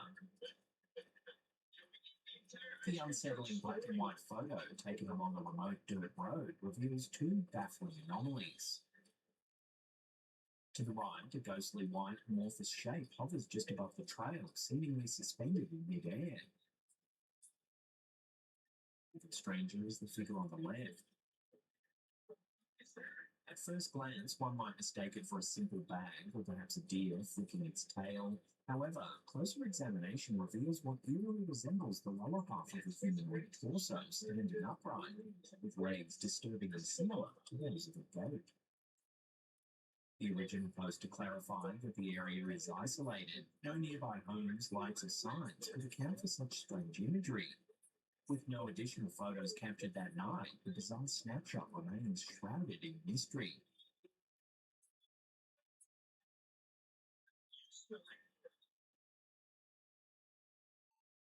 Instagram user Putora Kahini recently shared unsettling CCTV footage captured in a vacant lot somewhere in Mexico, and viewers are genuinely puzzled by what they've seen.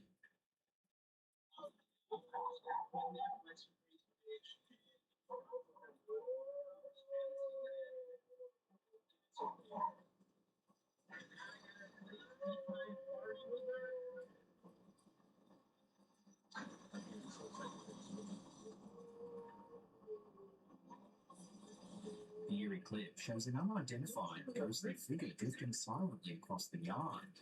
A pack of dogs rushes forward, barking frantically and clearly agitated by the mysterious presence.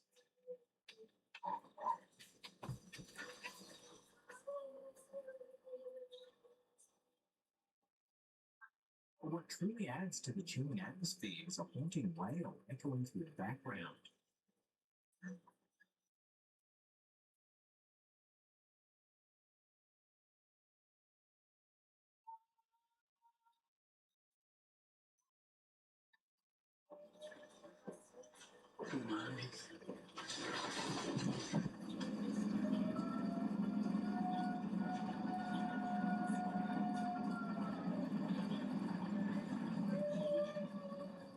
This unsettling audio has led many commenters to speculate that the figure may be La Llorona, the legendary weeping woman from Latin American folklore known to roam the night, mourning her lost children. With little additional information or context, the footage remains a baffling and spooky mystery.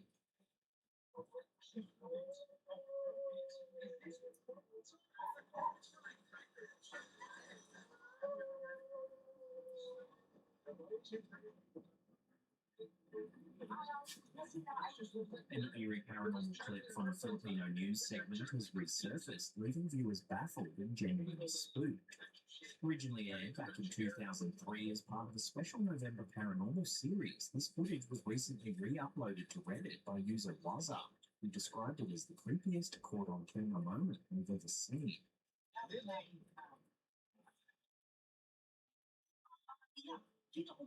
According to the Reddit post, the incident involved a basketball coach in the Philippines filming a regular training session with his team of young players. Everything seemed ordinary until he reviewed the tape later at home.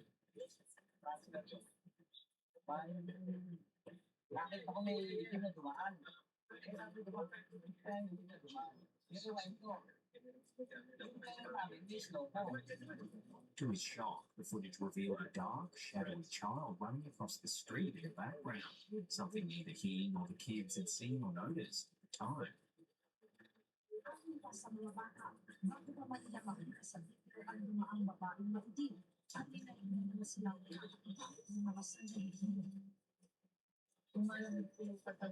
Deeply unsettled, the coach showed the video to the children, who immediately shared his confusion and fright.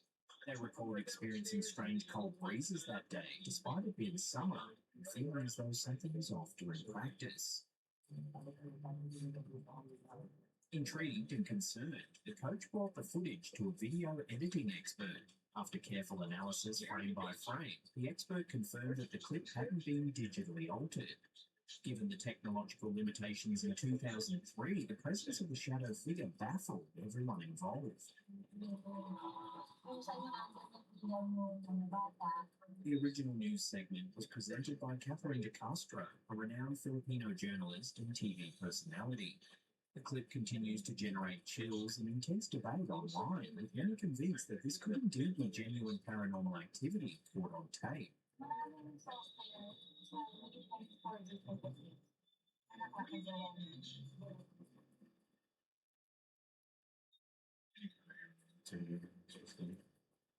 Popular YouTube creator Project Darkwood, known for exploring paranormal and cryptid phenomena, has recently sparked significant interest and debate with an eerie piece of footage. Uploaded with the caption, "On a recent overnight expedition, I captured possible footage of something that most people agree doesn't exist." This video documents what appears to be a chilling encounter with the legendary creature known as Bigfoot. I might have caught a Bigfoot on camera. Maybe. It's a big maybe. It's probably better if I just show you the footage I recorded that night. The footage, recorded by the creator Dawn, begins innocently enough, detailing how an email from a property owner led to an overnight investigation in an isolated area. But basically what has happened is this guy contacted me through my email and said that he has a big piece of land. Allegedly, he's had multiple encounters with a semi-aggressive Bigfoot. According to the landowner, this property had previously been the site of multiple unsettling encounters with a semi-aggressive Bigfoot. Equipped with a DSLR camera and headlamp, Dawn set out after dark to document any unusual activity. Seems like there's a little less animal activity over this one. This seems promising. After several uneventful hours, things took a dramatic turn.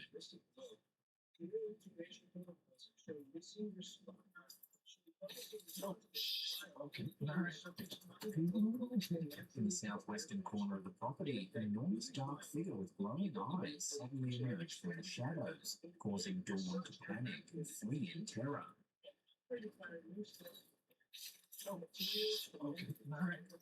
The encounter quickly went viral, with many viewers debating whether this was authentic evidence of a Bigfoot sighting or merely a cleverly staged hoax.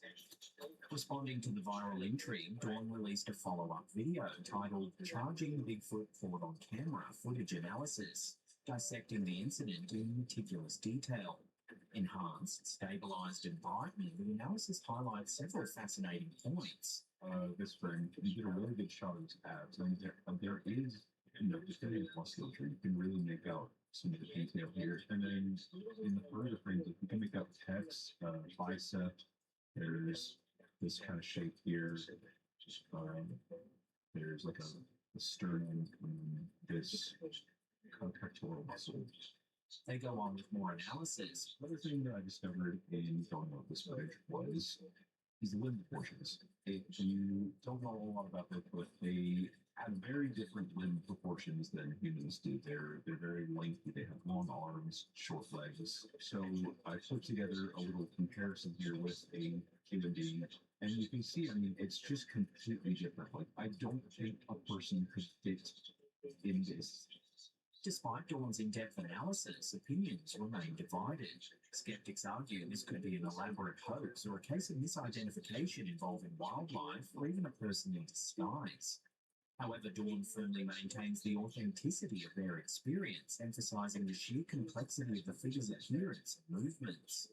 Could this footage finally provide credible evidence of Bigfoot's existence, or is it just an elaborate fake? Okay, all right.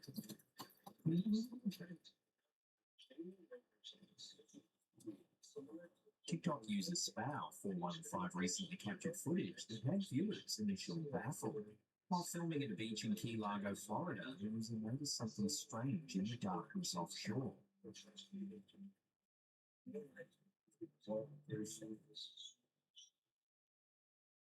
Zooming in, they captured what appeared to be an eerie white figure sitting quietly on a rock in the ocean.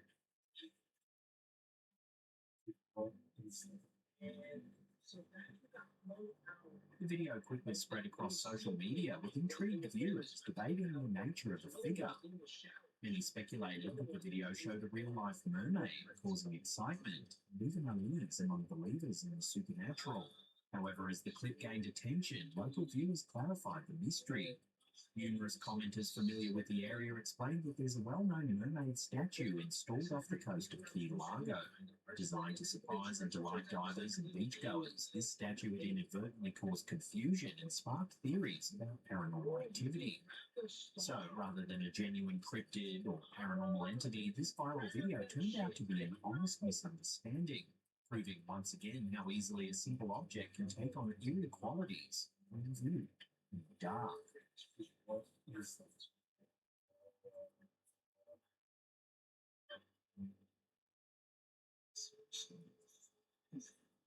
A mysterious video posted to Reddit by user Cultural Survey 4589 has sparked a wave of eerie speculation after capturing what appears to be a pair of glowing red eyes staring from a neighbouring garden in Somerset, UK.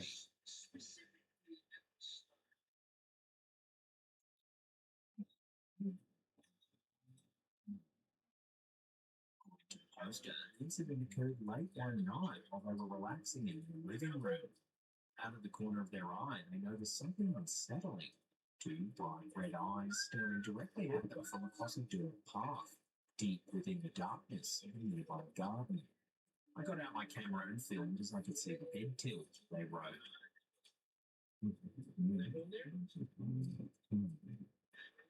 Given Somerset's mix of rural farmland and folklore-rich countryside, some viewers couldn't help but draw connections to tales of phantom hounds, skinwalkers, or other legendary night stalkers. One commenter pointed out that the eyes were spaced wider apart than most small animals and seemed too high off the ground to be a fox or rabbit. Despite numerous theories, no definitive explanation has been confirmed. The original poster says they haven't seen the eyes again since that night, adding to the mystery.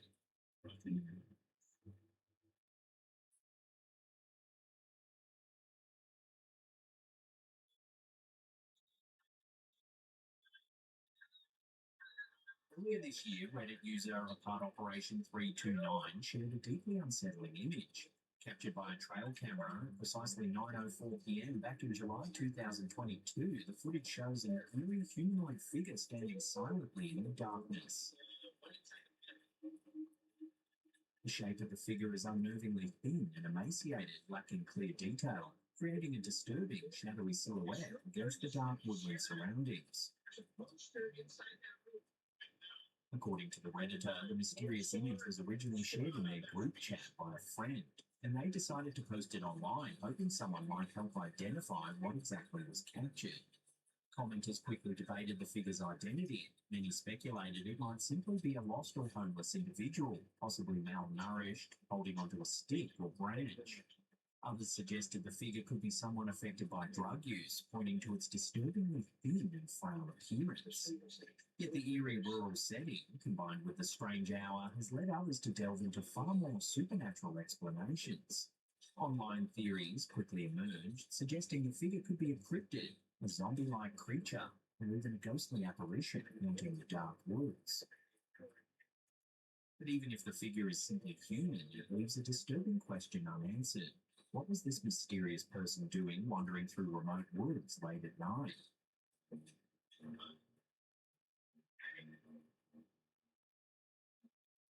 Our children are having night terrors. If they're waking up in the middle of the night screaming, freaking out, I need you to watch this. TikTok user Yo Adrian, known to her followers as Dakota from Arizona, recently shared a terrifying personal story about paranormal activity she believes is tormenting her home, and specifically targeting her young daughter.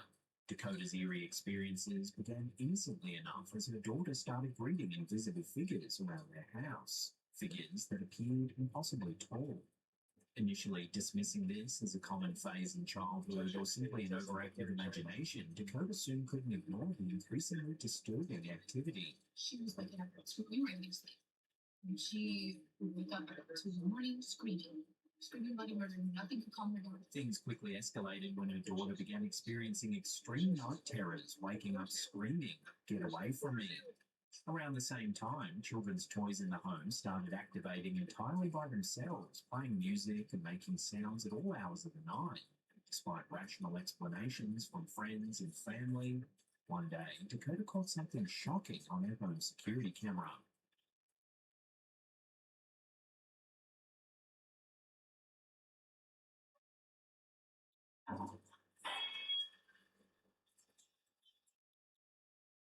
She fed a baby in another room. A bowl suddenly flew off a nearby shelf, completely unprovoked.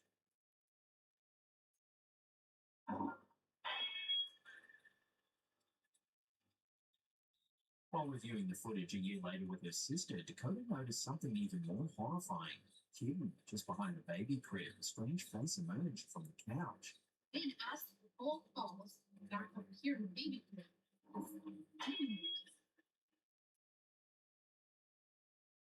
Here it is zoomed in and slowed down.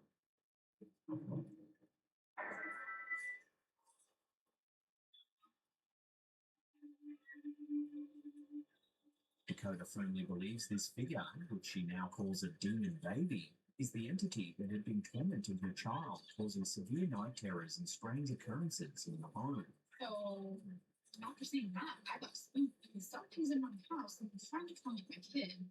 She's been having night terrors, which don't go off your kid if they have night terrors. Do not have your kid if they have night terrors. It's a spiritual attack. Dakota concludes her video with a warning to parents. Never dismiss children's night terrors or claims of talking to unseen people, as she believes these can be signs of spiritual or demonic attacks. She says that while having her house blessed and playing worship music temporarily subdued the activity, eerie disturbances still occasionally persist, prompting her to continue anointing and praying over her home regularly. So has this TikToker genuinely captured evidence of demonic activity, or could there be another explanation for this terrifying footage? As always, I'll leave it up to you to decide. Let me know your thoughts down in the comments below.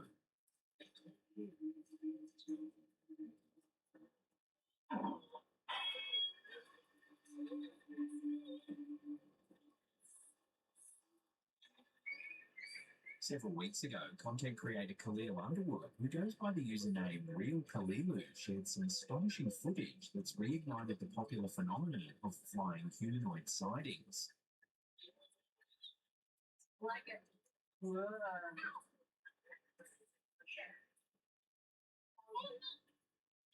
Dude, it looks like a dude in a suit. Looks like Iron Man. Originally captured on August 9th, 2015, in California's majestic Sequoia National Park, the footage shows a tiny shape silently floating high above the landscape.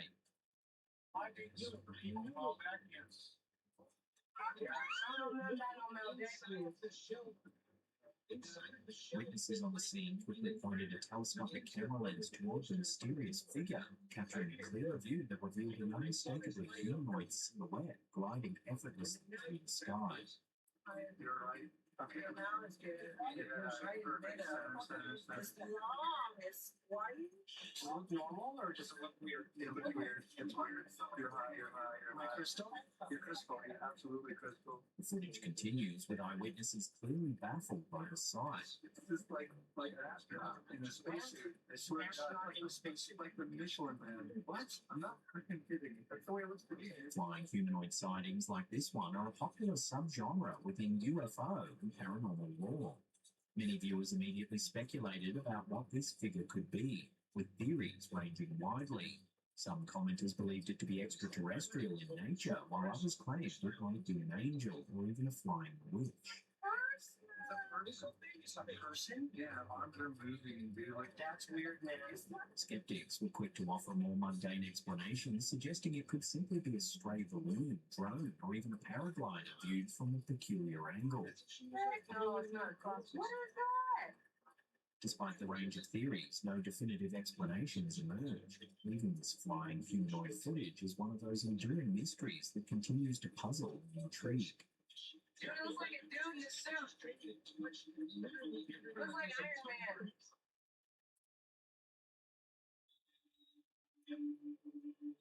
A strange piece of footage uploaded to Reddit by user Majestic-Run1763 is making waves online after what appears to be an unidentified creature was captured by a security camera in rural Missouri.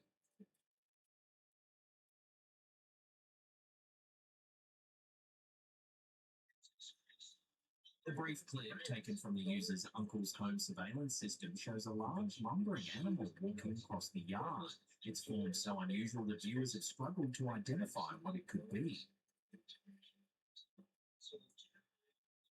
Naturally, Redditors have jokes, and many compare the figure to the fictional Man-Bear Pig from South Park. But humour aside, it still seemed that many users couldn't confidently explain what they were seeing. Suggestions range from a bear with mange, a deer caught at a weird angle, or even a wild hog hybrid. Others, leaning more into the mysterious, suggesting it could be a cryptid, skinwalker, or some kind of experimental creature gone rogue. Still, there's no clear consensus. The footage lacks enough detail for a definitive ID. The sheer strangeness of the creature's appearance has kept Reddit buzzing.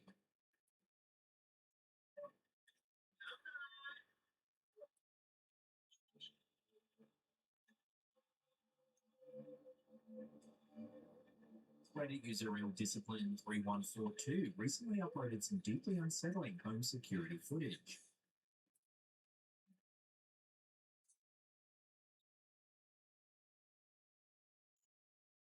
Captured in 2020, new motion camera footage shows an unknown, unusually tall figure slowly making its way across their neighbour's backyard at precisely 2:39 a.m.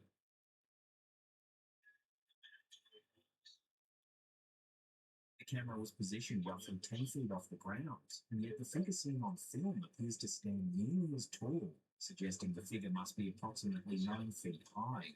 Moving slowly and unnaturally, the mysterious figure emerges from a dense, protected forest spanning over 10,000 acres, an area rarely visited due to the dangerous wildlife such as coyotes and bears.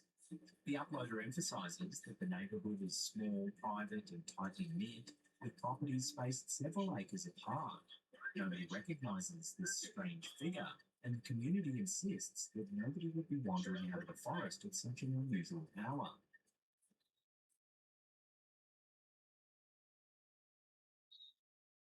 Somebody please explain to me what's a hamburger. TikTok user Robert47 has recently shared some peculiar and increasingly unsettling footage, causing quite a stir among his viewers and followers. In his first video, Robert describes a bizarre incident involving what he initially thought was a swarm of insects flying over his head. Oh, when the stick bird wants to come across the street,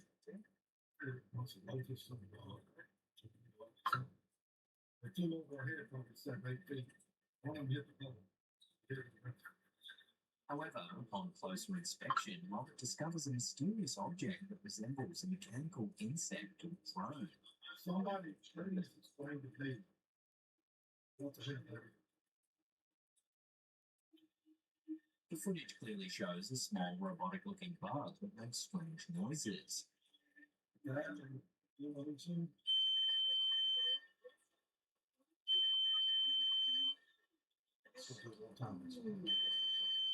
Robert repeatedly pleads with viewers to help identify the odd device.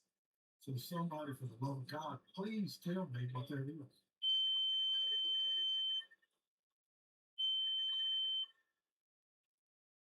Commenters immediately jumped in with theories, many believing the object could be a tiny government surveillance drone, a mechanical bug capable of spying, tracking, or gathering audio and visual data on civilians. Others speculated it might be an experimental prototype, an escaped government project, or simply an elaborate prank or toy drone. But the strangeness didn't end there. Weeks later, Robert posted another video, this time sharing unsettling trail camera footage from his property captured late at night.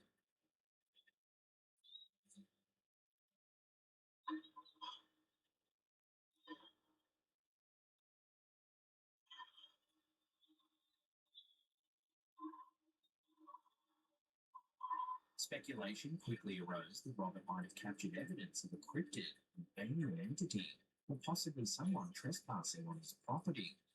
The sheer ambiguity of the footage, combined with Robert's genuine and fear, added a layer of authenticity that left viewers unnerved. So what's truly going on at Robert's property? Are these encounters simply coincidental oddities, or could there really be something sinister lurking nearby? As of now, the mystery remains unsolved, leaving Robert and countless viewers in an uneasy state of speculation.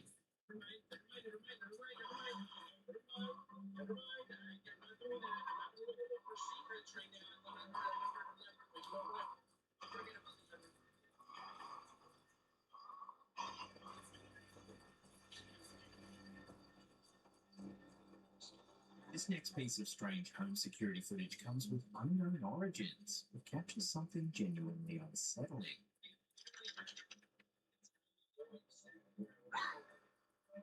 In the brief yet eerie clip, a shadowy figure slowly emerges from just beyond the homeowner's mailbox, lingering ominously in view.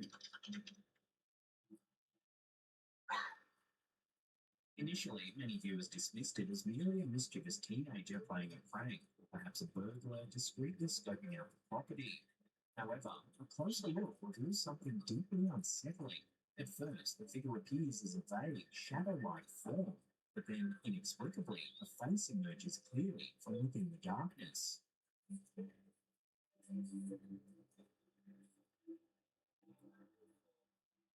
This unnerving detail has sparked intense speculation online, with numerous commenters convinced that this is no ordinary intruder, or possibly a shadow figure, or even a ghost caught on camera.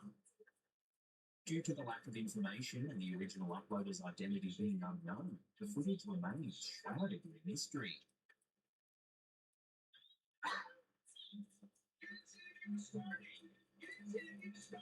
Some old and deeply unsettling footage from YouTube is once again making waves online, originally uploaded around 12 years ago by a mysterious channel called Jitter-less. The footage begins innocently enough, showing a group of teenagers nervously exploring a dark and ominous drain tunnel found near an abandoned property or parking lot.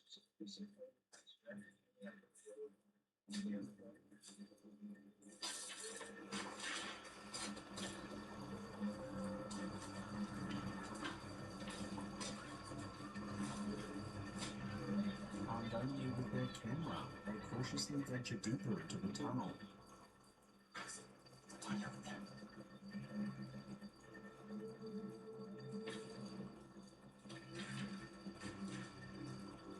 As they move forward, the environment gradually becomes smaller, darker, and increasingly foreboding.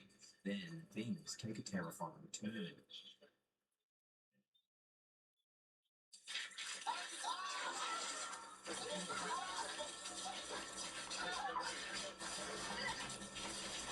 Watching that again in slow motion, a shadowy creature suddenly emerges, darting straight toward the group.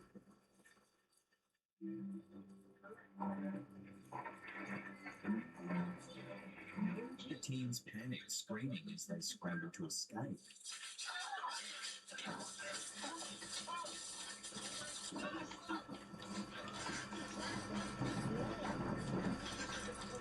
Intriguingly, the video's description cryptically states, "Lean pest." This is the video for those who will not believe. Many speculate this suggests the teens uploaded the footage solely to prove their unsettling encounter to skeptical friends. Since its initial upload in December 2012, the clip has gained over 46,000 views, gradually becoming something of an urban legend. Countless viewers believe it genuinely captures evidence of a cryptid, a mysterious creature living in the old sewer system. To this day, no convincing explanation has emerged for what was recorded that night, leaving the internet with an eerie mystery still waiting to be solved.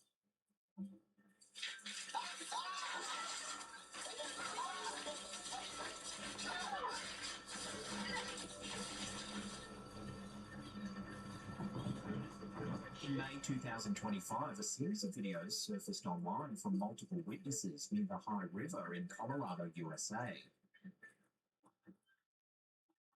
Footage appears to show a mysterious creature resembling the legendary Bigfoot, tall, hairy, and moving through the wilderness. Eyewitnesses describe the figure as unusually large and agile, stirring excitement and speculation among viewers. I can't prove any more than this. However, many online pundits believe this is just a dude in a hairy brown suit looking for TikTok clout. What do you think, genuine Bigfoot sighting or just some TikTok slop? I can't prove any more than this.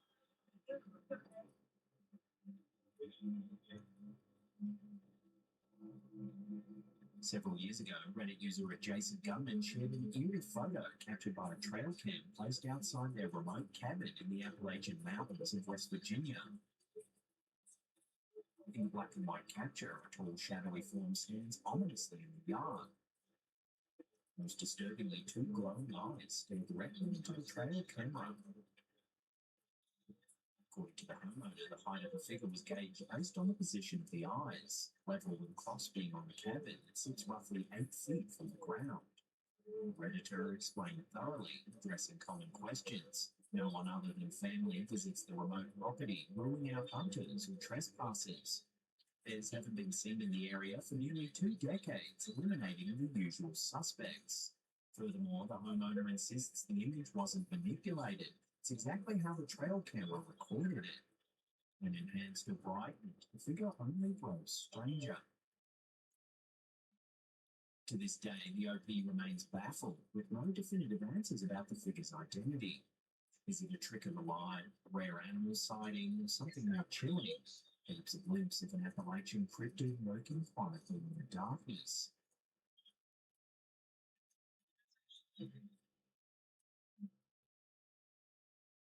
Chilling photo shared on Reddit has left users deeply unsettled after what initially appeared to be a harmless image, later revealed something far more disturbing.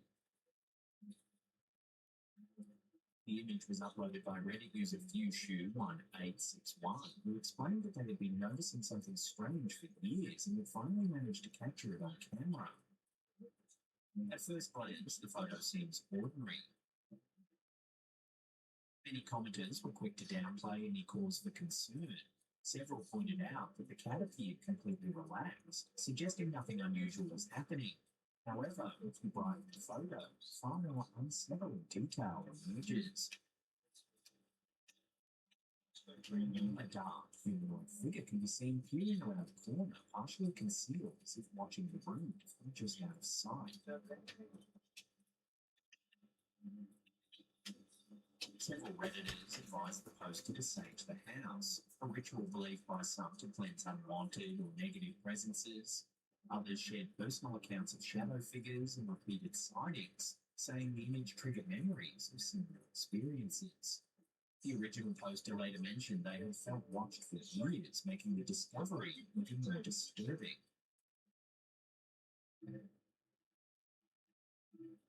Was it a human intruder, a shadow person, or something else entirely? For now, it remains a mystery.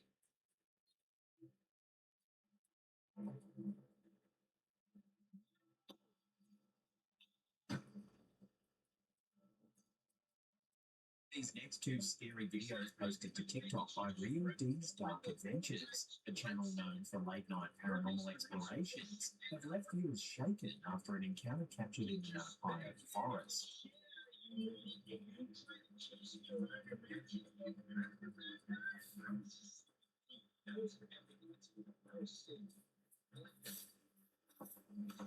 As Dee moves cautiously along a path, the woods erupt with unsettling noises.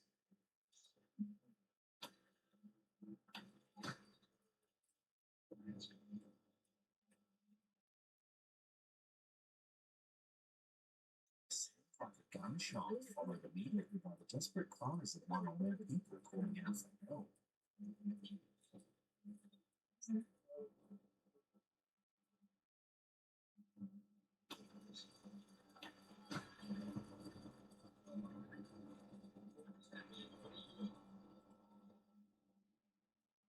As she pans her flashlight through the darkness, a pair of glowing eyes suddenly appears, reflecting light in a way that suggests they belong to something tall and upright.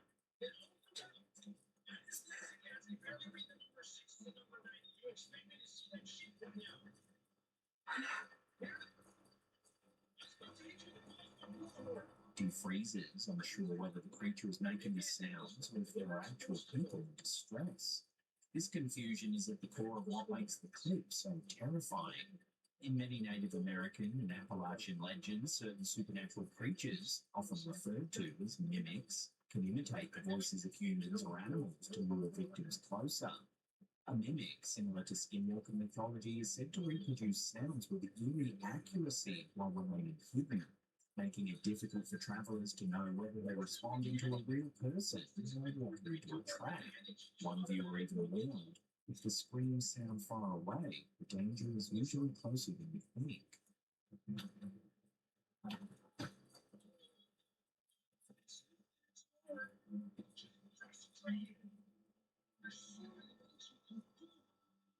What the?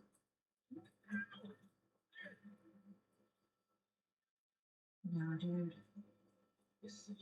Despite her fear, Dee eventually attempts to communicate with whatever is hiding in the darkness, calling out to see if it will respond.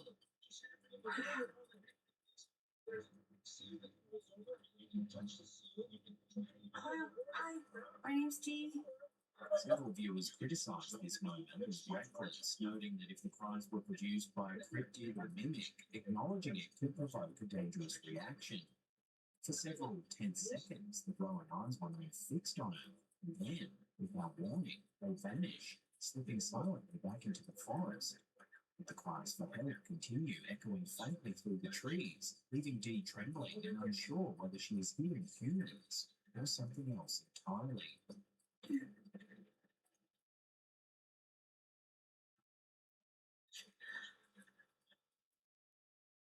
Dee makes the decision to turn back, retreating down the trail. The screams continue behind her until the recording cuts off. Dude just disappeared. Oh, God! Viewers remain divided. Some are convinced Dee encountered a skinwalker, mimic, or forest entity thought to imitate human voices. Others fear she may have heard a real-world emergency. And disturbingly, another video on Dee's channel hints that this creature may have appeared once. What is that? This clip begins quietly with Dee sitting alone in the dark, speaking to her audience. Suddenly, a noise breaks the stillness from behind her. She stands to investigate, unaware that her camera has just captured something chilling in the background.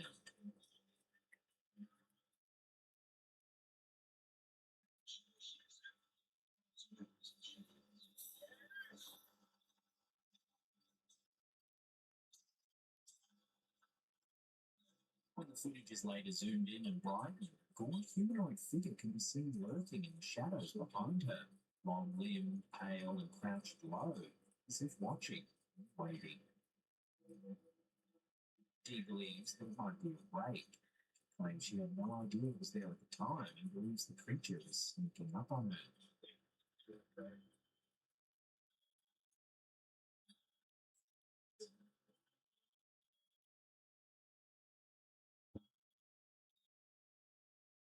Determined to continue her investigation, Dee takes her viewers down a nearby trail.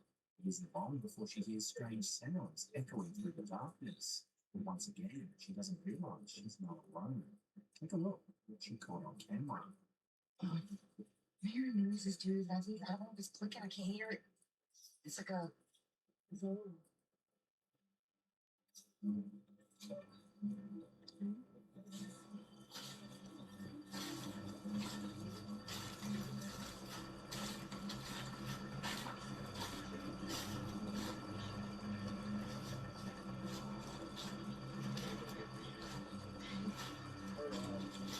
When enhanced, the footage shows what appears to be the same pale humanoid stalking her earlier, leading Dee to suggest that the creature may have followed her from the first location.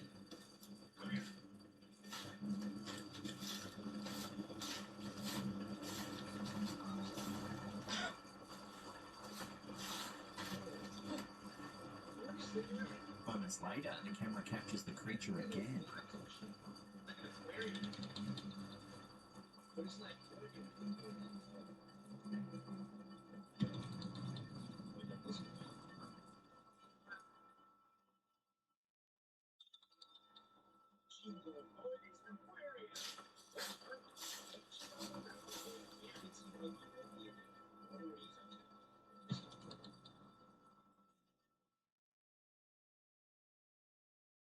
Still, Dee doesn't notice it. She only reacts when she hears rustling in the bushes, this time coming from the direction of her car.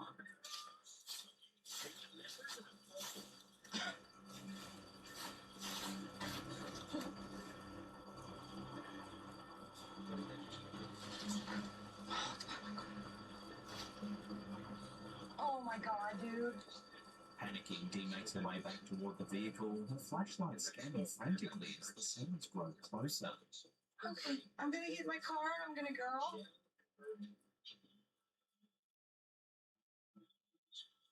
What is that?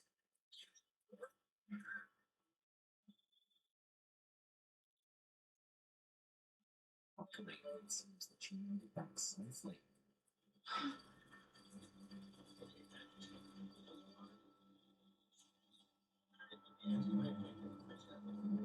Many viewers agreed with Dee that the footage does indeed show a rake.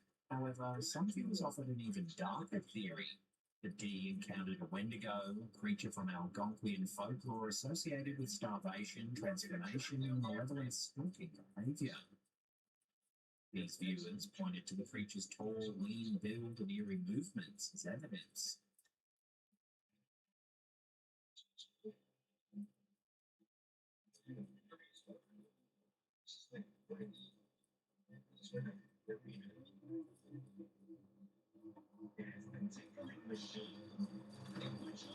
The repeated appearances of the figure in different parts of the forest, combined with Dee's escalating fear and the creature's proximity to her car, have convinced many that something intelligent and predatory was tracking her.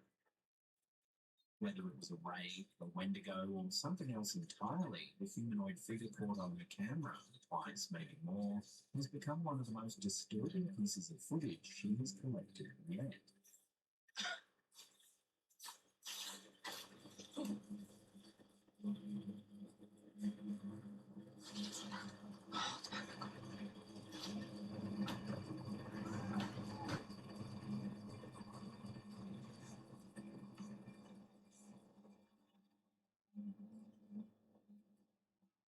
What the?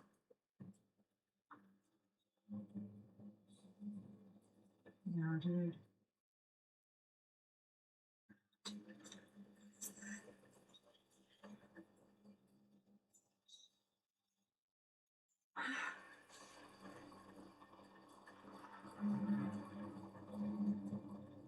One of the most unsettling objects in the Viennese treasury is a small, eerie relic known as the Devil in Glass. Shaped like a devil, the figure was said to have once been alive, a spirit exorcised from a possessed person and trapped inside the glass. Dating from around 1600 to 1650 CE, this strange artifact originates from Austria and once belonged to Archduke Leopold Wilhelm, a great collector of curiosities. The 1659 inventory of his collection describes it simply as a small square glass pointed at the top, containing a black figure in the shape of a devil. But by 1720, its description took a darker turn. Records from the treasury in Vienna label it a spiritus familiaris, a familiar spirit driven out of one possessed and banished into this glass. In medieval and early modern Europe, it was widely believed that demons and malevolent spirits could inhabit human bodies, twisting their victims into unnatural behavior. Exorcism rituals were performed to cast these entities out, but what happened to them after they were expelled was a matter of speculation and fear. Some believed they could be trapped in physical objects like bottles, stones, or in this case, glass, sending the entity away forever. This small prison, with its dark figure entombed inside, was regarded as proof of a successful exorcism, a literal demon in a bottle. Today, it sits quietly in the Kunsthistorisches Museum in Vienna, the black shape still visible within, an unnerving reminder of a time when science, superstition, and faith were inseparably intertwined.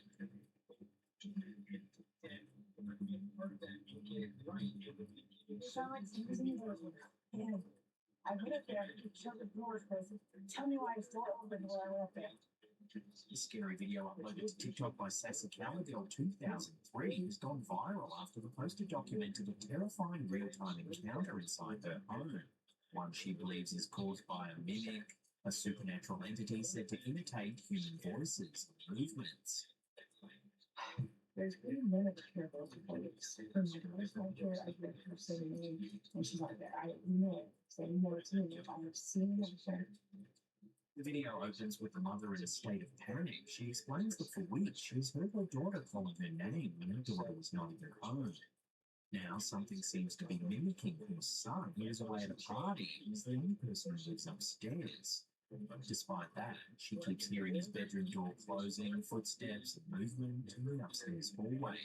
So then I checked all the rooms, and then I see his bedroom door is closed. I see this walking up there, but he's not there. I don't know what it was. Determined to get evidence, she begins filming as she moves toward the staircase.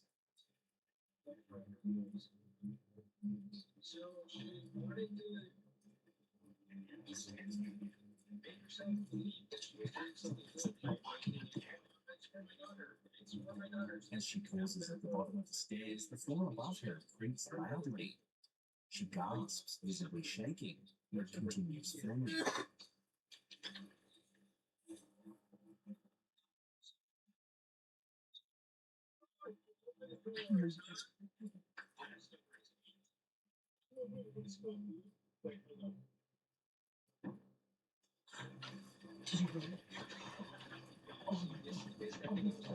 When she finally climbs the stairs, the house is silent.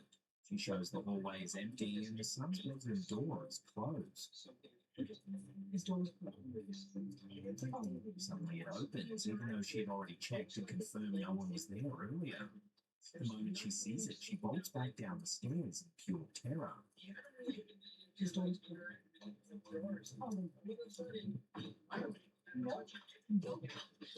No. I don't tell She rushes to tell her daughter. It sounds like somebody's in the basement. And I went up there, shut the doors closed. Tell me why it's still open when I went up there. I swear, I ran down the and slept. I'm recording it. Refusing to let the moment go undocumented, she grabs her daughter and goes back upstairs. I know I ran down the I ran down the stairs. The store moves on its own, shifting slightly as though someone is behind it. His door is moving. Okay, we're gonna shut that on our street. There's nobody is in his room. He is not here. They push the door open and shine a flashlight inside. Nobody's in the room. The room is completely empty. Look. Nobody's in here. Nobody. She then explains that both she and her daughter have heard the mimic speaking in the voices of other family members, calling their names when the person whose voice it used wasn't even home. It has also begun interacting with the dog, making noises that cause the animal to act strangely. This happens. And now that's happened. It's my dog. I'm dead. No, I'm dead. I'm dead. I'm dead. I'm dead. The door moves again. I'm dead. No, I'm dead. I'm dead. I'm dead. I'm dead. It's clear by the end of the video that she has reached her breaking point. Filled with fear and adrenaline, she runs back downstairs along with her daughter. Oh my gosh. In paranormal lore, a mimic is a type of entity believed to imitate human voices, footsteps, and door movements. Unlike traditional ghosts, mimics are thought to intentionally confuse or lure individuals by pretending to be someone they trust. Many cultures view them as dangerous or malevolent spirits. Whether this was a mimic, an intruder, or something else entirely, the footage caught by Sassy Callagirl 2003 has left TikTok divided and deeply unnerved. One thing is certain, whatever was upstairs that night, it wasn't her son. He wasn't supposed to be there. I'm dead. No, I'm dead. I'm dead. I'm dead. Here's a quick and strange one that's been floating around on Instagram lately. It shows old footage of Hillary Clinton simply taking a sip of water during a public event. Nothing dramatic, just an ordinary moment caught on camera. But Instagram user Noctis Rex Drackle claims there's more happening than the eye can see. Let's take a closer look and re-examine. If you slow the clip down, they argue Hillary's tongue appears unusually long, almost lizard-like, dipping into the glass before retracting at a speed too fast for normal perception. However, here, she is not spitting anything into the glass. Her tongue is going down right to the bottom of the glass.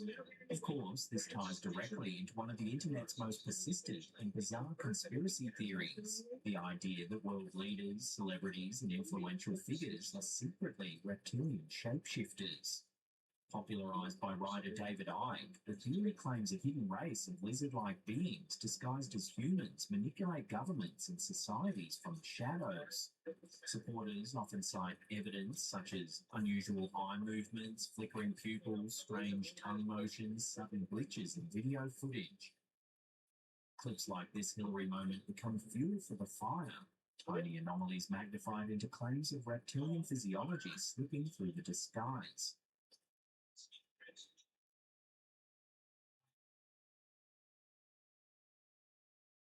Of course, more branded explanations exist. Camera compression, frame blending, low-quality footage causing motion distortion around the mouth and tongue. All common effects that can make quick movements look longer, sharper, or more distorted than they are. Still, for believers in reptilian overlords, this clip is yet another example that the truth is right in front of us. For skeptics, it's just another odd video quirk, nothing more.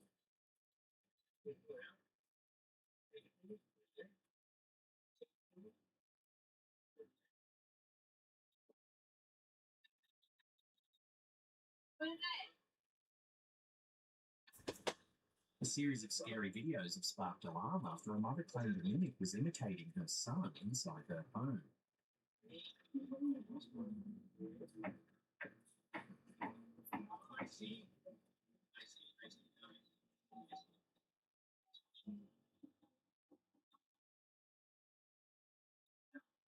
The clips were uploaded by Larita_Teach, who has previously shared concerns about strange activity in her house. In the first video, she is seen relaxing with one of her children when a sudden and forceful knock echoes from the front door. What is it? Who's me? Startled, she calls out to ask who's there. Who's it? Who's me? A voice replies that it's her son, and adds that it's hungry. Who's me? Aren't you at your friend's sleepover?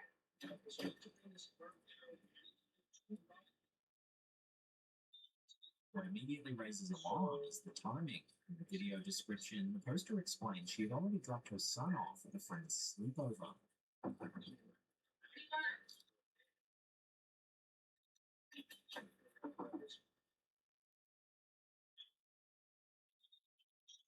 According to the poster, the voice didn't sound right. She says her son would never speak in that tone or wording, and believes whatever was outside was trying to convince her to open the door.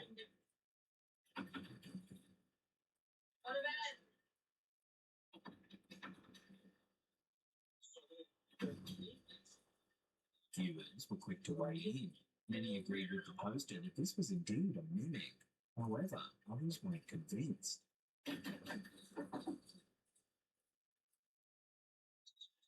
Poster remains firm in her belief that the voice was not her son, but something pretending to be.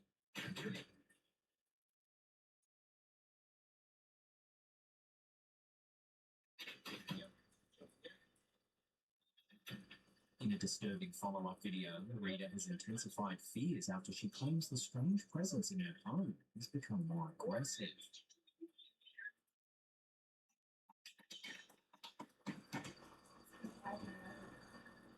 The clip begins with the poster running out of the house, visibly shaken, insisting that there is a man inside.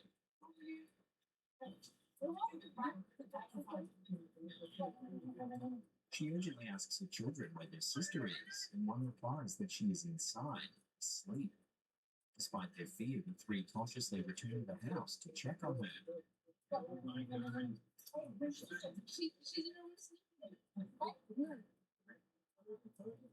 Almost immediately, they notice something unsettling, dark shadow moving across the wall, seemingly without a clear source. As they move further inside, tension builds.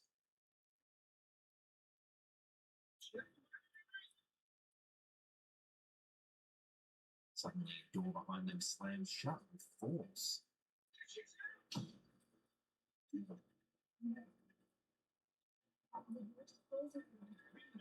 When the poster tries to open it, she claims she feels something pulling back from the other side, far stronger than she expected.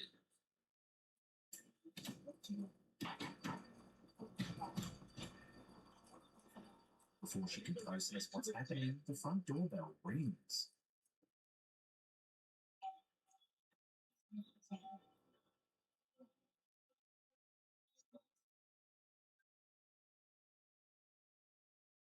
She peers through the keyhole, but no one's there.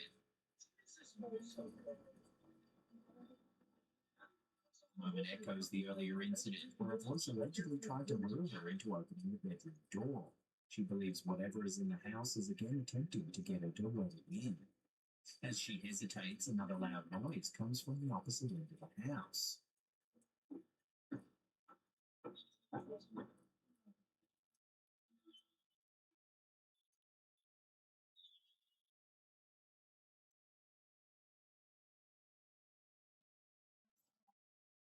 According to the poster, whatever is inside now seemed angrier.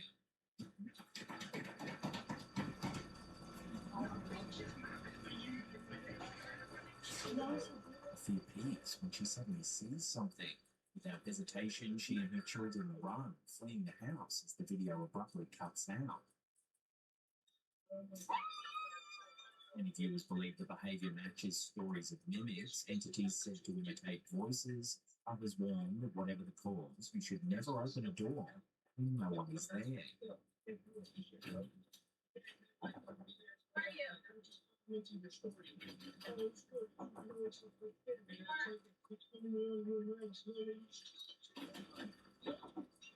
What do you think this TikToker should do? Call a priest? Or move house? Let me know down below.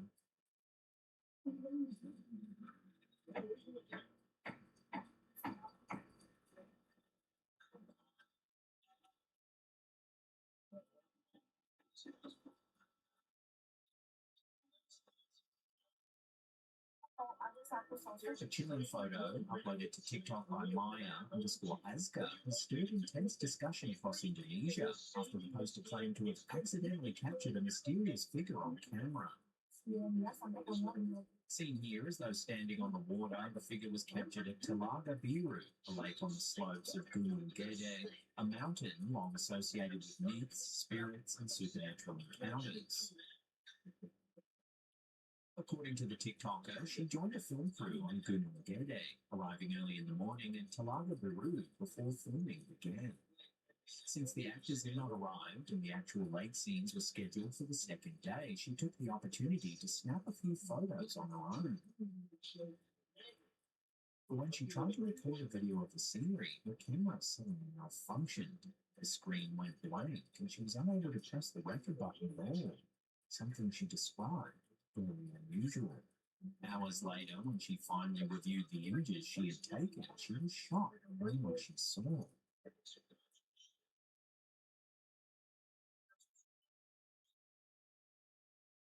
The image shows what looks like a woman with long dark hair positioned impossibly on the water's surface.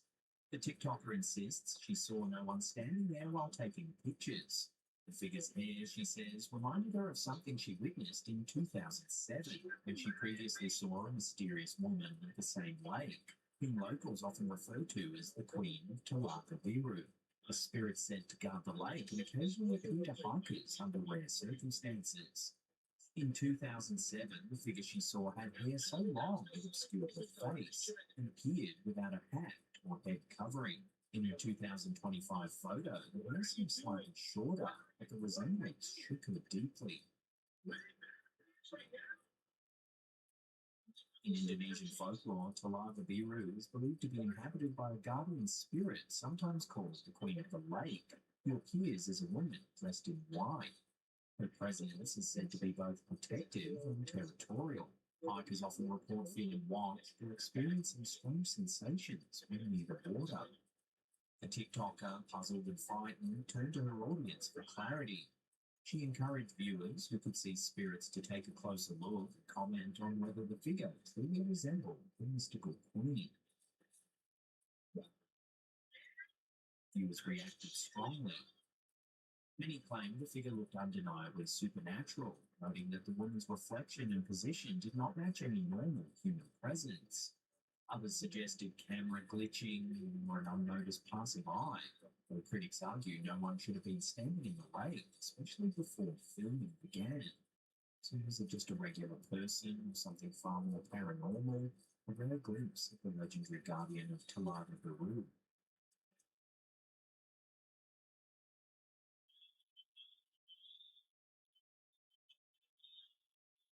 A mysterious photo shared by Reddit user LegitimateCarpet375 has reignited interest in eerie outdoor trail cam captures. According to the poster, the image was taken roughly 20 years ago in northern Indiana and shows a strange, white, semi-transparent shape in the center of the frame. The photo was recovered after a friend retrieved his old trail camera and had several shots printed, only to notice something bizarre in one of them.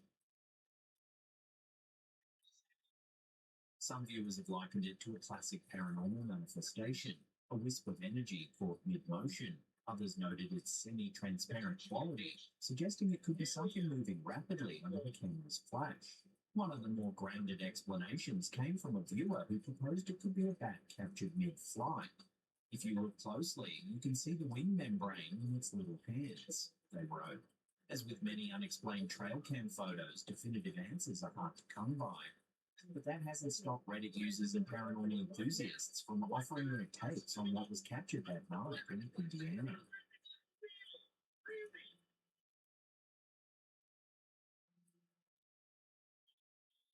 This is one of the strangest and most chilling paranormal encounters recorded in recent years, one that begins with a simple drive through rural North Carolina and ends in a desperate 911 call that still leaves investigators baffled.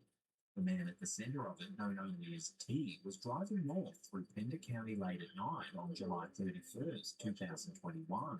It was just after 11 p.m., pitch black on a remote stretch of Route 210 near the Morris Creek National Battlefield, an area already steeped in ghost stories. T's air conditioning wasn't working, so his window was rolled down as he drove his noisy pickup through the dark countryside. That's when he saw it. Up ahead, in the ditch beside the road, was what looked like a man covered in blood, streaks of red running down his head and torso. T said the man looked dazed, staring blankly as the truck roared past. Convinced he'd just witnessed a terrible accident, he immediately picked up his phone and dialed 911 to report the injured man.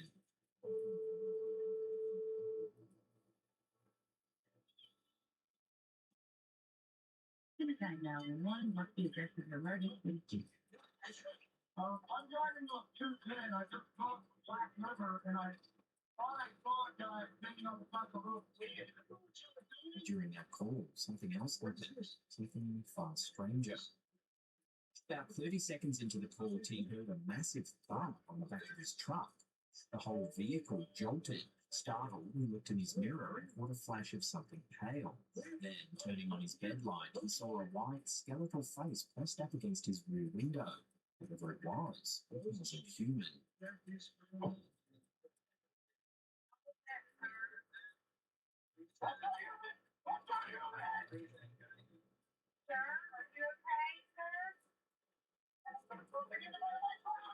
T slammed his foot on the accelerator, speeding up to nearly 80 miles an hour.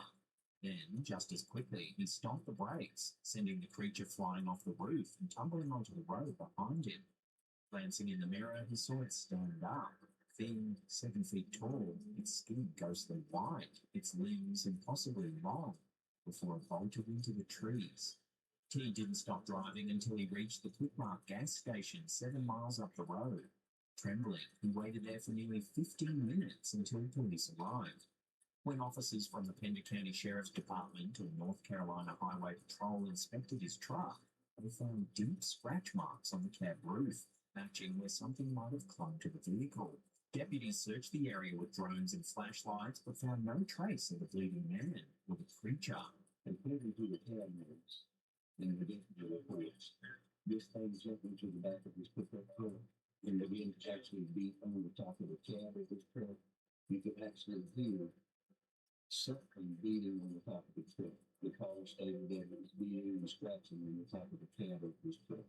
He actually stated that he was able to engage his bed light and was able to somewhat identify the object that was in the back of his truck. At some point, he was able to slam on his brakes, and the force of inertia actually threw this thing all over this hill and went through the highway, where this thing stood up on the roadway, made its way to the wood line, and disappeared again.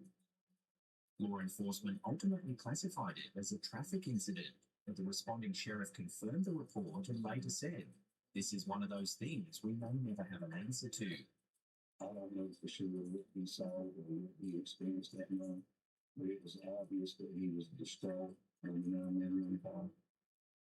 I'm afraid it's probably just one of those things in this world that we may not ever very much. Over time, T sold the truck, got rid of his phone, and moved away.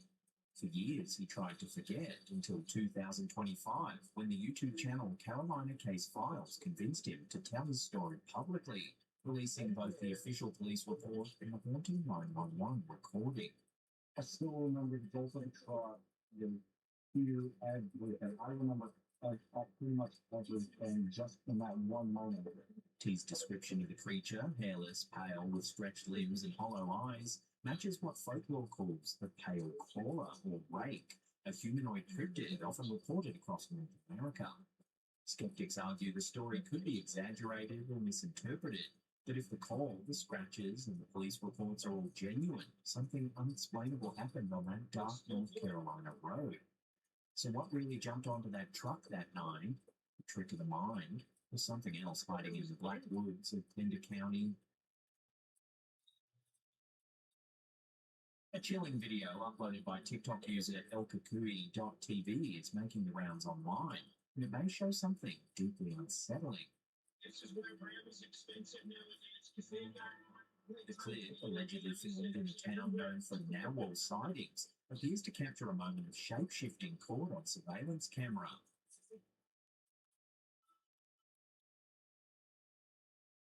According to the text in the video, a local resident had been experiencing a string of mysterious livestock disappearances, goats and chickens vanishing overnight without a trace. In response, they set up a security camera facing the street outside their home.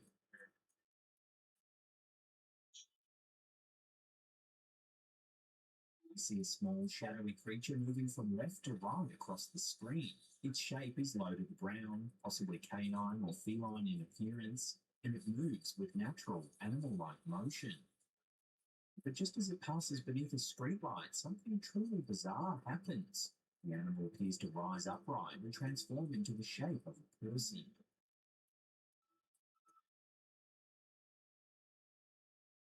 In Mexican and Central American folklore, a nahual, sometimes spelled nahual, is a human with a supernatural ability to transform into an animal, often for the purpose of magic, mischief, or spiritual protection. The belief is deeply rooted in Mesoamerican traditions, where shamans were said to take on animal forms like jaguars, owls, or coyotes, especially at night. In some legends, nahuals are benevolent guardians. In others, they are feared as dark, malevolent shapeshifters who steal livestock, cast curses, or cause illness. Whether it's evidence of an ancient myth alive today, a trick of the light, or a viral stunt, this video is undeniably unnerving.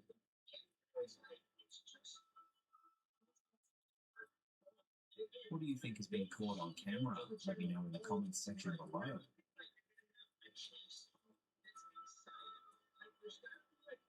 A chilling clip from Indonesia has recently resurfaced and it's been making the rounds online, and some believe it may show the kuntilanak, a vengeful female spirit from Southeast Asian folklore.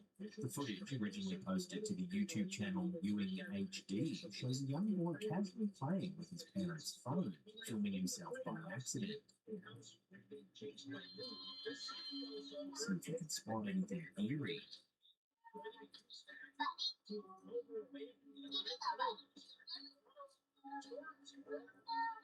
As the camera drifts past his face, a woman with long black hair can be seen in the background.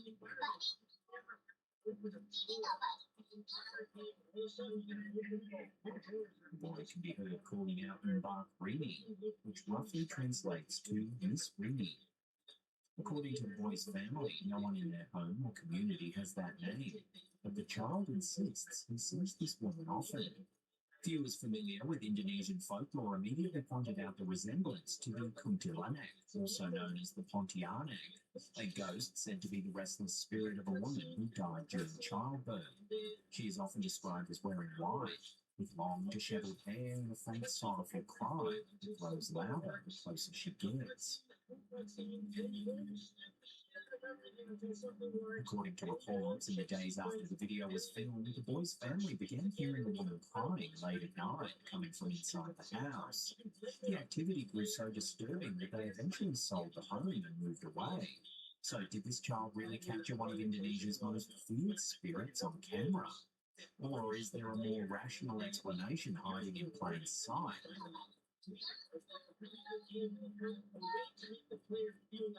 Two recent viral videos uploaded to TikTok by user Nightmare Fuel have stirred significant curiosity and debate online, showcasing mysterious figures reportedly captured in remote locations.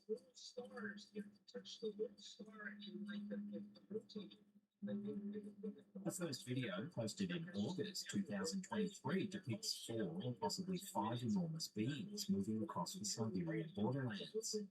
Despite the footage's poor resolution, viewers concluded to see towering silhouettes, leading to intense speculation regarding their nature, ranging from ancient giants and extraterrestrials to optical illusions, or digitally created hoaxes.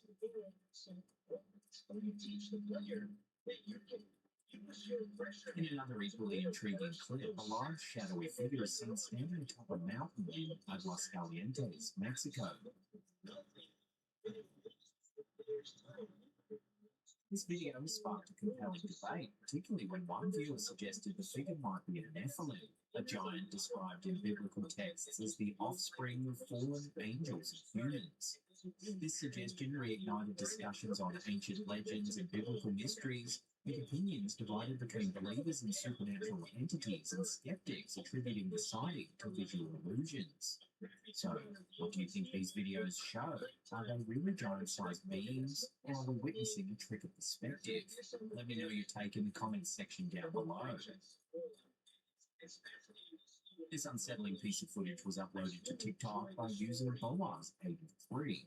While travelling through the Appalachian Mountains, a campervan owner was jolted awake in the middle of the night by strange scratching sounds outside.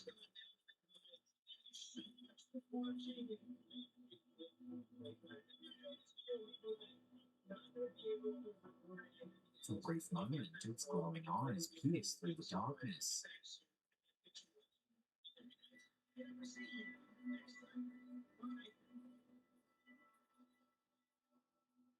Some viewers think it was a mountain lion or another big cat, but given the location, deep in the Appalachian Mountains, others wonder if it could be something far stranger.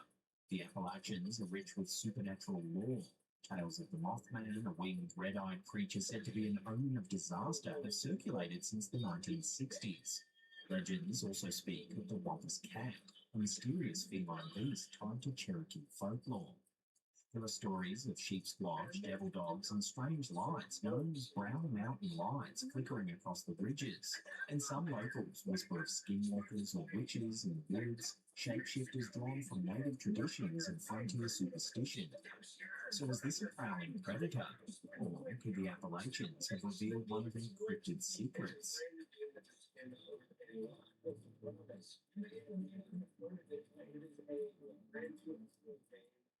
The TikTok video uploaded by JessDaily406 is making waves online after showing a strange shape darting across a homeowner's lawn in the middle of the night.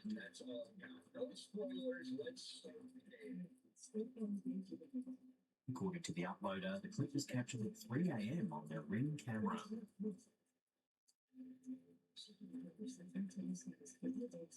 Watch closely and you'll notice something even stranger. Near the end of the clip, what appears to be the same, or possibly another figure, can be seen again to the left of the screen.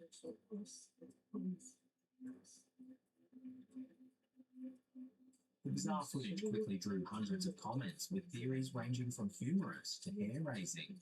Some thought it resembled Dobby the house elf from Harry Potter. Others suggested it could be a shapeshifter or even a leprechaun. A more grounded viewer proposed a simpler explanation that it was a cat with its tail held high, creating a strange silhouette in the low-resolution footage. Whether a pet, a prank, or something paranormal, the clip has sparked lively debate on TikTok. What do you think it is? Share your theories in the comments section below. Back in 2022, popular online personality Asil Al-Mublaq went viral after a chilling live stream encounter. During a casual late-night session on a platform similar to chat roulette, Asil connected with a woman he didn't recognize. At first, everything seemed perfectly normal. We exchanged greetings, enjoyed some music together, and she even asked him to play the song again.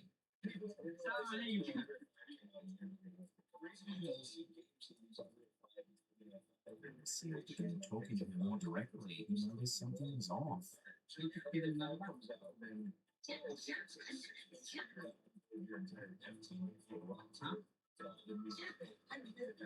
Her tone, her expression, and even the timing of her reactions began to feel unnatural. The atmosphere shifted.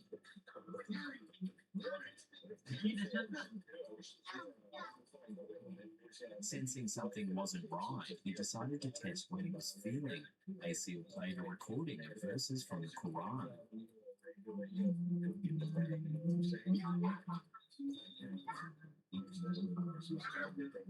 The woman's expression changed, and she abruptly left the live stream.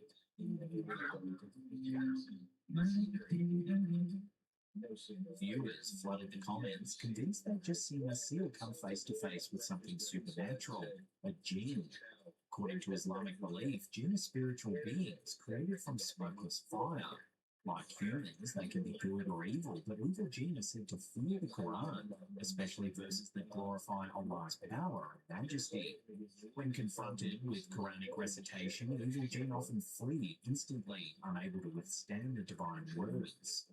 On the other hand, righteous jinn, those who follow Allah, find comfort and peace in the sound. As for a seal, he later told his followers that he couldn't explain what happened, only that he felt a powerful energy the moment he began playing the Quran, and that the woman's sudden disappearance confirmed his suspicions. So was this just an eerie coincidence, or something not of this world revealing itself online?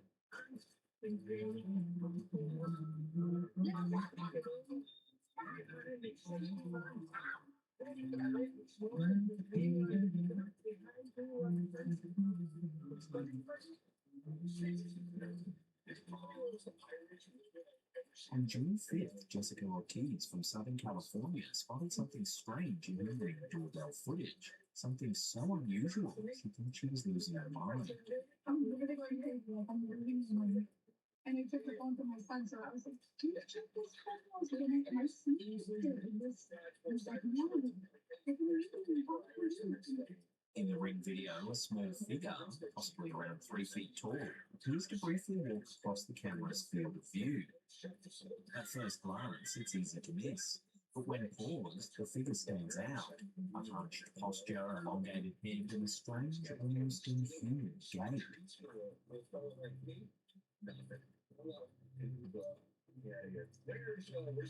Crime scene reconstruction expert Scott Roeder examined the footage and created a 3D model based on the proportions in motion.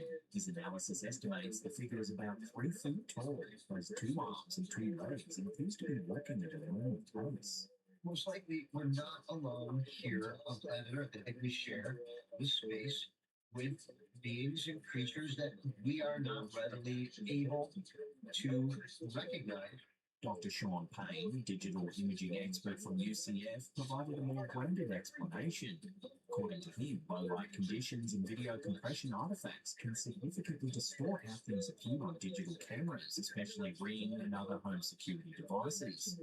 What we see in the camera is not necessarily what we would see with our own eyes. Payne explained, the shape may look weird, but it's likely still human. The camera processing, compression, encoding, and decoding introduces a lot of visual distortion. What we see really in the camera is not necessarily what you will see with your eyes, right? Because it goes through all the image compression and it goes to the transmission and all these processes. So while Jessica may have captured something unusual, Payne believes it was more likely a human distorted by tech limitations, not an extraterrestrial visitor. Whether you see an alien, a compressed human silhouette, or just a glitch in the camera matrix, one thing's certain. This video is people talking. A chilling video recently shared on TikTok by user Eagle Wings has captured attention and sparked a wave of eerie speculation.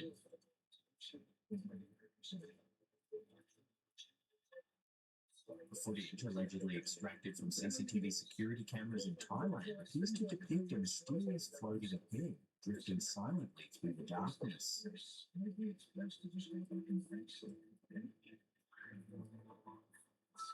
Notably, one viewer proposed a striking interpretation suggesting that the apparition could be a Penanggalan, a mythical creature deeply embedded in Southeast Asian folklore. The Penanggalan, known variably as Penanggal, is traditionally described as a vampiric entity. Originating from Malay and Indonesian legends, this being manifests as a woman's detached head, complete with trailing internal organs, often spotted floating through the air in search of victims, typically pregnant women and newborns. Folklore holds that by day, the Penanggalan lives discreetly among humans, indistinguishable from ordinary women. However, come nightfall, it gruesomely detaches its head from its body and takes to the skies to hunt. This legend has maintained its hold in cultural consciousness, inspiring various depictions across horror stories and films throughout Southeast Asia. As the TikTok video continues to circulate, debate persists over its authenticity.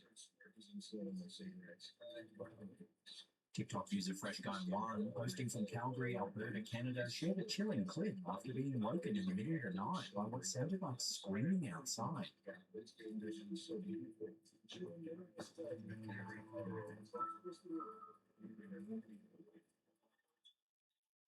He stepped onto his balcony and looked toward a neighbor's house, and that's when he caught sight of something terrifying.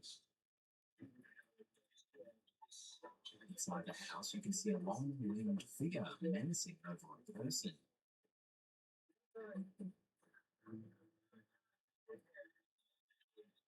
Viewers describe the shape as a towering black shadow, more than 8 feet tall, with an outline eerily similar to a Grim Reaper, or something outright demonic.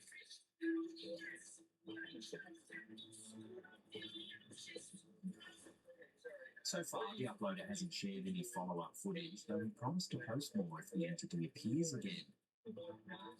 Was this just a trick of the light, or did this balcony witness capture something far darker lurking in his neighbor's home?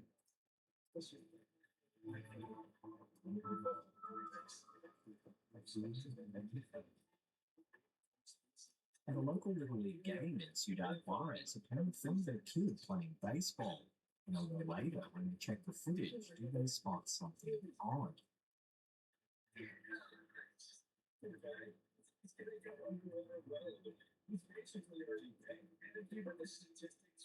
In the clip, uploaded by Captain Zorn, you can see the two strange figures at the rear of the field. They look translucent and flicker with light.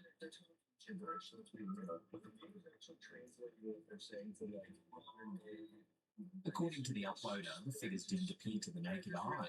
They only showed up when the video was replayed. The OP calls them interdimensional beings.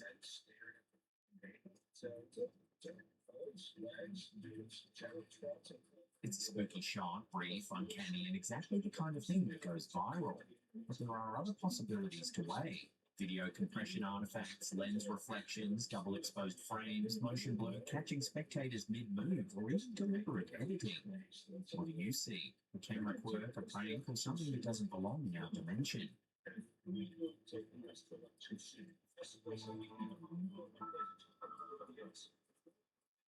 A recent viral video has reignited global fascination with the legendary giant anacondas of the Amazon rainforest.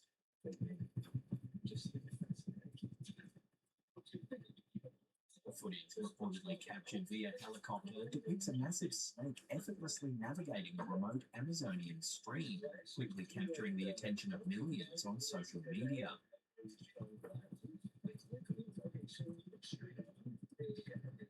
Shared to X by Dr. Jitter-less, the video sparked significant debate over its authenticity. While many viewers were captivated by the sheer size and realism of the snake, skeptics argue that the footage may be digitally enhanced or artificially generated. Scientifically, the green anaconda, Unectes marinus, is recognized as one of the world's largest snakes, reaching lengths over 20 feet and weights exceeding 200 pounds. Recent discoveries, including the northern green anaconda, Unectes akiyima, discovered during a National Geographic expedition, suggest even larger species may exist, adding credibility to the video's claims.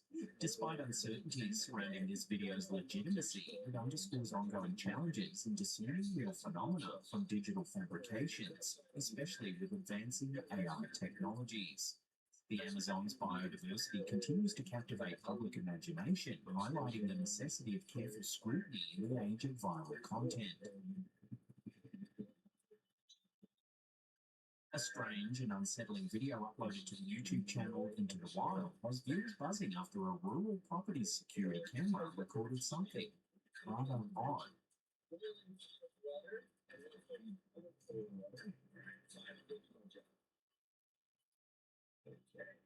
According to the uploader, the property's new owners had been monitoring the land when the bizarre footage was captured, and they're continuing surveillance in hopes of learning more.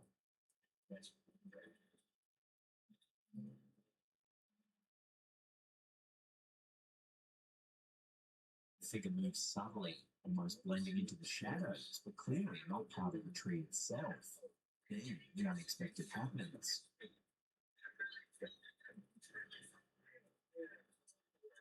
A massive flash of light erupts, illuminating the entire scene for a split second before plunging the area back into darkness.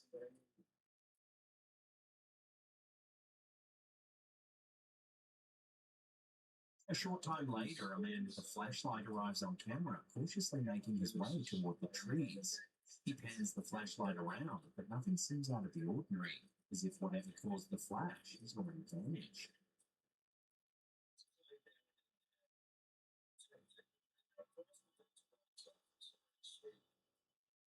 The comment section was quick to react. Viewers shared their own eerie experiences. Some offered more supernatural theories, including one viewer who suggested the footage might show a teleportation, claiming the sudden burst of light resembled an arrival or departure.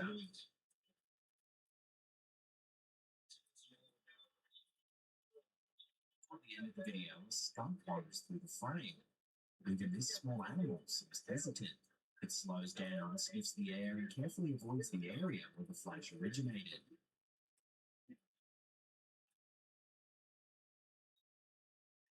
This detail didn't go unnoticed. Several commenters pointed out that animals often react to things humans cannot perceive, lending even more mystery to the footage.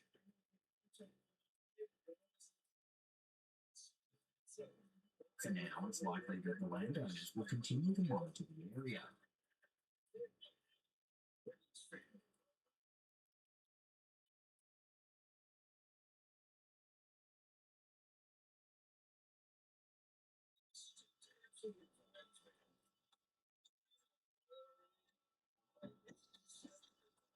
A recent video uploaded to TikTok by elkakui.tv is stirring up speculation among paranormal enthusiasts.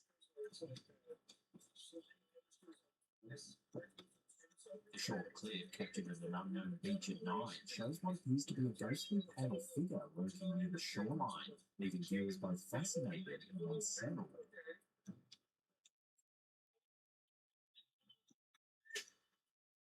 Look closely, and it becomes even more unnerving. The figure appears to move. Viewers say it looks like a mermaid.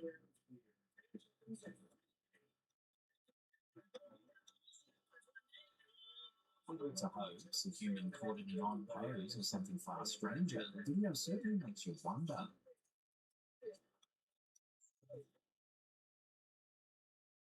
A scary video uploaded to TikTok by Nightmare Fuel has viewers scanning every corner of the screen after something unsettling is spotted inside the mind.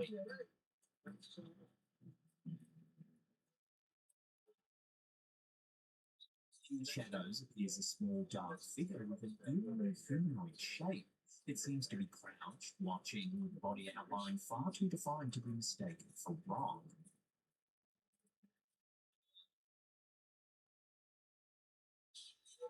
When the camera swings back across the same spot, the humanoid figure is gone, as if it slipped silently into the cave's darkness. The uploader suggests it might be a Tommyknocker, a supernatural being rooted in centuries-old Cornish and Welsh mining legends. When miners immigrated to America during the 19th century, especially to regions with heavy mining activity like California, Nevada, and Colorado, the folklore came with them. Traditionally, Tommyknockers are described as small, humanoid creatures, shadowy or dwarfish in appearance and fond of lurking in mine shafts. They are supposedly known for tapping or knocking on the walls of the mine, hence the name. Their intentions vary depending on the tale. Some miners believe Tommyknockers were protective spirits, warning workers of impending cave-ins by tapping loudly on the rock.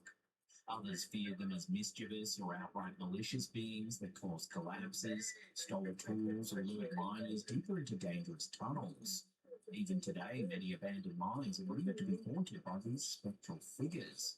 Guardians or tricksters who never left the underground world are once called home. The dark crouched figure in the video certainly resembles the way Tommyknockers are often described, small, humanoid, and lurking silently just beyond the edge of a beam of light. Some viewers believe the clip shows undeniable evidence of such a creature, pointing to its oddly proportioned limbs and the way it blends into the darkness. What do you think? Watch the clip one more time and give your opinion in the comments.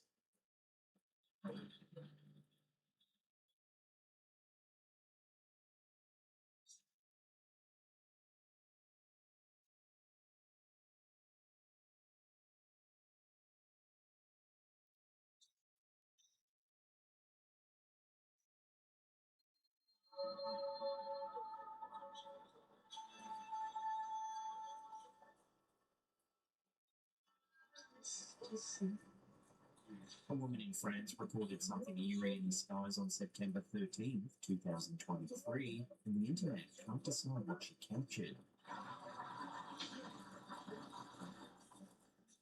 The footage, re-uploaded to Instagram by Scary Encounter, shows a strange figure slowly rising upwards, silhouetted against the clouds.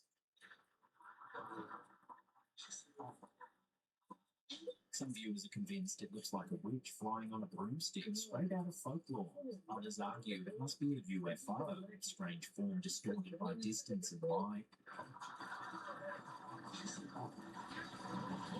Whatever the explanation, the chilling image of a lone figure climbing into the French skies has left many unsettled and sparked a heated debate between skeptics and believers alike.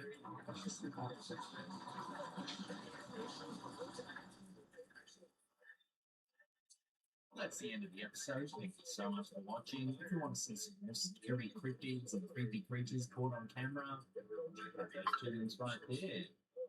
Remember to leave us some feedback in the comments section down below. Let us know which one of these segments was the scariest. That's it for me. I'll see you next time. I just bought this PC for $1 on eBay. I bought it to find out just how bad a 20-year-old PC really is, and whether I can do whatever it takes to make it run 4K games. Let's find out. Now I'm really excited to open this cardboard box up. And, oh my god, there's cat hair all over the outside of the box. And somehow there are random stains on it too. Alright, I really hope there's actually a PC inside this thing, because this package is heavy. I weighed it, and it came out to almost 10 kilograms. So at this point, even if the seller sent me something completely different instead of a computer, I probably still would lose money just because of the weight alone. Alright, let's open. Oh wow, there actually is a PC inside. Good lord, you know, this thing is huge. Oh wait, why does this smell so familiar? It literally smells like coffee. I mean, surely the seller didn't send me a free bag of coffee with the PC, right? Anyway, this machine looks ancient. And if you're wondering, the exact model is the HP RP 5700. Yep, this thing came out almost 19 years ago. Alright, let's open it up and see if there's secretly a coffee machine inside too. Oh my god. The seller actually did send me coffee, just not in the way I expected. It looks like someone spilled coffee inside the PC while removing the side panel. At this point, I'm starting to think the previous owner spent most of their time drinking coffee and petting cats directly next to this machine. But the thing I really care about right now is this. Does it still work? Or did I just buy electronic garbage? Before plugging it in, I need to clean and dry the wet area first. Because if there's still moisture inside and I power it on, yeah, that could end very badly. So for now, I'm just going to dry everything carefully and hope for the best. I can clean the whole system properly later. Right now, I just need this thing to show an image on the screen. Fingers crossed. 3, 2, 1. And of course, nothing is ever easy. The PC showed absolutely no signs of life. At this point, either the power supply or the motherboard was in trouble. And honestly, both would be a nightmare for me, because this system uses one of those weird small form 24-pin power connectors, and I basically have 0 spare parts to replace it with. Alright, let's test the power supply first. Oh my god, it still works. Look at that, the fan is spinning, which means the power supply is not the problem. And now all the blame shifts to this poor motherboard. But I still couldn't say it was dead just yet. So I grabbed a flashlight and started inspecting every tiny corner inside the system, trying to see if any leftover coffee was still hiding somewhere, especially around the PCIe slots. And then I finally found the problem. There was still a small amount of liquid trapped inside, maybe leftover coffee, or maybe cleaning liquid that I accidentally spilled while trying to clean the coffee earlier. Either way, at that moment, nothing was more important than cleaning it immediately. So I carefully cleaned everything again, dried it completely, and checked every corner one more time, just to make sure there was absolutely no moisture left. And then it was finally time to try powering it on again. Oh my god! The PC booted instantly. Now to explain what probably happened. Water can conduct electricity, and inside a PCIe slot, there are tons of tiny pins sitting extremely close together. So even a tiny bit of liquid can accidentally connect those pins together, causing the whole system to refuse to start. Thankfully, once everything was dry, the motherboard came back to life. And because the machine already had a 128 gigabyte SSD installed, it booted straight into Windows immediately. Oh, Windows 10. And surprisingly, it actually looks really clean. It seems like someone freshly installed Windows before selling this machine. So, what kind of hardware are we actually dealing with? Inside this machine, we've got an E5700. Yep, a Core 2 Duo CPU that launched around 16 years ago. And just imagining this thing trying to run games at 4K resolution. Yeah, this CPU would probably stop leaving instantly. And the RAM situation isn't looking great either. This PC only has 2 gigabytes of RAM. And somehow it's even worse, because it's DDR2. At this point, almost nobody even uses this type of memory anymore. Alright, before we start doing anything crazy, let's see how this machine handles something basic, just like watching videos. Oh my god. This thing is lagging so badly.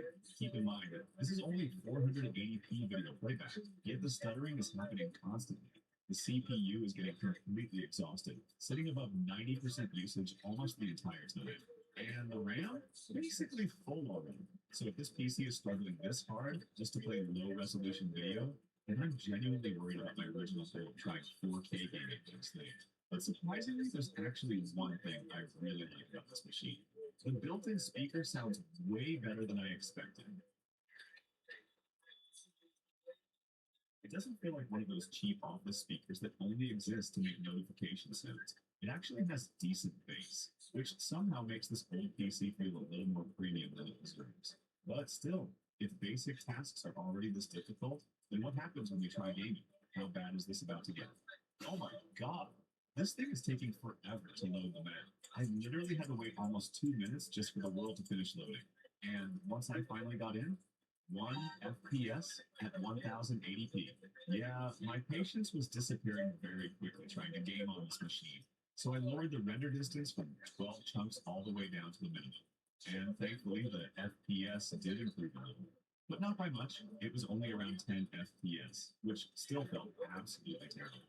But to be fair, we are technically rendering graphics using a Q963 chipset that came out almost 20 years ago.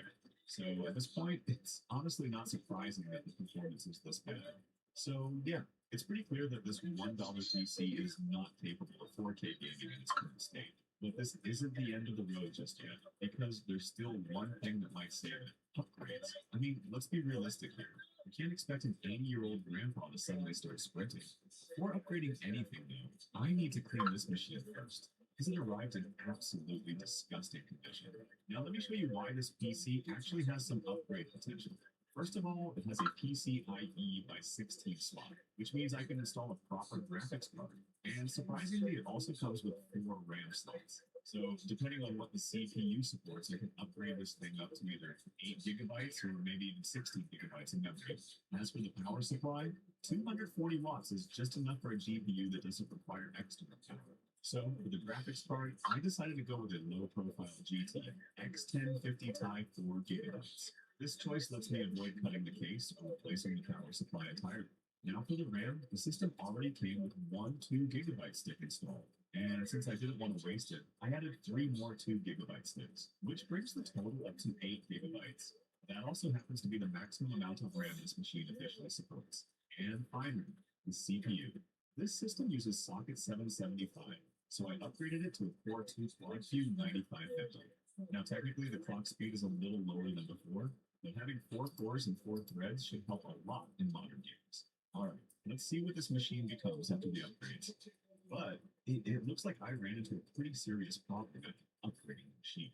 The monitor showed absolutely no signal after powering it on. Even the keyboard wasn't lighting up, which usually means one thing: something is wrong with either the RAM or the CPU. So now I had to start checking every upgrade I just installed into the system. First, I tried booting with only a single stick of RAM, but nope, the machine still refused to start. After sitting there confused for a while, digging through forums, I finally realized I had made a pretty basic mistake. This machine is limited by its Q963 chipset and BIOS. And unfortunately, that chipset only supports a maximum front-side bus speed of 1066 megahertz. Meanwhile, the Core 2 Quad Q 9550 requires a 1333 megahertz bus, which basically means the motherboard simply cannot handle the CPU properly. So after all that excitement, I had no choice but to put the original E5700 back into the system. The difference became immediately obvious in Minecraft. Look at this. The FPS went from barely 1 frame per second to well over 100 FPS. And this time, the game actually feels smooth. But there's still one problem. The FPS is jumping around like crazy. There's basically no stability at all, which honestly makes sense when you think about how old the CPU is. The poor E5700 is running at almost full usage the entire time, just trying to keep up with the GPU. Meanwhile, the graphics card is sitting around 20% usage like it's barely even trying. That's when you know the CPU has officially become the bottleneck. Alright, let's test Tomb Raider again. Oh wow, 40 to 50 FPS. For hardware this old, that is actually kind of insane. Now sure, it's not perfectly smooth or anything, but it's also nowhere near as terrible as before. For a casual player like me, this is honestly pretty playable, but trust me, this is only the beginning of the torture I'm about to put this ancient machine through. Alright, now let's see how much this machine suffers when I push the resolution up to 2K. And surprisingly, the FPS didn't collapse nearly as hard as I expected. It was still hovering above 60 FPS most of the time. Now sure, there were moments where the FPS suddenly dropped down to around 30. But honestly, that's pretty unavoidable in games that put this much pressure on the CPU. Especially when we're talking about a processor this old. And somehow Tomb Raider stayed fairly stable too. Compared to 1080p, the FPS only dropped by around 10 frames, which is actually not bad at all. Meanwhile, my poor ancient CPU is still suffering in the background. The thing is pinned at 100% usage almost constantly. And weirdly enough, it's only running at around 2.7 gigahertz, even though its stock clock speed is supposed to be 3 gigahertz, which really feels like a waste. Alright, it's finally time to try 4K, and this time, I'm actually going to increase the graphics settings a bit higher, so the GPU can take more of the workload away from the CPU. And somehow, this makes absolutely no sense. But my FPS didn't go down, it actually went up. There were even moments where the FPS climbed above 40. Now, realistically, it mostly stayed around 30 FPS. The GPU temperature was also getting dangerously high, climbing past 80 degrees Celsius. But still, the fact that this ancient machine is even running games at 4K like this feels completely ridiculous. And for the first time during this entire experiment, the bottleneck actually shifted. The GPU suddenly became the component struggling the most, running close to full usage almost the entire time. Meanwhile, the CPU finally got a little chance to breathe. I also tried testing GTA 5 again, and yeah, it looks like even this GPU is starting to struggle now. The FPS was mostly hovering around just 10 to 15 frames per second, which is pretty bad. But even after all of that, I still haven't reached this machine's limit yet. Because my goal is much more ridiculous than this. I want this thing to run games smoothly at over 60 FPS in 4K. So now it's time for the fun part. We're upgrading to a much more powerful graphics card, and trust me, I had a lot of GPS lying around, but for this experiment, I'm going all in with the most powerful card I own, the GTX 1080 Ti. And honestly, this old office PC probably feels intimidated just standing next to this thing. I mean, think about it. The motherboard inside this machine only supports PCIe Gen 1x16. Meanwhile, today, we already have PCIe Gen 6 hardware. That is an insane gap in bandwidth. Yes, this is absolutely going to become a huge bottleneck. But there's another problem too. There's no way I'm letting the original power supply handle a GTX 1080 Ti. That would probably end in smoke and sadness. So instead, I'm using a completely separate power supply just to power the graphics card alone. Alright, let's see what kind of difference this monster GPU actually makes. In scenes with lots of explosions or heavy visual effects, the FPS would drop down to around 30 to 40 frames per second.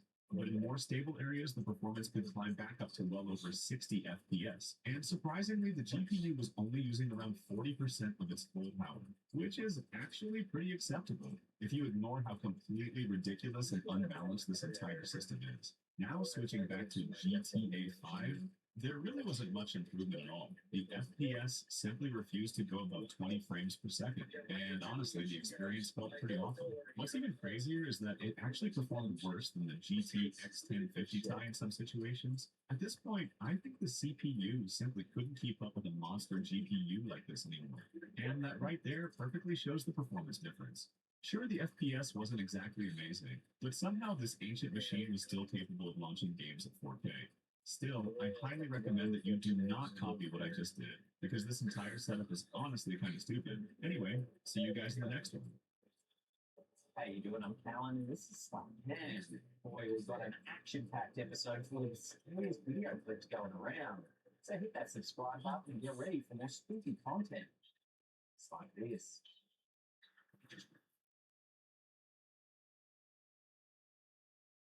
Check this.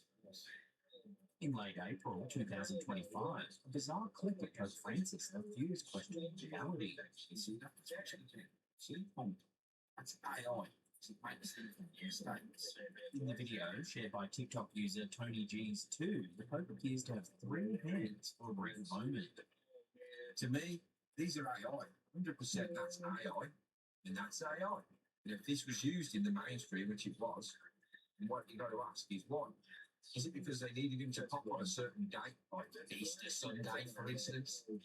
Seconds later, it looks like his fingers merge. Same up here. His hands turned into one big finger with his center. Strange. These clips look like they've been used after he died last week. There's a lot more chubbier on his knees. Some claim it was a glitch in the Matrix or a sign the live broadcast had been digitally tampered with. Conspiracy theories posited whether the Pope had actually died months earlier than reported. They claim these images are AI generated so as to keep the Pope visually alive until his passing was officially reported at Easter.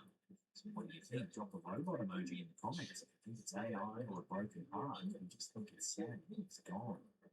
To me, these are AI. 100% that's AI. And that's AI. And if this was used in the mainstream, which it was, then what you got to ask is why? Is it because they needed him to pop on a certain date, like Easter Sunday, for instance? This would be part of the theory that lines up with everything. So even now we live. Our next tale shows the line between absurd conspiracy and coincidence.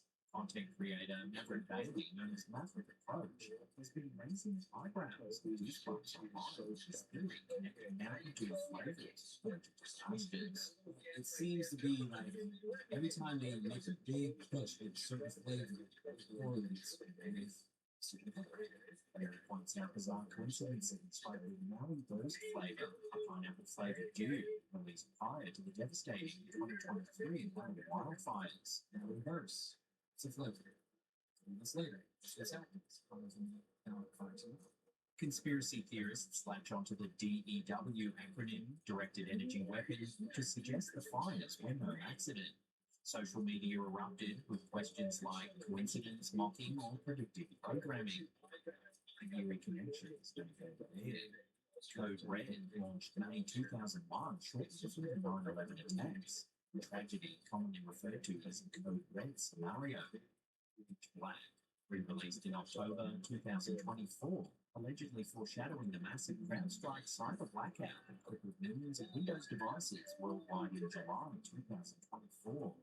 Star Spangled Splash, released in early 2024, eerily preceding the March 2024 collapse of Baltimore's Francis Scott Key Bridge, a bridge named after the writer of the U.S. national anthem, Star Spangled Banner. Maverick is now sounding alarms about Mountain Dew's upcoming flavor by midnight, speculating references the witching hour, predicting possible paranormal events, and even widespread cyber blackout. Now, this new flavor, Baja Midnight, could be referring to something like this, like the witching hour, which is at 12 o'clock. Now, my guess on this could be something, we're going to see something very weird or paranormal, or something that's going to make us question everything. This also could be in reference to an eclipse, aka a midnight sun. And you guys remember that crazy eclipse that we had last year in April? So I would be on the lookout for this year because it's on March 13th. These theories have resonated online, spawning widespread discussions and memes. Even Mountain Dew jokingly weighed in on Bailey's Instagram, flipping keep your voice down. This is just really good marketing, or it's just a Yet while the theory evokes chills, fact checkers dismiss it as a blatant coincidence and finding. Maui Burst, for example, debuted years earlier in 2019, long before the US tragedy. Still, Bailey's Dew conspiracies offer a darkly poetic narrative. Sweet soda flavors secretly herald doom.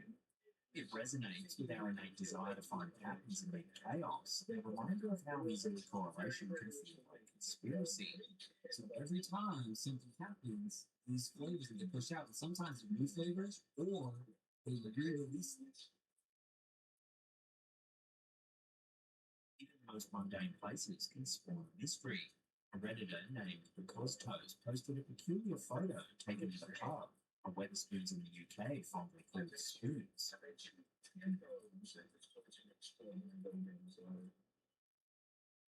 The post reads, notice this glitch in the matrix experienced last night. The sun and shadow don't match up, causing a stir of confusion in the comments. So is this a glitch or an optical illusion? I'll let you decide.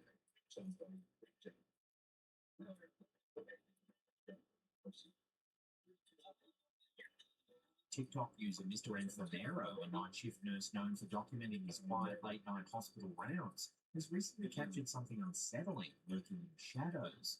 While most of his uploads are routine, just glimpses into life during a typical graveyard shift, several eerie clips suggest something paranormal might roam the halls of this medical facility. In the first clip, Mr. Enfermero investigates strange noises in an empty corridor.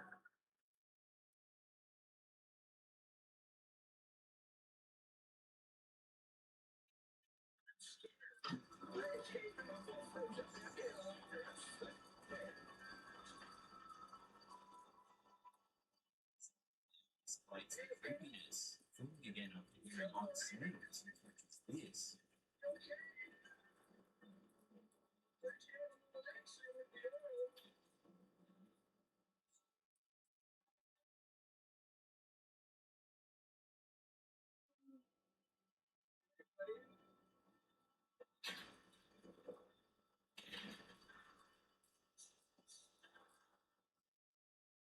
Yet the third video is by far the most chilling. At precisely 3 a.m., Mr. Enfermero has to run an errand in an abandoned section of the hospital, closed off and unused for some time.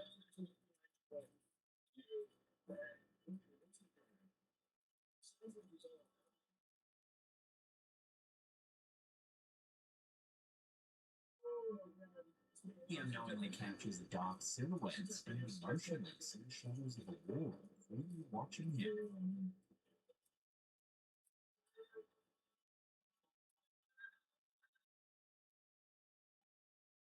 Previous experiences with unexplained phenomena, then followers speculate this shadowy apparition could be the restless spirit of a former patient lingering long after their passing.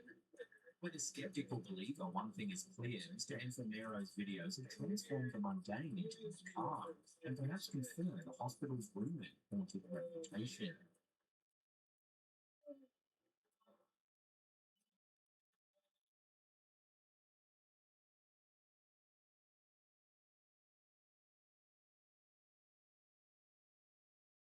Not all creepy discoveries involve ghosts. Some involve disturbingly real secrets. Reddit user Salviatrix shared a story titled "Bought an old phone at my local market.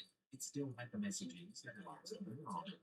Innocent snooping turned into horror as Salviatrix realized what those messages were about. The text reads, "A day you don't learn anything is a day wasted. I learn something new every day. Trouble is I forget two things. You don't need all organs. Can survive with tablets. Half of one long enough. Liver regenerates. 5 parts. Here's the bowel. Stomach can go. 1 kidney. Do need heart. Spinal cord. Brain. Helping those people seem to manage without. Viewer reactions vary from noting and sick to suggesting this is code for the black market group of business. The OP later followed up with another message inferring that Chase had been made redundant. So are these the missives of a sick man who just lost his job? Or is that lying it?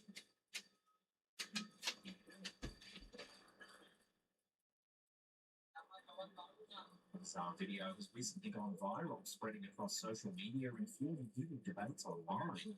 Uploaded by PAG Paranormal, a new clip was reportedly recorded somewhere in Indonesia. It shows a strange, unidentified creature perched on a tree, appearing to eat something.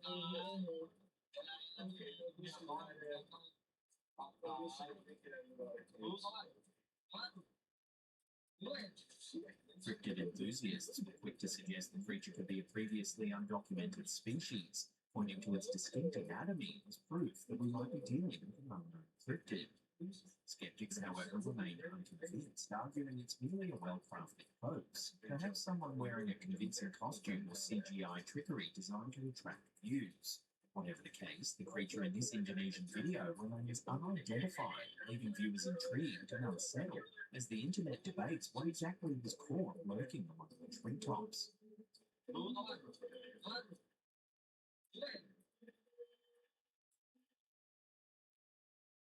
Reddit user BOGO5 recently sparked intrigue online by sharing an unsettling photograph with the question, "Did I take a photo of a ghost back in 2013? The chilling image, taken while working an overnight job at the notoriously haunted Linda Vista Hospital in Los Angeles, shows a strange figure lurking ominously in the hallway.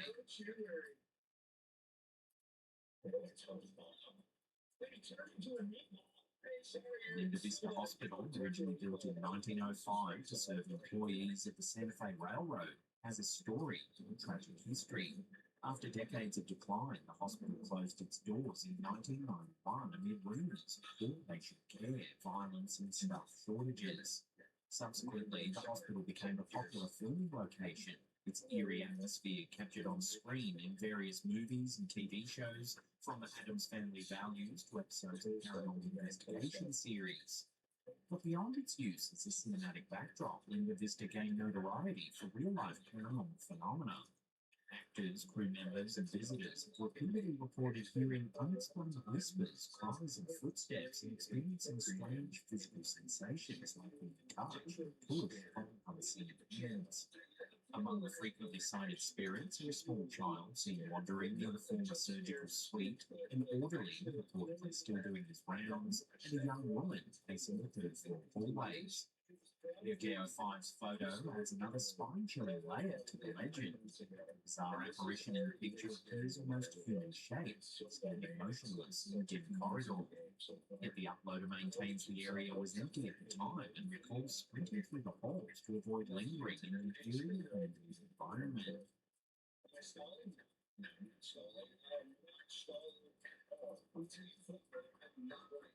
Reddit user After Boysenberry 96 shared some deeply unsettling images titled "The Mannequins in an Observatory," sparking intense debate across social media. The photos, taken at the Mount St. Helens Science and Learning Centre, depict what appears to be a harmless educational display featuring mannequins staged as a family viewing a mountain range.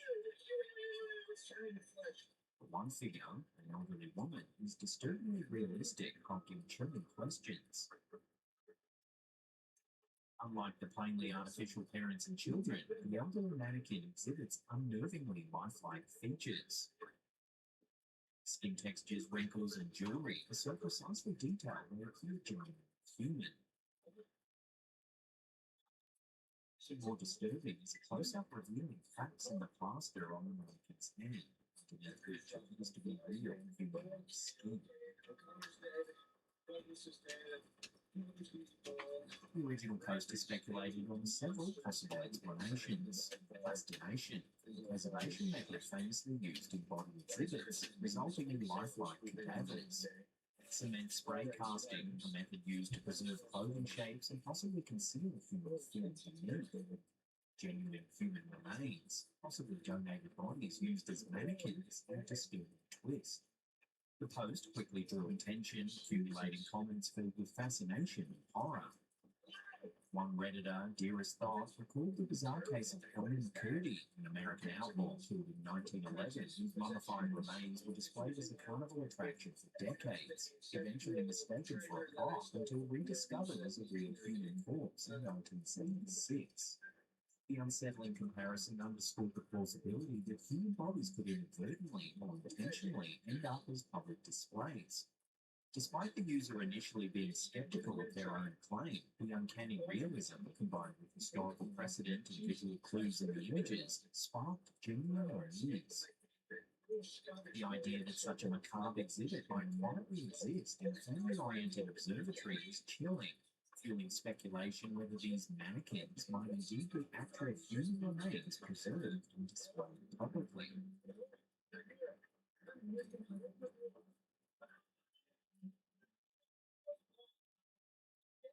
Before we get to our last segment, remember to hit that subscribe button and turn on all channel notifications. That way you'll always be in the loop every time we drop our scary and creepy content.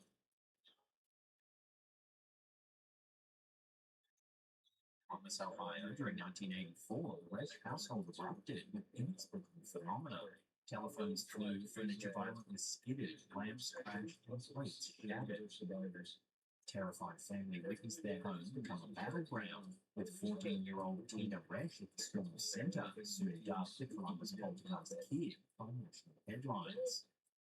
Photographer Fred Shannon's iconic image of a telephone flying over Tina Resch seared the Columbus Poltergeist Kid into public consciousness.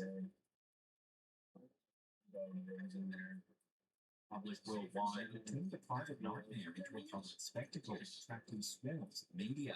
The nation was captivated by the relentless, terrifying phenomena, flickering lights, self-activating appliances, and even a flying berry knife that narrowly missed Tina, who seemed centered and troubled 13-year-old.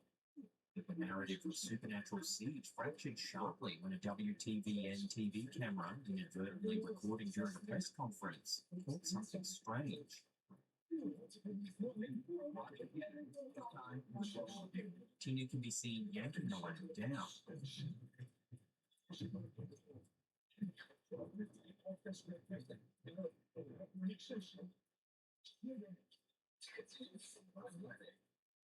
Since it fueled skepticism, was it a genuine haunting or a teenage hoax?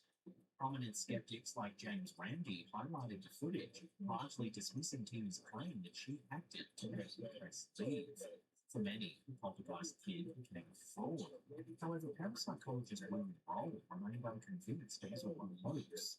Roll, however, documented phenomena he was adamant Tina could be faked. Objects moving while under his direct observation, items that meticulously chose for trickery. Documenting numerous unexplained events in a short period, he suspected genuine paranormal activity. Could the ghosts have been an explosion of Tina's internal turmoil? Her early life offers a grim backdrop.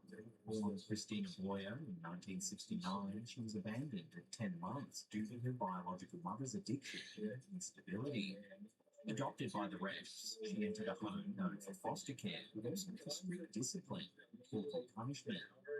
Feeling like an outsider, Tina was labelled unruly, felt ignored, and faced humiliation at multiple schools before being withdrawn in 4th grade. The tragic death of her only close friend compounded the isolation. At 12, her world darkened further. She alleged sexual abuse by her foster brother. A desperate cry reportedly met not with help, but with cold dismissal and a slap. Her adoptive father, believing she faked the phenomena, allegedly responded to her teenage rebellion with physical force. This accumulation of trauma, abandonment, alleged abuse, neglect, and a craving for love created a volatile internal state. Roll's recurrent spontaneous psychokinesis theory proposed that such stress in adolescence could cause involuntary psychokinetic outbursts. Could the phenomenon have been physical manifestations of Tina's fractured psyche, desperate cries from an unloved child? Roll observed destructive events often coincided with anger-inducing individuals fitting the Resch home. Neurological tests also suggested a mild Tourette's, which Roll thought might have psychic links.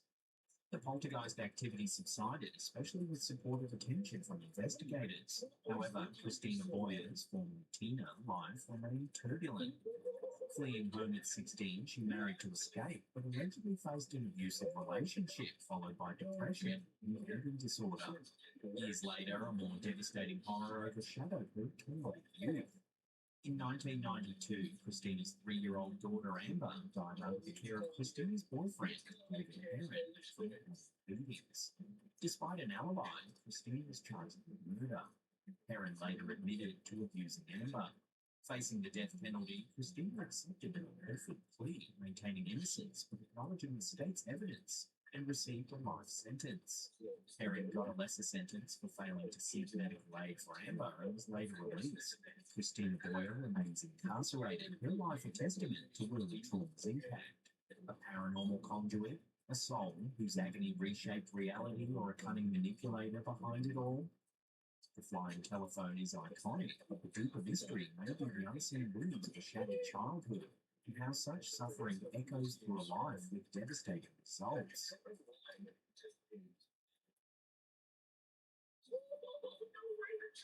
Well, hey, well, that's the end of the episode. Thank you so much for watching. you can't get enough of what we do here at Slapcam, then consider following these two links right there. Leave us some feedback in the comments section down below. Smash that thumbs up button. And that's it for me. I'll see you all next time.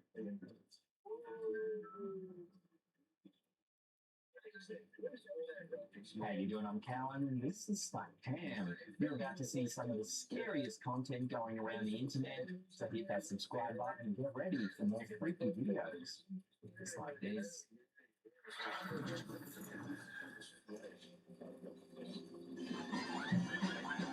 Our first clip of the day is a viral nightmare caught on video, shared widely by Crypto Astronaut on X.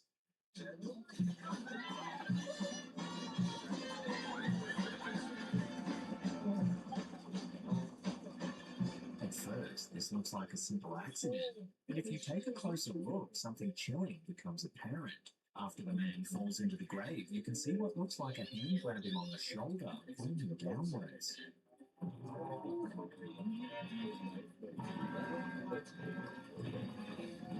When this footage hit the internet, it sparked immediate debate.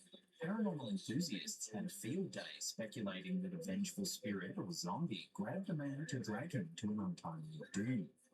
More skeptical minds think it's a staged prank or a snippet from an indie horror film presented as found footage.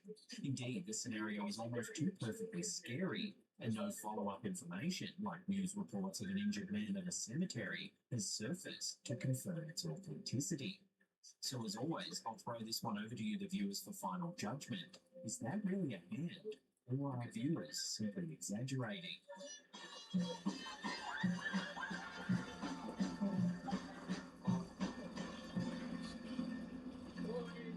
Hello, I'm Maria, smart schoolboy 9.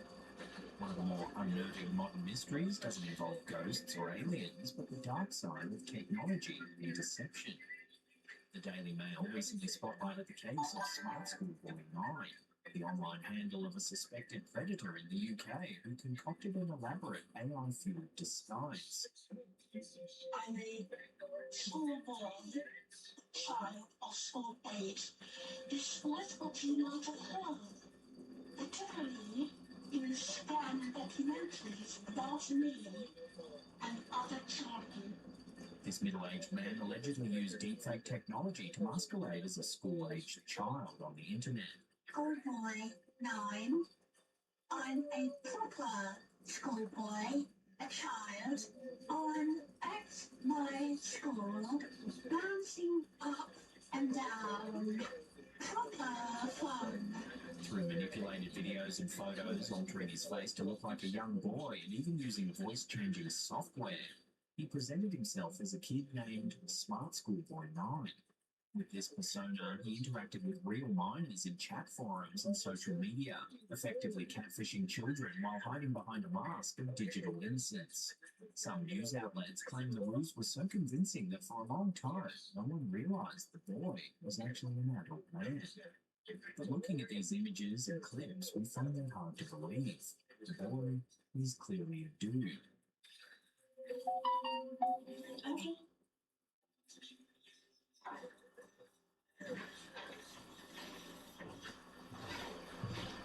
Smart Schoolboy 9 even took it further offline. Reports say he would dress as a school student and at times disturbingly as a schoolgirl, complete with uniform and pigtails, to blend into environments with children. It's as if he lived in a self-created fantasy where he could embody a child while pursuing predatory intentions. Yeah, today's school portion was picking up. The case broke the internet. Once exposed, it led to widespread shock and conversation about online safety. It reads like a twisted Black Mirror episode. How could someone maintain such a life for years? Deepfakes, a technology typically used to paste one face on another in videos, gave him the tools, and apparently his own obsession did the rest. Authorities believe the man behind Smart Schoolboy 9 used these tactics to gain the trust of kids and possibly exchange illicit content. He's now under investigation and reportedly under arrest. but the full extent of harm caused is still being uncovered. For parents and law enforcement, this case is a stark warning. The paranormal might not be our only fear. Sometimes the real horror is a tech-savvy criminal hiding in the digital shadows. Stay safe, because people will know about it. They will tell lies. But I am a schoolboy, and so that's all for now. A remarkable report from 7 News introduced the world to Jim Marlin, a Texas music promoter who claims he's been harboring alien technology in his living room for decades. You think that's alien technology, don't you? Yes, I do. Absolutely. It's a huge claim. I can't imagine what else it is. I just can't imagine. Why something like this moves around. I have a flashlight. Look, I have seen videos on the internet of spheres just like this one flying in the air.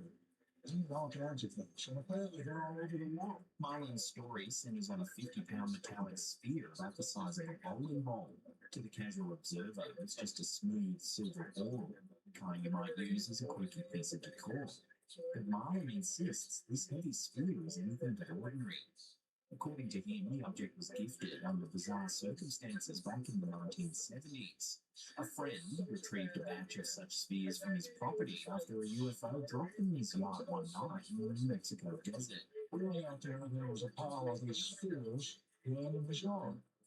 And I was amazed as I'd never seen anything like this. And I was like, what the heck is that?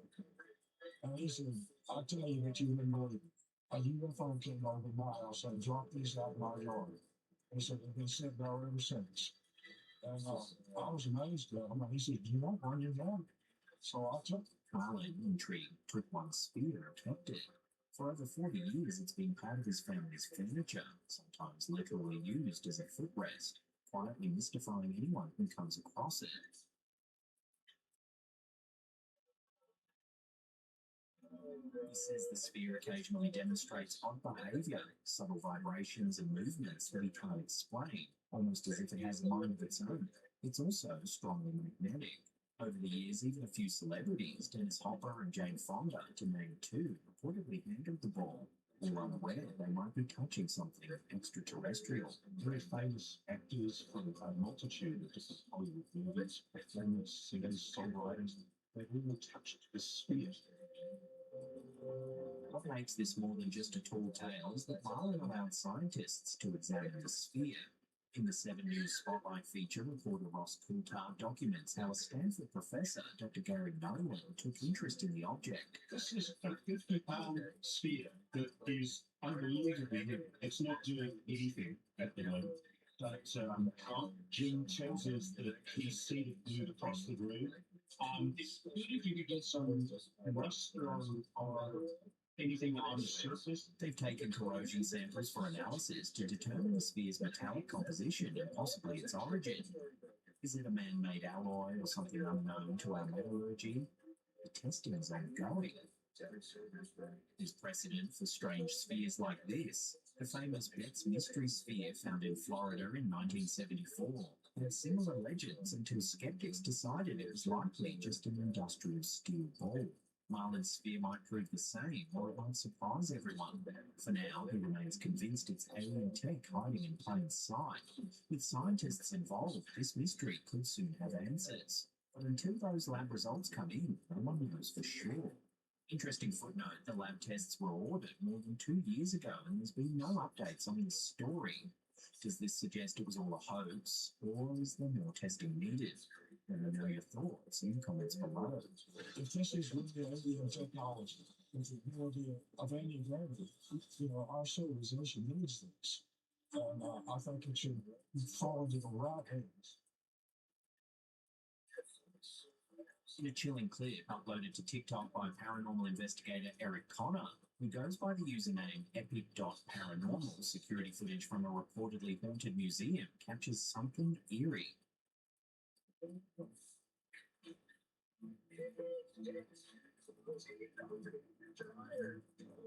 Late at night, the museum's CCTV cameras, triggered by motion detectors, record a strange shadowy figure near the rear stairs of the main showroom. At first, the shadow appears small and fleeting.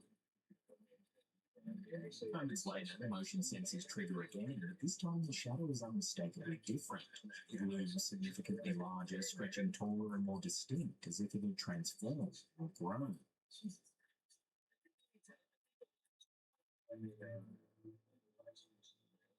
Connor is convinced the footage has captured evidence of a skinwalker, a legendary entity from Native American folklore known for shape-shifting and malevolent behaviour. Ending his video on a provocative note, Connor challenges viewers with a spine-chilling question. Would you stay the night here alone? Reactions have been mixed, with some viewers deeply unsettled by the footage, believing it authentic paranormal evidence. Others remain skeptical, suggesting explanations from digital glitches to insects crawling across the camera lens. Yet the eerie transformation of the shadow captured on tape continues to fuel speculation and fear among those who encounter this creepy clip.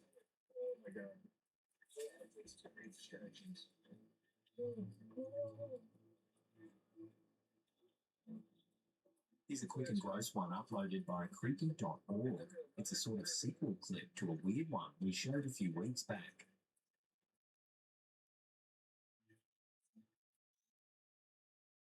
On a completely unrelated note, can I offer anyone some cheese from this cheese board? Some gorgonzola, perhaps?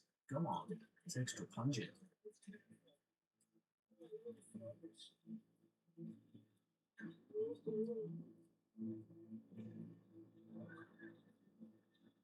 As reported by 7 News Australia, a decades-old UFO photograph long thought lost has recently been unearthed, reopening a classic cold case in the UFO community.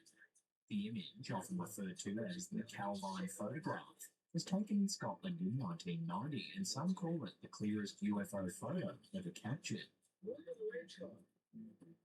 For over 30 years, this picture vanished into lore. The original print was handed to UK authorities and never seen by the public, becoming a kind of modern myth. That is, until now. An intrepid investigative journalist, Dr. David Clark, tracked down a former Royal Air Force press officer who, incredibly, had kept a copy in his personal files. With this rediscovery, the photo finally saw the light of day, stirring excitement and skepticism in equal measure.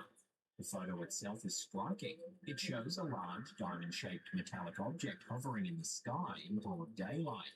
In the background, a fighter jet is visible, seemingly trailing or observing the mystery craft.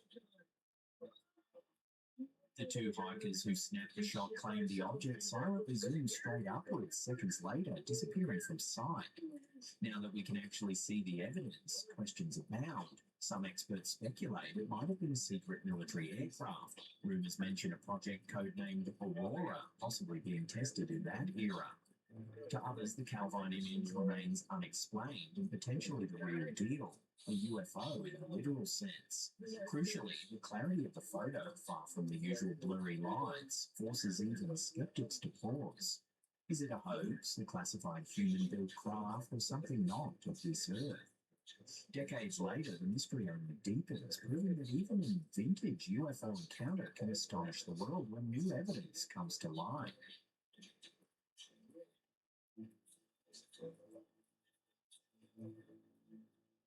A viral piece of footage posted by user OA NASA X purports to show an otherworldly being caught on camera.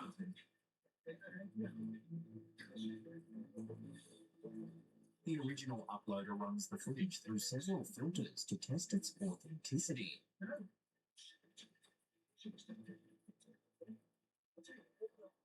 While these prove that something solid was caught on camera, it doesn't rule out a hoaxer in a costume. Complicating matters further, there's little context provided about the video's origin. No exact location, time, or additional witnesses have been mentioned. This lack of detail has led many skeptics to dismiss the video as a simple prank aimed at generating clicks and sparking discussion.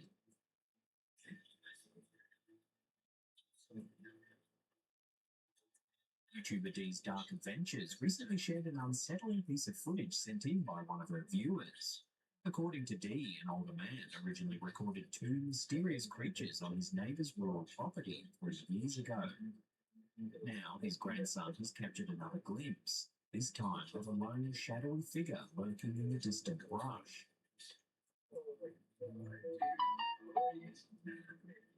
The brief clip indeed shows an indistinct dark shape partially obscured by vegetation.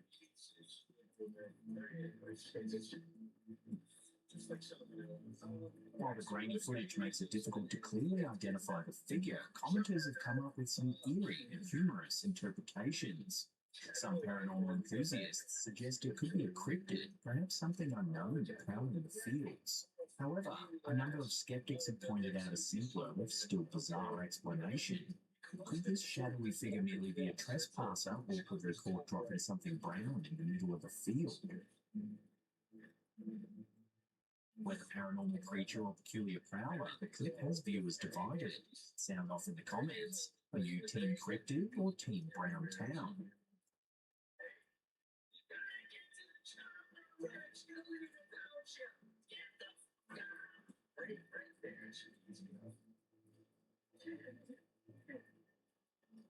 Coming up in our last segment, we take a look at a fascinating theory that could explain why some people claim to see ghosts and others don't. But before we do, let's pump up those likes. If our like count is too low, Bigfoot sheds a tear.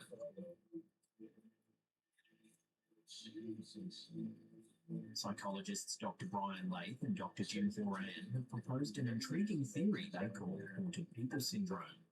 Rather than blaming ghosts or cursed houses, this idea suggests that certain people might be the common denominator in recurring paranormal events. After a 5-year study detailed in their book Ghosted, Lath and Horan identified patterns among individuals who repeatedly experienced hauntings. They found 4 key traits. Personal background and beliefs shape how someone interprets strange events. Intense stress or anxiety often coincides with the phenomena. Odd occurrences tend to cluster around these individuals, especially when they're emotionally distressed. And intriguingly, the experiences can even be contagious, spreading to people nearby. A major factor the researchers highlight is transliminality, a tendency for someone's mind to be unusually open to subliminal or fringe perceptions.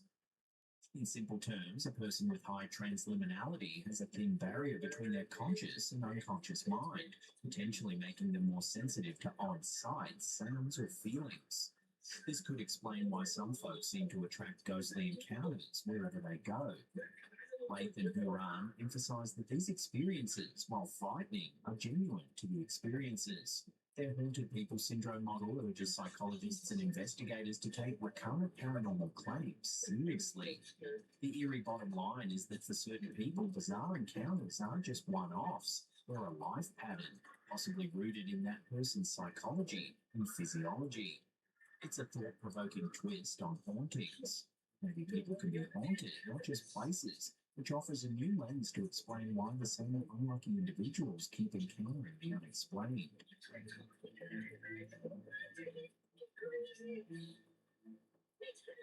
Now, if you want to watch some more scary ghost videos, then hit these 2 links right there. Remember to follow us on all our other socials as well. All the links are in the description box down below there. And that's it for me. I'll see you all next time.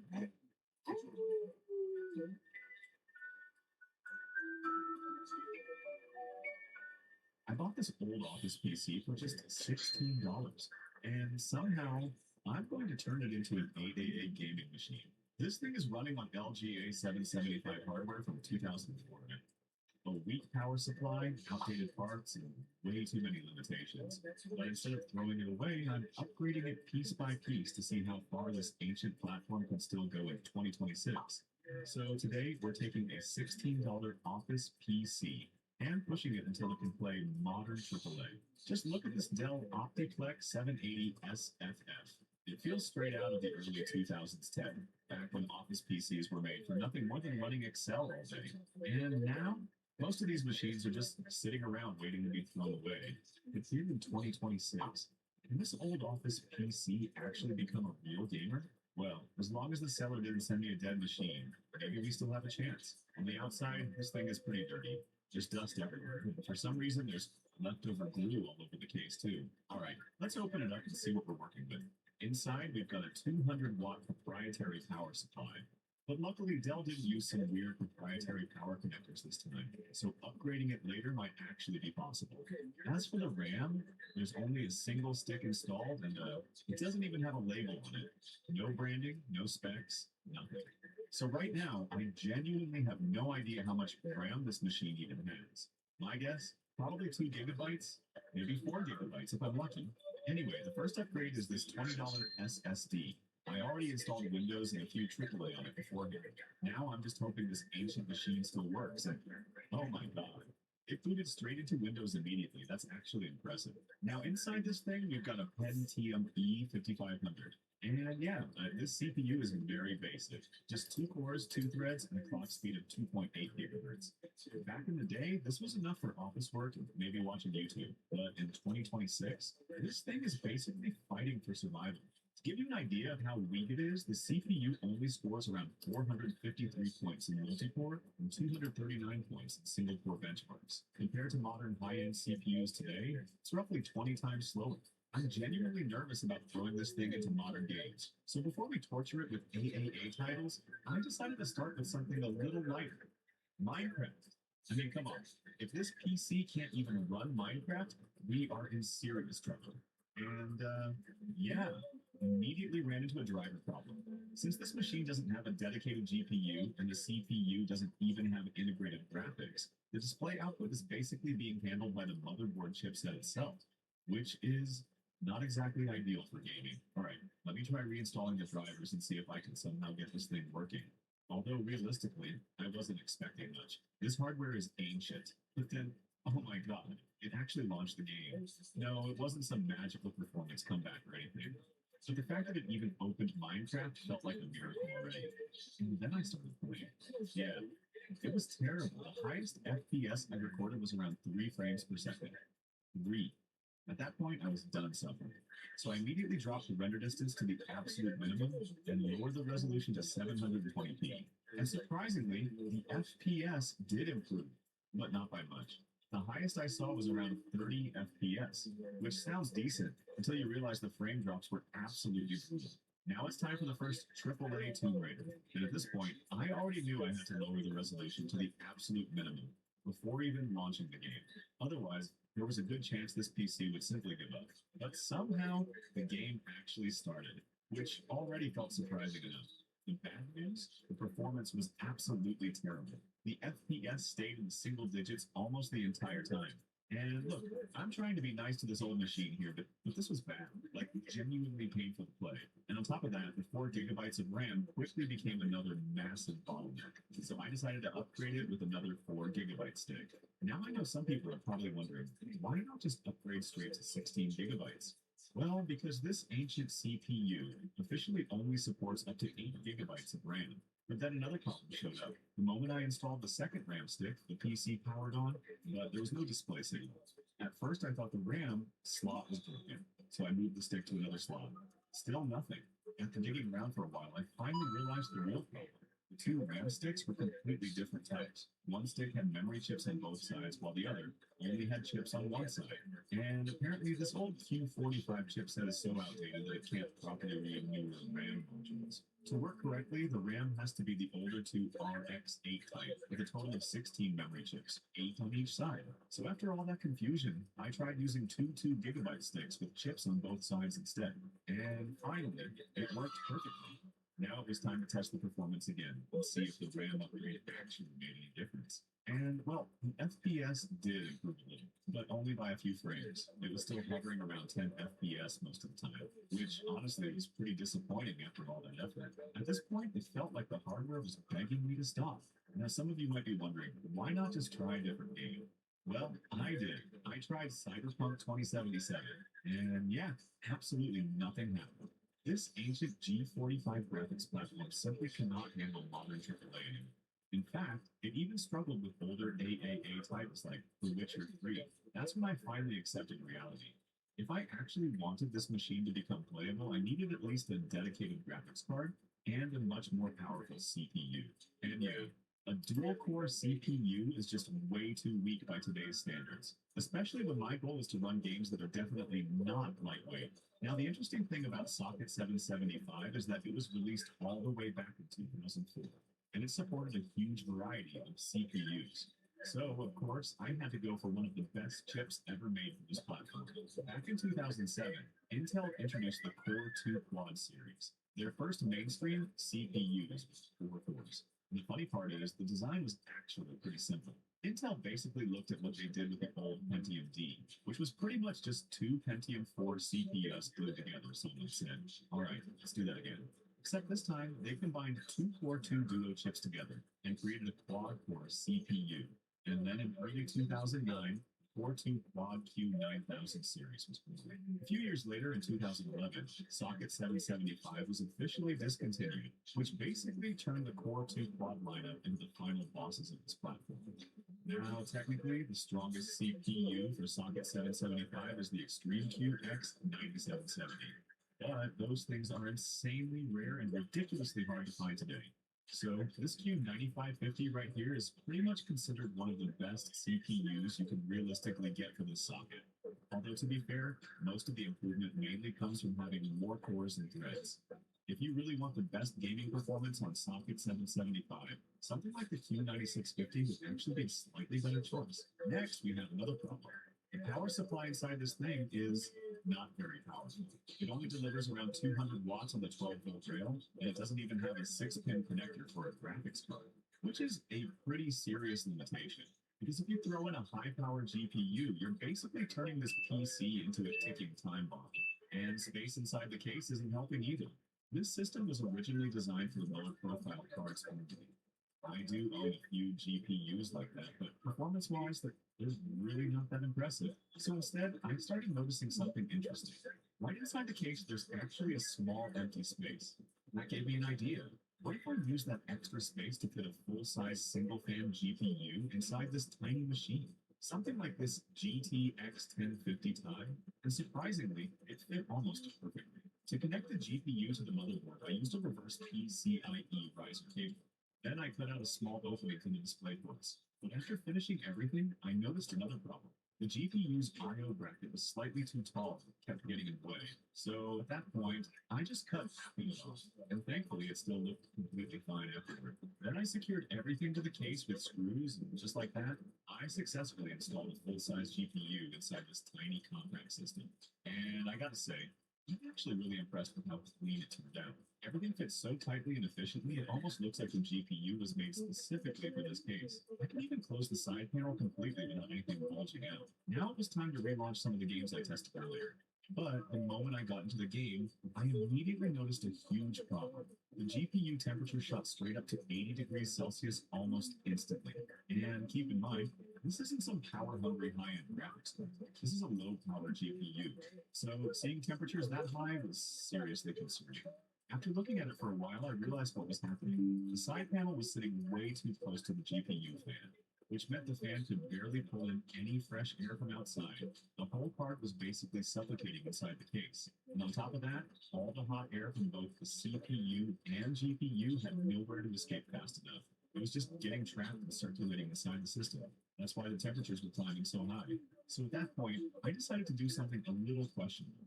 I drilled a bunch of small holes directly into the side panel near the GPU fan, just so the card could finally breathe. And after finishing everything, it was time to test the games again.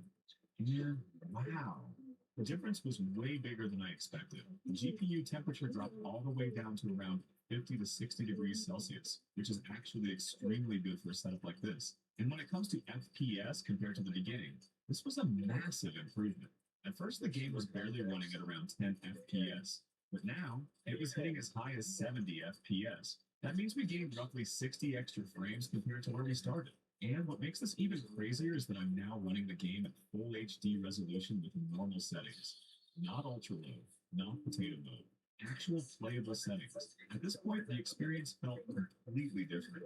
With performance like this, you can genuinely sit back and enjoy the game properly. I played for around 10 minutes straight, and surprisingly, the system felt really stable the entire time. Now let's move on to something heavier, The Witcher 3. This time I'm still running the game at full HD resolution, but I lowered the settings down to low, and surprisingly, the FPS was actually pretty decent. I was getting around 40 FPS most of the time. Now sure, that's not an insanely high number or anything, but compared to how this machine performed before the upgrades, this is a huge difference. And for a slower paced story game like The Witcher 3 40 FPS is still completely playable. In fact, for a setup this old, it actually feels surprisingly enjoyable. Now it's time for the game that so many of you asked me to test, GTA 5. And yes, we're still running at full HD resolution. The highest FPS I managed to get was around 30 while driving through the city, which honestly isn't bad at all considering how old this platform is. But there's still one major problem. The moment the streets became crowded with NPCs, or explosions started happening everywhere, the FPS would immediately begin to drop. And that pretty much confirms one thing. The CPU architecture is simply too old to keep up with modern game physics, AI, and large open-world environments smoothly. And this became even more obvious when I tried launching Cyberpunk 2077. At this point, it didn't even matter how powerful the GPU was anymore, because the real problem was the CPU itself. Starting from update 1.5, CD Projekt Red made a VX instruction support mandatory for the game to run. And unfortunately, the Intel Q9550 is simply too old for that. So the moment I tried opening the game, it instantly crashed back to the desktop. So in the end, this old PC can still handle a few older AAA at a surprisingly decent level. But once you move into newer titles, things start getting much harder because modern games demand far more from the hardware. And for a platform this old, there's only so much it can do. Still, I think the fact that this machine can even run games like this in 2026 is already pretty impressive. Anyway, I think this is the perfect place to end the video. Thanks for watching all the way to the end. See you guys in the next one. As you go down Cowan, this is like, man, you're about to see some of the scariest content going around the internet. Hit that subscribe button and get ready for freaky videos.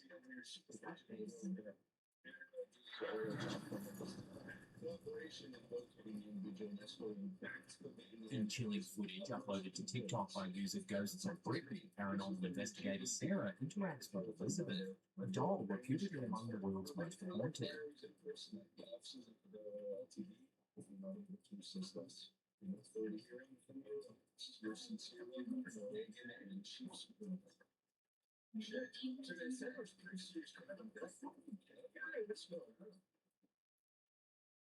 As Sarah waves a jester stick in front of Elizabeth, the doll appears to become agitated, and a mysterious voice is audibly captured on a recording device, seemingly emanating from nowhere.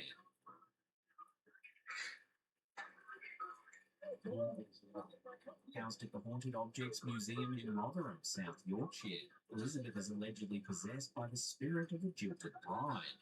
Her notoriety has grown through reports of violent encounters, specifically targeting men. Investigator Lee Steer, who purchased Elizabeth from eBay for £866, personally experienced burning sensations and pentagram-shaped scratches during a museum investigation, corroborating similar claims from at least 17 other men. Women, notably, have remained unharmed. Elizabeth's reported paranormal activities extend beyond physical assaults. Museum staff and investigators claim she has triggered fire alarms, moved objects independently, caused electronic disturbances, and even produced specific words like bride and haunting in video recordings. One investigator even reported feeling an unseen force grab his shirt and seeing fleeting apparitions during a live session. The origin of Elizabeth's malevolent behaviour remains speculative. Steer theorises her animosity stems from mistreatment by a man or a tragic past, possibly exacerbated by the museum's recent addition of artifacts from the Conjuring film series. Elizabeth's eerie presence continues to intrigue and unsettle museum visitors, solidifying her position as a focal point in the paranormal folklore. So, has Elizabeth's voice really been captured on camera in this video? Listen to the audio one more time and let me know what you can hear in the comment section below.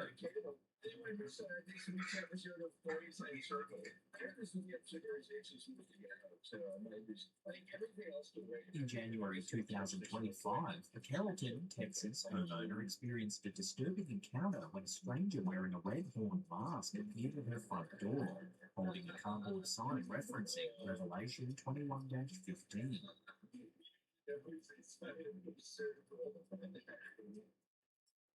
The incident, captured by the home's Ring security camera, occurred around 8 p.m. while the homeowner and her husband were out for dinner.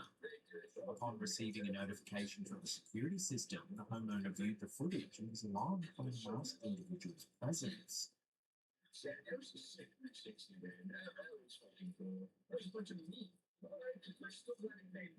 The Bible passage cited on the sign describes the final judgment and the defeat of Satan, adding to the unsettling nature of the encounter. The homeowner promptly contacted the Carrollton Police Department. However, by the time officers arrived, the individual had left the premises. Police filed a report but stated that no crime had been committed, as the person did not trespass or cause any damage. They assured the community that they would continue to monitor the situation and encourage residents to report any suspicious activity. The incident has left the homeowner feeling unsafe in her new home. She expressed fear about both leaving and staying in the house, highlighting the emotional impact of the experience. Neighbours in the Indian Creek area of Carrollton have also expressed concern, with some noting that such an event is unprecedented in the community. The unsettling footage has circulated on social media platforms, prompting discussions about personal safety and the potential motives behind the masked individual's actions. While some speculate that it may have been a prank, others are troubled by the anonymous message conveyed. Authorities continue to investigate and remain vigilant in ensuring the safety of the neighbourhood. On the evening of November 26, 1977, an extraordinary event disrupted Southern Television's regular programming across parts of Southern England.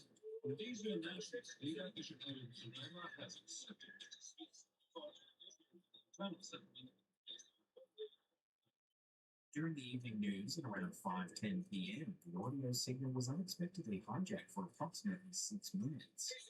Viewers heard a distorted voice claiming to be Vreeland, speaking as a representative of the Wichita Galactic Command.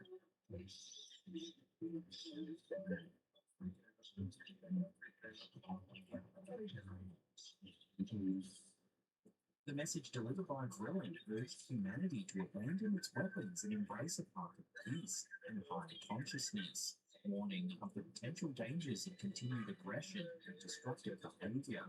Vreeland's calm but distorted voice encouraged humanity to unite, evolve spiritually, and join what we described as a galactic community. The unusual message ended with an assurance that we of the Ashtar Galactic Command are attention.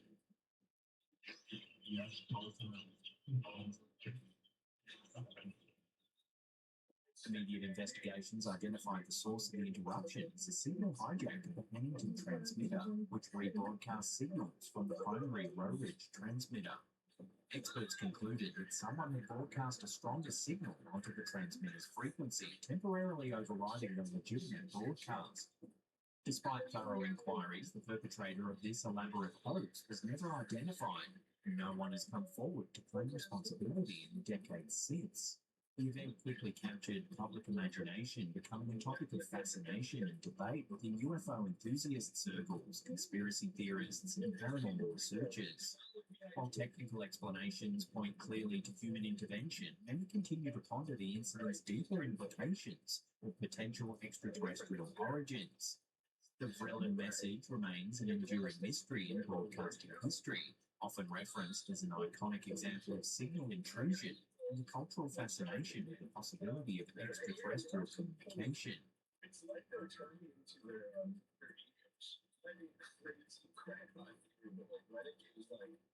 In this unsettling segment, we explore a chilling photo shared by Red's Creepy Clips on Facebook, capturing what many believe is a ghostly presence.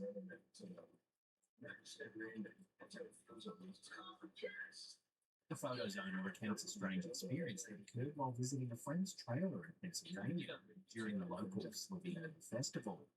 They later discovered that long ago, a tragic incident occurred nearby involving a little girl who was in the river. While taking a seemingly innocent Snapchat photo of their friends posing together, the uploader insists no one else was behind the group at the time.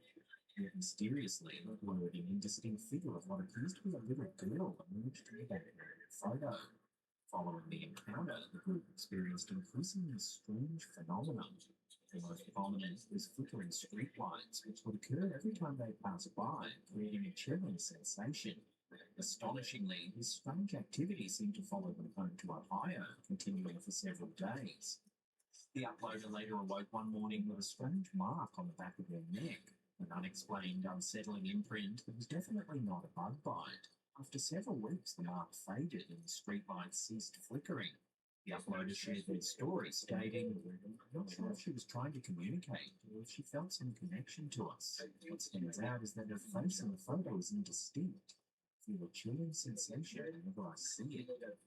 Was this the spirit of the drowned girl trying to reach out? Or was it simply a series of eerie coincidences? Whatever the truth, this photo and the experiences surrounding it remain haunting, deeply unsettling.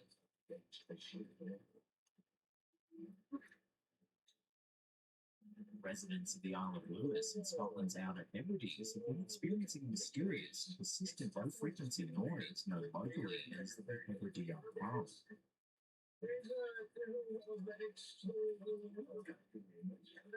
Since its appearance in early 2025, this droning sound, measured at around 50 Hz, just at the threshold of human hearing, has caused significant distress, leading to sleep disruption, headaches, and anxiety among affected individuals. Although not all residents can hear the noise, those who do report profound discomfort, prompting a widespread community response. Dr. Lauren Grace Kirtley, a local resident and university lecturer, has created a Facebook group titled the Hebridean Hum Low Frequency Noise Disturbance Action and Support Group, which now boasts over 300 members. Using specialized acoustic equipment, residents have successfully recorded the noise, confirming its persistent low-frequency characteristics. Initially, suspicion fell on the Battery Point Power Station in Stornoway. The hum continued even after the facility ceased operation, eliminating it as the source. Alternative theories under consideration include marine or geological activities, such as oceanic wave interactions, underwater communications, or micro-earthquakes. Given the island's coastal location, marine sources are considered particularly plausible. Additionally, electromagnetic interference from communication towers and radar installations has been suggested, based on similar phenomena elsewhere. Noise and vibration expert Jeff Leventhal recommended cognitive behavioral therapy, CBT, for managing stress-induced perceptions of the hum, but residents have largely rejected this suggestion, expressing frustration at what they perceive as dismissal of their experiences. Globally, similar hum phenomena have been documented in places such as Taos, New Mexico, Windsor, Ontario, Bristol, UK, and Auckland, New Zealand. Causes in these locations have ranged from industrial activities to electromagnetic and geological sources, with many cases remaining unresolved.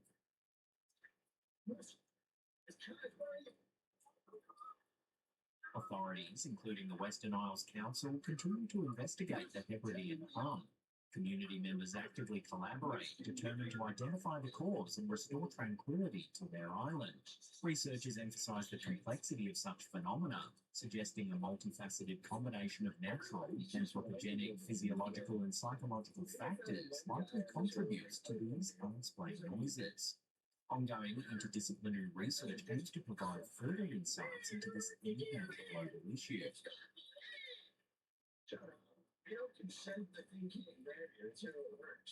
In this chilling segment, we examine the mysterious set of photographs posted to the Ghosts of London Facebook page.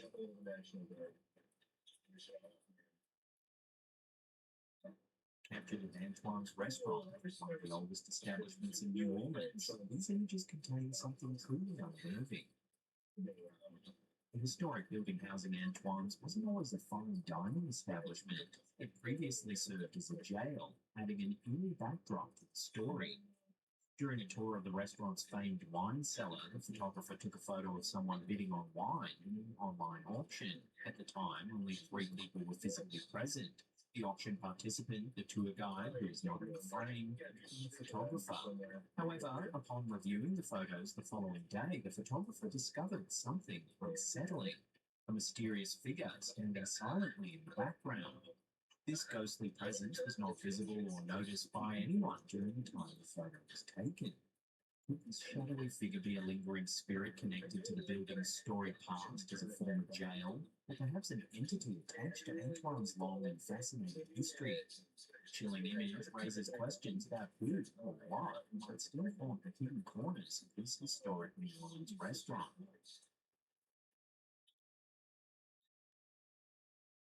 This compelling video footage was reportedly captured by a 72-year-old farmer walking his dog in Devon, England on March 5th, 2011.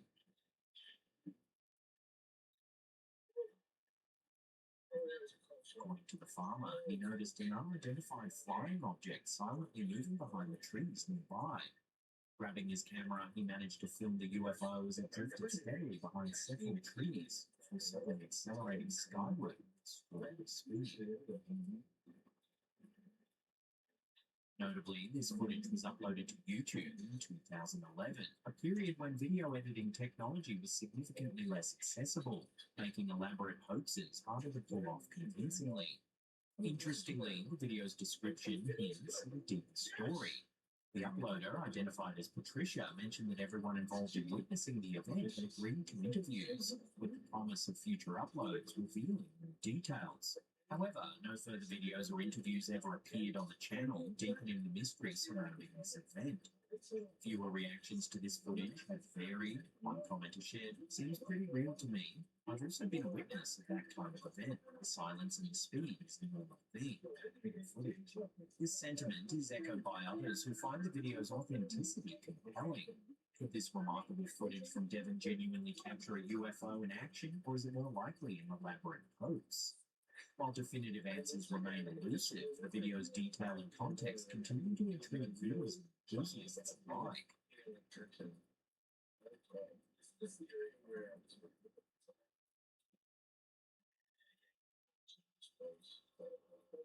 In April 2025, Michael Pratsios, director of the White House Office of Science and Technology Policy under the Trump administration, made headlines with a provocative claim during his keynote address at the Endless Frontiers Retreat in Austin, Texas. He stated that U.S. technologies now permit the nation to manipulate time and space, a phrase that quickly ignited widespread speculation and debate. Pratsios' assertion was part of a broader discourse on revitalizing American innovation. He lamented a perceived stagnation in technological advancement compared to the mid-20th century, attributing this slowdown to regulatory constraints and a departure from ambitious national projects. While he did not provide specific examples, his speech referenced advancements in artificial intelligence, biotechnology, and semiconductor technologies as areas of significant progress. The phrase "manipulate time and space" was interpreted by many as a metaphor for the transformative potential of modern technologies to overcome traditional limitations in communication, transportation, and productivity. However, the lack of clarification led to a flurry of online discussions, with some taking the statement literally, suggesting possibilities ranging from time travel to teleportation. In the aftermath, commentators and experts called for a clearer explanation of Pratsios' remarks to prevent misinformation and unwarranted speculation. While the idea of manipulating time and space remains within the realm of science fiction, Pratsios' comments highlight the ongoing dialogue about the role of government in fostering innovation and the need for transparent communication about technological advancements. Coming up in our last segment, in just a few seconds, we'll take a look at a potentially haunted pub in England. But before we do, remember to subscribe to our channel and turn on all channel notifications. That way, you'll be in the loop every time we upload our scary clips. In 2017, surveillance footage from an unidentified UK pub known as The Castle captured compelling paranormal activity, including objects inexplicably flying off tables. This intriguing event adds to the folklore surrounding several UK pubs bearing the same name, each famed for its ghostly tales. The Castle Pub in Holton, Cheshire, adjacent to the ruins of the historic Holton Castle, reportedly experiences numerous supernatural occurrences. Built with original 300-year-old prison cells beneath it, visitors and staff frequently report unexplained sounds and apparitions, especially in the former courtroom area now serving as the restaurant and bar. Manchester's Castle Hotel, established in 1776, is renowned for sightings of a spectral showgirl and the ghostly figure of the Weary Coachman. Patrons claim to hear phantoms singing, and mysterious footsteps echoing through its Victorian halls. The Castle Inn in Upper Castle Combe Roadshed, dating back to the 12th century, has its own eerie legends, including a glowing orb that traverses hallways and the apparition of an elderly woman watching over the inn.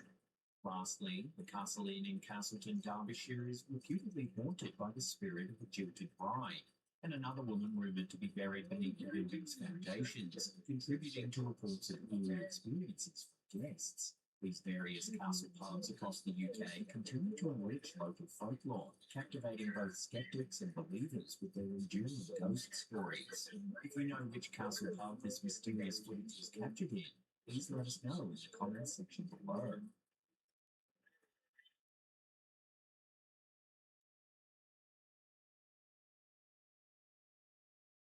If you want to watch some more scary ghost videos, then hit these two links right there.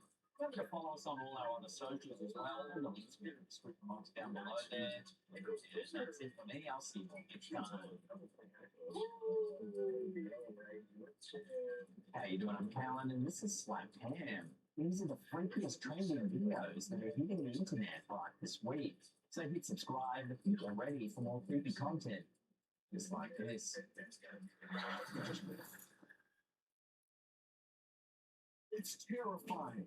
A man caught on security tape breaking into a home. It began as something of a homeowner's nightmare. Like one November evening in Lynchburg, Virginia, surveillance cameras quietly captured a shadowy figure slipping into the home of a woman named Marie Columna. In the chilling black and white footage, the intruder moves stealthily through the darkness, flashlight in hand, carefully navigating through rooms as though familiar with the surroundings. It's terrifying. A man caught on security tape breaking into a home. What made this even more shocking is the identity of the intruder. But this was no ordinary burglar. The mystery prowler turned out to be Sergio Guardia, a prominent minister at Thomas Road Baptist Church, the iconic megachurch founded by televangelist Jerry Falwell Sr. The 24,000-member Thomas Road Baptist Church in Lynchburg, Virginia. Guardia, 49, had secretly been stalking Columna for years. According to her, the pastor had become fixated on her following her 2016 divorce, repeatedly showing up uninvited under the guise of providing spiritual support. Unsettled by his behaviour, Columna left the church, but Guardia's unwanted attention continued, prompting her to install security cameras as a precaution. That precaution paid off. Over 2 consecutive nights in November 2023, while Columna was out of town, Guardia was recorded prowling through her home, triggering security alerts directly to her phone. Horrified, Columna watched remotely as her former pastor, now intruder, invaded her privacy. I was watching a live feed of him entering my daughter's bedroom. Police soon arrested Guardia, and by March 2025, he was convicted on 2 counts of burglary and 1 count of stalking, facing up to 10 years in prison. Amid the scandal, Guardia resigned from his high-profile role at Thomas Road Baptist Church. For Marie Columna, coming forward meant reclaiming her power. She publicly shared her ordeal, determined to empower other victims and remind communities that no position, religious or otherwise, should shield a predator from justice.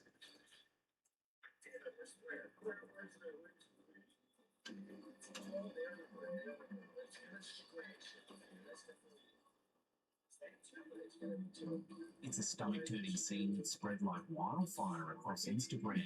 Self-proclaimed shaman dramatically performs a ritualistic extraction, appearing to pull clumps of tangled hair, string, and debris directly from a man's mouth.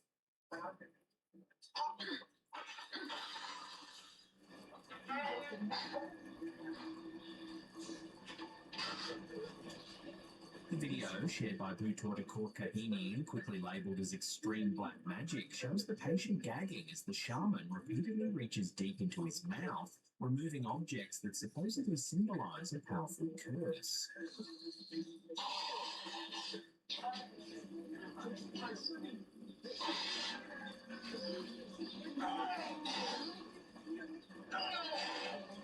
For what seems like undeniable proof of sinister sorcery could have a much simpler and more deceptive explanation, as stated by some keen-eyed viewers. According to experts, such rituals have a long history in traditional medicine and spiritual healing practices, and almost always rely on some delusion.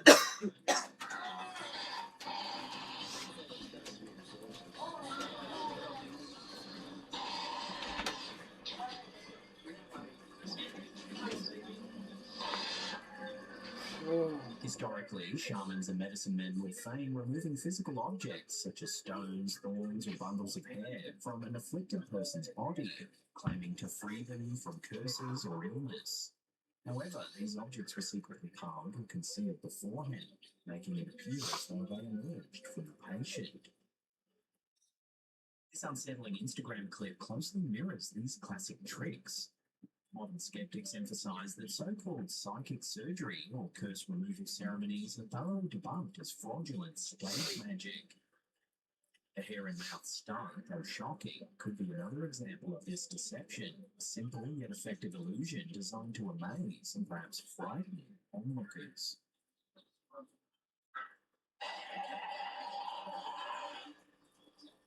But as always, I'll throw this one over to you, the viewers, for final judgment.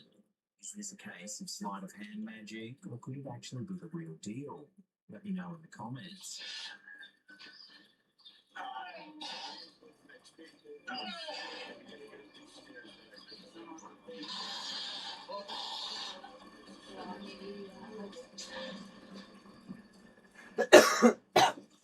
Here's a quick and amusing clip uploaded by Instagram user Forbidden Limits. We'll use this as a sort of palate cleanser before the next creepy clip.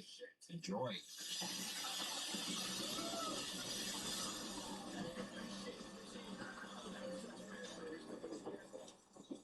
Even the fire extinguisher thought it was too dangerous and fled the scene. Anywho, on to the next creepy clip.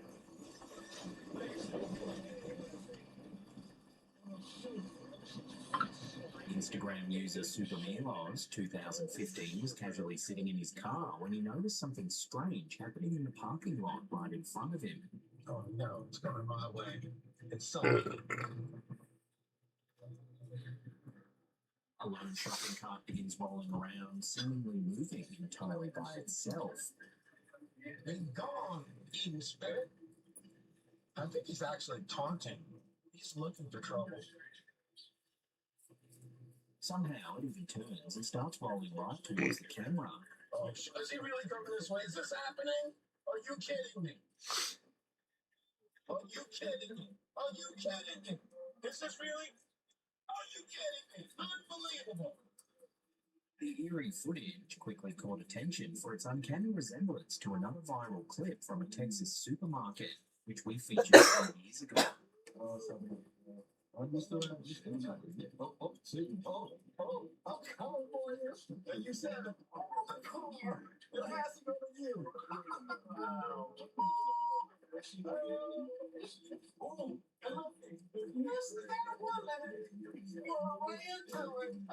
In the Texas incident, captured clearly by CCTV, 21-year-old supermarket employee and amateur ghost hunter Kobe Todd had just sat down in his freshly purchased Ford Mustang when he heard a loud clap. Startled, he checked the security footage and saw something he still can't fully explain. A stationary metal shopping cart suddenly pivoted a full 90 degrees and rolled purposefully and directly into the side of his parked car, denting the door.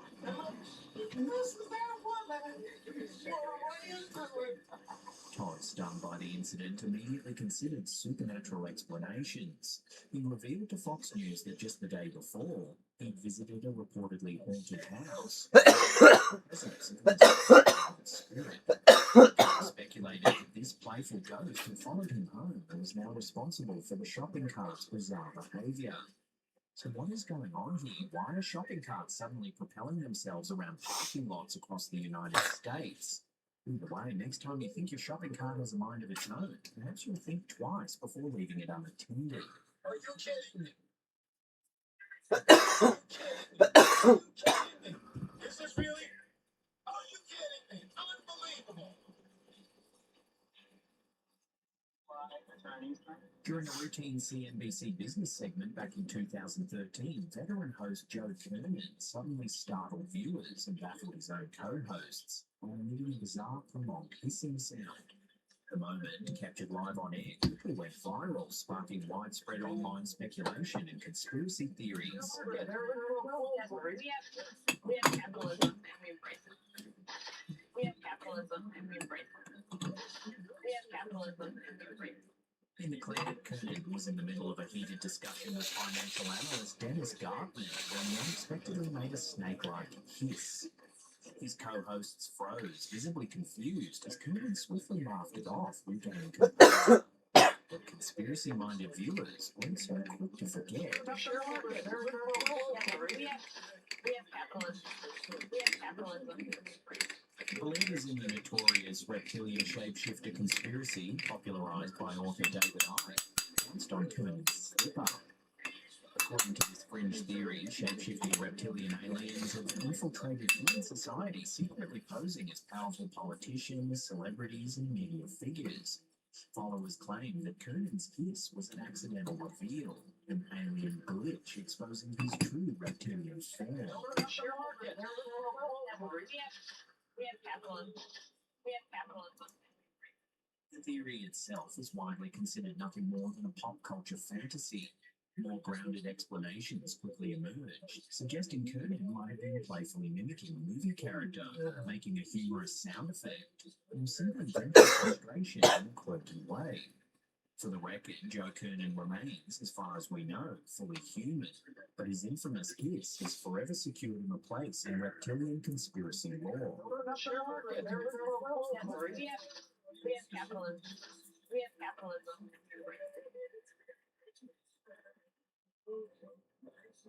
Initially, we reported on Virginia Giuffre's harrowing car accident, which she claimed left her with only days to live. The incident sparked widespread conspiracy theories suggesting she was targeted due to her involvement in the Jeffrey Epstein case. However, subsequent developments have significantly altered the narrative. In late March 2025, Virginia Giuffre, known for her accusations against Jeffrey Epstein and Prince Andrew, shared a distressing update on Instagram. She posted photos from a hospital bed detailing with a school bus in Western Australia. Giuffre claimed the bus, travelling at approximately 110 kilometres per hour, struck her vehicle, leading to kidney failure and a grim prognosis of only 4 days to live. The gravity of her condition and her prominent role in high-profile legal cases led to rampant speculation online. Many theorised that the accident was a deliberate attempt on her life, possibly orchestrated to silence her due to her knowledge of the Epstein scandal. However, conflicting reports soon emerged.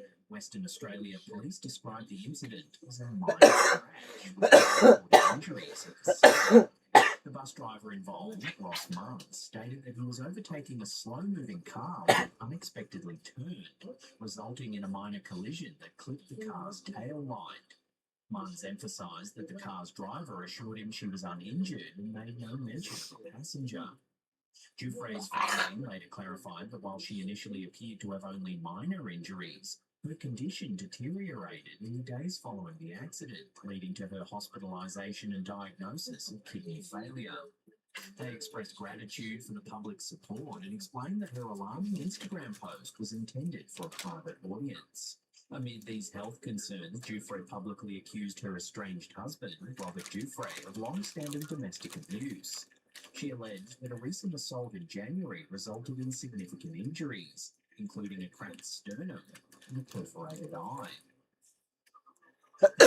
Sky suggested that the car accident inadvertently brought these issues to light, potentially saving her life by prompting her to seek help. Robert Giuffre has contested these allegations, filing a restraining order against Virginia and accusing her of abuse.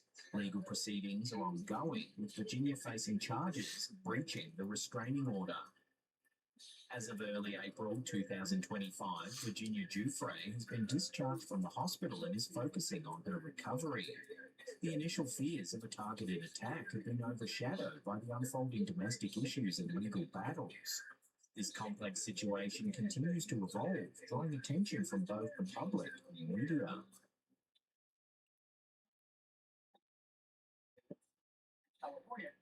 we've got a bit of an unusual situation. A seemingly routine weather forecast took a surreal turn when a US meteorologist abruptly went off script, revealing a shocking truth behind an US radar pattern. But then you see these bands of very distinct clouds that are moving into the region. That is not rain, that is not snow. Believe it or not, military aircraft flying through the region is dropping chaff. Small bits of aluminum, sometimes it's made of plastic or even metallicized paper products, but it's used as an anti-radar issue, and obviously they're up there practicing. Now, they won't confirm that, but I was in the Marine Corps for many years, and I'll tell you that's what it is. In a viral broadcast from several years ago, viewers watched as the weatherman paused mid-forecast. Instead of rain clouds, he explained that the massive storm appearing on the radar wasn't natural. It's actually a covert military operation disguised as weather. The stunned anchor broke down what was happening, leaving the audience shocked and intrigued by the revelation. That is not rain, that is not snow. Believe it or not, military aircraft flying through the region is dropping chaff. Small bits of aluminum, sometimes it's made of plastic or even metallicized paper products, but it's used as an anti-radar issue, and obviously they're up there practicing. This wasn't the first time the meteorologist published exercise on live TV. Back in 2019, residents around Sydney, Australia were equally baffled by their radar screens. A large ominous blob appeared indicating heavy rainfall over the city's north. But the skies remained perfectly clear. That's when Australian ABC weatherman Graham Creed candidly admitted the truth live on air. The mysterious radar echo wasn't rainfall, it was actually chaff released intentionally by Australia's Royal Air Force. Creed explained to stunned viewers that chaff consists of tiny metal fibers deployed by military aircraft to confuse radar systems, creating false storms to mask their movements. Both incidents quickly gained attention online, feeding conspiracy discussions about secret government activities and weather manipulation. These candid moments demonstrated a remarkable collision between civilian weather forecasting and covert military technology, showing how sometimes what appears on radar isn't what it seems. That is not rain, that is not snow. Believe it or not, military aircraft flying through the region is dropping chaff. Small bits of aluminum, sometimes it's made of plastic or even metallicized paper products, but it's used as an anti-radar issue, and obviously they're up there practicing. Before we get to that #1 spot, remember to hit that subscribe button and tickle that little bell icon there and turn on all channel notifications. That way you'll be in the loop every time we drop our scary, mysterious videos.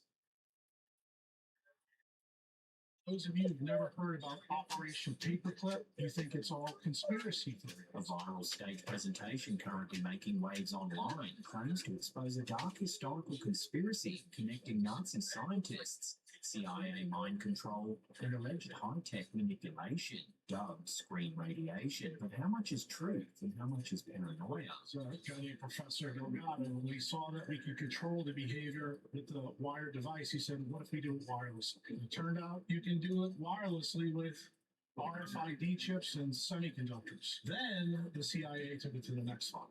They said, well, since this is electromagnetic radiation, what if we did it through light through screens? And it turns out you can. In 1945, just after World War II,